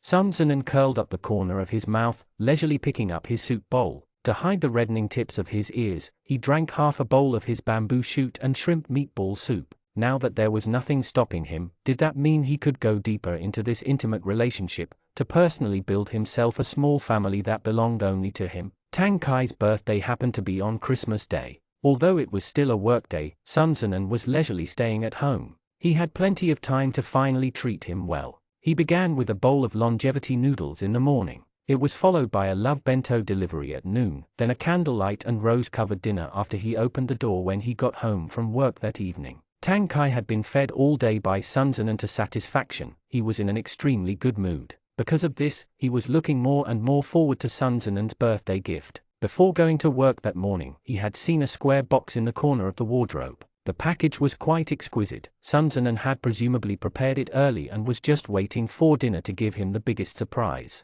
He habitually reasoned that according to Sun Zinan's consistent style, it might be an expensive wallet, glasses, or watch. Could it be a car key? But Sun Zinan was very calm. At 9 o'clock in the evening, he went to take a shower and get ready for bed without mentioning anything. Tang Kai had been absent-minded all night. He wondered as he paid attention to the movement in the bathroom, unconsciously poking about at his iPad. For the first time, he experienced what it felt like to be a bad student staring at a book. Not a single word absorbed into his mind. For some reason, Sun Zinan spent an extra long time in his shower today. After he dried his hair and walked out of the bedroom in a bathrobe, Tang Kai immediately looked up at him sensitively. Did you finish washing up, Ian? Sun Zinan opened the wardrobe and bent over to take out Tang Kai's long-awaited gift box. He smiled and handed it to him. Here, your birthday gift. Tang Kai was stunned by his expression. He couldn't understand what it meant. He set the iPad down and sat up cross-legged like a child. He opened it in puzzlement and looked down. His gaze was immediately stuck to the two things inside. New unopened condoms and lubricant. This. He was shocked to the point of being dizzy and briefly lost the ability to organize language. He didn't dare to believe it yet was overjoyed at the same time, turning into a faulty, repeating machine. He stared at Sun Zinan and stammered as he asked, this product, are you implying? The winter night was long. He could only taste the bitterness of a short spring night. At 7 o'clock in the morning, Sun Zinan struggled to open his eyes. He tried to sit up with two dark circles under his eyes. When he moved, his joints cracked, as if he had been beaten all night. The parts of his body below his waist did not listen to his orders. His legs were still faintly cramping. The other side of the hearth was cold. Tang Kai should have gone to work. Sun Zinan's mouth was dry. He looked all over the place for a cup of water without avail and had to silently condemn Tang Kai in his heart for this ruthless behavior. He began dragging his body, which was about to fall apart, in order to get out of bed. At this time, the bedroom door was pushed open from the outside. Tang Kai quickly walked over, holding a cup of water in one hand. The other hand pushed his leg back into bed. You lie there obediently. Sun Zinan reached for the water. Tang Kai half-hugged him as he waited for him to finish the cup of water. He then pressed his hand against his forehead and tested his temperature. You have a little low fever. Don't get out of bed today. Do I? Sun Zinan himself didn't feel it and didn't take it too seriously. He said, there's no breakfast today. You'll have to go to the school canteen. I took leave. I won't go to school today. Tang Kai asked him to lie down flat and turn over. He put his hands under the quilt and slowly rubbed his back, asking warmly, where is it uncomfortable? What do you want to eat? I'll order delivery. After the event, tenderness was as important as foreplay. Sun Zinan lay on Tang Kai's thigh, and his aching back muscles were pushed from top to bottom by his warm palms. He hummed, sleepily closing his eyes. Whatever is fine. Okay. Tang Kai was full of gentleness, feeling like he had the entire world to himself. At this point, he would be willing to even pick the stars to make soup for him. He coaxed softly, if you're sleepy then keep sleeping. I'll call you when the food is here. Sun Zinan turned over and yawned. You don't want to sleep with me? I'll be right there. The first thing Tang Kai had seen were red marks all over his chest. He immediately repented by averting his gaze, covering him with his quilting guilt when he suddenly heard Sun Zinan, who had closed his eyes, mutter something under his breath. He leaned over and asked, what did you say? Sun Zinan forced himself to open his drowsy eyes, about to succumb to the strong force of his sleepiness. He whispered in his ear, I said, your behavior last night was pretty good. You can be less obedient tonight. Chapter 39. The person standing in front of him was his beloved. When he woke up again at 10 in the morning, Sun Zinan was alive once more. He felt a little better and didn't want to eat in the bedroom, so he slowly rose up while supporting his waist and drank a small bowl of porridge before being quickly driven back to bed by Tang Kai. He had a fever after the first time he slept with someone. This made the rookie driver very nervous. Although Sun Zinan repeatedly stressed that this was an individual difference because he was much more likely to get sick over the smallest things, Tang Kai was still chasing his tail anxiously. He acted like a filial son, pouring tea and water in the front of Sun Zinan's bed. He held his breath in fear, afraid that he'd blow something over if he spoke. Sun Zinan had originally wanted it to be quiet, but was bothered by him moving around until his head was about to explode. Tang Kai put a thermos on the nightstand, chasing him around like a mother hen and asking, do you want to drink some hot water? Don't show your shoulders, put your hands back, it'll be too cold. The son was both hungry and cold. I just have a slight cold, Sun Zinan said helplessly. Would you please stop acting like I'm having a baby? Tang Kai was probably going stupid from his baseless anxiety. You have to drink hot water when you're pregnant. Drink this cup of water while it is hot. I'll go boil some more. Sun Zinan. Okay, stop circling around me, he said weakly. Honey, darling, all of our country's scientific progress is resting on your shoulders. I can't afford to delay that. Just take it as your husband begging you, please go to work this afternoon. Tang Kai looked at him numbly, silent for a while before asking, is this another kind of ruthlessness? So cruel? The two of them stared at each other for 3 seconds, then suddenly started laughing. The awkward embarrassment and bewilderment they had towards each other since that morning finally disappeared and turned into a daily warmth. Didn't I tell you that you did well? What are you still panicking about? Sun Zinan pulled one of Tang Kai's hands over and played with it. Are you worried I was just being polite? No, not that. Tang Kai seemed a little embarrassed, his thumb unconsciously rubbing at the blue vessels on his wrist. He thought for a while before admitting, I might have been a little over-enthusiastic. Sun Zinan laughed out loud without leaving him any face. There are 4 joys in life. It's normal to go overboard. He finished laughing and patted Tang Kai's hand gently. Since you're done overreacting now, can you let me rest for a bit? Tang Kai raised his brows and said cunningly, I've finally been able to take leave. I can't waste it. What do you want to eat for dinner? I'll cook for you. Sun Zinan had met his enemy. You dare? I'll call the police. In the blink of an eye it was New Year's Day. As per tradition, Tang Kai's neighborhood committee held an annual competition of chess and cards. It was said that the prizes were rich, including a massage apparatus, a rice cooker, a foot bath, and other such items. When Sun Zinan went out to buy food the day before yesterday, he had chatted with a grandmother downstairs. The enthusiasm of the other party was difficult to parry, and somehow in his confusion, he was roped into participating. When Tang Kai came home, the two of them came together and realized he had also been fooled, mostly because Professor Tang really wanted a massager for his home. Sun Zinan said in despair, why can't you be a good little dignified university professor instead of fighting for a massager with a bunch of elderly people? Tang Kai replied, you're the unprofessional one, a healthcare product salesman brainwashed by an old lady, how shameful. This sentence successfully infuriated Sun Zinan. That night, Professor Tang regretfully at a table of stir-fried celery, bean sprouts, and corn kernels. On the day of the competition, the two of them dressed up and snuck over to the community center in defeat. Sun Zinan faced the A4 white paper print of the event on the wall and frowned for a while before carefully saying, I must be crazy, coming over to play with a bunch of school geniuses. I'll just sign up for Fight the Landlord, at least I know it. Tang Kai said, then I'll do the same. The auntie responsible for the event registration asked enthusiastically, are you only signing up for one event? A person can sign up for up to 3 events. There's a participation award, a bag of laundry detergent. Won't this save you the effort of buying it? Don't waste this chance. Tang Kai, thank you, there's no and #K 2026. He didn't finish before the auntie interrupted, young man, you won't play checkers? The sign-ups for this aren't filled yet, I'll put it down for you. Anyways, all the contestants are little kids.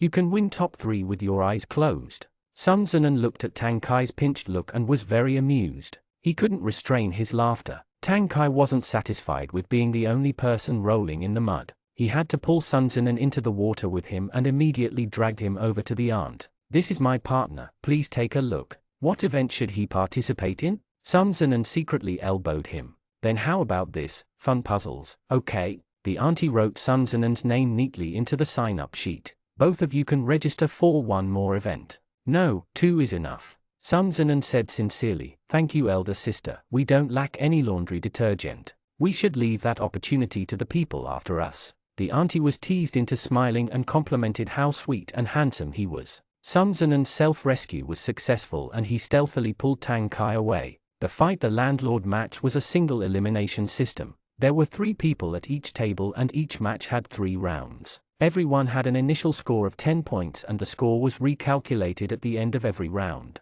The one with the highest score would enter the next round. Sun Zinan tried to avoid sitting at the same table with Tang Kai early on, but in the last 4 groups, the 2 of them were inevitably divided into the same group. Tang Kai had good cards this round and called the landlord position. Sun Zinan and another young father were the peasants. Sun Zinan quickly calculated the scoreboard in his mind. Tang Kai's ranking was roughly 9th, while he was 11th or 12th. In the next round, only the top 9 would get promoted. Both of their scores were at a dangerous spot. Whoever lost this round would be directly eliminated. Sun Zinan's base score was low. The young father in his team happened to be 7th place. If in this match Tang Kai won 3 rounds in a row, his ranking would soar to 5th or 6th place and he would win a lot. Sun Zinan could just act as a pawn to send Tang Kai to victory. He looked at Professor Tang's focus side profile and wondered to himself, this was obviously just a little neighborhood match. He wouldn't lose his house if he lost this game.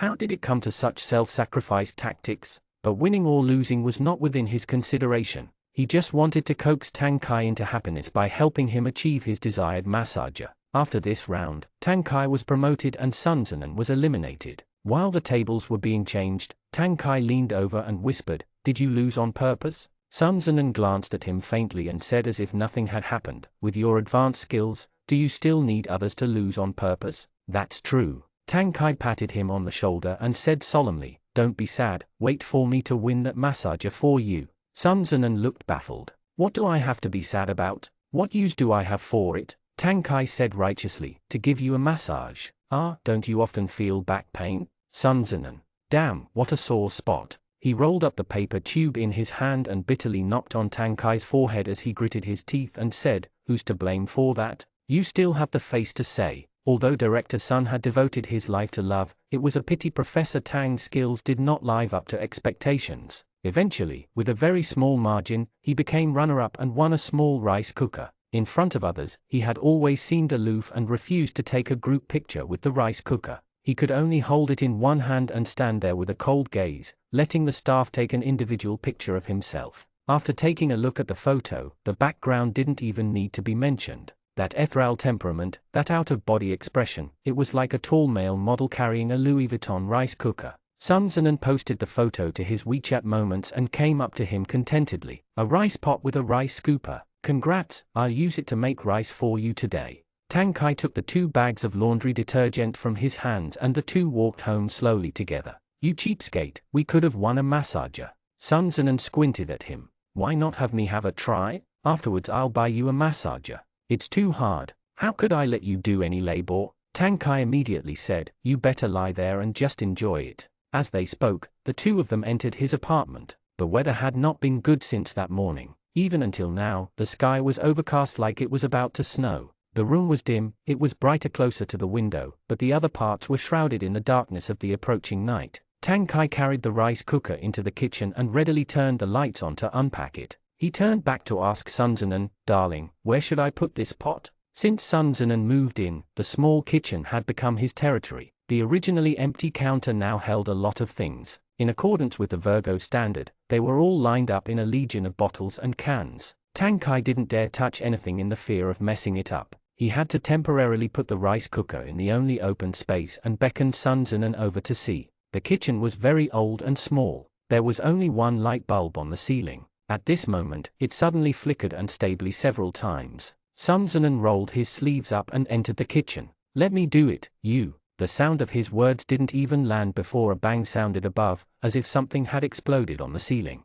The lights went out instantly and the kitchen fell into darkness. Sun Zenon's stunned expression has not yet frozen. He has not even reacted to what happened. Tang Kai rushed to hold him, after the back-to-the-sky posture, his whole person firmly protected in his arms. The broken glass splattered around them like rain. The two of them were both stunned. It was difficult to say what motivated someone to choose to use his own body to protect another in that 0.1 seconds it takes to recognize danger. Or perhaps he hadn't realized what was about to happen, but instinct told him to rush over without time to think. Sun Zenon was still standing by his side. The two of them stayed in this posture for more than 10 seconds under the dim winter sky, until Sun Zenon's hand comfortingly patted him twice on his back and said, "It's okay. It should be the bulb that blew up. Come here and I'll see if the glass has hit you." Tang Kai shook his head and brushed off the glass pieces. He turned Sun Zenon around in his arms and pushed him out the door. "Let's go out first. The glass flew everywhere. It's too dark to see. Let's not use the kitchen today."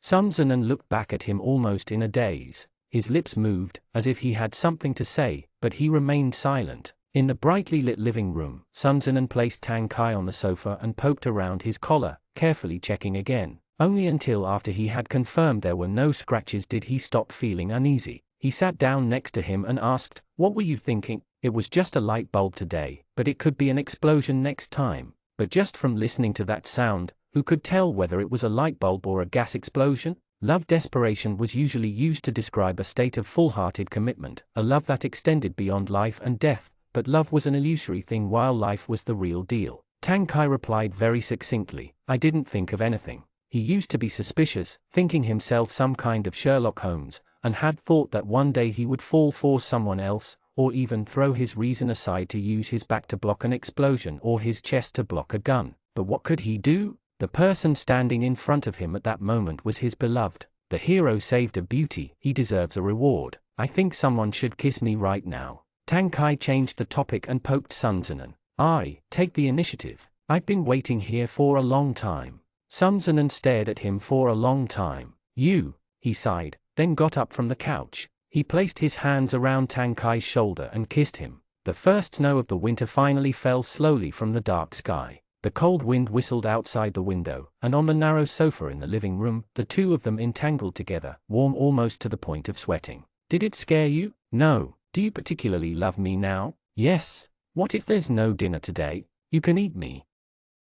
Chapter 40, The End. In the blink of an eye, the Lunar New Year came. Tang Kai's parents were too busy with work and it was too late for them to rush back over the holiday. Anyways, Tang Kai had someone to accompany him this year, so they didn't have to worry. The fate of the world was really a miracle. They only met for the first time last April and felt that the other was a pain in the ass. Who would have expected that from spring to autumn, then to winter, they would live together under the same roof like an intimate couple? On New Year's Eve, although they were only two people, Sun Zenon still made an entire table's worth of a hearty New Year's Eve dinner. Tang Kai clumsily helped him fold dumplings. Sun Zenon repeatedly emphasized that they could be ugly, but the filling absolutely could not leak out. This made Tang Kai too afraid to boldly put in filling, and the dumplings came out extremely flat. Although Sun Zenon was busy, he was in a very good mood. While he cooked the dumplings, he laughed at him. "When it comes out of the pot it'll be so ugly you won't even be able to eat it. Only you can eat these exclusive secret love dumplings." Tang Kai said, "I advise you to praise it quickly, otherwise it will be even more painful to eat later." When Sun Zenon heard this, he almost hit him with the colander. "It's the new year, don't fight me." Tang Kai handed him a plate with a smile. In the evening of the spring festival, when the countdown to the end of the year came, the food was ready and there were no firecrackers outside. The quiet neighborhood was still, and the distant sounds of gongs and drums added a little excitement to the house. Their phones would not stop vibrating. They were all New Year greeting messages from all the people they knew, but the two of them didn't bother with them and each took a bowl of dumplings before sitting at the table. Tang Kai poured a glass of wine for each of them and raised his glass for a toast. He addressed Sun Zenon solemnly. "In this new year, I hope my darling will have a peaceful life and be healthy. I hope all will be well. No matter what happens in the future, good or bad, I will always be with you." Sun Zenon was slightly startled, then couldn't suppress the smile spreading across his face. He raised his glass and gently toasted back, "Happy New Year, I love you." "I love you, too," Tang Kai replied. "Happy New Year." In this past year, Sun Zinan had registered a new investment company in S city called Guanshan Investment. The registered capital was 50 million and he invested in half of it, becoming both a shareholder and a board director. The company was mainly for Fu Tinkin's hot pot shop to do foreign investments. It sounded very impressive, but mainly just invested in companies that sold sweet potato noodles and enoki mushrooms. Most of these companies were under the banner of So-and-so Biology Company, which always made Sun Zinan feel like he had gone back to his roots. Only Tang Kai felt very gratified after hearing about it. You're finally doing regular business, and it's better than cornstalks. I think it's pretty good being the director of enoki mushrooms. Why does it sound so bad when you say it like that? Who's the enoki mushroom? Sun Zinan grasped Tang Kai by the back of his neck. Come back here. The two of them were laughing and running around making a mess when Sun Zinan's phone suddenly rang. He pressed Tang Kai against the wall and checked his phone screen. It was his second eldest brother, Sun Ziqing. He did not shy away from Tang Kai and picked up the call in front of him. Hello, who is it? Little Nan, it's me. Sun Ziruan's voice came from the other end of the phone. I couldn't get through to you, so I borrowed your second brother's phone. Oh, Sun Zinan said without any remorse, I'm sorry, I blocked you and forgot to change it. Sun Ziruan did not care about these details and went straight to the point. Dad is sick and in the hospital. It's pretty serious. Are you going to go see him? Sun Zinan shook as he heard this, and unconsciously pinched Tang Kai. For a moment Tang Kai looked into his dazed eyes and thought he had been stunned, but in the next second, Sun Zinan replied, if he's sick then have him go see the doctor. What's the point of me going? It's not like I can cure him. Little Nan, don't be like this to him at this time. Sun Ziruan said, he's your father. You've been out for so long, you should calm down now. Sun Zinan had no words for a moment and endured the urge to curse at Sun Ziruan. Director Sun, do you know what an #K 2018, cutting off our relationship means? Do you still think of me as a schoolboy who has run away from home because of no pocket money? Before, when I recognized him as my father, he didn't recognize me as his son. Now that I don't want to have a relationship with him, you guys think I'm his son again? Sun Zinan said, if your words go up and down, you'll touch both sides of the coin. What's the point of calling when you could have just ordered a bodyguard to come drag me away? Sun Ziruan was provoked into a heart full of fire and he said rigidly, you don't have to act so sinisterly towards me. Dad is the one who has been calling for you. Figure it out yourself. Sun Zinan said, oh, very meaningfully, so it's the old man who made the holy orders. Then why didn't you just say it at the beginning, but beat around the bush with your familial love cards? Is it interesting? Sun Ziruan, give me the address, I'll go when I'm free tomorrow. Sun Zinan added coldly, is there anything else? If not, then I'm hanging up. After that, he didn't even give Sun Ziruan the opportunity to speak before directly hanging up the phone.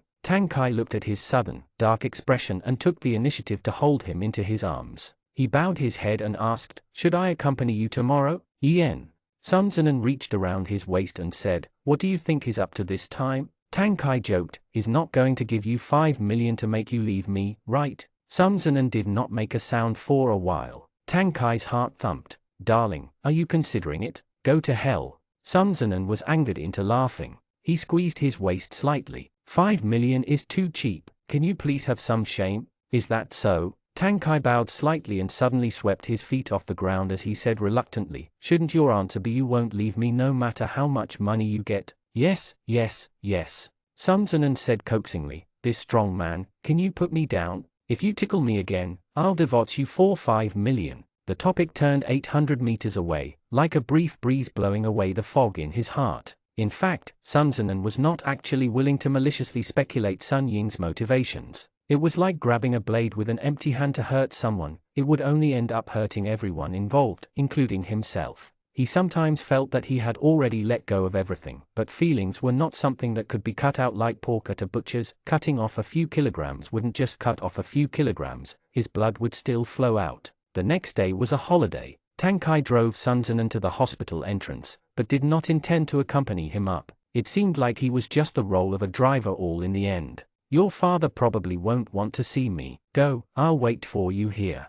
Okay. Sun Zinan untied his seat belt and leaned over to kiss his cheek. I'll be back soon. Tang Kai watched him walk away until Sun Zinan's figure disappeared behind the hospital's glass door. Only then did he lean back against his seat and let out a light and slow, long sigh. As the man standing next to Sun Zinan, it was an indisputable fact that his perspective was biased. To tell the truth, Tang Kai did not think Sun Ying had wanted to call Sun Zinan over due to a sudden surge of affection. A person's kindness was difficult to keep consistent. Maliciousness was much easier. Repentance was not a simple thing, especially for Sun Ying, who had always regarded him as someone above all others in his long years of authority. The 5 million that day was not just a joke. Sun Zinan definitely wouldn't put 5 million in his eyes, but what if it was several tens of millions? Or the chair position of Hong Sun Group? In the past, he did not get the attention he wanted, and those demons had troubled him for years. The bell-bearer would now release the bell himself. Would Sun Zinan obediently kneel down and plead for relief, or would he rather live his life with regrets and scars?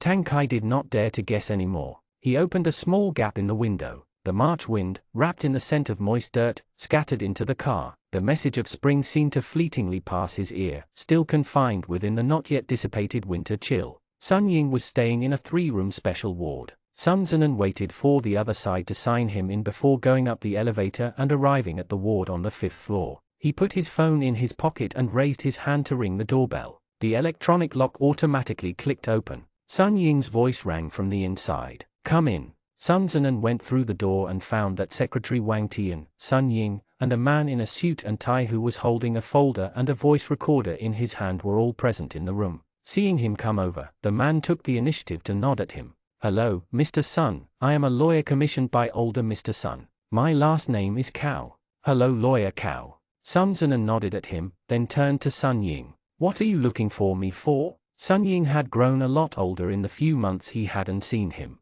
His face looked slightly ill. He used to be a hearty old man, but now he seemed like he was slightly decaying. He had had a successful career in this life, and had enjoyed his wealth. He had lived nothing short of a winner's life, and should have been comfortably retired, but for various reasons, he had been exhausted by his worrying children. So there was some truth in saying that some children were debts, and some government bonds. "I called you here today to tell you about the will." Sun Ying did not mention familial relations with him and directly went straight to the subject. As if he had practiced it many times before, he said clearly, "I have 38% of shares under my name. I'm planning on leaving you 22%, and the remaining 16% will be equally divided among your siblings. You will become the biggest shareholder to take over as chairman of Hong Sun Group." Sun Zinan listened to this, without any excitement or joy on his face. He didn't say thank you and just looked at him quietly. As expected, Sun Ying really did have a condition. "The condition is that you are not allowed to be with Tang Kai."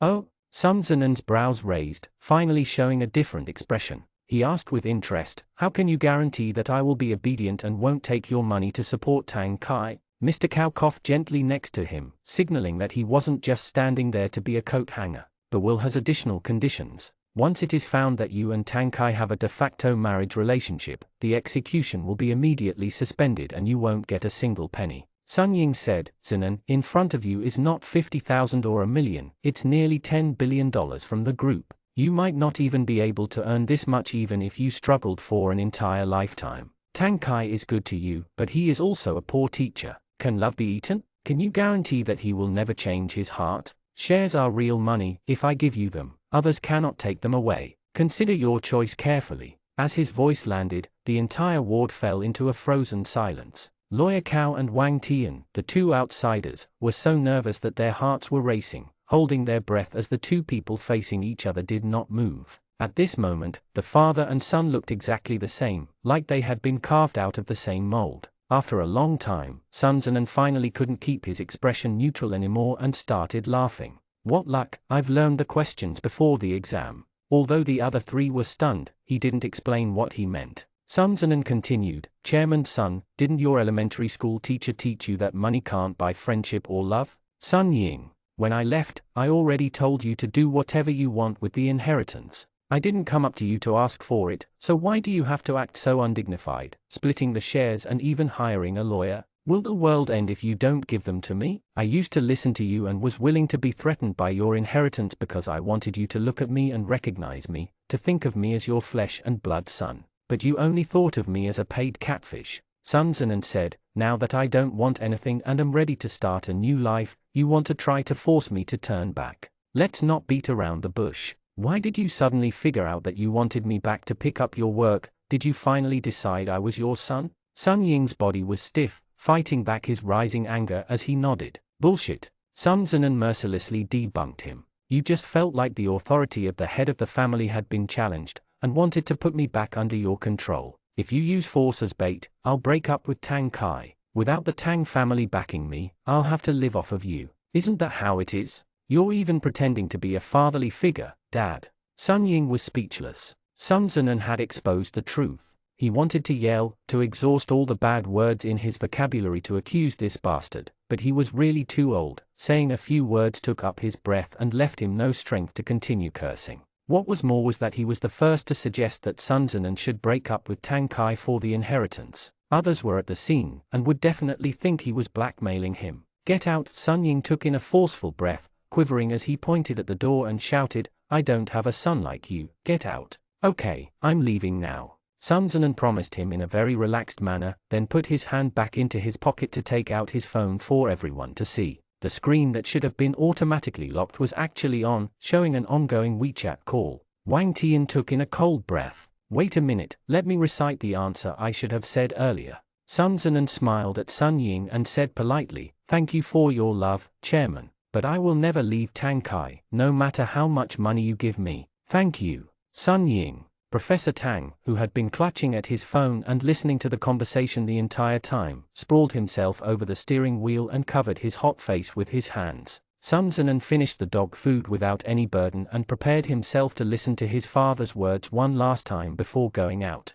When he got to the door, he suddenly remembered something and turned to Sun Ying to say, by the way, the next time you try to fool people, remember not to use something as obvious as 22. Your precious children already have 13% of the existing shares. Adding that with the 16%, they will become the major shareholders. Addition and subtraction of numbers under 100 are still math problems for elementary school. I hope the chairman doesn't treat everyone else like a fool. I'm leaving. I wish you good health. This time, he walked out without nostalgia and feeling particularly relaxed, as if he had finally, personally cut off the last chain tied to himself. Injury and pain were regretful, but life couldn't be polished without struggles, breakthroughs, stubbornness and pain. All those branches formed the veins of his life. He would never confine himself to a pot just because of a little fertilizer, even if the pot was made with pure gold. Downstairs in front of the hospital, Tang Kai sat in the car, his heart pounding from Sun Zinan's public declaration of love. He admitted that he was a young man who had been carried away by love. He wanted to recklessly go into the hospital right now and run away to the ends of the earth with his sweetheart.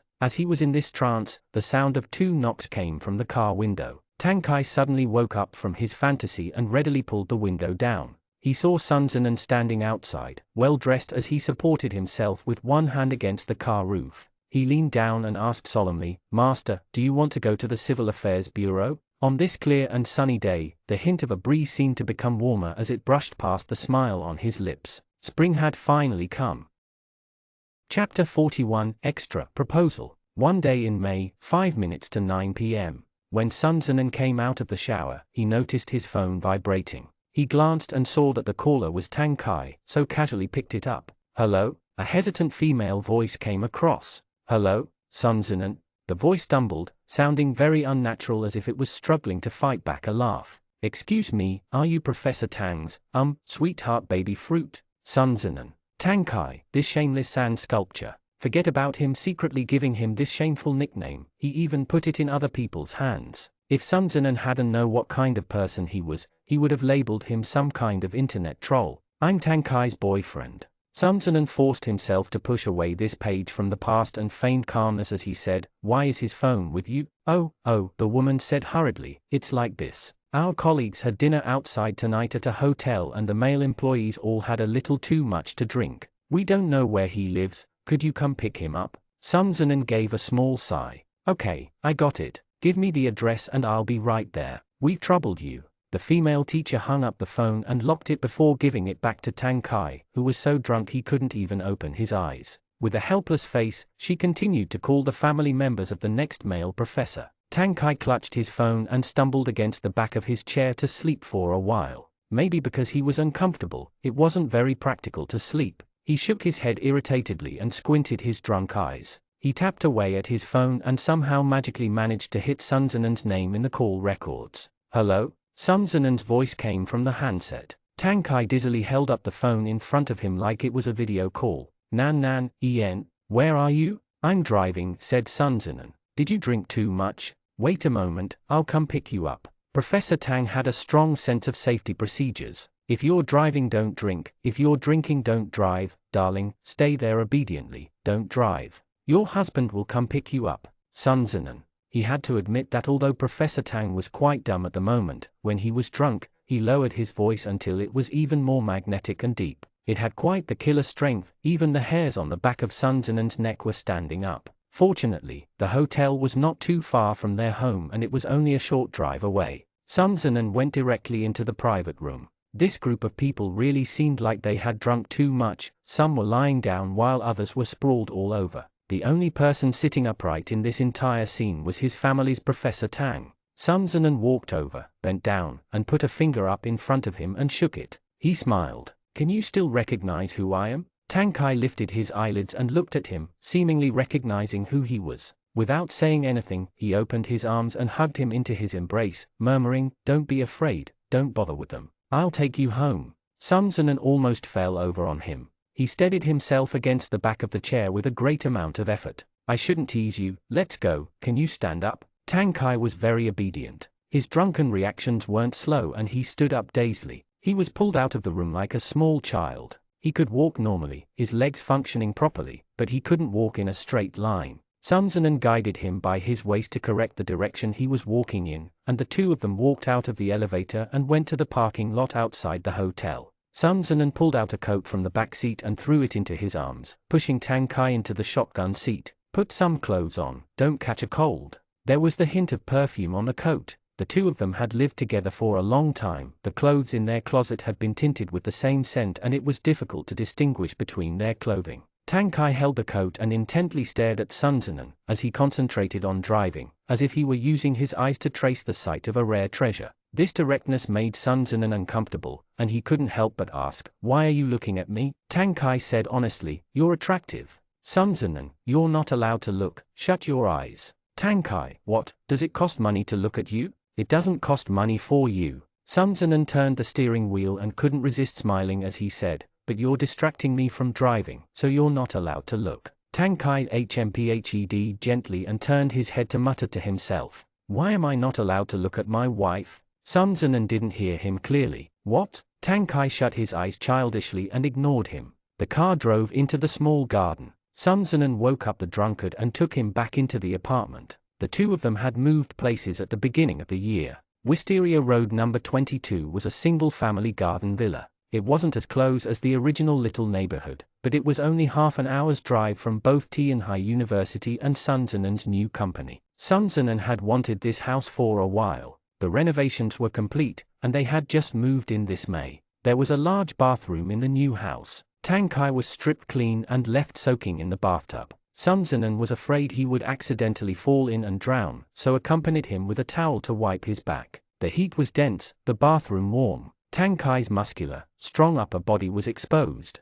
his long and slender legs soaked in the water like a big merman. Beauty was beauty, but it just wasn't very obedient. It kept splashing the water like a naughty child. Sun Zinan was splashed all over and about to have a mental breakdown. "Stay still." Tang Kai turned over towards Sun Zinan and clutched his head, looking at him with pitiful eyes. "Sigh, it hurts. How can I stay still?" Sun Zinan had no way to deal with this drunk childish brat and had to surrender. "I shouldn't have teased you, I was wrong, okay? Come here, husband will give you a massage." Tang Kai blinked. "Want hug?" "Okay." Sun Zinan laughed to himself, pushing his sleeves up and opening his arms. "Come, husband will hug you." Before his voice landed, Tang Kai tugged him and he fell into the water with a splash. Sun Zinan wiped the water off his face and gritted his teeth. Tang Kai. Tang Kai held him steadily and pressed fluttering kisses from his cheeks to the corner of his eyes. "Ian, husband hug." "How much did you drink?" Sun Zinan had no other options left. He wiped the water drops from his brow. "What good thing did you chance upon? I want to become a full-timer." Tang Kai said suddenly, "Okay, Ian?" Sun Zinan thought about it for a second and realized he was talking about becoming a tenured professor from an associate professor. Since the beginning of the year, Tang Kai had been busy with papers and writing application materials. It seemed to have been for this matter. "Okay, why not? Really?" Sun Zinan thought to himself, it doesn't matter if I say so, go ask your school. But for now he could only pet this drunk's hair and say casually, really, your boss has approved it. You'll get a raise tomorrow, okay? Okay, don't sit here for too long, you'll faint. He got up from the bathtub, dried the water on his body, and found a large towel to wrap around Tang Kai. While he dried his hair, he found that Tang Kai was staring at him unblinkingly with burning eyes. The eye suddenly became very gentle, and he abruptly grabbed both sides of the bath towel to wrap Sun Zinan into his arms. Oh my God! Sun Zinan was almost angered into laughing. How are you so clingy after just a bit of alcohol? You won't let go after hugging, be good. Tang Kai buried his head into the crook of his neck like a big, spoiled cat. He said elegantly, boss, I will perform well, trust me. Sun Zinan. He must have gone crazy too, he actually thought this dummy was rather cute. So he raised his hand and stroked Tang Kai's back as he said jokingly, yes, Professor, get dressed quickly, do you still want to be the Archimedes of biology? The next day, Tang Kai woke up with a splitting headache. He sat up from his blankets and covered his head as he tried to recall the various floating gibberish in his fragmented memory. Just as he was going insane with his mind full of paste, Sun Zinan pushed the door open and gave him a glass of warm water.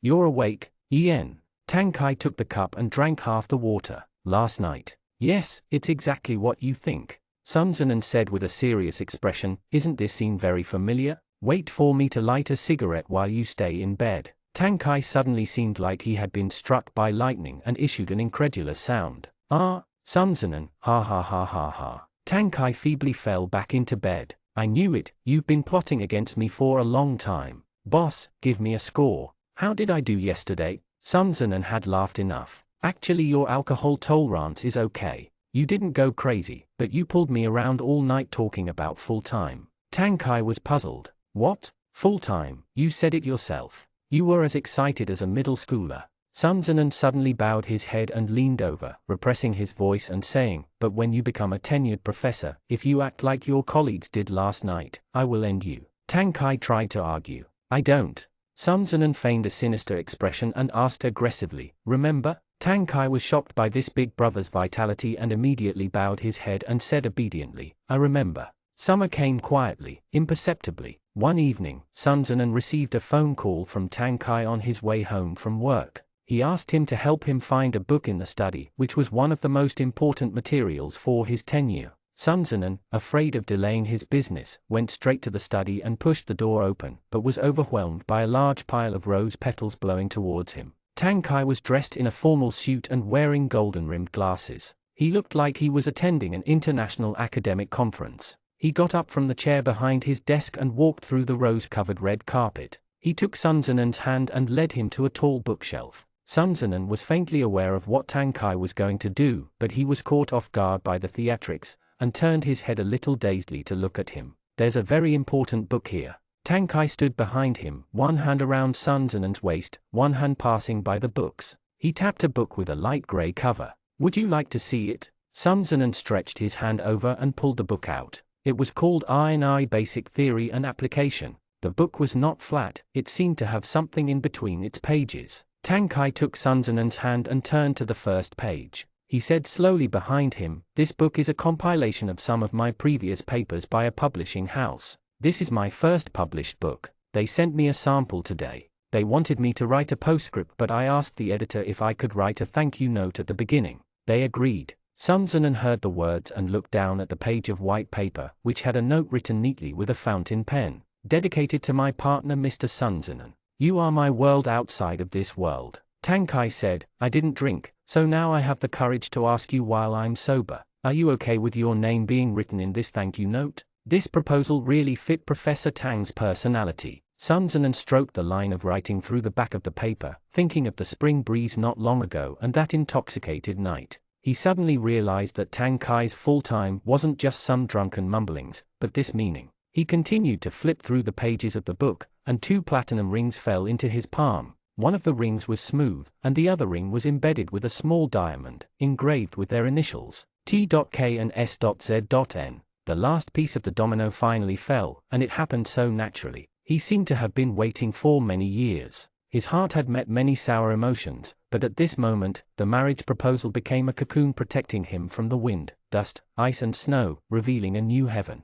Haven't I already told you? Sun Zinan grabbed one of Tang Kai's hands and slowly pushed the ring onto his ring finger. The boss has already approved of your full-time position. Of course, yes. He put his arms around Tang Kai's neck and gave him a light kiss. I do. You are my emotion outside of reason, my exception outside of convention. You are an unpredictable fate. You are a brand new world outside of this world. I will thank your sincere intentions for the rest of our lives.